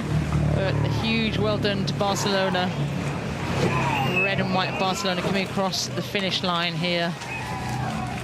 And that's a win for Marlow Rowing Club A in the Thames Challenge Cup over Barcelona Club de Spain.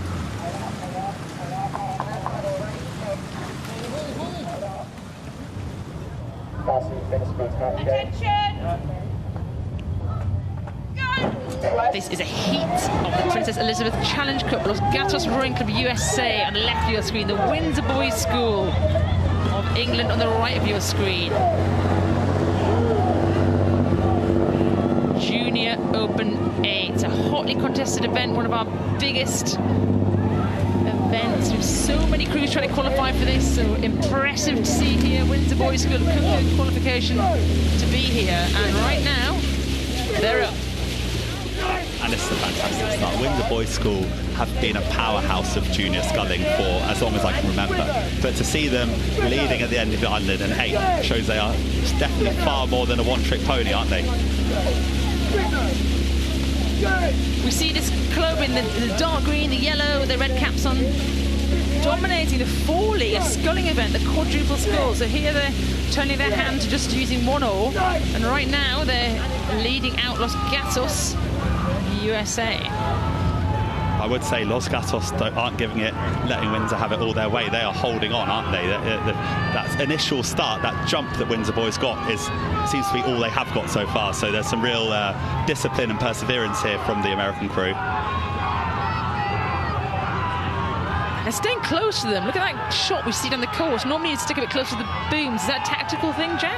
Well, that's it. I wonder whether it's tactical or also it's their first time here at Henley. Maybe it's a bit of nerves, but it's making some exciting racing. And if you are one of the rowers with your oar close to the other one, you might be a little bit worried about that.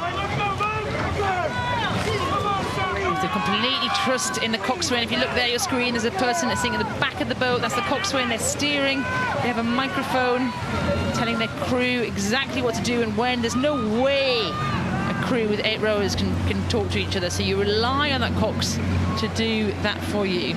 And Los Gatos have stayed in this race. Windsor boys still sticking ahead here through the middle of the course.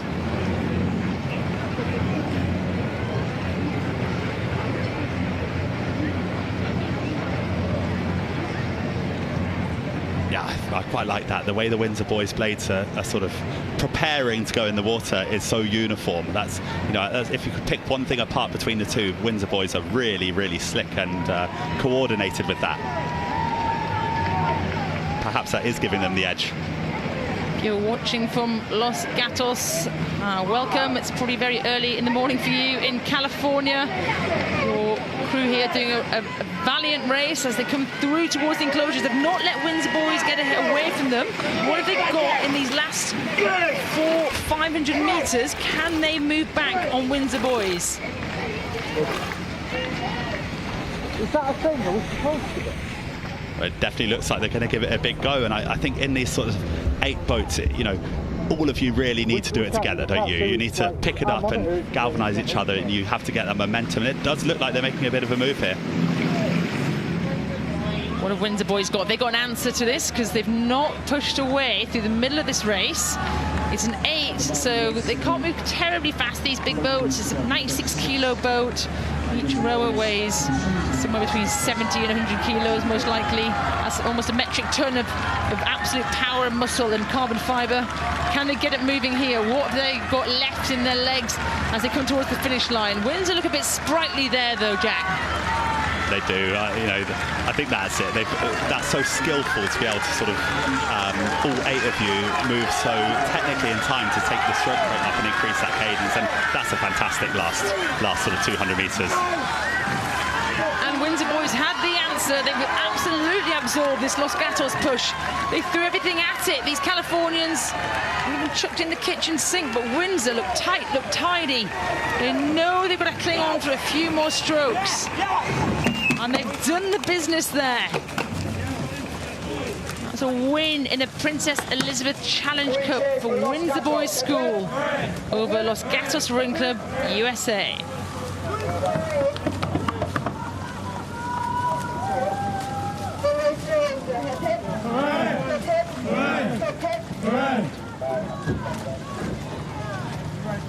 And it's a huge thank you to Jess Eddy, and I'm delighted to be joining Jack Bonham, Kath Bishop, and some amazing races so far.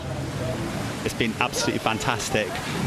Quite stressful to watch, to be honest. I am so sweaty from all of this. I'm sure anyone back at home or in the offices, probably in the office, even more sweaty because they're worried their boss is going to be having a look and thinking, why are you watching Henley Regatta rather than doing your job? But this is why, because it's all been amazing.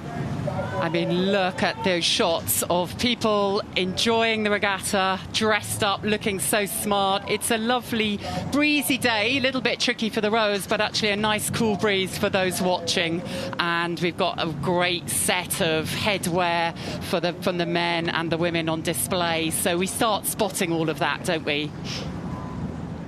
Not just the headwear, it's the socks too. I mean, all sorts of footwear. I mean, people have really put care and attention. The athletes have developed their race plans, but there's some attire planning. Yeah, I think now that there's such a focus on the socks, firstly, I feel very boring in my black ones, but also I think anyone watching, make sure that you're getting some good ones if you're going to be coming later in the week. It's the fun, isn't it? This is not just a rowing race. It's an experience. It's an event to be at. It's something people meet year and year again, the oldest of friends, the community gathering there, some new faces every year as well.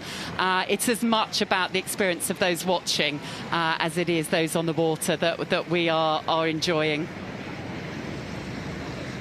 It is, and you know, one of the most beautiful things about Henley Royal Regatta is whilst it develops and there's, you know, more broadcasting, more technology, different things, so much of it stays the same. So when you come each year, it's kind of, you know your way around. It's like you never left. I mean, as a steward, that's what we're trying to do, is to create a brilliant, modern Edwardian regatta, something that has all the best of the traditions. But we evolve, and there are new things happening every year, different opportunities, whether that's food, the music on the banks, whether it's the extra camera shots we're bringing you to help you get even more of an insight into the racing. Each year we want to make it better, but it is time to get back to the racing now. And we are going to be seeing a heat of the Wyfold Challenge Cup before us. The crews are on the start for those nervous moments. It's the club event of open coxless fours. And we can see there on the Berkshire station, Derby Rowing Club B. We hear them just being called by the umpire. The hand is up, which means they are still trying to adjust and get straight. Attention. And their opposition nearest us on the camera is Northwich Rowing Club. And it's a clean start. It's a heat of the club open fours, the Wyfold Challenge Cup. Derby Rowing Club B on your left against Northwich Rowing Club on your right. And it is Northwich who are the selected crew. It's Derby Rowing Club B who've already raced brilliantly to get through the qualifiers, but they're getting questions asked of them already. And I have to say, that start from Northwich, they weren't hanging about, were they? I think they got 2 strokes in before Derby had finished their first one, so they were definitely eager to get away quickly. They've definitely got an advantage here. That was a fiery, punchy start. Of course, when it's head-to-head, you want to try and get an advantage. Of course, we also know you've got to be able to maintain that quality down the course. And they're asking questions early of Derby. Derby still in touch and know that they've probably got to start pulling their race moves forward to stay in touch. But I think that's it. I think for both crews now, they need to think about what the next sort of 3 or 4 minutes look like. If you've done a really, really strong first few minutes, it hurts. So you need to sort of think, all right, I'm going to need to get some breath back and get my legs working again. And if you're behind, you need to think, right, yeah, perhaps how do we make sure we stick with them, but perhaps move back a little bit? It's tough. So there we see some shots of the Northwich Rowing Club crew. Dylan Howard at bow, Leon Langmead at 2, Harry Taylor and George Lawton. And there is a lot of Henley experience there. George Lawton's on his 9th Henley. He's a very skilled oarsman. He's been representing Great Britain at a junior level, under 23 level. He even won the head of the Charles in his single a couple of years ago in the club singles, which is no mean feat. So a lot of experience that they're drawing on and putting really early pressure on the Derby Club crew, who also have some Henley experience, but Andrew McNaughton in the 2-seat is making his debut. Interesting here about Derby, we see the bow seat, James Crossley, and the 3-seat, Toby Reid, are both engineers at Rolls-Royce. I wonder whether they worked together before they started rowing together or the other way round. Yeah, well, so James Crossley at bow was a Cambridge lightweight, and Toby at 3 got into rowing after watching the 2012 Olympics. So how lovely that their journeys are crossing over. And yes, I wonder if they also kind of geek out both about Rolls-Royce engineering and rowing. That must be some great conversations, because you can talk about rowing at lunchtime as well, not just when you get to the boat club. And I think rowing is definitely something you can geek out about, right? We could spend hours and never touch the sides of it. That's the thing, there is ever more to geek out about, as data analytics is something that's increasing all the time. The science that we get, the performance tracking and monitoring that happens. So yeah, there is only an increase in what it means, our understanding and how we can help boats go fast. Although ultimately you can't take out the fact that there are human beings still in the boat, and that is perhaps some of the variables that we're going to see that affect racing most of all. But here it looks like Northwich have got it reasonably under control, whilst Derby B are going to be testing that winter training. When you look at these two crews, the difference you can really see between Northwich on the left of the screen and Derby Rowing Club on the right is just the cohesion there. This Northwich crew is really, really well drilled. The blades are totally in sync, the bodies are moving so nicely together. And that's not saying Derby are doing a bad job. They are still rowing pretty well. You're just starting to see those discrepancies as they're getting more tired down the course. It's definitely a sport of small margins, isn't it? It's that inch each stroke that suddenly over a minute, gives you the length. And so it is all the time, the more tired you get, you've got to try and almost be more precise in what you're doing. It's often who slows down the least is another way of looking at what's happening down a course as fatigue and, you know, that kind of physiological load really pulls in on you. But Northwich are looking, very slick, very synchronised. You can see the blades aren't going too deep, and it looks like the force curves are well aligned. So they've also got to steer. This is the Wyfolds, it's Coxless Falls, it's a club event. So all of these people are working full time and then training in the evenings. So it's a massive commitment, and, you know, to come through the qualifiers, that's already a huge achievement. And, you know, this is really what keeps them going, and what must be a hell of a schedule, isn't it, when you're working and training? It's a hell of a schedule. I think if you were to ask any of these rowers, what do you do in your free time, they'd laugh at you and say, what free time? Because rowing is their social life, rowing is their free time, and, you know, hats off to them. They're pretty outstanding to be able to do that level of training around work and around life.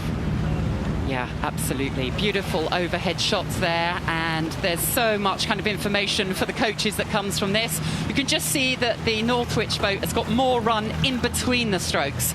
Often where we can see the speed of the boat, it's what happens, you know, when the blades are out of the water, isn't it? How much travel have you got per stroke? How much gap is there between the different sets of puddles? And you can see there's a bigger gap. The boat is travelling further between the strokes with Northwich. But Derby, you know, they're going to give everything now, right? Because for them it's a final, so they're going to start seeing what gears they've got left. Absolutely, it's the only option, really, isn't it? You have to absolutely cross the line knowing that you've given every single stroke as hard as you can, and you never know, you might be able to come back on terms. You never know what's going to happen, and of course that's what keeps you going. You must feel at the end you've given everything. You never know how much the others are hurting. Mistakes can be made, whether it's in steering or technique.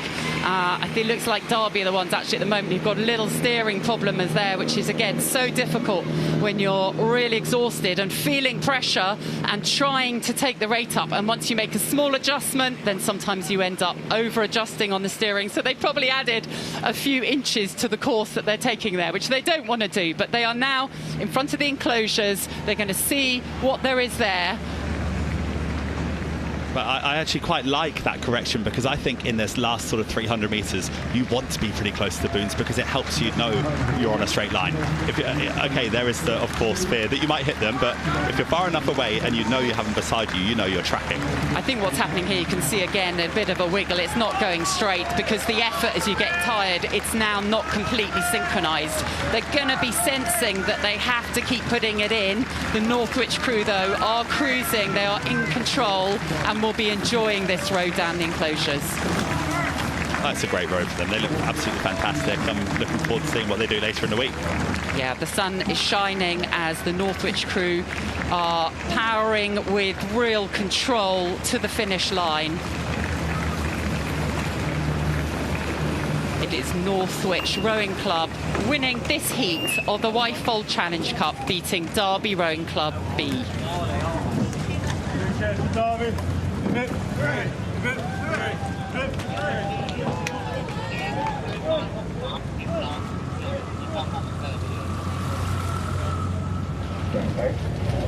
Attention! So we are back up to the start for the next heat of the Princess Elizabeth Challenge Cup. It is Junior Open 8s, and we have Montclair High School of the USA, who are on the left of your screen on the Bark Station, and they are against Hampton School in the yellow blades on the right hand of your screen. These schoolboys, they do not go off lightly, do they? They go off with full commitment. And I always love that. My goodness, Hampton School, who are a selected crew, have really shot out. And I think you feel like a coiled spring, don't you, when you've been waiting all day to come and race. It's mid-afternoon. You've been watching probably live on YouTube, you're seeing other people doing it, and you can't wait for your opportunity. So I'm sure some of that adrenaline is just shot out of these Hampton athletes' legs. Absolutely, it is always tough. What do you do when you're waiting to try and sort of make sure you're not eating too much, but you've eaten enough, you're prepared, you're ready for your moment. And Hampton are seizing their moment against this crew from Montclair High School in the USA. Based in New Jersey, they've had a strong season. They're in the A finals of the US Rowing Youth Nat Champs. We can see a shot of them coming past there. And a warm hello to everyone who's watching from the Montclair community, perhaps earlier, earlier, whatever it is, late morning or something. We're so glad that your crew came over, but they have had a tough draw against Hampton. Well, yeah, and Hampton have really been on the up recently. So Josh Butler, who coaches them, who formerly coached at Westminster, has been doing a fantastic job. Because, you know, they had a bit of a fallow period where Hampton School weren't really doing too much. They weren't winning very much. But in recent years, they've been a real force.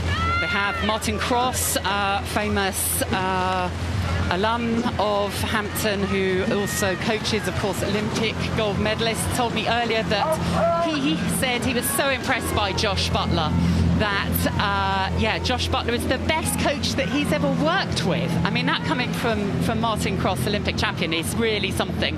And it's been about, he brings both the performance, tracking, data-driven approach, so really bringing athlete analytics into junior rowing, and he also knows that the mentality matters. And there's a lovely quote about how every session is more like an experience than just a result. And I thought, yeah, that's really creating something special in that squad. And I love that, because the way that I preach about rowing is, you know, most people don't win. Most people try to win, but most people don't. Only one team can win. So you need to be able to finish thinking, I had a fantastic time, whether I got the result I wanted or not. But it looks like Hampton are doing brilliantly well, and you know, they've had a great season so far. They were 3rd at the National Schools Regatta, 4th at the Schools Head. They're definitely here to try and pick up one of the coveted Red Henley Regatta boxes. They are ambitious, that's for sure. They're getting warned by the umpire, maybe a bit of cheeky coxing from Ben Knight, who's already rowed.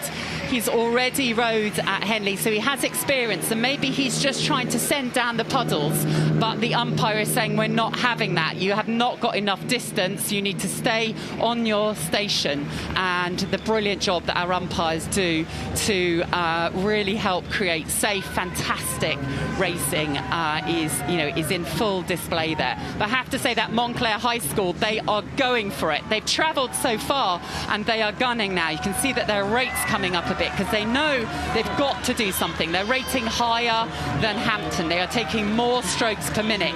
The question is whether they can really get more boat speed out of doing that. And it definitely looks like the boat's picked up. You can kind of see that bow ball. It's one of rowing's few safety features. But you can see it lifting up out of the water, meaning they are picking up the boat speed. It's just they're up against fantastic opposition. They are. There we get our first view of the Hampton crew, much talked about since being on the podium at Nat Schools Regatta. Everybody respects Josh Butler and the work that he's doing there, and they are putting down their statement for the regatta as well. As we see Montclair High School give it their all. They're all the way down the course, but it is a win for Hampton School in the Princess Elizabeth Challenge Cup, beating Montclair High School USA.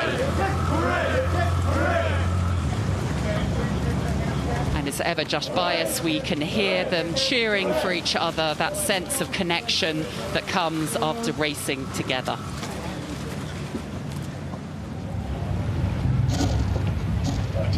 Back up to the start for the Prince Philip Challenge Trophy Junior Women's 8s events, and we have Deerfield Academy from the USA, another crew that has crossed the Atlantic to be here, and they are going against Shrewsbury on the right of your screen. This is a really punchy start from the American crew, who've had an incredible season, and they have a really impressive stroke girl in Tegan Fawley, who has quite the record behind her already. Raced at Henley before, breaking age category world records on the rowing machine, and already powering off Deerfield to a very impressive start. Well, that is a brilliant start, because the Shrewsbury School crew is also strong. I think 4 of them were racing in the quad earlier in the year, and they were right up there in the junior sculling head. You know, this is a decent crew. That, absolutely, and that will put them under pressure. And what does the Cox need to do when you're under such early pressure? You've got minutes, 5-6 minutes to go. What's important for the Cox to be saying to the Shrewsbury School girls? I think it's you don't want to throw the baby out with the bathwater, but also you need to perhaps bring earlier some of the moves you'd probably plan to do later in the race, and yeah, throw the kitchen sink at it now because there is no tomorrow otherwise. Yeah, that's right. Sometimes it's calming them down, getting them into their own rhythm. They have to go as fast as they can from A to B. This is a sport that so many of them are making their first Henley debut in Bow 4 of Shrewsbury. Ilabel Valancy, Madeline Pritchard, Rosie Cooper and Clara Petrie. And I love how Rosie says, I started rowing in January 2025 and quickly fell in love with the sport. During my GCSEs, rowing was a great way to relieve stress. I'm incredibly grateful to be racing at Henley for the first time, and we're incredibly grateful to have such brilliant young talent coming into our sport. And that's fantastic. You know, what a way to spend your summer, right? Like, I think for these junior athletes, if you think about them, they're at school all day, but then they get to go out with their mates, out on the river, out on the lake in the evenings, at the weekend, travelling around the country. For Deerfield, travelling across the world to get to do this awesome sport. Yeah, we talk about the adults who in the club events who are working and training full time and how full on, but it is full on for these youngsters as well, with all the demands that the school curriculum brings, and yet, yeah, they love it. The discipline this brings, the joy of getting on the water, the training, the really sort of exploring and developing who you are in a whole different way. And we can see that the Deerfield Academy, who have had an incredible season, who are really putting a statement down in this event today. Looking very cohesive there, aren't they, in Deerfield? And here we go, a shot into the bows. Our Henley debuts in the Shrewsbury School. Just a little, not quite as long, not quite as fluid as Deerfield, but absolutely giving their all. Well, that's it. You can see here the Shrewsbury team really are keeping a high stroke rate. They're taking a lot of strokes per minute, but perhaps when we see Deerfield again, you'll just see the sort of amount of time their oars are spending underwater, really getting hold of the River Thames and shoving those puddles away and just creating as much sort of distance per stroke as possible. It looks super impressive. Coached by Parker Washburn, who's been coaching at Deerfield for 5 years, who says he's fortunate to be from a family of rowers. Grandfather, father, uncles and brother have all been rowing coaches, so it's in Coach Washburn's blood there. How beautiful. And for him, someone who it is about developing excellent culture that allows the students to have rowing experiences where they can learn the wider lessons from the sport. Ultimately, that's what it's all about. I think every rower we ever speak to would be able to say, I have gained so much from this sport, whether it's the friendships, whether it's what we learn about ourselves on the good days and also on the not so good days. That's right, and rowing comes with a huge mix of both of those, and this is a huge moment in the careers for both of these crews of young developing rowers. We can see the effort, we can see there is no shortage of that, as Sophia Loughlin in the Shrewsbury School crew, who is new, she's just 15, new to coxing this year, first time at Henley. There is so much for a cox to get the head around, because this isn't like another 6-lane regatta. You've got all kinds of crazy boats that you get in those, you can see in those wider shots that are also on the river, steering down the booms, even getting onto the start is often more complicated than other regattas. Well, I think that's one thing we don't televise, and perhaps we should, is the warm-up, because honestly, for those of you watching who have never been beyond the start at Henley or done it, it's like the wacky races, trying to get to the start in one piece. Like, to be on the start line with your boat intact is already an achievement. It's an obstacle course, isn't it? A real test for the coxes and the steers people. But here we can see a beautifully trained Deerfield Academy crew who are cruising past the appreciating crowds in the stewards' enclosures, looking supreme as they glide across the finish line to secure a win in the Prince Philip Challenge Trophy for Deerfield Academy USA. Looking very impressive, a very well-drilled crew.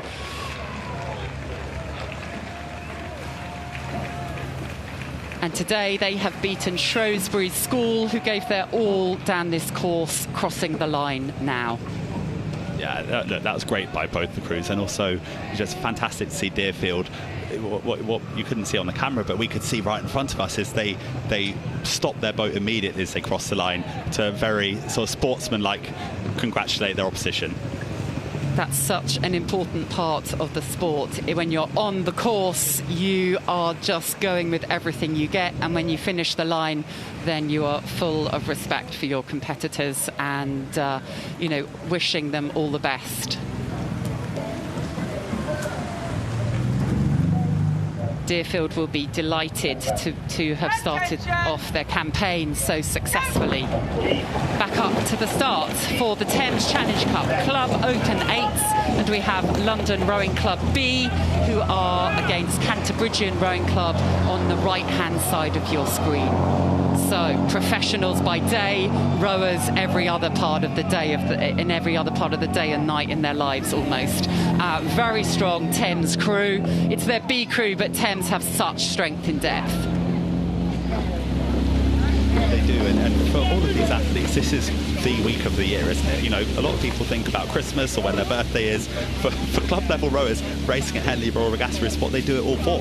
It's everything. It's everything. Christmas and Easter and holidays and birthdays all in this week. And for these two crews, the next 5 or 6 minutes are crucial. So London Rowing Club B in the Thames Challenge Cup are a selected crew, even their B crew. That's how good this is as a squad, and they've been building and building with a win last year at Henley. You can sense that London are here with an even bigger squad this year, and they are taking it to Canterbridgian Rowing Club. Well, they are. They are actually, I'd say they're like a machine. They're like a professional programme, aren't they, at London Rowing Club? Coach Stuart Heap has done such a fantastic job over the last few years because, you know, in this category, it was Thames Rowing Club for so many years, always winning. And it was Thames Rowing Club B that was then ahead of everybody else, and you'd see only them. And just a few doors down the road, now London Rowing Club have what a fantastic programme. Really impressive. And here, look, you can see again that they have dropped the rate and they still have incredible boat travel in between those strokes. Such interesting lives they have outside the rowing boat, from Finn Meinecker at 7, who's the lead economic analyst at the Bank of England. I can imagine it'd be quite busy times for him when he's in the office, but he is going to need to take at least another day, if not several days, off work this week as they supremely travel down the course. A lot of Henley experience. It's Sebastian Wright at seat 3 and Callum Fletcher, who are the two debuts here. And yes, a lot of experience in the 6th seat as well, winning the Fawley with the Westminster under-23 medalist. So much experience, and they are really bringing that together and look incredibly cohesive there. No, that's a brilliant race, and you know, nothing Canterbridgian have done wrong. They look really slick. Their blades are going really well. They are absolutely sending their legs down. They're just up against some top-notch competition. Yeah, I mean, you can really see the technique, because even when you take the rate down at the end of the race, it's actually a point to consolidate technique, to build it, because often racing at the top end breaks down your technique. So you have this opportunity to row past the enclosures with the best technique to make sure that everything is set up for the next race. As we see London Rowing Club B win this heat of the Thames Challenge Cup, beating Canterbridgian Rowing Club.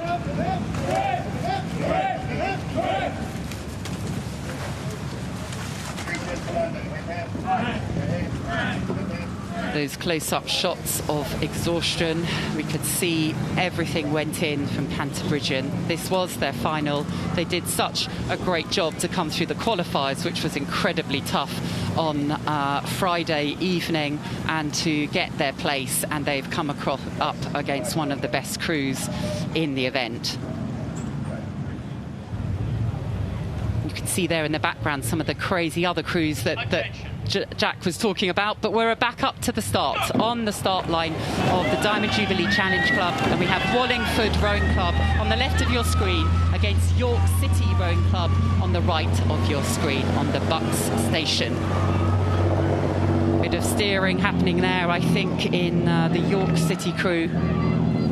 So difficult next to the island. Jack, you've been in a quad coming down here, haven't you? Yeah, and this is the classic difficult situation you can have where you get a little, you know, you're so aware that you don't want to be going towards the opposition, that you steer towards the island, and then you realise you're kind of in the shadow of the trees of the island and think, hey, hang on a minute, I don't want to hit those booms when they arrive, and overcorrect, and it's a pretty difficult way to start the race. But hopefully the athletes from York Rowing Club here will be mature enough to sort of still get onto that great race pace rhythm. Yeah, once they get out into the course, then both of these came through qualifiers, so they have had a run down, but of course they haven't had a run down side by side, and it feels very different when it's you against another crew. We're not in time trials anymore, we're in the knockout immediately from today, and we can see that Wallingford are just relaxing into their rhythm, a little more length, and they've been inching away from the start, haven't they? They have been, and they look really good. You just look at the way that sort of all of the 8 oars are coming towards the camera there and just splashing into the water. It's great technique. What do you remember most about what it feels like when a quad's going well? When a quad's rowing well, it kind of felt like we were one big unit together. We were like, it's like the 4 of us were in a box, and everything we did, it's like our arms never got further apart from each other. Our knees just sort of moved up and down as we slid. Like, it didn't feel like our slides were moving forward, but more that our knees were coming up, and the boat was always just traveling towards the finish line. And if I'm honest, it just felt awesome. And especially doing it at Henley, because there was an extra sort of bit of excitement here, but also a strange feeling, because in some of the parts of this race, you're really close to the bank. You can hear people's conversations. I mean, like, you should be focusing on the race. I know maybe I was doing something wrong, but you could hear what they're talking about because they're so close to you. That's right. I mean, you're on super alert as an athlete, so yes, you're focusing on the race, but you're also processing what's happening in the environment, so I think that's completely legitimate, as long as you didn't sort of stop to kind of chat, but I know you never did. So we had that some lovely shots there of the Wallingford crew, with Naomi Bell in the bow seat, Lucy Mead to Lily Clayton at 3, and Aurelia Alcantara in the stroke seat, who is making her Henley debut, having represented her country and won excitingly at the GB France match last year as a J15, and yeah, loving her early career. She's just finished GCSEs, and that must feel good too. Coached by Katie Greaves, herself an Olympic silver medalist in Rio. We always see a high level of quality and technique coming out of her crews at Wallingford. These shots into the York City crew, coached by Leon Langmead, with Henley debuts in every seat, from Alexandra Davey in the bow seat, Olivia Jones at 2, Beth Revilius at 3, and Emily Nelson at 4, gaining so much experience in so many ways, from the qualifiers to the warm-up to managing the bounciness that you get on the course, and now executing their race plan. Having a little look there, the girl in the bow seat, Alexandra Davey, just, is there anything they can do? That's the question, and then they have to zero back in on what they're doing, that they have come up against a really impressive Wallingford crew.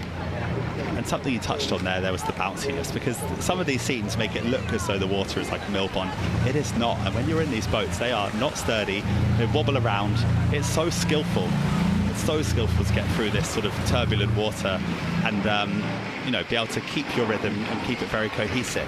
It's something you're aware of all the time, isn't it? Is the water underneath you, right? That you don't have firm ground, so you're always sensing how it's moving and whether you need to respond or relax in order to manage that. And great skill level in both these crews. We can see there a lovely shot from behind of the York City crew. They're well drilled and just missing small margins, right, in terms of length, perhaps the speed of the connection, and some of the power that the Wallingford crew are showing us.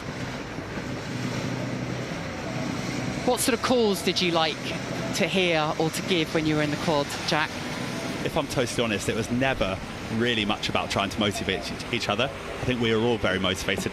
Everybody in these races wants to win, and you're going to try your hardest. So we just had some really clear sort of focus points of where we would meet each other at different parts of the stroke. So thinking about putting our blades in at the same time, or thinking about making sure we're sitting upright at when we're about to start the drive, and making sure that, you know, we apply our power at the same time.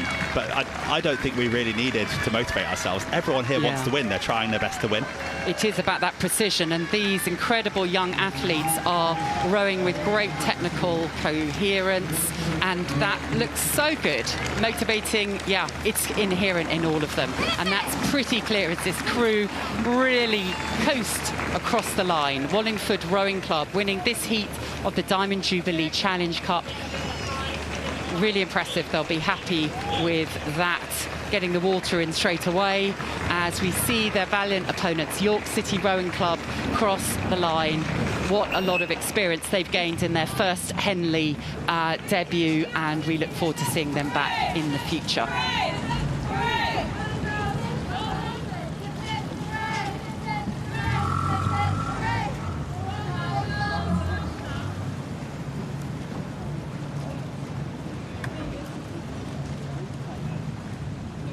Back up to the quiet end of the course, the tense end of the course. I'm joined by Cam Nicol, Olympic rower, world silver medalist, medic and fellow steward in the commentary box for some more great racing. And we are just getting ready for a heat of the Princess Elizabeth Challenge Cup.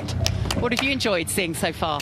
I've enjoyed seeing a lot of things so far, Kath. I think some of the junior events have been fantastic to see the speed at which these athletes are progressing in their quite short careers so far, and seeing some really high adrenaline racing with close margins. Really lovely to see. Yeah, it's impressive, isn't it, how much has to be managed. And we can see there the start pontoons and how tricky it is actually for the eights to navigate in around those, back down onto the start to get ready. And there we see Sir Matthew Pinsent in the beautiful Boadicea launch, ready to umpire this heat of the Princess Elizabeth Challenge Cup. The crews are ready. Dulwich College on your left. Nearest to us, Deerfield of the USA. And we're off. A really clean start from both crews.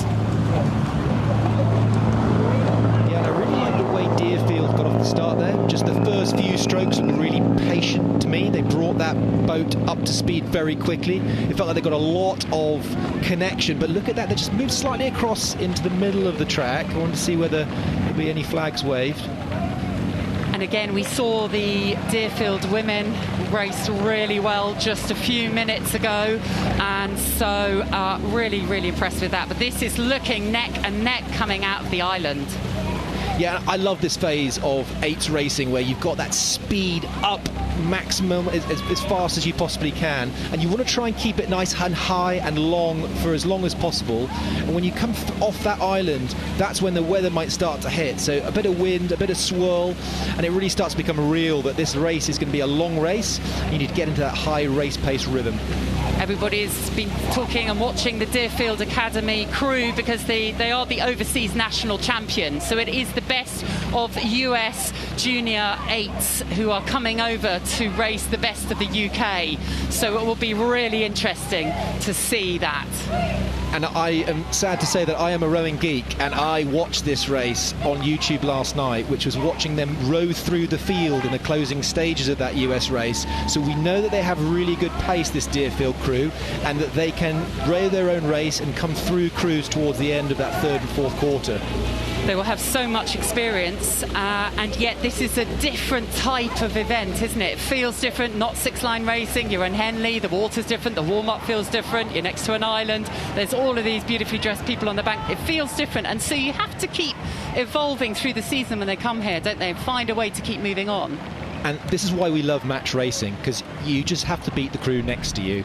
Of course, it's A to B as fast as you can. Of course, you have to row your own race. But the reality is you win or you don't. And you just need to beat the crew that is opposite you on the course. Having a really gutsy row here from Dulwich College, coached by Tristan McLaughlin, and many making their Henley debut in this crew who are really doing well, right? They are sensing that side by side, that the pressure is on, and look at that, digging in very well. The bowman looked across Dominic's stage just a few strokes ago, saying we are right next to them. And it looks like there's a canvas lead there from Dulwich. They've got themselves in a really nice position in this race. They look a bit calm to me, which I really love. Great racing, as we know, and great rowing looks quite easy. It looks quite smooth. And I get that sense of impression from when I look at that Dulwich College crew on the left-hand side of your picture.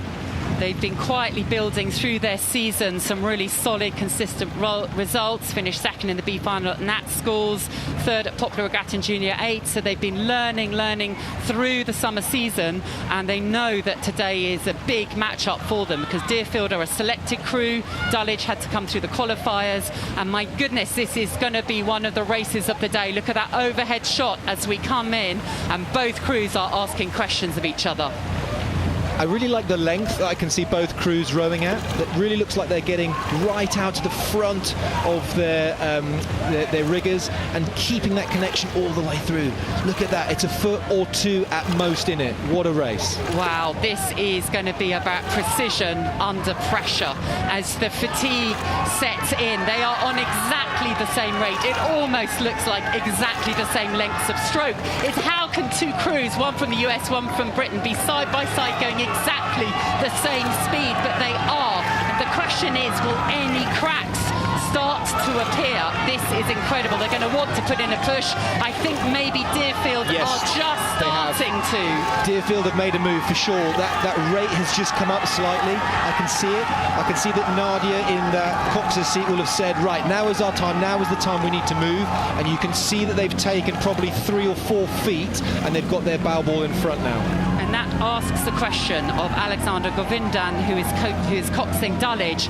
Now what do? We absorb that, and he'll be getting them ready for one of their moves, keeping their confidence high, trying to make sure that there isn't too much damage from Deerfield. And Deerfield, though, sense you're moving, and there's often a lovely moment where in the cruise, because the bows you feel it first, you start to see the other crew easier in your eyes, and often the bows will be saying, we're moving, and that can ripple up through the crew. And this is what we thought we'd call, this is the big push from Deerfield. So they have really put some energy and invested that energy in getting the hull in front of Dulwich.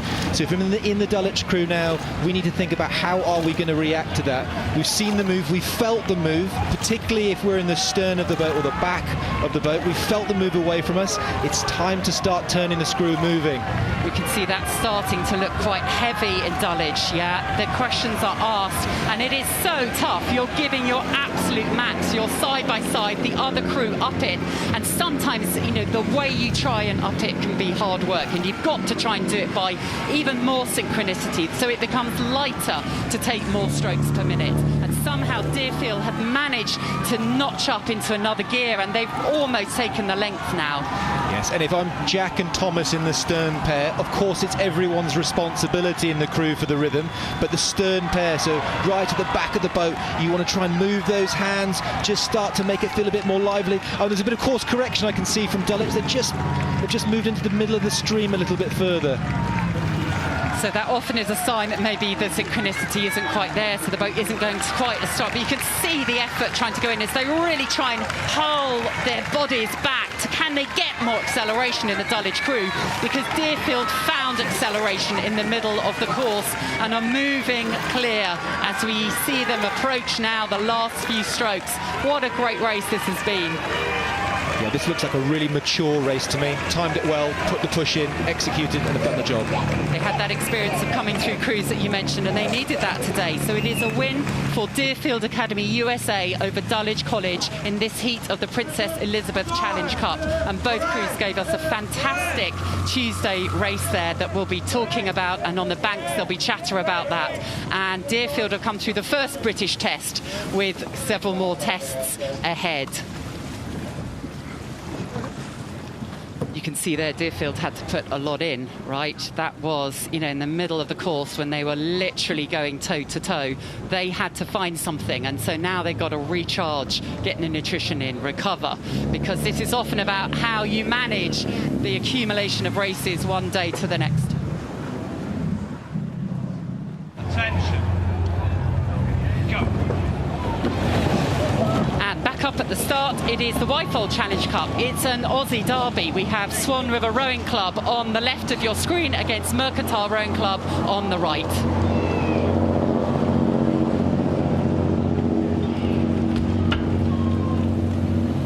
So they've travelled a long way, Cam. We were actually looking up, weren't we, how far they've come and how far they live from each other normally. We were doing lots of Googling, weren't we? A day and a half to drive between both boat clubs, so unlikely they've met before. What a lovely shot looking here at Mercantile on the near side of your picture. Interestingly, they've just chosen a slightly different rig, so for those of you watching, you can see that the middle two rowers, their oars are pointing out in the same size. We would call that a bucket or a frig rig. Everyone has their own combinations that they feel they can go fastest in, but they've really taken it to Swan River. They've moved out to almost a length already off the end of the island. because it's a power start we can see in that Mercantile crew who are, wanting to get a statement. And of course that means Swan River are going to have to really do something early, perhaps earlier than they wanted. They've travelled so far. When they were travelling to Tasmania, they had to travel for their Nat Champ several thousand miles. Well, they've come even further, and at this point it is going to be a real match-up. And it looks like they've just been a little bit warmed by John Hedger, the umpire. But looking at this Mercantile crew in the bottom of your picture, they look quite smooth. They look long. They've got real rowing pedigree in the family, haven't they? Oh, they're really proud of it, yeah. Second generations and third generations. There are fathers and grandfathers and aunts and mothers who have rowed for Australia in the Olympics. And so that is one of the beautiful things about our community. There are people here for the first time who've never seen it before, and there are people who can go back to the 1960 Olympics one of their grandfathers competed in, and that is so wonderful to see. And I know that Oscar Tyrrell's family are out here. They've travelled over to be part of this, and that is so important because rowing is really about being part of one massive family. Yeah. Forging bonds, it's the stories that keep driving us to come back to Henley Royal Regatta, and that's a lovely depth of story that's woven into this track today. So thank you for bringing that. So I wonder if you're staying up late to watch this special. Or early. Oh, yeah, depending. Good point. Staying up at some point, at some antisocial hour, to be cheering on Mercantile or Swan River Rowing Club, because Swan River are really hanging in, aren't they? And this, I think, is going to turn into a bit of a race here. On the right-hand side of your picture just there, you've seen Swan River. I think that there's been a little bit of a call inside that boat, and they've made a little bit of a move. They're talking about, let's not let them get away. In Cox less racing, as soon as you leave clear water, it's really difficult to come back, so you've got to communicate that inside the crew. You can see here the rate is going up in the Swan River crew. We saw Henry Southanger making his Henley debut in the bow seat. Look across, and there's another look there. Was that Blair Parnell or Quinton Marcatos? How much have we got to do? The rate is going up. They are going to test Mercantile as much as they possibly can, and here we can see Mercantile still looking powerful, but themselves having to respond. And that's a great shot of Alex in the bow seat. Not quite sure who is steering in that boat, but one of those men will be steering with their foot, just ensuring they pick a really nice line. And from what I've seen so far, the line that Mercantile has taken has been beautifully straight, nice and true on their track, A to B as fast as they can. Well done. They will not be feeling comfortable, though, because Swan River are coming again. They're going to have another go, and Mercantile are having to really stay on it. To ensure they stay ahead. They can probably sense now they're a fair way through the enclosures as we get a shot of them coming round with a lot of power that they've had to use again, and we saw the sort of the head going up of Fletcher Douglas in the stroke seat as they have to stay on it. Swan River, gosh, they are absolutely giving it their all. Just a victory for Mercantile Rowing Club Australia over Swan River Rowing Club in the Wyfold Challenge Cup. Thank you so much for that wonderful Australian derby.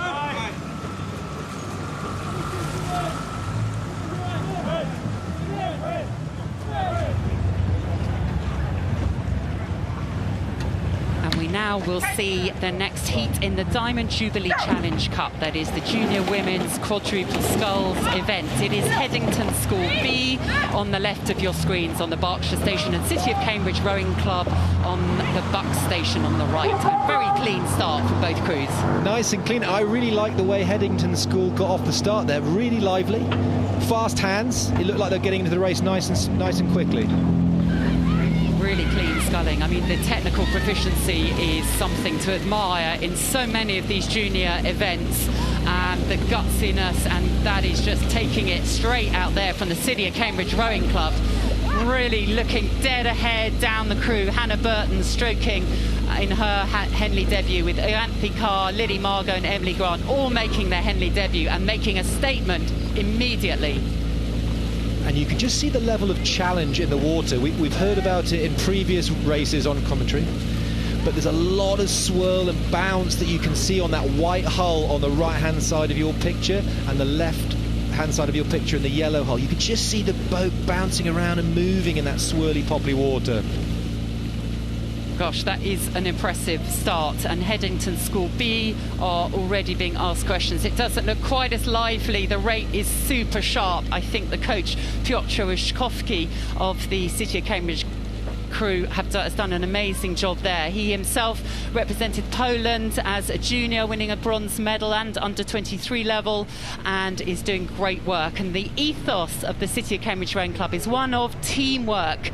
It's about developing these young people to be independent in both the rowing boat but in their lives outside too, and that is a beautiful thing. And I love one of the lines they've written here, which they punch well above their belts and take down bigger clubs and schools. So that's what we want to be doing in rowing, which is producing a performance that is greater than the sum of your parts in your crew.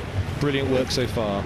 We can see some communication there, some calls in the City of Cambridge Rowing Club crew. You have to stay on it. So amongst this crew, they not only have to row and give their absolute flat-out effort, one of them will be steering, one will be giving the race plan calls, another may be also just checking on the other crew. They'll all have jobs to do to make sure you stay on top of it. And they are staying on top of it, though Headington are still hanging in there. And this is quite an interesting time in a race. You just see that shot there overhead, which is showing the clear water between the leading crew and the trailing crew. Once you've got that clear water and you're up in front winning the race, you can just almost feel a psychological sense of relief. You can have that slightly stronger, more powerful rhythm. And umpire Gwyn, she has warned them, almost too complacent. They're going to have a course correction. You're moving across to the left-hand side of your picture. You just don't want to have that whilst you're winning a race. And sometimes, yeah, in the middle of the course, you're further away from the bank if you don't know the course well. And City of Cambridge are obviously, you know, a fair way from their home ground. You know, on their Henley debuts, you know, you can sometimes slightly lose track of where you are in the race, and it's so important to stay focused. That next 250 metres or the next 20 strokes, get on it once you've had an adjustment. Don't let anything creep in, any sort of slackness or a lack of technique, if you like. As you get fatigued, you're trying to stay on it. And it's the unique challenge of Henley. It's an outdoor sport, it's lively water, we have the booms, and it's a balance on that line, isn't it, where you don't want to be so close to those wooden booms where there's a risk of hitting it and that's race over, but equally you don't want to impede on your opposition's water, because if you do, you're going to get warned and there's a risk of you having action from the umpire later in the race. But this shot here shows that looks to me like that clear water is eked out from City of Cambridge, pushing Headington School B further and further away. You get the feeling they're just learning and growing in confidence all the way down the course. They have ambitions for this week and they are putting those into action. That lovely shot shows the real synchronicity of the blades, and that's not easy, right? No, people spent a lot of time trying to get that level of synchronicity, of togetherness. What you really wanted to be doing is every stroke picking up that boat together as one and releasing it together as one, and that's the most efficient way to generate high levels of boat speed. Well done. Boat speed is about togetherness, it's about synchronicity, and you know, it almost looks as if the oars are connected, but they aren't. Everyone is holding them individually, moving on this bouncy water each time, managing their own fatigue in the arms and the shoulders and the legs and the backs, and still making sure that they almost feel as if they were connected. That's a great shot in there, and the bow is just surging through. And what does that tell us when we see a bow moving like that?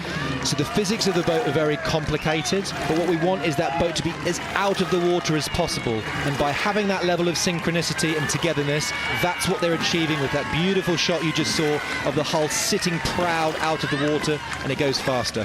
That will be feeling good. There is a real liveliness all the way down the course from the crew from the City of Cambridge, and they have put in a wonderful first day performance. So it is City of Cambridge Rowing Club who have won this heat of the Diamond Jubilee Challenge Cup, beating Headington School B crew.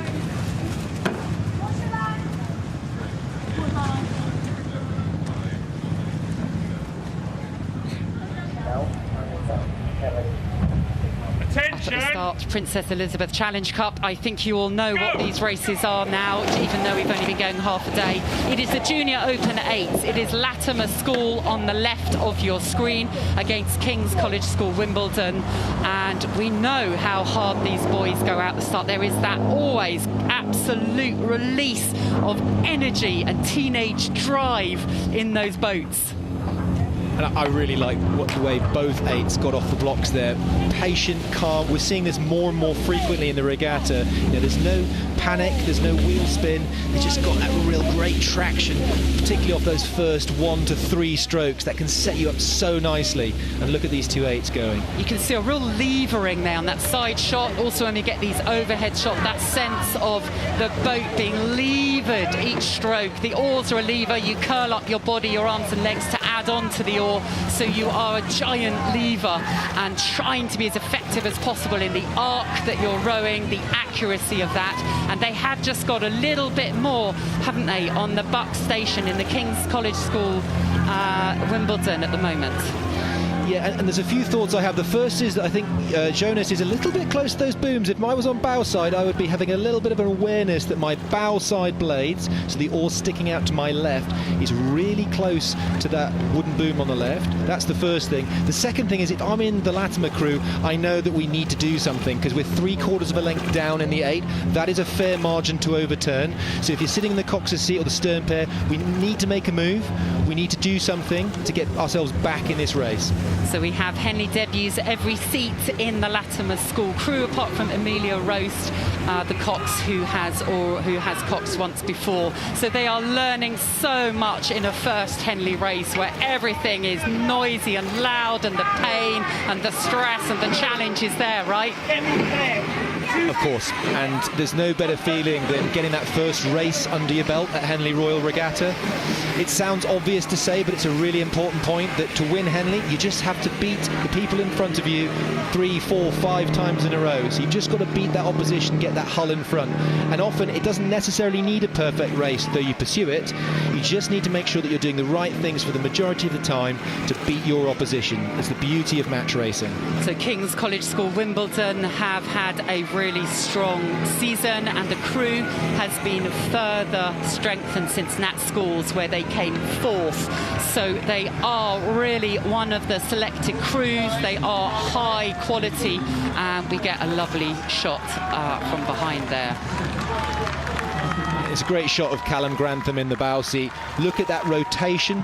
So for the younger rowers looking at this, seeing what can I do really well, it's rotating round towards his rigger in nice symmetry with his crewmates and colleagues, just getting that sense of hanging off the oar, really driving the boat forward. There's a confidence in their posture, in their heads are up, they're confident in what they're doing, their pattern is working, the rhythm I think has been so solid all the way down. Great job by their coach Stuart Whitelaw. Last year's stern pair moved to bow pair and the new leaders have done a great job in the stern with the bow pair doing, you know, really solid row there. So it is a win for King's College School Wimbledon, beating Latimer Upper School in this heat of the Princess Elizabeth Challenge Cup.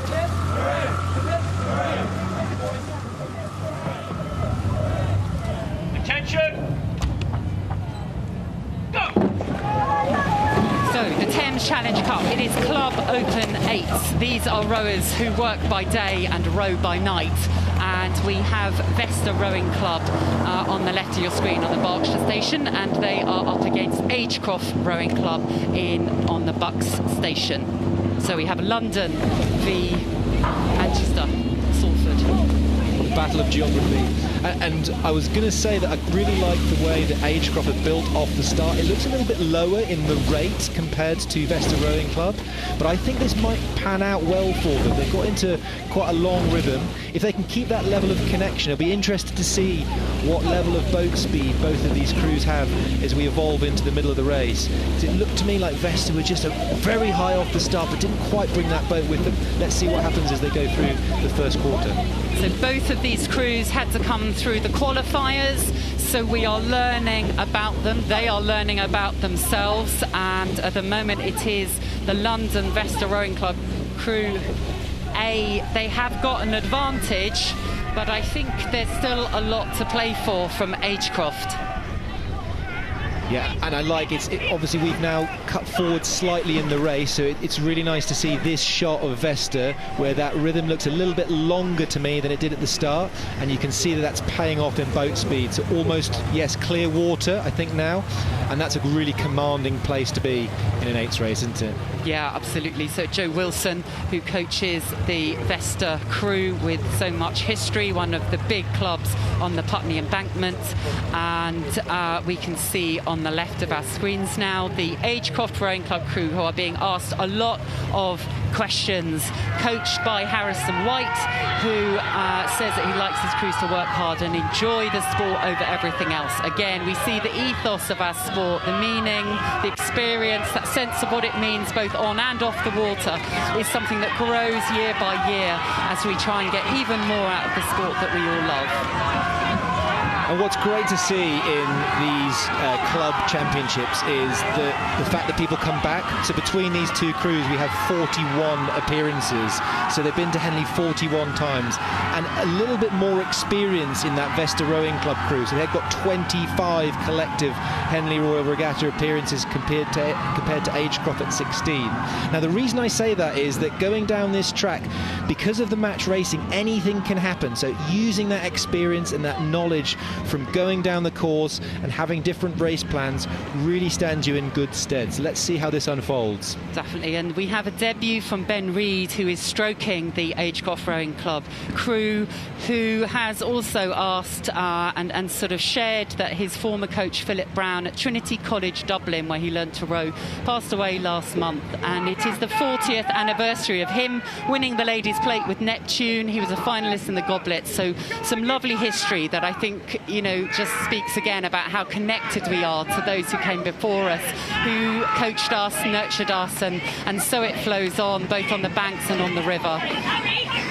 Lovely.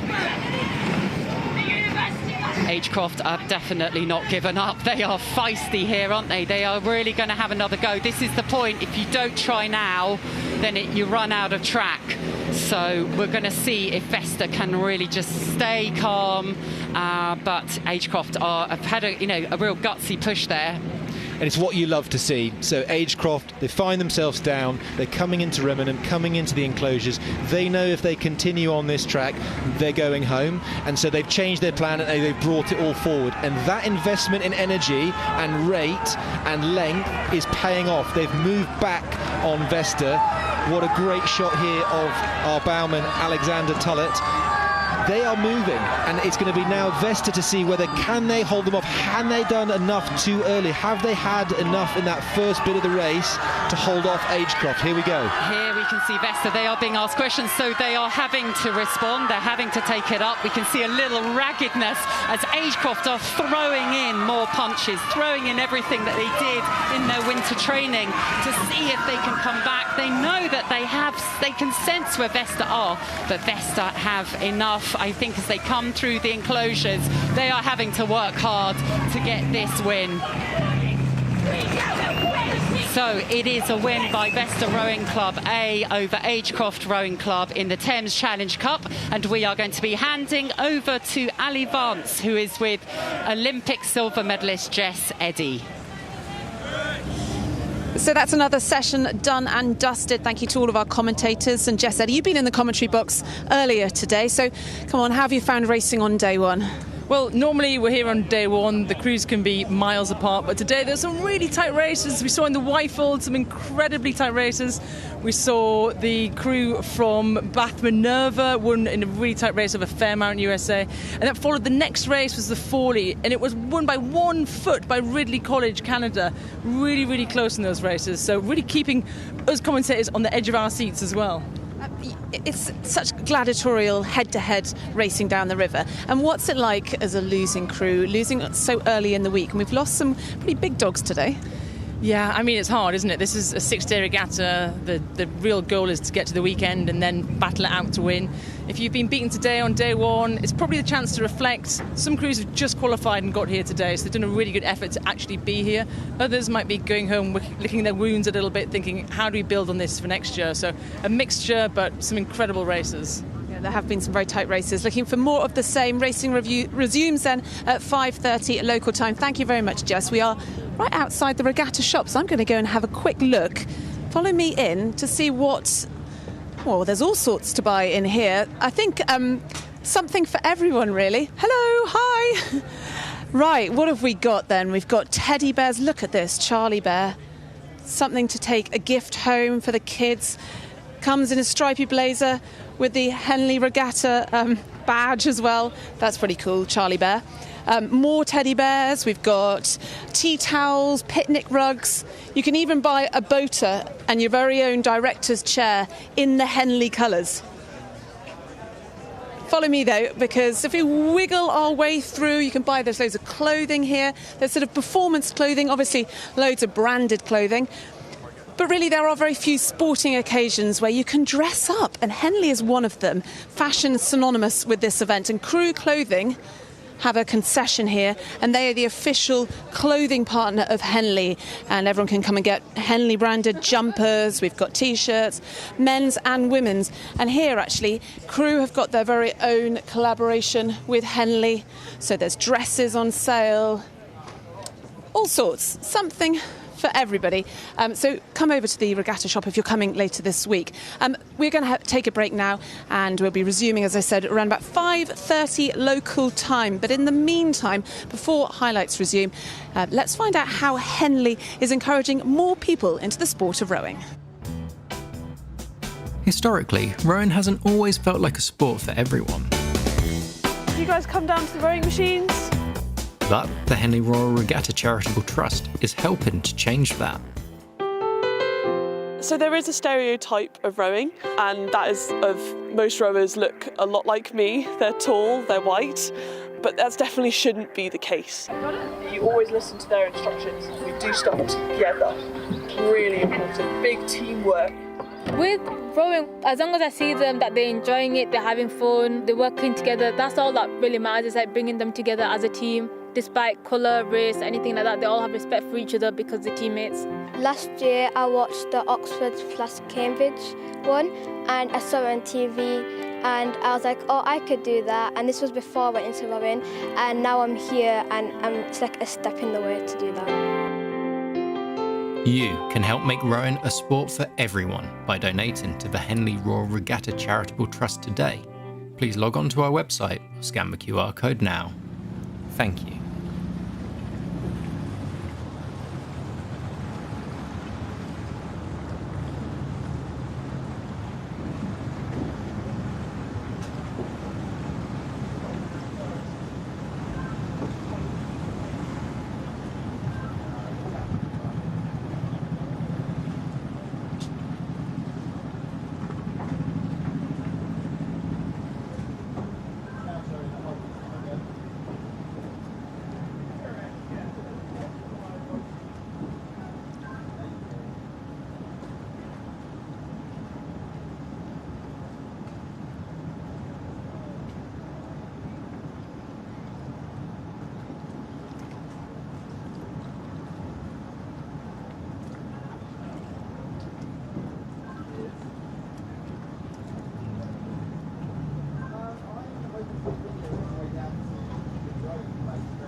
Well, welcome back to our live coverage racing in this evening's session coming up soon. But Ben Hunt Davis joins me. Ben, what's it like as a rower waiting all day to get out on the water? I think it's really hard because, I mean, certainly the schoolboys and girls who are racing this afternoon, they normally train much earlier in the day. So they've just spent, I mean, I've got a son who's racing who was up at 6:30 and he spent all day waiting. It's really hard.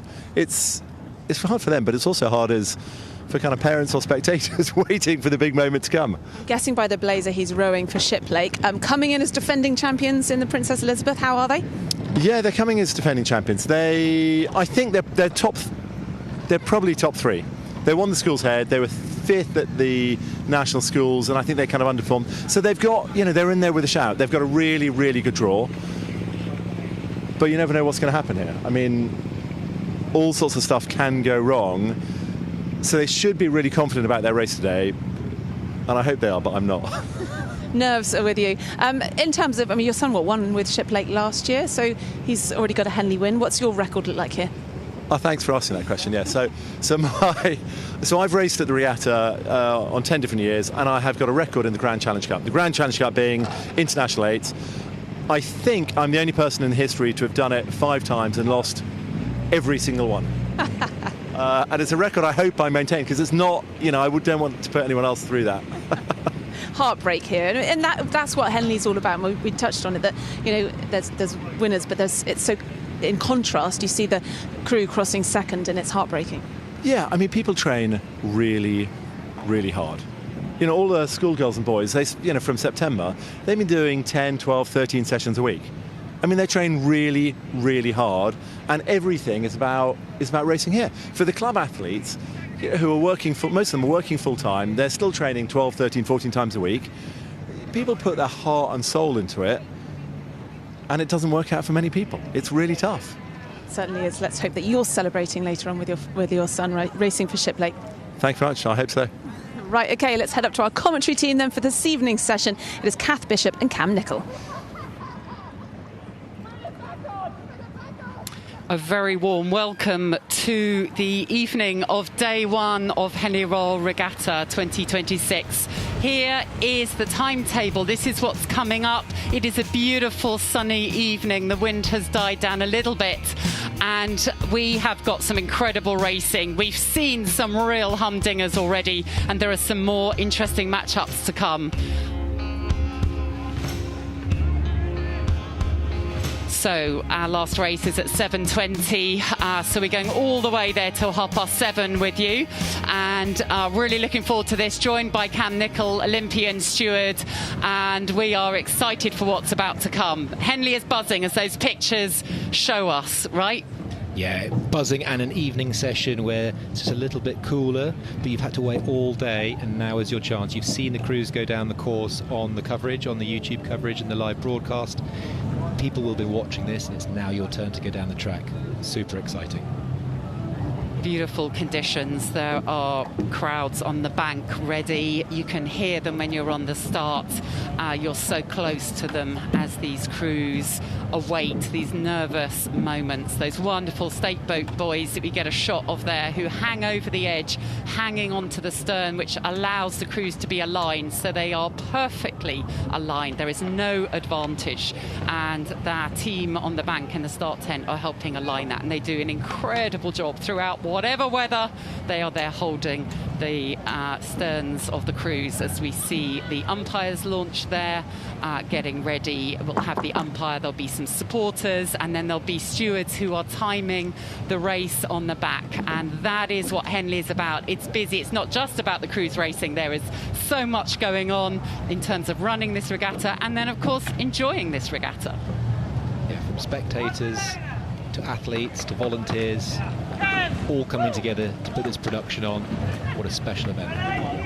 So we are sharing nervous moments with the Barcelona Club de Rem crew and Thames Rowing Club B as they get themselves aligned, and the umpire is preparing them. The hand up in the bowman of Thames B is George Nelson, and that means we're not straight yet. So he'll be looking ahead. There's a sort of back marker, a large sort of long straight sign that he's looking at to try and get himself straight. It's so important to try and get the best line you can. And we're off. The evening session of day one begins with a heat of the Club Open Fours Wyfold Challenge Cup. It's Barcelona Club de Rem from Spain on the Berkshire station on your left, Thames Rowing Club B on the Bucks. And there's a challenge off the start. Yeah, there's already a bit of steering. So going over to the bow side boys. So Sarah Winkler's the umpire. You've just seen her warm Thames. They've drifted to bow side, then they've overcorrected, and they're going into Barcelona Club de Rem's water. So Sarah Winkler's already in the first 10 or so seconds having to do a lot of work to warn them, and it's cost them boat speed. They've just added a few extra feet to their course by going one way back again, and now they've got to calm themselves down because that disrupts the crew. But it looks like they are really going for it, and it's very hard for the other crew. Side by side, it impacts you even when you've got a straight line, because you see this crew veering towards you and away again. But it looks like we're heading clean now, and that is going really full tilt in both crews there. And there's some clues for those of you watching. So if you can see the flags in the background, they're blowing from the right to the left of your picture, making this a headwind. So the wind is blowing against the boats. And actually it looks like both crews are rowing a really nice headwind rhythm. So they're getting good length, they're putting those oars in and not overworking it, just letting that body weight hang off the boat to drive the hull forward. You can see both of those yellow end packers almost matching each other stroke for stroke at the same rate, and just bizarrely they're in time. So roughly about 35, 36 strokes a minute and a kind of nice headwind, coxless 4 rhythm. It's incredible. What a great matchup this is. How does it feel when you're side by side? There's only you and one of the crew, and you're close, right? You can't help but know that they're there. Well, we heard from Ben Hunt-Davis earlier with Ali Vance about all that training that goes into it. That will have been training the physiology and the technique, but there's nothing that quite compares to being there in the heat of the moment down this track. And as a rower, you can sense where that crew is. Even though they're not very close, you can just sense where they are. And if that crew starts to slip out ahead and you can feel them move away, that will start to play on your mind, as Thames are doing to Barcelona Club de Rem. So Thames Rowing Club B crew is a selected crew. That means they have had excellent form through the season, and despite those steering hiccups, they have got a little bit more speed. But I have to say the Barcelona Club de Rem are doing a brilliant job of going straight, maximising, being efficient. The question is whether they've got enough power, because Thames have got just a bit more power per stroke. I agree, and actually the Club de Rem rhythm looks quite simple, and I would offer that now they're a little bit lower on the rate, or the strokes per minute, which if you can maintain your length and bring that up, in theory you can bring your boat speed up, so you can change your race pace to a much higher pace and therefore sprint and go a bit faster. So let's see how this third quarter pans out. So there's a lot of experience. Jared Sheridan at bow of the Barcelona crew has been 5 times before, and Connor Sheridan in the stroke seat 6 times. It is John Graham who's making his Henley debut, and Harvey Thompson in the 3 seat. They are trained. They train at the Olympic Canal in Castelldefels, south of Barcelona, and they have got to find extra speed to look at the power there, to match the power that we can see coming from the Thames Rowing Club B crew. And we just saw Sarah Winkles, the umpire, warn Thames twice there. George Nelson in the bow seat looking around over his left shoulder a couple times. I'm not sure if he's got the steering foot, but there's definitely some activity going on in that Thames crew to maintain their straight line. So that creates extra stress. They are ahead. I think they may have been further ahead if they hadn't been weaving around. So they are under pressure, but they do have a clear advantage. I think they can probably feel one stroke at a time. They're actually pretty close to the booms now in the Barcelona crew, aren't they? It is tough. You're in a coxless boat, and all the time the wind, the water can just be moving you, and it never feels like you've got a lot of space when you're in the boat. Of course. And what's interesting to see, particularly for crews that are about to boat or watching this, is the wind looks like it's moving around. There's gusty patches, but it's largely not much wind here. So when you do get a patch of wind or poppy water, it's important just to plough through that and get on with your race. But here you can see that Thames have really done that job, and they've got about a length of clear water, which is a lovely, comfortable place to be in. Yeah, it is, for me, just a more powered stroke that is giving them a little bit more coverage between the sets of puddles. And now they can relax, that they've got clear water, and they can start to really settle into that rhythm, because you need to have a sense of being able to get into your rhythm and knowing tomorrow you can do the same thing and the same thing after that. And you can do it when you're down, you can do it when you're up, you can do it when the steering's not going well. You know, that's the real test. So they'll have learned a lot already down this course, but feeling now in command. It looks really nice to me. Really simple rhythm. And you'll get that upward spiral where it's going well, you're winning the race, it feels a bit better, so you row a bit better, you row a little bit longer, you get a bit better connected, the release is a bit cleaner, and it all just starts working out for you. It's a really hard place to attack if you're in the Barcelona Club de Rem crew, which we can see now. You can see Connor Sheridan in that stroke seat driving on, trying to move the boat, trying to get things forward and get back on terms. So they are lifting the rate, they are really giving it a go, being very gutsy. The question is, can you put in the extra effort in a way that's really efficient technically too? Can you make sure you're still precise as the blades enter the water? And can you make sure that your timing is spot on as you try and add the effort in? So actually they are really under pressure now, but giving it their all. And this is what you want to see at Henley, which is the crew that's not quite in the lead is emptying the tank, throwing all their moves into this last race, because if they don't want to live with any regrets. So here we go with Connor, Harvey, John and Jared just pushing it down the course, eking out everything and leaving things on the water. And you get a lift when you hear the crowds. Look, it's the first day of Henley, but it's still a pretty solid bank of colour as people are cheering and clapping these crews. And it is Thames Rowing Club who, after some early steering explorations, are now really powering through the enclosures with great confidence. I like your use the word explorations there. I agree. They've tested the course, and I think tomorrow they might want to go a little straighter, but it is a great job done from the Thames Rowing Club B in the Wyfold Challenge Cup, beating Barcelona Club de Rem.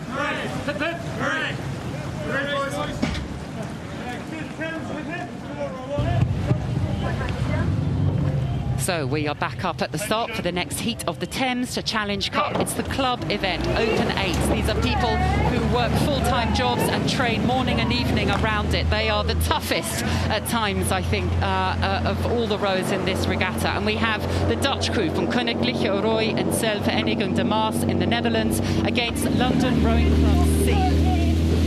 And I was speaking to some of the London coaches earlier, and they were telling me that they've got so many crews in this regatta that they have a great training culture, just training together in 8 side by side. And this C crew is making gains on their B crew.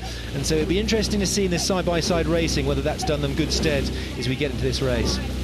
So it's early showings. The bows are ahead of, on the box, the station of the Dutch crew, but London C very much in contention, and they will have had this a lot of times in training. But what I love to see is from the Damask is that they just took that start aggressively. Very fortunate that back in the day, many, many years ago, I rode against Mitchell Steenman, the 6th seat. He's still going. I raced him almost 20 years ago, and he is still going. So it's great to see that aggression that they've taken off the start, and they have moved out to beyond a length, almost a length of clear water. Yeah, full credit to Mitchell Steenman at 42 at Henley Royal Regatta, whilst we watch Serena Williams in the 40s at Wimbledon. That's what the story of sport is, isn't it? How brilliant, with all the knowledge and the commitment that we have, to still be piling it in at the highest level. But here we see that it is the Dutch crew who are piling it in incredibly. It's a lovely shot of how aggressive in the water that Dutch crew are. We talked earlier about how rowing looks very simple when it's done well, and the blade work should look simple, the oars should look simple, the hull should look simple, but that shot shows you the aggression that's going into that stroke on the faces of those oarsmen. They are coxed by Femke ten Berge, who's making her Henley debut, but she has great experience into having coxed the Dutch Coastal Mixed Coxed Quadruple Sculls at the 2025 World Championship Beach Sprint Finals in Antalya, which is quite an experience, and means she will not be fazed by the poppy water in Henley. She also coxed the Dutch Talent Team Women's 8 in the fixtures against Cambridge on the Tideway. So she's done some really interesting rough water work, so she will be finding the waters of Henley positively calm, and they are treating them well as they glide over the top there. She has to look right behind her, Femke, to see where London Rowing Club C are, and to know that actually they just need to stay calm, don't need to take the rate up, just really a time to tune into the technique, but of course staying absolutely vigilant. Yeah, and this is a lovely shot just on the right side of your picture. The colouring of the blades actually helps us to see it, but you can see that the red lower portion of those oars, or the spoons, are just burying very quickly into the water. Just a lovely shot, going straight in, connect, release. Connect, release. And that's what's allowing that boat to be faster. It's beautiful, isn't it? We spend a lot of time thinking about the speed of simply covering the oar, and we would even watch it on slow motion video cameras to think about, yes, actually, when we're rowing, imagining how we're covering the oar and connecting our hands, our elbows, our shoulders to that oar. Lovely shots. And now we see behind the back of Robert Humphreys in the bow of London Rowing Club C. Well-drilled, a well-drilled squad, as you say, and these guys have been battling out to win the positions in these crews to get through qualifiers, which in itself is always an achievement. And what you just saw in that shot was the way that the hull moves around in the water, that the Dutch crew are out so far that they're starting to get the wake pushing down into the crew that's trailing in this London crew. So really nice to see that level of detail. Thank you. So the Dutch are cruising, and it is the Koninklijke Rowing Vereniging de Maas Netherlands crew who win the Thames Challenge Cup heat, beating London Rowing Club C crew.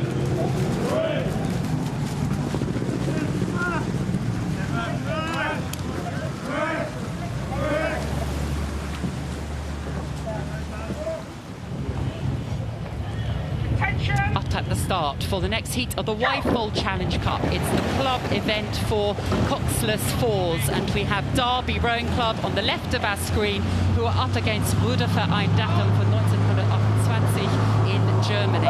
These coxless fours, again, the steering still so tough, and we see that island crew, the crew on the island side, move away and have to correct. That day one is about learning these things. Absolutely. I'm not going to attempt to pronounce that name because you did it so eloquently, but the Germans have already come across the line, and they're getting warned off, I think, the third or the fourth time before the end of the island. So Gwyn, you can see with her blue blazer on, is telling them to move back across, and that's a lot of steering.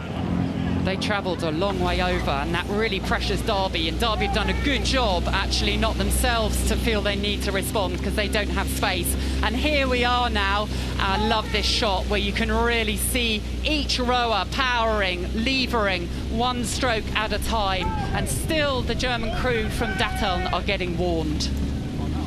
And And I think this is going to be a nice race to watch. It looks to me in the early phase that actually the boat speed of both crews is pretty similar.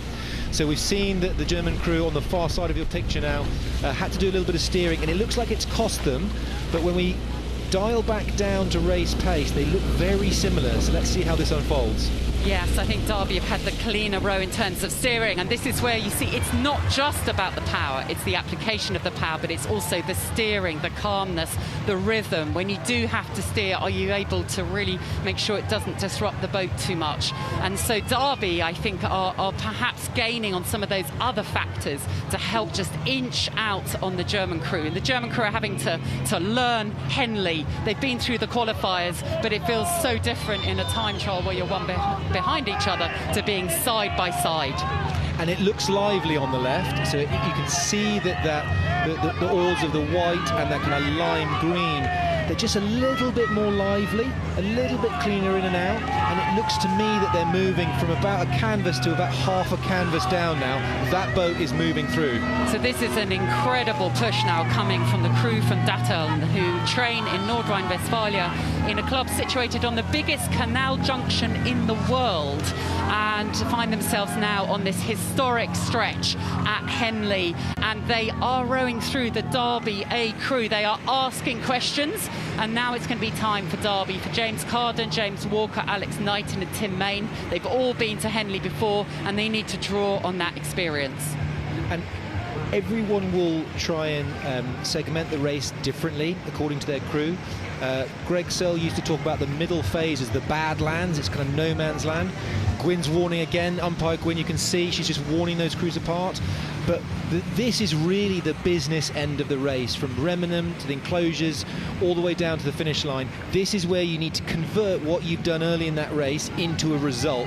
Have you gone too early? Have you invested too much energy? Or have you saved enough powder to keep it dry, ready for that final phase? That's right. It's a test of the physiology, the depth to which you can withstand enduring these kind of hardest levels of effort, and a test of technique, and they are still going toe to toe. It is now maybe just a nose in front from Derby, but Datteln, my goodness, you can see the heads going as they try and throw their shoulders back and create more acceleration.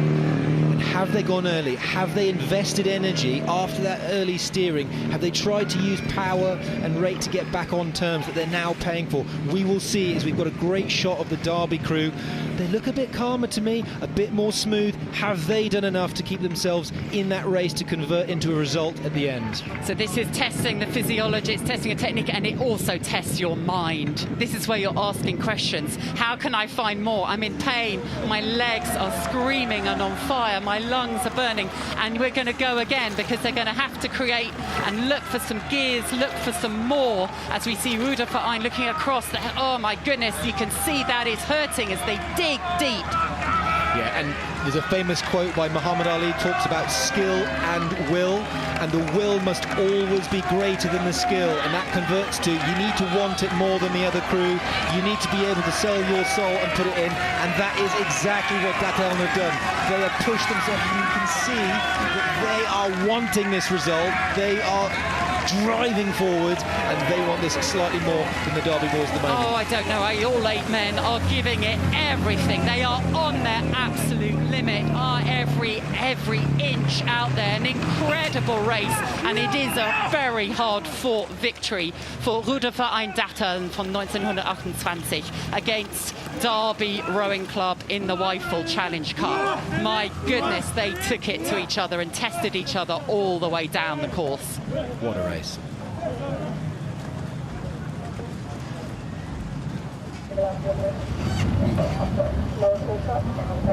Attention! So back up at the start for the next heat, which is the Prince Philip Challenge Trophy event for junior women's 8s, and we have Enniskillen Royal Boat Club on the left in the Berkshire station, who are against Wallingford Rowing Club on the Bucks station on your right. It is an early, sharp start from Enniskillen. Both crews look nice and lively. Great length and great power off the start. So far what you want, it's an uneventful race, getting off that high speed off the start into a really high race pace. Because Scullers with Wallingford on the near side of your picture in the white hull, and then Enniskillen on the far side of your picture in that yellow Empacker hull. So every girl in the Enniskillen Royal Boat Club crew is making a Henley debut. They came through the qualifiers where you race the time trial, but now they get to experience the Henley course head to head, and they are doing a great job settling into their rhythm as they come fast past the barrier.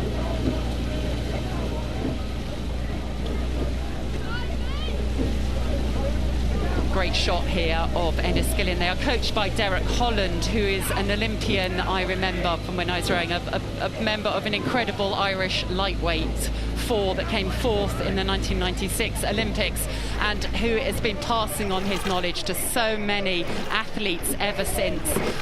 Puts his life and soul into the rowing club, was one of the comments I saw from another member of that club. Thank you, Derek. What I loved seeing that shot from Enniskillen was just a real nice sense of a lean, so a good swing and lean on the oar. And what we mean by that is that when the oars are in the water, they've just got long arms and they're using those bodies to drive and to swing back to propel that hull forward. What a lovely shot. Just get that sense of swing and lean, swing and lean. These great overhead shots show the cohesion, the synchronicity, the timing. They also give the coaches something to look back on tonight and think about where can we go even faster in the next round. As we see coming into view the Wallingford crew of Zoe Seymour, Beatrice Arnold, Matilda Phillips, Elsie Summer, Florence Schlitzie, Ava Dam and Iona Butterfield, Jasmine Gibbon, coxed by Alice Hull, who is on her third Henley and who won gold at Nat Schools in the J16-8. She's won in the GB France match. A lot of experience here at Henley Royal Regatta and at Henley Women's Regatta, but they have come up against a really impressive crew from Enniskillen. Yeah, it just looks really nice. What they're doing in the water just looks simple, it looks long, it looks tidy. And most importantly, it looks like a real nice set of 16 legs driving down together. Just get a real good sense of the hull pushing forwards, cutting through the water. So first time at Henley, but a lot of experience here in their Irish Championships, in the Junior Worlds, in the Coupe de la Jeunesse. So they are bringing all of that experience now to this Henley Royal Regatta campaign 2026, and there's a reason why they've chosen to come with this crew, because, and we're seeing that play out in front of us, because of the skill, the speed, and that looks beautiful. Really nice. And what starts to come into place now is, you know, we're Tuesday, the first day of the regatta. It's 6 days long, so finals day on Sunday. They've done the business. They'll be wanting to think about rehearsing those calls, but also saving a little bit of the energy for those next few rounds. Just playing that game of not just showing all of their cards in the first round. They've done the business. They need to keep on this rhythm and then work their way through for future rounds. It is visualising that rhythm, so when you've got a crew side by side you, it's there, and it will be experiencing the enclosures for the first time, and that is coming up for this crew. Wonderful overhead shots. You can see each of the athletes, how they rotate out around their pin to be precise, to try and make sure those arcs match as much as possible as they get fatigued. The levering is really cohesive there. We can see that crew and the course stretching out down to Henley Church for this beautiful evening that we have, where the weather is setting, the water's calmed down. Such a beautiful setting. We're so excited for the racing today and the racing to come the rest of the week. But this Enniskillen crew are really setting the standard in this event. So far, ones to watch. What a great shot. Umpire Greg Searle making sure everything is under control. Timekeepers in the back, and a great wide shot of the Enniskillen bow girl, Hannah Armstrong, just doing a nice job of picking up the bows. Look at that. So what can we see from the way the bows are cutting through the water here? Yes, if you look at the yellow tip, which is the little the front of the boat, the bow, it's just cutting a lovely line through the water, and it looks like it's sitting up and proud. And when those oars are coming in, you get a sense that it's coming even higher out of the water, and that shows us that the speed of the boat is just increasing every stroke on the surge. It's what you want to see as a rower when you're rowing in a harbour boat. And it's the thrill of being in the bow seat where you really get a sense of the ride, the surge, and they will be enjoying this very controlled, commanding performance as we see Enniskillen Royal Boat Club win this heat of the Prince Philip Challenge Trophy. They have booked their place in the next round. And they have done so by beating Wallingford Rowing Club. It is a massive thank you to my co-commentator Cam Nicol, and I am joined by JRN's Australia correspondent Chris McCarthy. Welcome. Thank you, Kat. Thank you, Kat. Absolute pleasure to be here back again this year. And as he was saying earlier, how lucky have we been with the weather on this beautiful Tuesday? It's been a busy day, but the weather's been playing ball.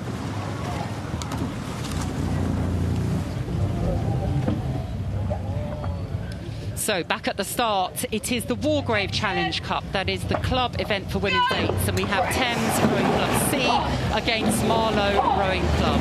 These are athletes who are working or possibly studying, and they are training around that. Thames Rowing Club are on the left of your screen, and Marlow Rowing Club from just down the road are on the right of your screen. Yeah, just a little bit of steering going on there in the Marlow boat on the right of your screen on the Buck station. Looking like it has just been corrected. It is tricky down there at the shadows of Temple Island, and hasn't seemed to impede them as they're drawn pretty much level as they get joined by a camera boat as they poke out from the end of Temple Island there. So these crews have been racing through the summer season, and they've got lots of race experience, and will be really, this is a tough matchup, isn't it, for both crews. Thames Rowing Club C, part of a massive squad, but Marlow Rowing Club, part of a growing body of the record entry at Henley Royal Regatta, with 10 Marlow crews racing here. So again, part of a club that is learning to train as a squad and raise up the performance levels. It certainly is. We've seen the juniors being ones to watch, and their club program, that win in the Wyfold a couple of years ago, has really buoyed that club from just down the road. And here, battling it out with one of the powerhouses of British rowing, one of the powerhouses of club rowing around the world. We've got down to a D crew in this event, and this is the C crew. So it is neck and neck. I think Thames have got the edge. There is a lot of power in that crew, but there is a valiant fighting back all the way as Marlow are trying to match them, trying to raise their game. Jamie Axon was coaching the men's squad. He's now coaching both the women and the men's squads at Marlow. Again, really trying to raise those performance levels year on year. And they're still in contact in Marlow. Yeah, this is a great job here from Marlow as they start to approach some of the crowds, and it gets a little bit louder, and they'll be hoping that they've got a bit of a home crowd supporting them and bringing them home here up against this Thames crew. Tough when, Thames, that they've got that massive squad that they've been training with, and that that's what you're coming up against. But this is really impressive from what is actually quite a young crew from Marlow Rowing Club. We've got a couple of 18-year-olds, Annabelle Roche and Penny Collins, who are both Australians in the crew, and doing a great job to stay in touch with this combination from Thames. That's right, Catherine Watson in 2 seats, the daughter of Fiona Freckleton, who was part of the women's first ever World Champs medal in 1991, raced in Barcelona Olympics. So again, we see generations of rowing families, the rowing community, those who are here for the first time, those who are extending a family history, as Marlow continue to fight back and throw everything they can at Thames C. Yeah, they're certainly not rolling over here, and both crews just starting to look a little bit ragged. They're right at the end of the race. This is the point where that extra 112 metres really starts to hurt, isn't it? There's about still a bit of half a length now for Marlow. Marlow are really coming home strong here, but they might just run out of water in front of the stewards' enclosure. They're going through their gears. They are taking it up. Again, still Thames have the edge, but Thames are really having to fight to keep that as Marlow go one more time leading up to the finish line. It is going to be Thames Rowing Club C who make it through, perhaps just half a length over Marlow Rowing Club. And as they said on their recent Marlow Rowing Club kind of social media, the point of stepping into the arena is to take a risk, to see what you're capable of, find out who you are and grow from it. And that was happening for every member of that crew and in that race. And I am signing off now and handing over to Matt Britton. Thanks, Kath. Great commentary. And hello to everyone. And hello, Chris. Fantastic race to join you on. Yes. Really great to see. The weather, as we were just saying, is settling down quite nicely now, and looking forward to, well, we're bestriding the world here because we've got the Thames Challenge Cup first round, Sydney Rowing Club from Australia in the light blue on the far side, and the Thames Rowing Club from the UK. We're bestriding the planet. The two commentators here are, of course, due impartiality is at the forefront of our minds. Yes, of course, I'm here in my Sydney blazer. But another Thames Sea crew, and another event where they've got 4 crews in the draw here in the Thames Challenge Cup. It's the event that bears their name and they've enjoyed so much success in recent years. So there's the launch boat here with the umpire. I always find these moments, Chris, quite nerve-wracking. Even as somebody who's first rowed here like 40 years ago, I can still feel the tension of the start. You're sitting on the stake boat there waiting for the race to get underway, and in the launch we've got the fans from Sydney. Hello if you're watching at just coming up to 3 a.m. in Sydney. Yes. Hello if you're watching anywhere around the world. Yes. I was lucky enough to be out on a launch this morning with a few people, a few coaches where it was their first race as well, and that silence and that quiet and that stillness beforehand, you can feel it in the launch, let alone in the boat. So here we go, we're waiting. The umpire gets to his feet there. I think that was Matthew Pinson I saw in a glancing shot, and the crews are then paying attention and beginning to think, okay, we're going to be off here.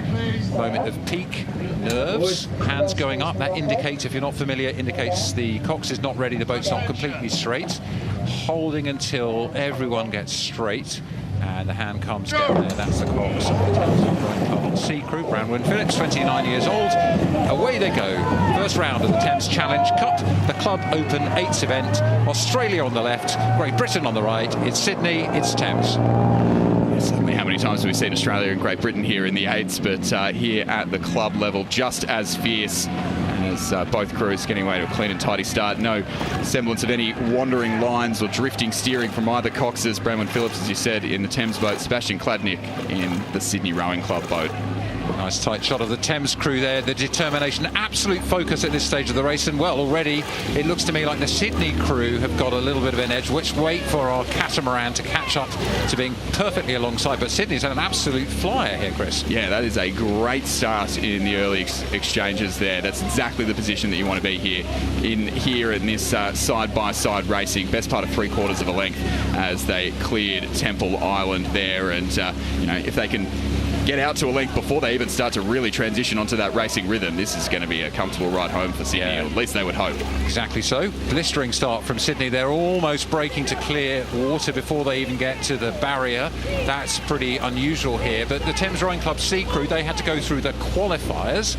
That means that they were in a time trial at the weekend, whereas the Sydney crew, well, they are seeded for their form. Tell us a bit about what we know about this Sydney crew, because they look fast. Yeah, exactly. Very experienced crew. This is actually not their top boat here at the regatta. The Wyfold is, as I'm told, the top boat. Very young crew, but certainly not short on experience. We've got Henry Pursehouse up in the bow seat, 20 years old. Oliver Edwards, his first year out of school. Jackson Gersoy, who was in that Wyfold crew last year that reached the finals, as well as Charlie Hine, who's up in the 6th seat. Harry Crouch, who's been here a number of times, raced for Sydney and for Oxford Brooks, reaching the semi-final of the ladies a couple of years ago. Thomas Maloney's a junior world champion in the Coxed 4 forever now. That event doesn't exist, and his older brother Maxim, Ben Muffet as well.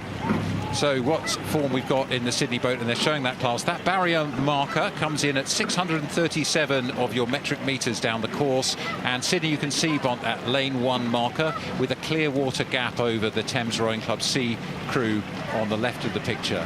So Sydney are in a great position so early in this race. It's 2,112 metres the course. Unusual distances. Actually, these are the distances where the Olympic courses and the courses that are used internationally were based on the Henley track, although they've modernised them and rounded the numbers for us. Yep, rounded the numbers. They'll be rounding them even more for LA, down to 1,500. But yes, 2,112, and we saw just how tough that extra 112 metres can be in the last race. Sydney now with quite a bit of clear water now to the bow of the Thames crew, and if things go according to form, may have another race tomorrow against Thames. Thames B would be the predicted crew in the next race. They get to race later this afternoon. Yeah, just looking, this is a race with some pedigree. The Thames Challenge Cup first raced in 1868, and these two also are veteran clubs here.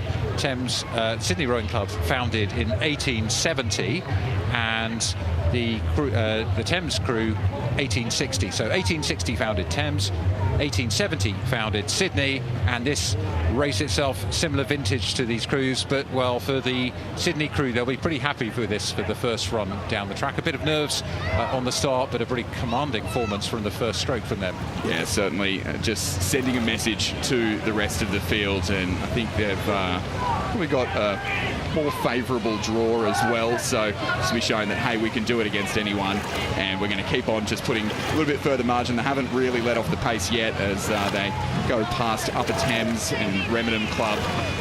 They're almost 1,500 metres in the new money gone so far in this race, and just starting to ease off the gas now, I think, as we ride on board with the Thames crew. Yeah, so Thames, just looking at them overhead here, we can see from the bow seat Hamish Bowie, 28 years old, Rocco Pritchard at 2, John Baptiste Vaz at 3, in the 4 seat it's Axel's Carclins, Ben Trutman at 5, George White at 6, Henry Day Clark at 7, and in the stroke seat Raphael Corbett, coxed as we said by Branwyn Phillips. But now we're riding with the rather faster Sydney Rowing Club crew, and I love the smoothness of this crew here, Chris. Yeah, certainly. Program director Franz Imfeld's done a good job in implementing a technical model across the entire club. He's been very successful here in this event with Molesey before, but it's Brooke Robertson who takes the charge in this crew. It's actually going to be his last race coaching for Sydney Rowing Club. He's married to Lucy Spores, who we're going to see in the double scull, an Olympic champion, and they're going to move back to New Zealand after Henley. So a little bit of emotion, I think, with this, especially the younger squad that he's been coaching, and so they'll be hoping to go out with a bang here at Henley. So plenty of experience here in this young Sydney crew, both from the coaching team and through the boat. Many of them junior champions in the Australian fixtures, as you've heard there. So we're just coming into what we call the enclosures here. If you're joining us at 3 a.m. in Sydney, welcome to Henley Royal Regatta on the first day of the regatta this year. We've had great weather, and you can see now the evening calm is descending on the course. Nice and flat, nice and smooth, great conditions for rowing all day. Yeah, certainly. We had a little bit of wind earlier this morning. We actually had some rain before we started racing, but the sun's been out most of the day. It's been pretty favourable conditions. Nothing, certainly nothing like the heat we saw at the qualifiers that Thames would have had to go through. So just looking down here, if you look at this shot, you can see Henley Church looking over the course, and now we're looking back from the progress board, which is the fixture in front of the grandstands here, where the spectators can see the traditional measure of what's going on in this race. But no need to look at the board here. It's pretty clear that the Sydney crew travel halfway around the planet for this. Nice and fresh after this first race. Nice way to get the jet lag out of the body and the cramp out of the legs, and set a rhythm for the next day. They'll be starting to think ahead to what comes next in this Thames Challenge Cup. So it's a win for the young men of Sydney Rowing Club Australia over the sea crew from Thames in London.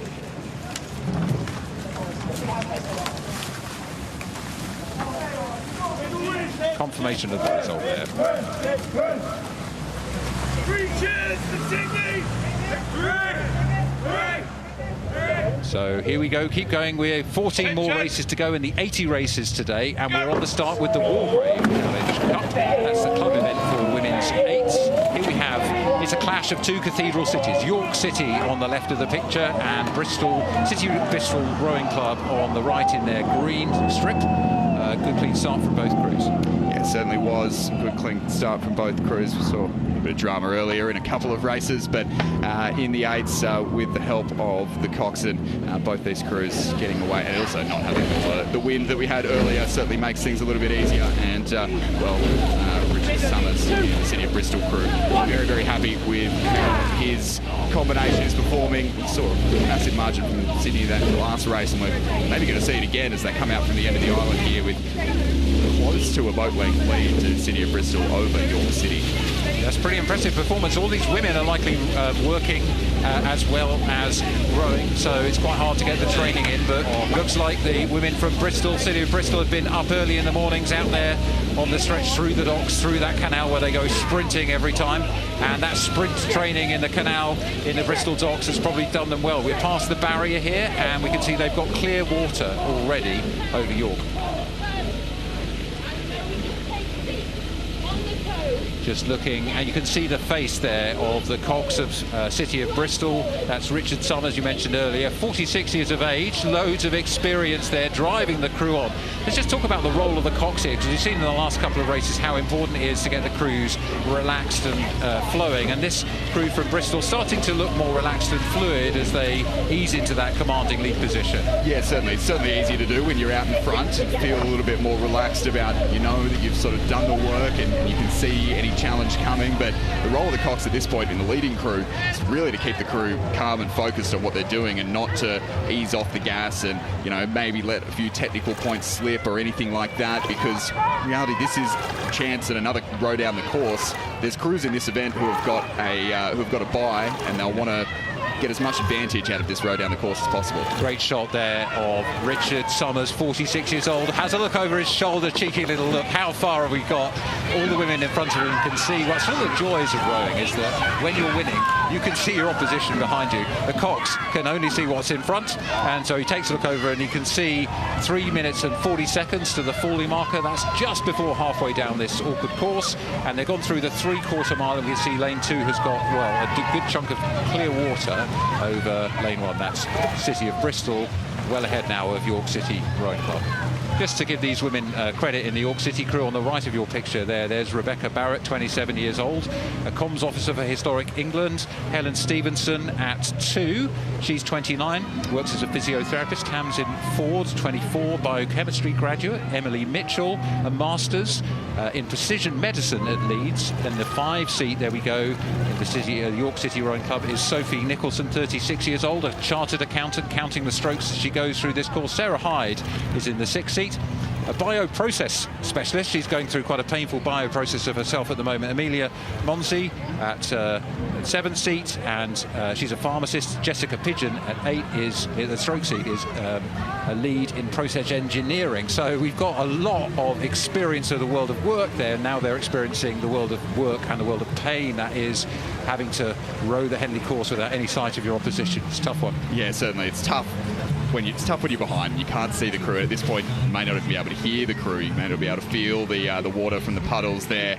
and all that staying internal. And at this point, really trying to enjoy the experience, because it will be the last one of the week. And yeah, just astounding, all of the well-credentialed careers there. And it's a very similar case in the City of Bristol boat. And these ladies having to balance quite a lot of training with obviously quite demanding careers. Yeah, just make that point, because I think we see some of the junior crews where they can almost be kind of training very complementary to their school or their studies. In the university crews, a couple of training sessions a day, no drama. But I think when you're fitting this around family life, around working life, it's much harder. Be many dark mornings, many lonely sessions on the ergometer. Looking here at the City of Bristol crew, the back there of Isabel Hallett, 22 years old, working as an architectural assistant.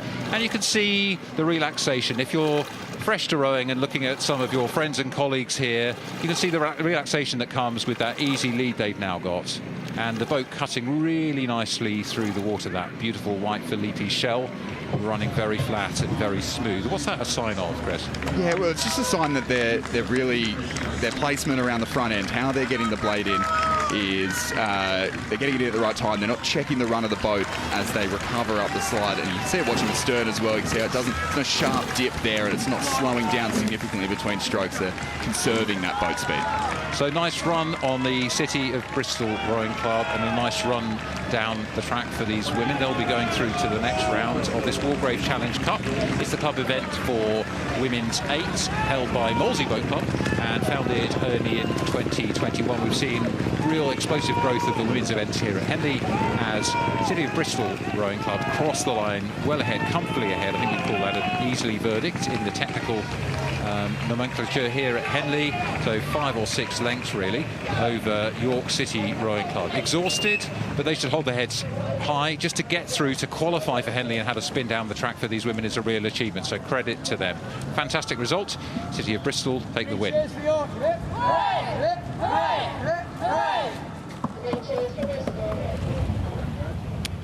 And the races just keep on coming here at Henley. 80 races today. We're in the evening session here, and now we're on the start for the Wyfold Challenge Cup. Coxless fours, always a bit nervy as you go off the start with the steering. It's Upper Thames, the locals on the left of the picture, and Quintin from London, also on the Thames on the right of the picture. So Quintin, a little bit of steering I'm noticing here, Chris. They're coming towards the middle. The umpire, well, that looks like Gwyn Batten has her flag out, warning the crew. That sign suggests move across. But what tends to happen is the other crew also steer away, and what we've seen is, well, actually on the right of the picture there, that Quintin crew is on the centre of the track really. They need to clear away, but we've seen the Upper Thames crew moving out of the way towards the booms, and that's also a danger point for them. Yeah, exactly, and it's a follow-on effect that then they might move out and then back in and then push Quintin back over to this side, which is kind of what is happening now, and they're getting very, very close to the booms on this side.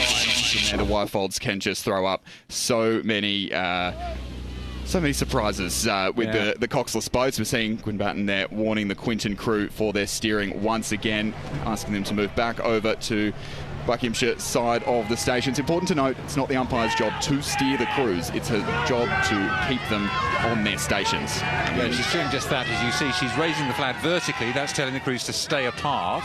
The Upper Thames crew, I think, have struggled really off that block. So they steered away when they didn't really need to, and it's given Quintin the advantage to go through.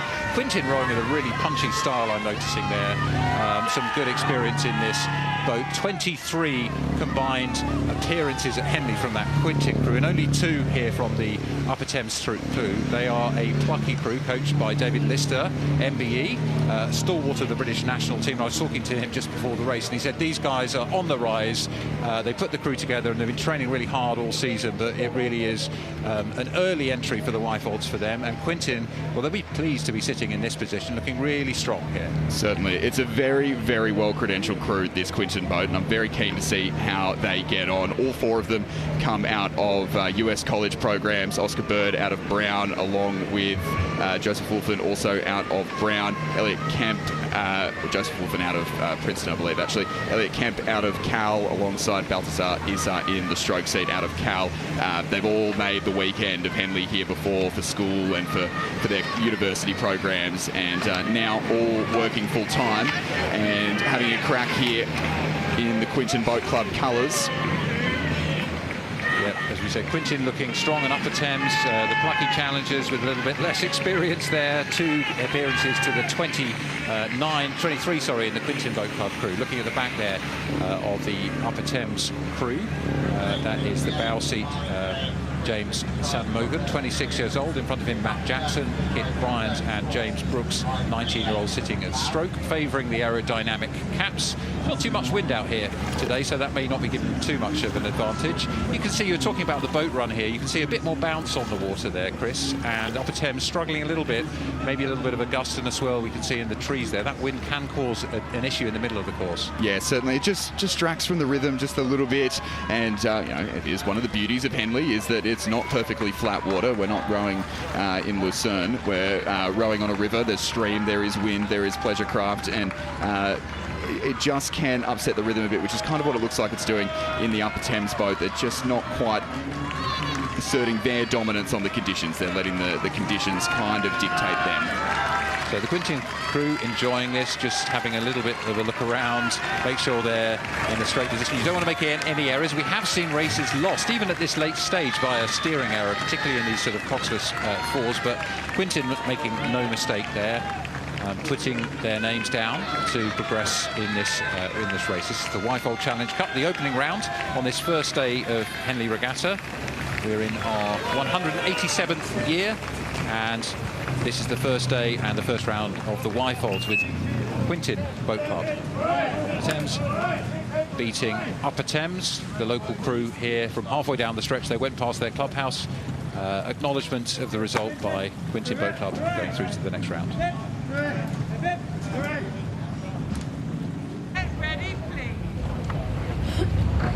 It's the Junior Women's Quads event. This is the Diamond Jubilee Challenge Cup, and we've got Oundle School on the left of the picture against Hartbury College B crew on the right of the picture. Let's see how these girls from Hartbury go. The B crew obviously will want to show themselves today. Won't be the favoured crew in the event, of course, but they've got off really well.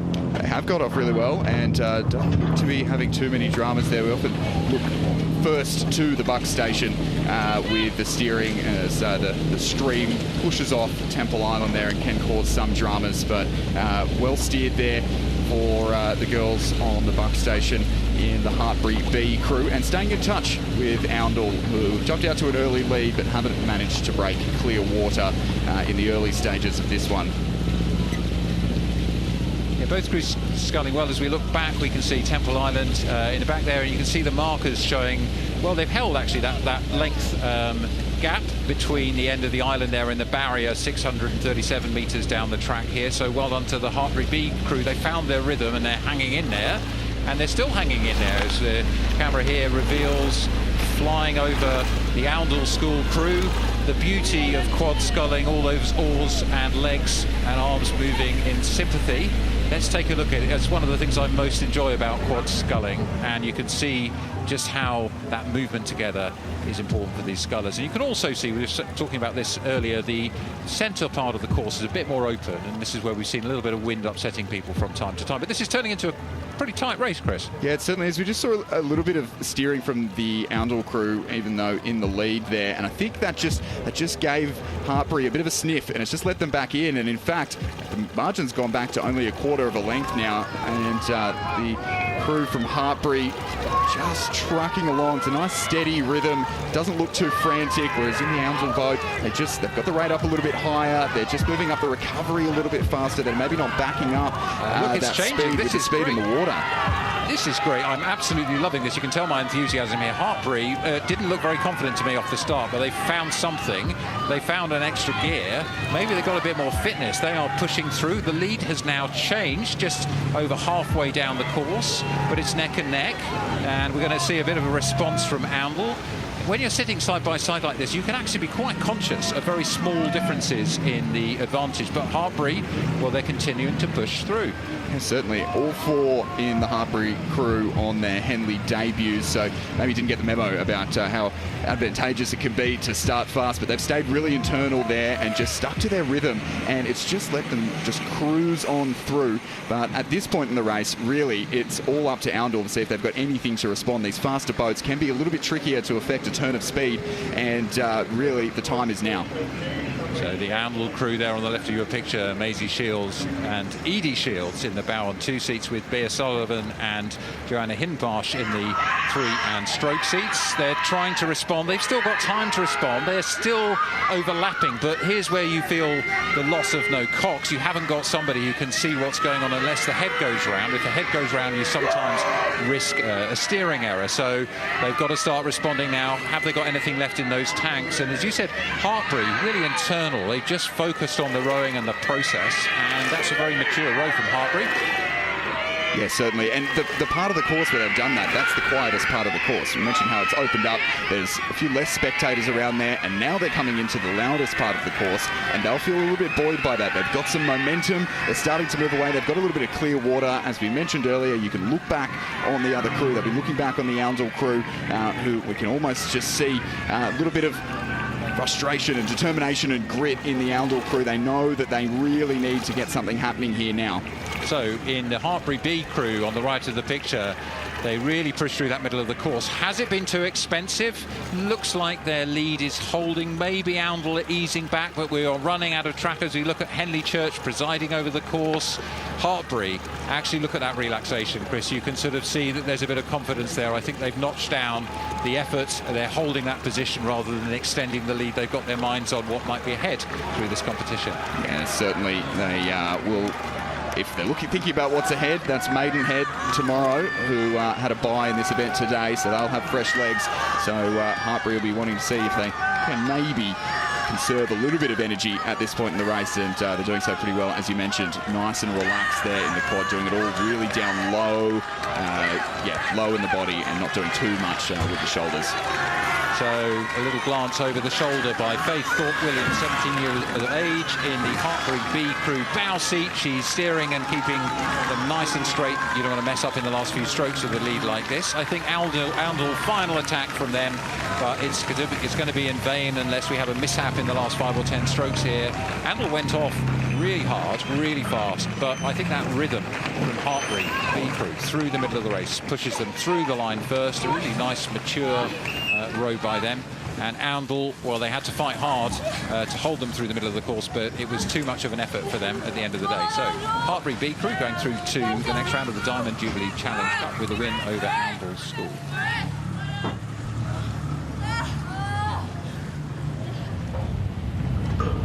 Attention! So the Princess Elizabeth Challenge Cup, I'm excited for this. This is Junior Men's 8s, the Open Junior 8s event, sorry. This is King's School Chester on the Berkshire station on the left of the picture, and the much fancied Shiplake College local crew on the right of the picture. Shiplake have gone off pretty fast in my money. Certainly coming off the back of winning this event for the first time last year, and wasn't that a day, wasn't that a race as well, and only one back from that combination here in 2026, but that's certainly not slowing them down as they look to break clear in the first few strokes since clearing Temple Island there. You can see where the stern of that Empacker shell, the Shiplake boat is, and it's just broken clear water over the bow ball of the crew from King's School Chester. Well, I saw the start looking pretty fast just the first 2 or 3 strokes, Chris. You could see the class of this Shiplake crew. They're out to over a length. They've got clear water already over the King's School Chester, and you can see at the barrier that lead's extended to, well, over a length of clear water. So Shiplake, I think what you do in the first round is you always go off the start hard. You always practice that drill. You're always going to need that. But if you get the chance to get a lead like this, as Shiplake are doing right now, you probably just control it and then take it as a rehearsal.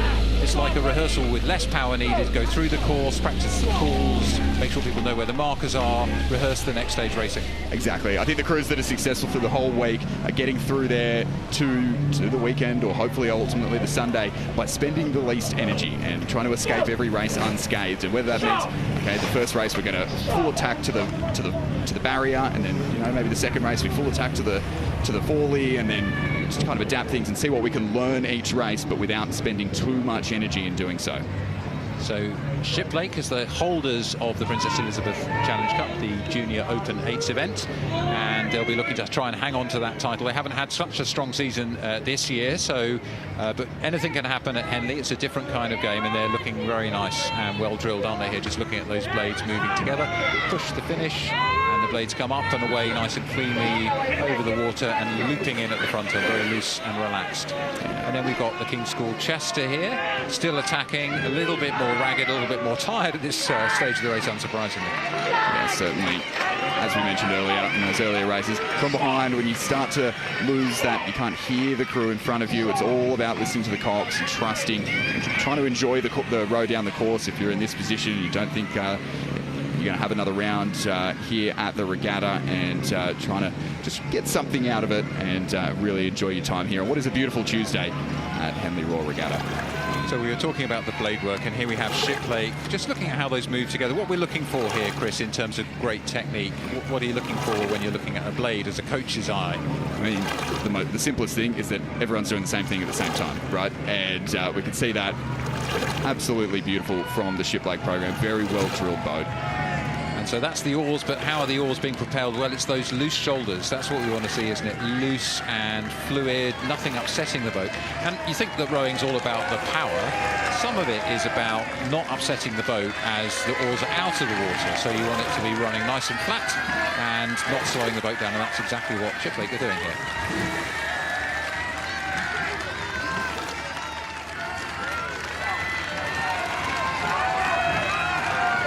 So Shiplake, the holders of the Princess Elizabeth Challenge Cup. We've been running it since 1946, the Open Junior event. Shiplake, the holders, put themselves through to the next round very comfortably. King's School Chester, no shame on them. They had to go through the qualifiers. They went through the time trial to book a place on the course, and they come through in the second position here. So Shiplake, the holders, go through to fight another round in the Princess Elizabeth Challenge Cup. cheering their opponents. One of the great things about this is you always cheer your opponents, whatever the verdict at the end of the race. Exactly. Always good sportsmanship here at Henley.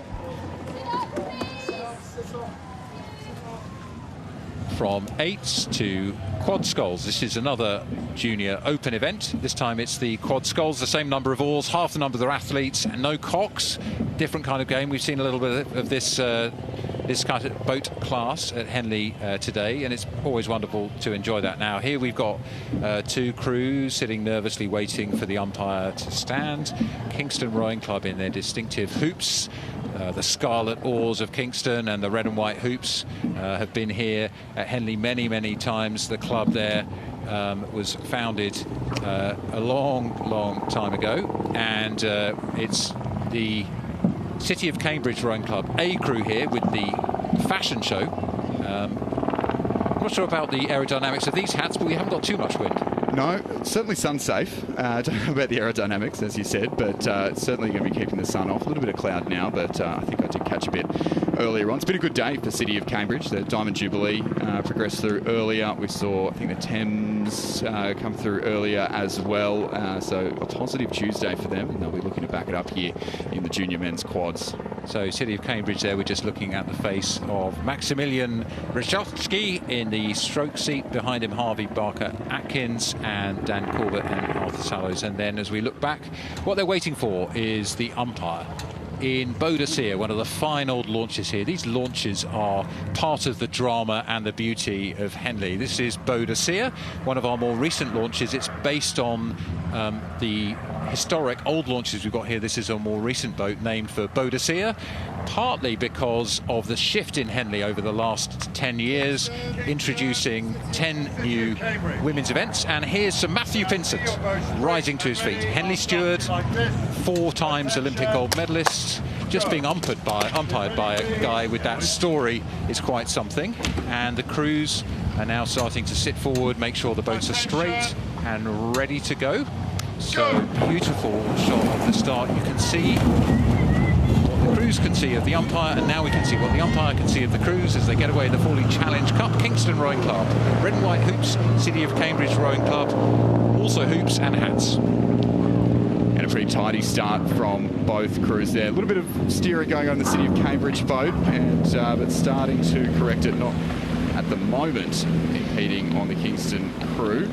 Vincent might start to have a think about that as they start to correct back towards the Buckinghamshire station. It just looked a little bit tidier and a little bit more relaxed in the Kingston crew, and that has paid dividends with just the slightest advantage as they clear the end of the island. But here comes City of Cambridge, maybe trying to make up for some of that lead that or distance they've lost because of the steering. You called it well there, Chris. I think, crews sometimes struggle with that steering, as we saw, because what you're doing is you're racing against the flow of the river. So we start by the island, and the flow of the river hits the island and pushes off sideways, and that does tend to push the crews across and cause you a little bit of a concern, just as the time as you're going absolutely flat out, getting a boat up to full speed. But we've got the makings of a real contest here, haven't we? City of Cambridge nearest the camera, holding on to Kingston, who've got a slight edge as we look at it from our beautiful catamaran camera here.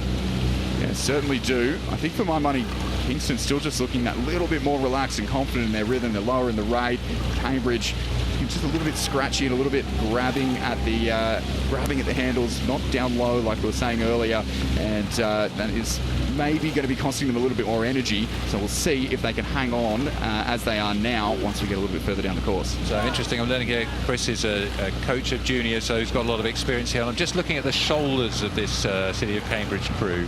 You can see it's quite aggressive, isn't it? There's a bit of tension in those shoulders, a bit of tension in those faces. And like any sport, when you see relaxation at speed, at full output, then you know that the athletes are calm and confident and likely to be moving better. Yeah, certainly. And at the end of the day, you're just spending more energy if you're grabbing and being really tense up the top, and it starts to hurt as you come down the course as well. But Kingston, as they come through the barrier, still ahead. An indication, got the progress boards there on the far side of the course, and we get an indication of the margin, so about half a boat length as they came through the barrier. Well, still everything to play for City of Cambridge there. So we were discussing their technique and the fact they were grippy. You were sort of saying you could see the tension in the shoulders. You need to be really fluid, but maybe they'll start to relax into this through the start phase and into the middle of the race. You haven't got the power to hold that all the way. But let's have a look at the contrast there with the Kingston crew. They do look a little bit more fluid, a little bit more dynamic, but the Cambridge crew, to me, a bit punchier, a bit more powerful, perhaps. So it's power against fluidity, perhaps. Let's have a look, Chris. Be interested to see what you think of the technique in the Kingston crew here on the left. Yeah, what I really like from the Kingston crew, especially in the quad scull, you don't want to be doing too much in the back end of the stroke. You don't want to be really sitting back like you would in a sweep boat. You don't want to be really levering on the arms. All you want is to be up nice and tall. You've got to get a good leg drive and just follow it through and stay connected with the arms. And that is what this crew from Kingston are doing really well. This is their A crew here. Rafferty Wills are 18 in the bow seat. Otto de Jong, Jack Taylor and Charlie Thomas at stroke in that Kingston crew. They're just coming up. You can see that number 2 there is the Fawley marker. That is just before the halfway mark in the course. Halfway mark for Kingston coming just about now. Halfway down the 2,112 metres of the course, and it looks to me like they've pulled out to maybe a length and a quarter, something like that, Chris. Yeah, it's certainly just starting to think about, can we start to break contact? Because when you've got that little bit of clear water, that's the point where your opposition start to lose sight, lose hearing of you, and really start to struggle to make a charge back, as we see the back of Rafferty Willis there in the Kingston boat, who raced in this crew last year. They went out in the first round last year after going through the qualifiers. Joining him in 2025 was Jack up in the 3 seat, and will be looking to hang on as they come past Upper Thames. But here come City of Cambridge. Yeah, big attack from City of Cambridge through the middle of the course. This is a danger zone here for Kingston, noticing as well they've just had to steer away from those wooden booms. It could be catastrophe if you hit them, and there's a big attack coming in from City of Cambridge. Look at this power. We were speculating, has the power or the fluidity got it? Well, they're asking a big question of Kingston, as City of Cambridge really pushing. Just look at the puddles, those white circles of water that indicate how much power's going down. Kingston rating higher, more strokes a minute, trying to respond to that. It was a big move by City of Cambridge. Yeah, it certainly was. Every time you put the rudder on in one of these boats, it just slows the boat down, and that did give City of Cambridge a bit of a sniff. They probably made up half a length in that. They timed their push really well there, but they've just started to fall back. A good response there from Kingston, and they'll be thinking, all right, now this time we want to break clear of them. Now, looking at all these athletes in the City of Cambridge crew, I'm looking for are their heads in the boat? Are they looking straight down the course? We don't want them looking over their shoulders. They've got to feel the boat moving every stroke, and I got that sense looking at them. They're looking for 5 centimetres a stroke. Looking at the stroke man there, Maxi looks across slightly. He really wants to know whether he's going to get it. Lots of energy going down here. Kingston looking calm, trying to respond every time. They're responding more through rating than power, so more strokes a minute, whereas I think what we're seeing in City of Cambridge crew is expensive power. Is it going to be enough? They are closing. Yeah, certainly that little bit of momentum that Kingston had, they've arrested that now at City of Cambridge, and still half a length or so all the way through as they start to approach the enclosures. It gets a little bit louder. There'll be supporters on the bank cheering them on. The coaches will be cheering them on from somewhere, maybe not from in the enclosures, and this is the point where City of Cambridge really have to make something happen here, because they're going to run out of water if they can't start to make a bit of progress now. And you can't underestimate how tired those legs are in the City of Cambridge crews. I've raced here quite a lot in the past, and at this stage in the course you've got about 200 metres to go, and your legs are absolutely burning, your lungs are bursting, and they've got to try and attack. And Kingston have remained calm and composed. Pretty impressed with the Kingston crew here. Charlie Thomas at stroke just has a little look across. There's the back of the head of Rafferty Wills in the bow seat there. The taller man in front of him, Otto de Jong, 17 years old, and then Jack Taylor looks across again, and Charlie in the stroke seats just trying to calmly push on. City of Cambridge, a final attack as they come through, still overlapping. City of Cambridge still overlapping and pushing and pushing. Kingston, are they trying to respond, or are they just going to be calm? A bit too calm for my money. If I were them, I'd just be wanting to make this absolutely damn certain. I think they've just done enough here. They've responded when they had to, not done anything more than they needed to. Really good race there. Well done to Kingston, holding on, keeping their calm.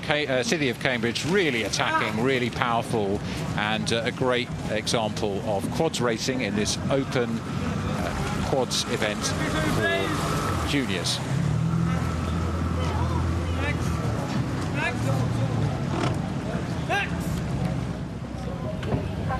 So this is another heat of the Princess Elizabeth Challenge Cup, the junior event for Open 8s. Clare's Court School on the left of the picture, and Enniskillen Royal Boat Club on the right.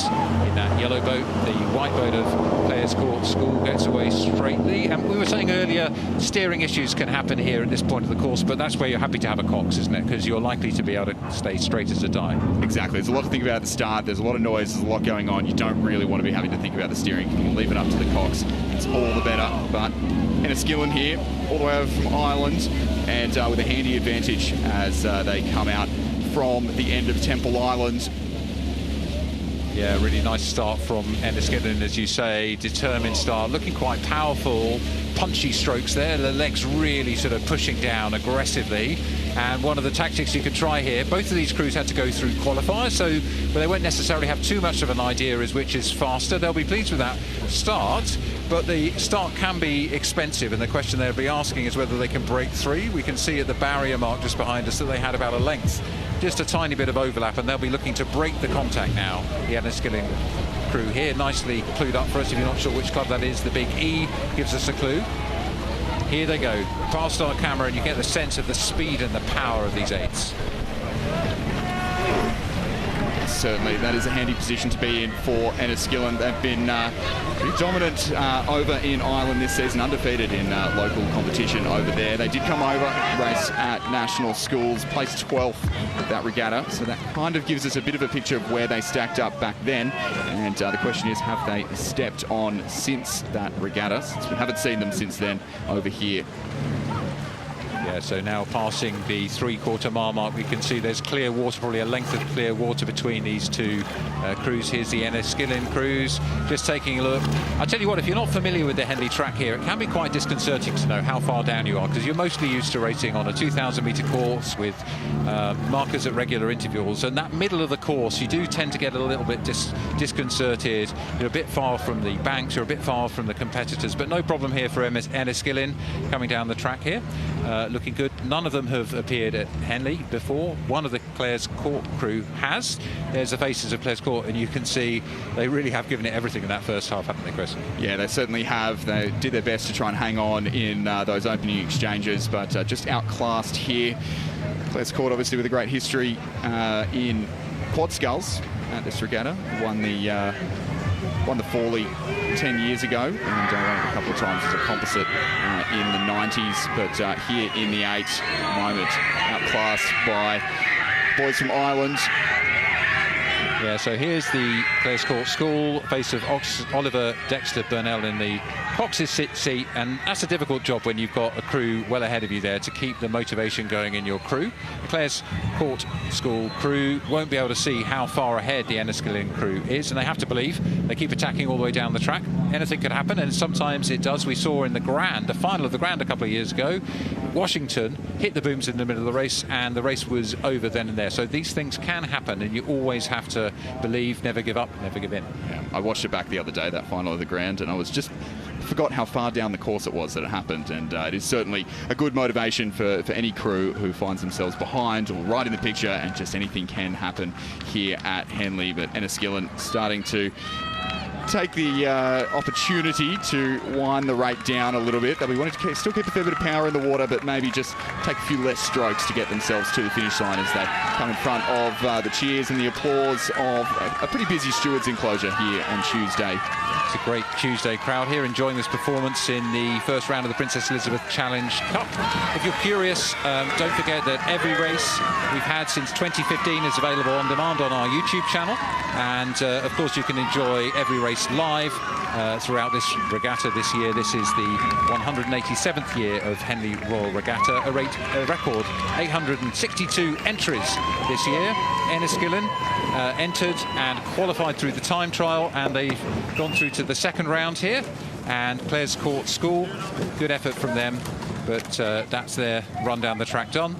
They can hang up their oars now, and Edison will go through to the next round.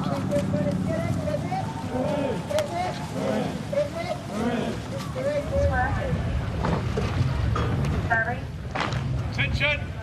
This time it's the Junior Women's 8s event, the Prince Philip, the sister event of the Princess Elizabeth. Perversely, if you like your names. Green Lake crew from the USA. On the left of the picture, Kingston Rowing Club. We've seen them earlier. The red and white hoops and the scarlet blaze of Kingston against the Green Lake crew from the US. A lot of noise out of that Green Lake crew in the opening strokes, but umpire with the flag out for Kingston. So they start to drift off their station. I think we mentioned earlier how it can have an effect on the other crew, and that could be pushing Green Lake further towards what is the boys and then the booms, but everyone's recovered as we join them live through the barrier, and it is the Americans from Green Lake crew who have stolen a fairly commanding lead at this point in the race. So if you're new to our coverage, you do sometimes get a sort of magical jump forward because the races are so close together, we can't bring you each race completely live. So we've jumped forward probably 30, 40 seconds or so, and we can see that Green Lake, well, they've moved out to a really nice position. How?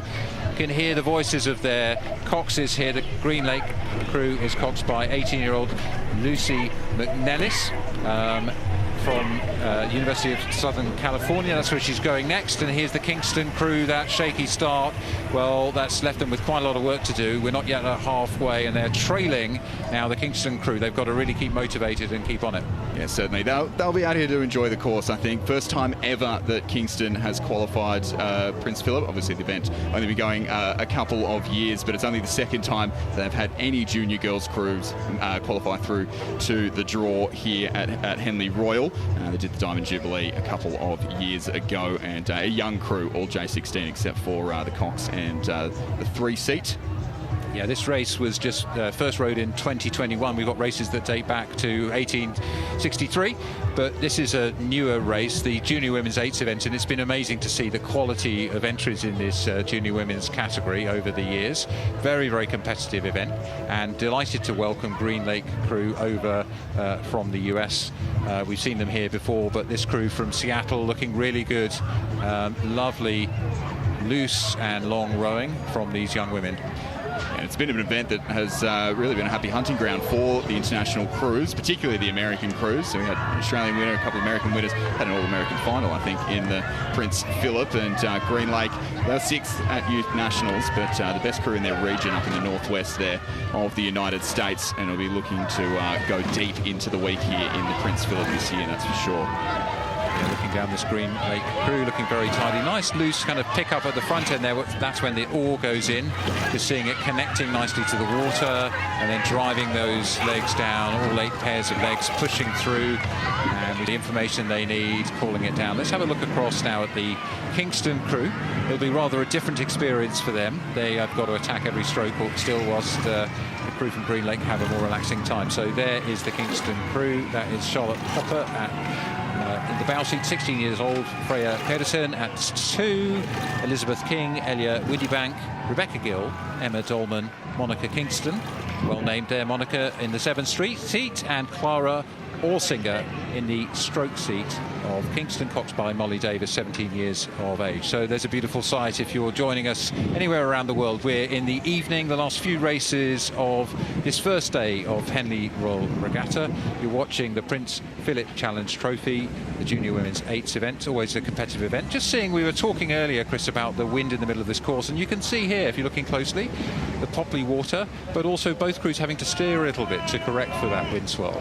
Yeah, certainly just pushing and just having the slightest of impacts, but I suppose as well, when you're so far separated from the other crew, you don't have, it's another reference point that you don't have out there on the course. As we mentioned, this is the part of the course that can be the quietest as well. It's a little bit further from the banks, and will start to get a little bit louder now as they come past some spectators who I would say are enjoying themselves at this point in the afternoon as the sun starts to peak out here over Henley-on-Thames. Yeah, the spectators have to pace themselves just like the athletes do here. It's only Tuesday, so let's not party too hard here. But we were talking about the conditions, and actually I noticed at the start it's quite overcast, it's quite dark. In the middle of the course we've got this wind swirling, but you can also see the beautiful evening sun. So I think a little bit more challenge in the conditions than there were a couple of races ago. Not causing any great problems with the Green Lake crew here from Seattle, as they cut their way nicely through this water into the final 300 or 400 metres of this Henley track. Yeah, certainly. We were talking earlier in the quads about loose and relaxed shoulders, and that's another great example of it, of just not doing too much up high in the body and letting the legs do all the work, letting the boat move around underneath you, especially with that poppy sort of water and those little breezes and wash from the spectator craft. You don't want to be trying to do too much to correct. You want to let the boat move underneath you and just push it along down low. Pushing it on down low, but let's have a look at Kingston valiantly pushing there. You can see getting blown around a little bit there. But they go and they go and they go, and one of the things you've got to say when you're down like this, it's a great credit to their training and hard work that they stay focused. They've got to, despite the tiredness, keep moving together. Look at those oars moving nicely together. But Green Lake emerged from the winds, from the swirl in the centre of the course, from the badlands away from the spectators into the glorious sunlight, and a moment to remember for any crew in any round of the event is crossing that Henley finish line. Here comes the sound. And there they go through the finish line, putting their name through to the next round of this Prince Philip Challenge Trophy. Great work from Green Lake. Kingston pushing on to the last. It's not their day today. The first time appearing in this event. Great effort by the Kingston Club too, one of the oldest clubs here at Henley Royal Regatta. And we say a big thank you to Chris, who's leaving us as we confirm the results of this Prince Philip Challenge Trophy. Green Lake beating Kingston.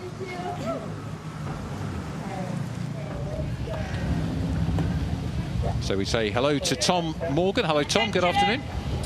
Hi. Nice to be with you, Matt. I'm very excited to be here. I'm sure everyone else is. Well, there's no time to chat, Tom, because here we are. It's the Thames Challenge Cup. Race 74 of 80, London Rowing Club A on the left of the picture, and Tyne Amateur Rowing Club on the right. Away go these two powerful eights, and we're going to move down the course a little bit to catch up with the race. This is still recorded shots as we go through these very punchy race programme on our first day. 80 races to complete today. Here we go. Look at the gap unfolding. Is quite something already, isn't it? Yeah, this is a really strong crew here from London. They've been putting results in all through the year. They're definitely backing themselves in this event. If you're looking at the crew list out there, some of you might notice the cox there, Rory Copus. Famously, many of you will have heard that coxing recording back from 2009 when Abingdon School overturned Belmont Hill. I briefly raced with him back when I was an under-23, which was a while ago now, so it shows you how long he's been doing, and that experience is going to count for so much in this event. What knowledge he brings. Welcome to the commentary box, Tom, and it's great to see that London crew, as you say, looking really nice in this golden evening sunlight, this Henley Tuesday. And now we're going to have a look. Well, what does it look like? You can see the Henley Church peering down, but what does it look like from above? Here's a lovely shot of the course and the crews as we fly over. You can see the gap that's opened up here. Yeah, it's gapped open there. Just that brief look at Tyne R.C. there. It doesn't look like they're doing anything wrong. Lovely rowing, but this Thames Cup is really strong. Marked by Jess Eddy earlier in the day as one to watch for the day. And if you look at that experience, 51 combined appearances in this crew, and they're looking really sharp. They're definitely going to be having their sights on the weekend, but it's one race at a time, as we always say here at Henley. Yeah, tons of experience and really nice, smooth, connected rowing here. Look at the London crew, almost looking like they're doing a drill here. They have that nice style where they all pause at the finish like that, let the boat run on and gather together, make sure they don't slow it down on the way forward. So some really nice technical rowing from the London A crew here. Yeah, some people watching this might think, why are they not racing it all the way through to the end? But obviously this is a long event. They've got multiple races in this week. So if you do get a lead which you feel is sustainable, you can just bring the pressure down a little bit, just save your legs a little bit for that next race.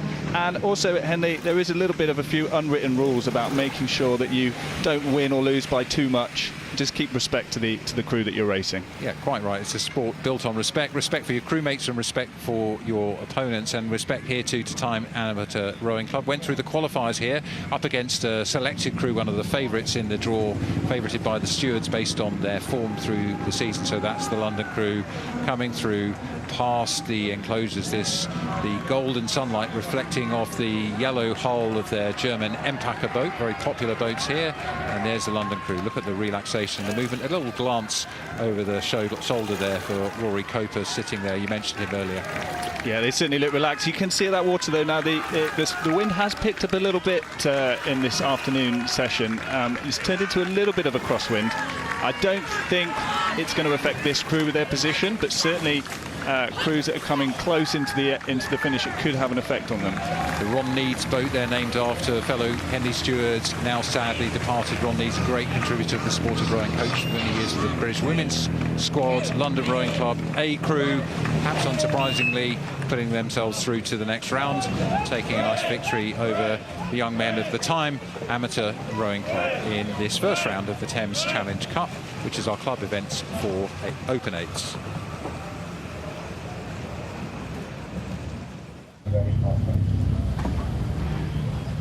So they come thick and fast, these races. This is the Princess Elizabeth Challenge Cup. It's the Junior Open 8s events. It's the USA against Great Britain. We've got Phillips Exeter Academy from the US on the left of the picture. And it's St Edward's School on the right. We've seen them quite a few times in this event. Welcome if you're joining us from the US watching this Henley Day. And St Edward's off to a flyer on the right. Yeah, lots of pedigree in this event as well from St Edward's. Again, they'll be really backing themselves here, and as we can see move forward to the barrier, they've got out to what looks like about a length. Phillips Exeter here definitely have got a bit of work to do, but this is a formidable crew from St Edward's School here. The Cocks and two of the athletes in there were all in the second 8 for St Edward's last year. They actually made it to the Friday of Temple, the University 8s, which I think will be the fastest any school crew has made it. So they've got the experience at Henley. They've made their way up into the first boat, and they're definitely going to be here wanting a bit more than that this time. Nice, clean, sort of quite upright style from this St Edward's crew. It's all in the legs, shoulders loose. Quite a punchy stroke, but it's very effective for them, isn't it? They really have put the distance over the young men from Phillips Exeter Academy here in the red crew with their white E's on their chest, proudly coming over to join us, and had to go through the qualifier. So brave to come here. They come and compete in a time trial just for the privilege of getting into the draw. There's huge competition for places in these prestigious events. So now we look back as the sun shines on St Edward's in that golden boat. Yeah, and quite often in these early rounds, if you have come through qualifiers, you will often get matched with a seeded or pre-selected crew. But as we see from a lot of these races since tea time, just because it's an early race or early part of the regatta, it doesn't mean it's going to be a forgiven event. A lot of these races have gone to the line, and that just shows the standard that keeps improving here at Henley every year. So St Edward's have won this event previously. It's held currently by Shiplake from just up the river. Johnny Singfield, the coach of the St Edward's crew, many will know as a stalwart of the British team for many years. Great coach and had great success at St Edward's. But look at these conditions, Tom. We were saying it was getting trickier, and it really is. You've got like some dark clouds overhead, quite wavy. Some of that's kicked up by launches going past, but you can see a little bit more of a struggle on the right of the picture. Lots of wash coming off the oars from the American crew there.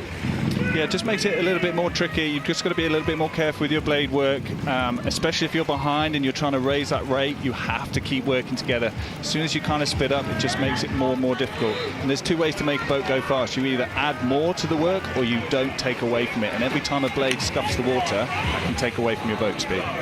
Yeah, so looking at that, you can see that in the American crew here, just rolling around a little bit, coping perhaps a little bit less well with that water. Some of the oars just tipping on the way forward, clipping the water, as you were saying, Tom. That makes it harder. And of course, these oars are like having a little sail on the end of a stick, so the wind can take them and move them in a way that you wouldn't expect. So it's quite a tricky thing to do technically. A bit of a warning coming in from umpire Ben Hell aboard Ulysses, just telling the St Edward's crew to stay in their lane. You're not allowed to come across the middle line of the course here. They need to make sure they stay clean here. There's no reason for them to drift across, is there? Yeah, I would have thought the gap's big enough that that's not any kind of coxing trick to try and maybe send some puddles down to the opposition. I would think that maybe that's the direction of the wind we're actually looking at. It's probably just pushed them over a little bit here further than they would like. So coming into the closing stages of the course, it looks like St Edwards are in command of this race. Looking across at Exeter Academy, we've got Bowsey, William O'Connor, Oscar Anderson, Benjamin Lewis, Ethan Pathy, Matthew Minor at 5, Pete Roper at 6, Edward Garshina at 7, and Patrick Boyle in the stroke seat, coxed by Osbert Chang, 17 years old. This is going to be St Edward's day, though, in this first round. Beautiful sunlight and calm in the more sheltered last couple of hundred metres of this Henley course. See how many spectators have turned out on this first day to enjoy the sport of rowing. Hope you're enjoying it too. Our coverage throughout the day and throughout the regatta as St Edwards post the win over Phillips Exeter Academy from the USA in the Princess Elizabeth Challenge Cup. So we're just talking about the conditions. They have been quite changeable today. The weather's got hotter and warmer, and I think that's kicked up some wind and some cloud as well. Yeah, we saw the cloud come over. It's obviously parted again now and treated us to some more sunshine. But, you know, these athletes row outside every day. The only thing that keeps rowers off the water is lightning. Most conditions will go out and row in. So although it's a little bit more tricky, as you can see here, hopefully, as I was just saying, the dreaded lightning might not be coming this way, hopefully. Those clouds do spell a bit of gusty wind, and so the middle of the course could be a challenge for these next crews. This is the Junior Open Quads events, 2 oars per athletes. It's the Fawley Challenge Cup, and so winds in the middle of the course awaiting these 2 young crews. We've got the Clare's Court School we're looking at here, sitting closest to us, and as we fly over them, we can visit across to the Californians, the Los Gatos Rowing Club B crew from the US. Fantastic to have 2 crews from that club in this event, Tom. Yeah, really good to see. Over there in California, it's 11 a.m. If you're joining us from there, you haven't had to wait quite as long as us today to get to this event. So, yeah, always great to see the American crews come over, and they just seem to come over in force every single year now. So if you're joining us from California, welcome to Henley Royal Regatta. We've been doing this all since 187 years ago. Not always live streaming it, but for the last 10, 11 years we've been doing that and enjoying audiences all around the world. We've got a team who's been doing this for many, many years, lots of experience. And if you want to look through the history, you can look at every race. We've streamed since 2015 live and on demand on YouTube. So look back through your history. And there's a history lesson there. These beautiful launches that we use for the umpires, they have to be able to accelerate pretty quickly because those crews go off pretty fast, don't they? We're looking at here at Bodicea. Yeah, definitely off the start they'll go really quickly, so that boat will fly off the line, and they're just waiting here for the start of this race. If you've ever sat down on that start line, I'm telling you, it is the longest 5 minutes of your life, as we see Matt Pinson stand up here now to get these crews off the line. So in the launch, you can see at the back of the launch, the timekeepers getting to their feet. They're responsible for keeping the race records, and in the front of the launch, you'll have the coaches and some of the family, friends and fans of these 2 crews, and so they get the privilege of following the race close up. But if you want to follow the race closer than anyone, you're in the right place with us live on YouTube around the world as we get underway in this first round of the Junior Open Quads event. It's Los Gatos, the Californians, the B crew from Los Gatos going away cleanly, and Clare's School, rather more local, here on the right of the picture. The Ducks, Scarpa, as these crews get underway.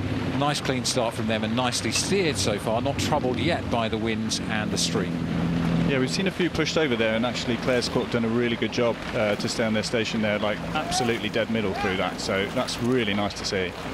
Just looking here, Tom, I can see the crosswind here. You can see those flags on the left, just showing you what a bit of a crosswind. So both crews having to correct their course a little bit. Looks to me like Los Gatos have gone off pretty well here. They're coming across the course a little bit. The umpire will be looking straight down the middle, and you can hear the umpire, Matthew Pinson, just warning that Clare's Court crew. I thought he might do, because we've got this lovely camera on the front of the launch showing us the umpire's eye view of the race, and Los Gatos just correcting to the left. They've got a nice advantage. They don't want to mess that up with steering.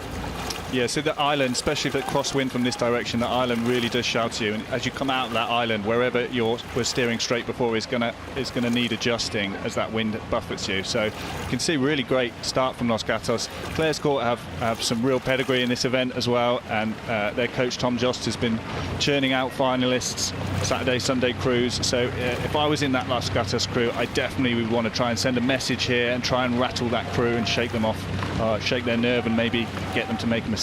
Just looking at the Clares Court school crew on the right, seeing Tom Beaver in the bow seat just looking across. That suggests that they can't see what's going on. The crew in front is kind of broken away a little bit. So Tommy Beaver, 18 years old at bow, then James Howlett Bolton in the Clares Court crew at 2, Sebastian Shaw and Josh Spanwick closest to us on the right of the picture, still looking calm, and I don't know that the Los Gatos crew have opened up quite as much of a lead in this net section of the course as we come through the barrier marker. Watch on the left if you're not familiar with Henley, those indicators. Lane 1, that's the Los Gatos lane, goes up first. It says they're ahead. We look for lane 2 to go up and see what the distance is. Is the guy in the box going to be fast enough, or the woman, I should say? And up goes number 2, and that says they're just overlapping as they pass 640 odd metres down the course. Yeah, so that's certainly not enough time for enough distance for either of these crews to want to let off. They're going to be absolutely on race plan here. But certainly if a crew does come out and it does test you, it goes out far harder than you want, it's really important just to hold your nerve, stick to your plan. You have to trust in your speed from point A to point B. But at the same time with Henley, with this match racing, don't ever want to let anyone get too far ahead. Clares Court have come back a little bit. I think a touch of overlap now. Can they hang on to that overlap? Los Gatos looking the more relaxed of the two crews for me. The Los Gatos B crew, we should say. So 2 of their club crews in this event. Los Gatos from the west coast of the US, founded in 1979 to bring rowing to high school athletes in the Silicon Valley area. Very popular area there. So Los Gatos, you can see the flag on the left, that's the Fawley marker. That'll go down as Los Gatos go through the marker, so the timekeepers on the back of that wonderful launch we saw earlier can check the time and goes into the record books. And overhead, well, you can see the overlap actually is increasing, and Clares Court really are coming back here. Yeah, that's like you said, it was about a length at the barrier, and now it's down to half a length. So Clares Court have made a push there and got back. Now that middle section of the race here, it's all about just maintaining a really strong base rhythm. But it does look, as you can see here, that maybe Clares Court are just still sneaking back up here on Los Gatos. So this is one for the textbooks, I think. Clares Court School at the top of your picture there with the yellow coloured boats. They're moving stroke by stroke. They've moved to over half a length of overlap, and we'll be looking now to see can Los Gatos B crew here respond. Clares Court are moving. Each stroke you're looking for just a centimetre or 2 of movement on the opposition as the bow and 2 seats in that Clares Court School can sense the overlap. They can start to see out of the corners of their eye that they are overlapping man for man, and that really lifts the crew. And if you're a bow or 2 seat, you're yelling at the guys in front to push on because they really are moving. The momentum has turned in this race. The Clares Court crew are coming through Los Gatos. Certainly, when that crew's a length ahead of you, it just starts to disappear from your peripheral vision. As you start coming back, you just start to see that stern poking in, and it really does give you a lift. And as you start coming back and you see it, you see you taking chunks out of that crew. Number 1, it's really lifting for your crew, and number 2, in the crew that you're catching, it's a real drain on them to see a crew come back once you've worked so hard to try and eke that gap out. Almost there for Clares Court, but Los Gatos B are just a nose in front, maybe a foot in front. You can see a little bit of steering, the crew's trying to steer apart, but here come Clares Court School. They've been moving probably a metre every 30 seconds or so, and now they're ahead. They've broken clear, pushing on with those legs, and it's really hard now to respond if you're in a Los Gatos boat, because you've been trying to hold them off for the best part of the last 3 minutes as they've relentlessly poled through you. Yeah, look, their whole point of getting an advantage out is to be able to try and kind of watch that crew work off them, but obviously that hasn't worked for Los Gatos, and Clares Court have got through them. I would say the real textbook rowing from them. They didn't get shaken on the start. They didn't worry about being a length down. It was a little bit looking out the boat, but obviously they've stuck to their plan, and it seems to be paying off for them.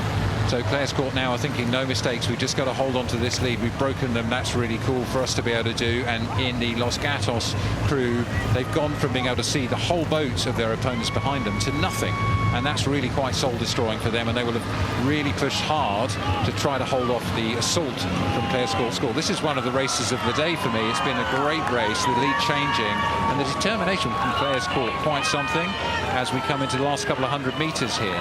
Yeah, absolutely. It's a super boost for Clare's Court, but if you're in that boat right now, you're not thinking that you've won this yet. A length is not enough in a Henley final. As we've said before, anything can happen, so they are still going to be working as hard as they possibly can here to get to that finish line first. So Los Gatos on the left of our picture going hell for leather. Cameron Brown, Nicholas McKinnon, Mathieu Boilet and Chad Knaus in the stroke seat. The last determined push for them. Clare's Court are not going to let this one slip by though, having broken through in the middle of the course. It's Clare's Court's day here. Really impressive effort by these young athletes. Looking across a final time, Tommy Beaver in the bow seat sees the yellow stripe of the finish line, couldn't come soon enough. Overlap. A brilliant race from both crews here. The B crew from Los Gatos, well, that's real form for them. Can't wait to see the A crew, but it's Clare's Court who take the win in the Fawley Challenge Cup.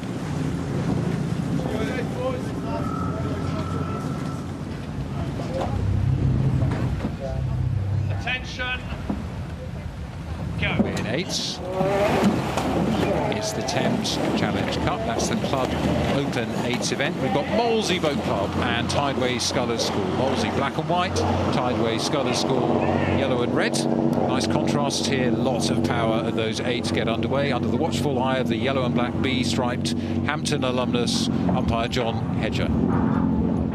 Yeah, again, two London-based crews here, slightly different parts of the Thames, but they will have met each other plenty of times in the racing season up to this point. An interesting one for this one, Nick Palmer in the bow seat of the Molesey boat previously has been rowing with Tideway Scullers, specifically spending a few of his campaigns with the 3-seat Malachi Randall, so he has swapped sides here, as it were, and as you can see, it looks like it might have paid off for him.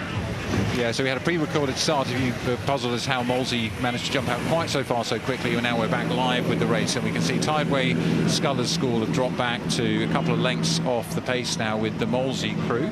The Molesey Boat Club A crew here, black and white, on the right of our picture as they come through the middle of the course, looking pretty comfortable. Yeah, I don't know. Again, we're looking at the water there. Maybe the wind has died down a little bit. We don't see as much pop coming off those blades. It's a little bit cleaner, although you can still see the flags waving around there on the bottom of the screen.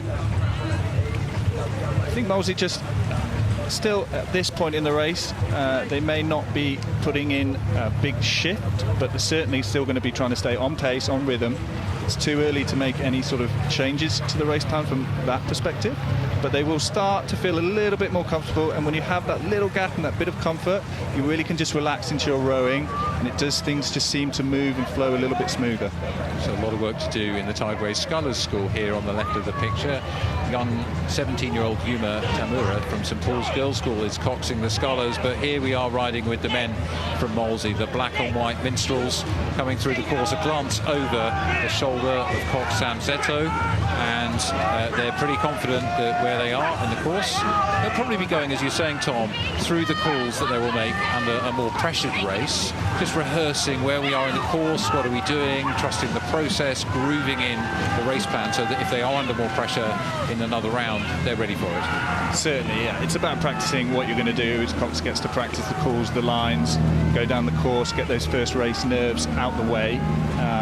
But yeah, it's certainly, at the moment, they're still working quite hard. You can see from the faces just there, still a few grimaces over there on the faces. So, like we said, it's not over yet, but Tideway Scullers would have a lot to do to start pulling it back, and they would probably have to start moving pretty soon. Yeah, not giving up at all, though. The Tideway Scullers School, they've seen races here at Henley. They know that anything can happen. Really grim, gritted determination on all of those faces there we saw in the stroke seat. Felix Buttle, only 18 years old, qualified for the Princess Elizabeth here last year, and stroking the Tideway Scullers School, the youngest of the athletes in that boat there. Molesey still looking quite punchy. They haven't let the pressure off too much, have they? Just polling along. but you can see the composure and the run on that boat is something that's a gift from the confidence of leading by this kind of distance. As they come into the enclosures, we look at the backs of the men from Molesey and Nick Palmer, 27-year-olds in the bow seat, an automation engineer who designs robotic machines, and that's the robotic rhythm of the Molesey machine coming through into the enclosures. The boat named after Annie Triggs-Todd, Olympic gold medalist, and well, it's a great sight for him to see watching from up there in the Lake District, these pictures from Henley. Yeah, I always like to think when we see this long shot, you look at the bow there and you see how much is lifting or lowering up in the water. So if we're working really flat and pushing the boat forward, then they're not going to see a lot of bounce. Quite often what you see when crews get tired, they let the weight sink into the back and you'll see that bow ball just bounce up and down a bit more. So that's some of the technique we're looking for here at Henley. But I also think there's something to be said for the inspiration, having a boat named after a clubmate. Podgy from Molesey set a really high standard along with other Olympians from that club over the years, and it's inspiring to row in a boat named after somebody with such a track record. And these guys will be looking to build track records of their own going through into the next round of this competition. You can see as we get towards the close of play, we've still got plenty of spectators here keen to see what's going on, and as we come to the closing stages of the Thames Challenge Cup first round race between the A crew from Molesey Boat Club, passing through the finish line now, and a comfortable victory for them over the Tideway Scullers school.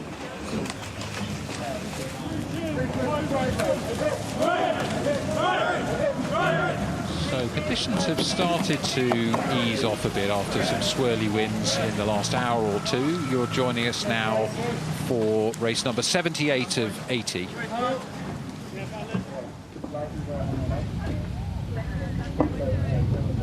Race number 78 of 80 is the Thames Cup, and it's Thames on the left of the picture on the top of the screen there, and they are the B crew from Thames against the UK Armed Forces Rowing Club.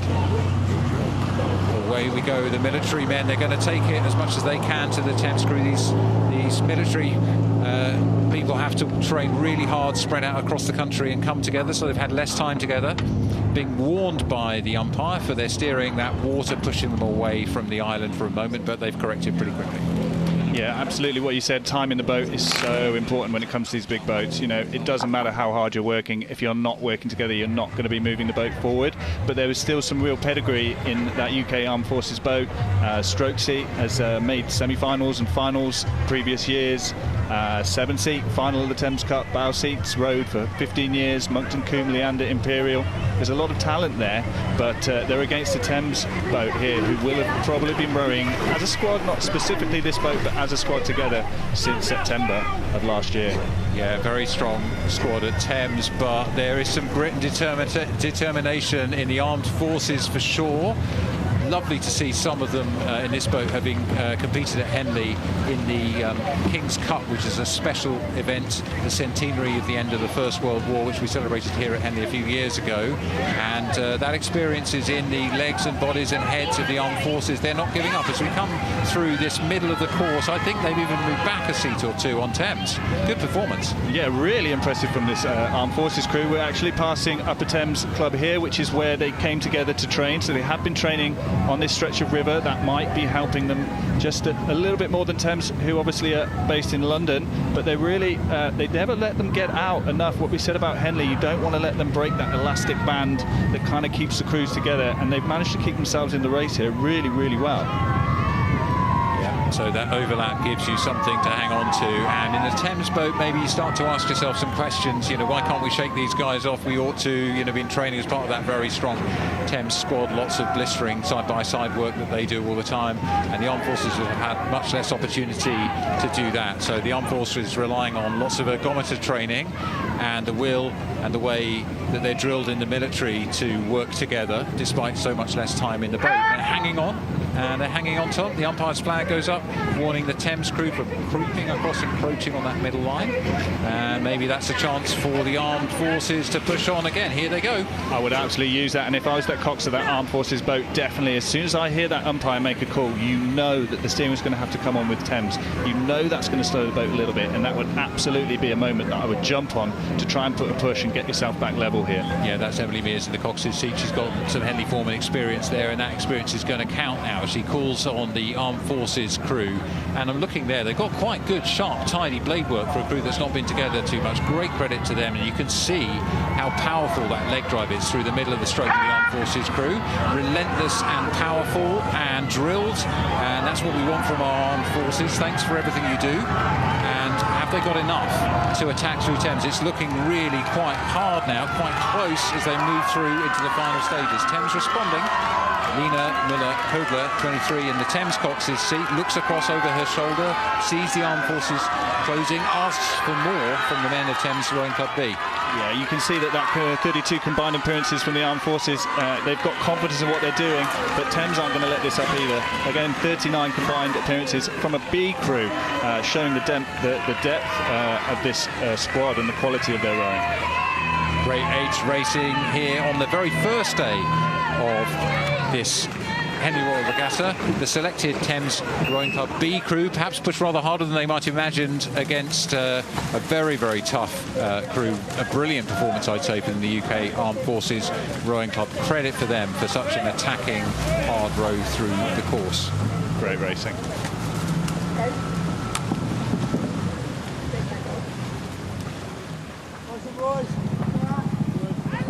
Penultimate race of this first day of Henley Regatta 2026. The Princess Elizabeth Callan Cup. It's the Junior Open 8s event. We've got King's Worcester on the left and the salmon pink of Westminster School on the right. Away they go. A little bit of steering already from Westminster. Keep an eye on that as they come to the end of the island. Yeah, nice start from both. Obviously now back in the 8s, Cox is taking care of the steering a little bit more, and as we move through the barrier here, you can see that number 2 has gone up first with Westminster. Number 1 not gone up yet, which suggests they've got out to a little bit of a lead quite early on here. So Felix Lakin, the Westminster Cox, just looks across over his shoulder to see what kind of distance he's got, because he's got a call with the stroke there. The stroke, Alessandro Lanza, 18 years old, and the Cox will have a conversation, as much as the stroke man can, with being so breathless about like taking the rating down, taking the power down. When in the course they have the confidence to do that, have they got enough of a lead to do that? Yeah, sometimes less of a conversation, more of a blink or an eye movement, or you know, they will have made some signals. They will have spent the season working out how to you know, make contact with each other even when the going gets tough. But certainly, yeah, that's kind of if the race plan was to change, that's usually would be a decision made between Stroke and Cox. Obviously Stroke has that unobstructed view of the crew behind, so he can let the Cox know without them having to turn around what the gap looks like, and they can kind of make a decision on if they want to make any changes to their race plan. Yeah, I think the Westminster Stroke now could probably be able to say a few things, but yeah, you're absolutely right. You do develop almost non-verbal signals, a little look in the eye. If you're the stroke man, you look in the eye of the Cox and they know what you mean after many, many kilometres on the river and many, many tons of metal lifted in the gin together, many hours on those ergometers. But that's all paying off for Westminster here. Nice lead and nice comfortable row down the course. Now we fly over the King's School Worcester crew. You can see the face there of stroke Freddie Goodwin, 17 years of age. Behind him, Lucas Mine, Bentley Lawrence, Felix Tunnell, Alex McVeigh at 4, Oliver Young at 3, Rowan Campbell at 2, and in the bow seat there, Thomas Phillip, furthest from us. Cox there by 18-year-old Joseph Roberts. And away we go to have a look at the lead as we fly over the Westminster crew. Sitting there, we mentioned Felix Lakin coxing, talking to Alessandro Lanza, 18-year-olds in the stroke seat. Behind him, Felix Kolsch, George Petro, Noah Bertrand, Jack Fry, Joseph Robinson, Milo Hamilton, Raimondi and Kuzi Matzi in the bow seat of this Westminster crew in their salmon pink, slightly different from the pink of Leander that I can see. Tom is wearing his pink Leander trousers next to me, viewers. It's a shame we haven't got the commentary cam here so you can see the joy of these different contrasting shades of pink that are part of the history of rowing.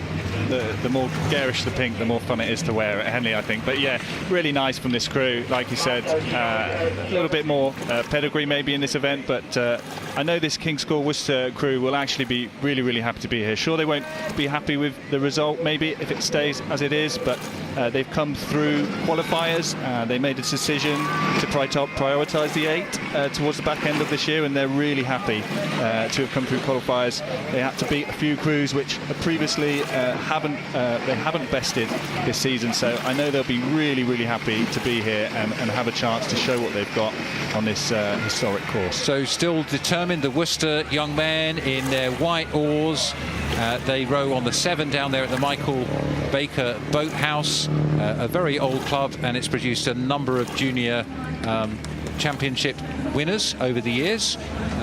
Not to be today, it looks like, for the Worcester crew, though. King's School Worcester, proud history, founded in 1877 down there in Worcester, and appeared many times at Henley Regatta. But there we go, the salmon pink, the Westminster crew, sitting nicely, sitting pretty, just where they want to be. Yeah, it's a long week, and you know, it's well and good having your eyes on how far you might get or what you might be looking to achieve. But certainly for today, they'll be very happy that they haven't had to push this all the way to the end, because every watt you can save today is hopefully something you could add in to the later down the races in the week. Nice calm faces, just a final glance across the shoulder from Felix Bacon in the Westminster School boats. They'll be pretty happy, coached by Matt Harris, who's been there for a while, having coached under Josh Butler there. Josh is now coaching the Hampton crew. We saw them earlier today in a great race in the first round of the same event, the Princess Elizabeth Challenge Cup. Founded back in 1946. Westminster take the win over the King's School Worcester. So we were just, I'm hearing some of our viewers, Tom, are interested in your trousers, so might have a look at those at the end of the race if we get a chance before we go to the next, because obviously that will do wonders for our viewing figures. So you didn't know you're going to be on a fashion parade today, Tom? Oh, I'll take it. So there we go. Have a look, ladies and gentlemen. Tom, there's your camera. Look at that. That's the Leander man. Leander here famously on the course by Henley Bridge. Tom loves appearing on camera. I'm not. I should be faced for radio, so there we go. Here we go. Last race of the day. Thank you for staying with us. If you've been watching at work, at home, around the world, you're very welcome to the 80th and final race of the day. This is the Wyfold Challenge Cup. It's the Club Open Coxless Fours. It's Vesta on the left of the picture, and 1877, that's the Durham Alumni Club on the right of the picture. Durham Alumni, just making sure they get off straight as we look back now from the barrier marker, and we can see the lane 1, the crew from Vesta have got a little bit of a lead, but it's a tight race at this stage. Yeah, still really close there, which is, again, really nice to see for a Tuesday. A little bit of steering, but it looks like Vesta just getting back on their station. New head coach, Harry Perry, this year. Obviously, some of you will know, taking over from James Cracknell last year. That's definitely improved the number of rowers that they've got and the size of the squad. So it looks like that may be paying off a little bit here. Yeah, what an exciting race we've got developing here. The Vesta crew here, quite close to the booms as they go under our hoist camera through the middle of the course right now. That's exactly the halfway mark that Vesta are through, and they're holding off the 1877 club, the Durham Alumni Club, as the bowman there, Jude Leavesley Richard, looks across to see whether he can still see the face of the stroke Jake Lane in the Vesta Rowing Club crew. So they need to really hang on as much as they possibly can to stand any chance of coming back in the middle third of this race. Yeah, we often talk in rowing about you don't have your coach with you when you race, but if we look from here, the Jude Leavesley Richard in the bow seat is also listed as their coach. So I wonder whether they do have their coach with them in this race. Might well be working out having a coach on board, because the Durham-based crew have come back pretty strongly now. They're testing the fitness and the resolve of the Vesta crew. A big push in that middle of the course. Look at this now, moving every stroke. That's what you want, and that really turns the tables on Vesta. Vesta having a look across, that's the bow seat Harrison Kiefer, 33 years of age in the Vesta crew. He's a cyber threat intelligence analyst. Well, he doesn't have to have much training here to analyse the threat that's being posed by 1877. Yeah, he's also got a lot of experience on this course. 4 times lightweight boat race rower, twice a winner. Previously, that event was held on this course, so he'll have a lot of experience here as well on this course. And I see him just take a little look over, and it looks like Vesta just starting to raise the rate here as we get into the sharp end of the race. So what a race we have on our hands through the middle of the race.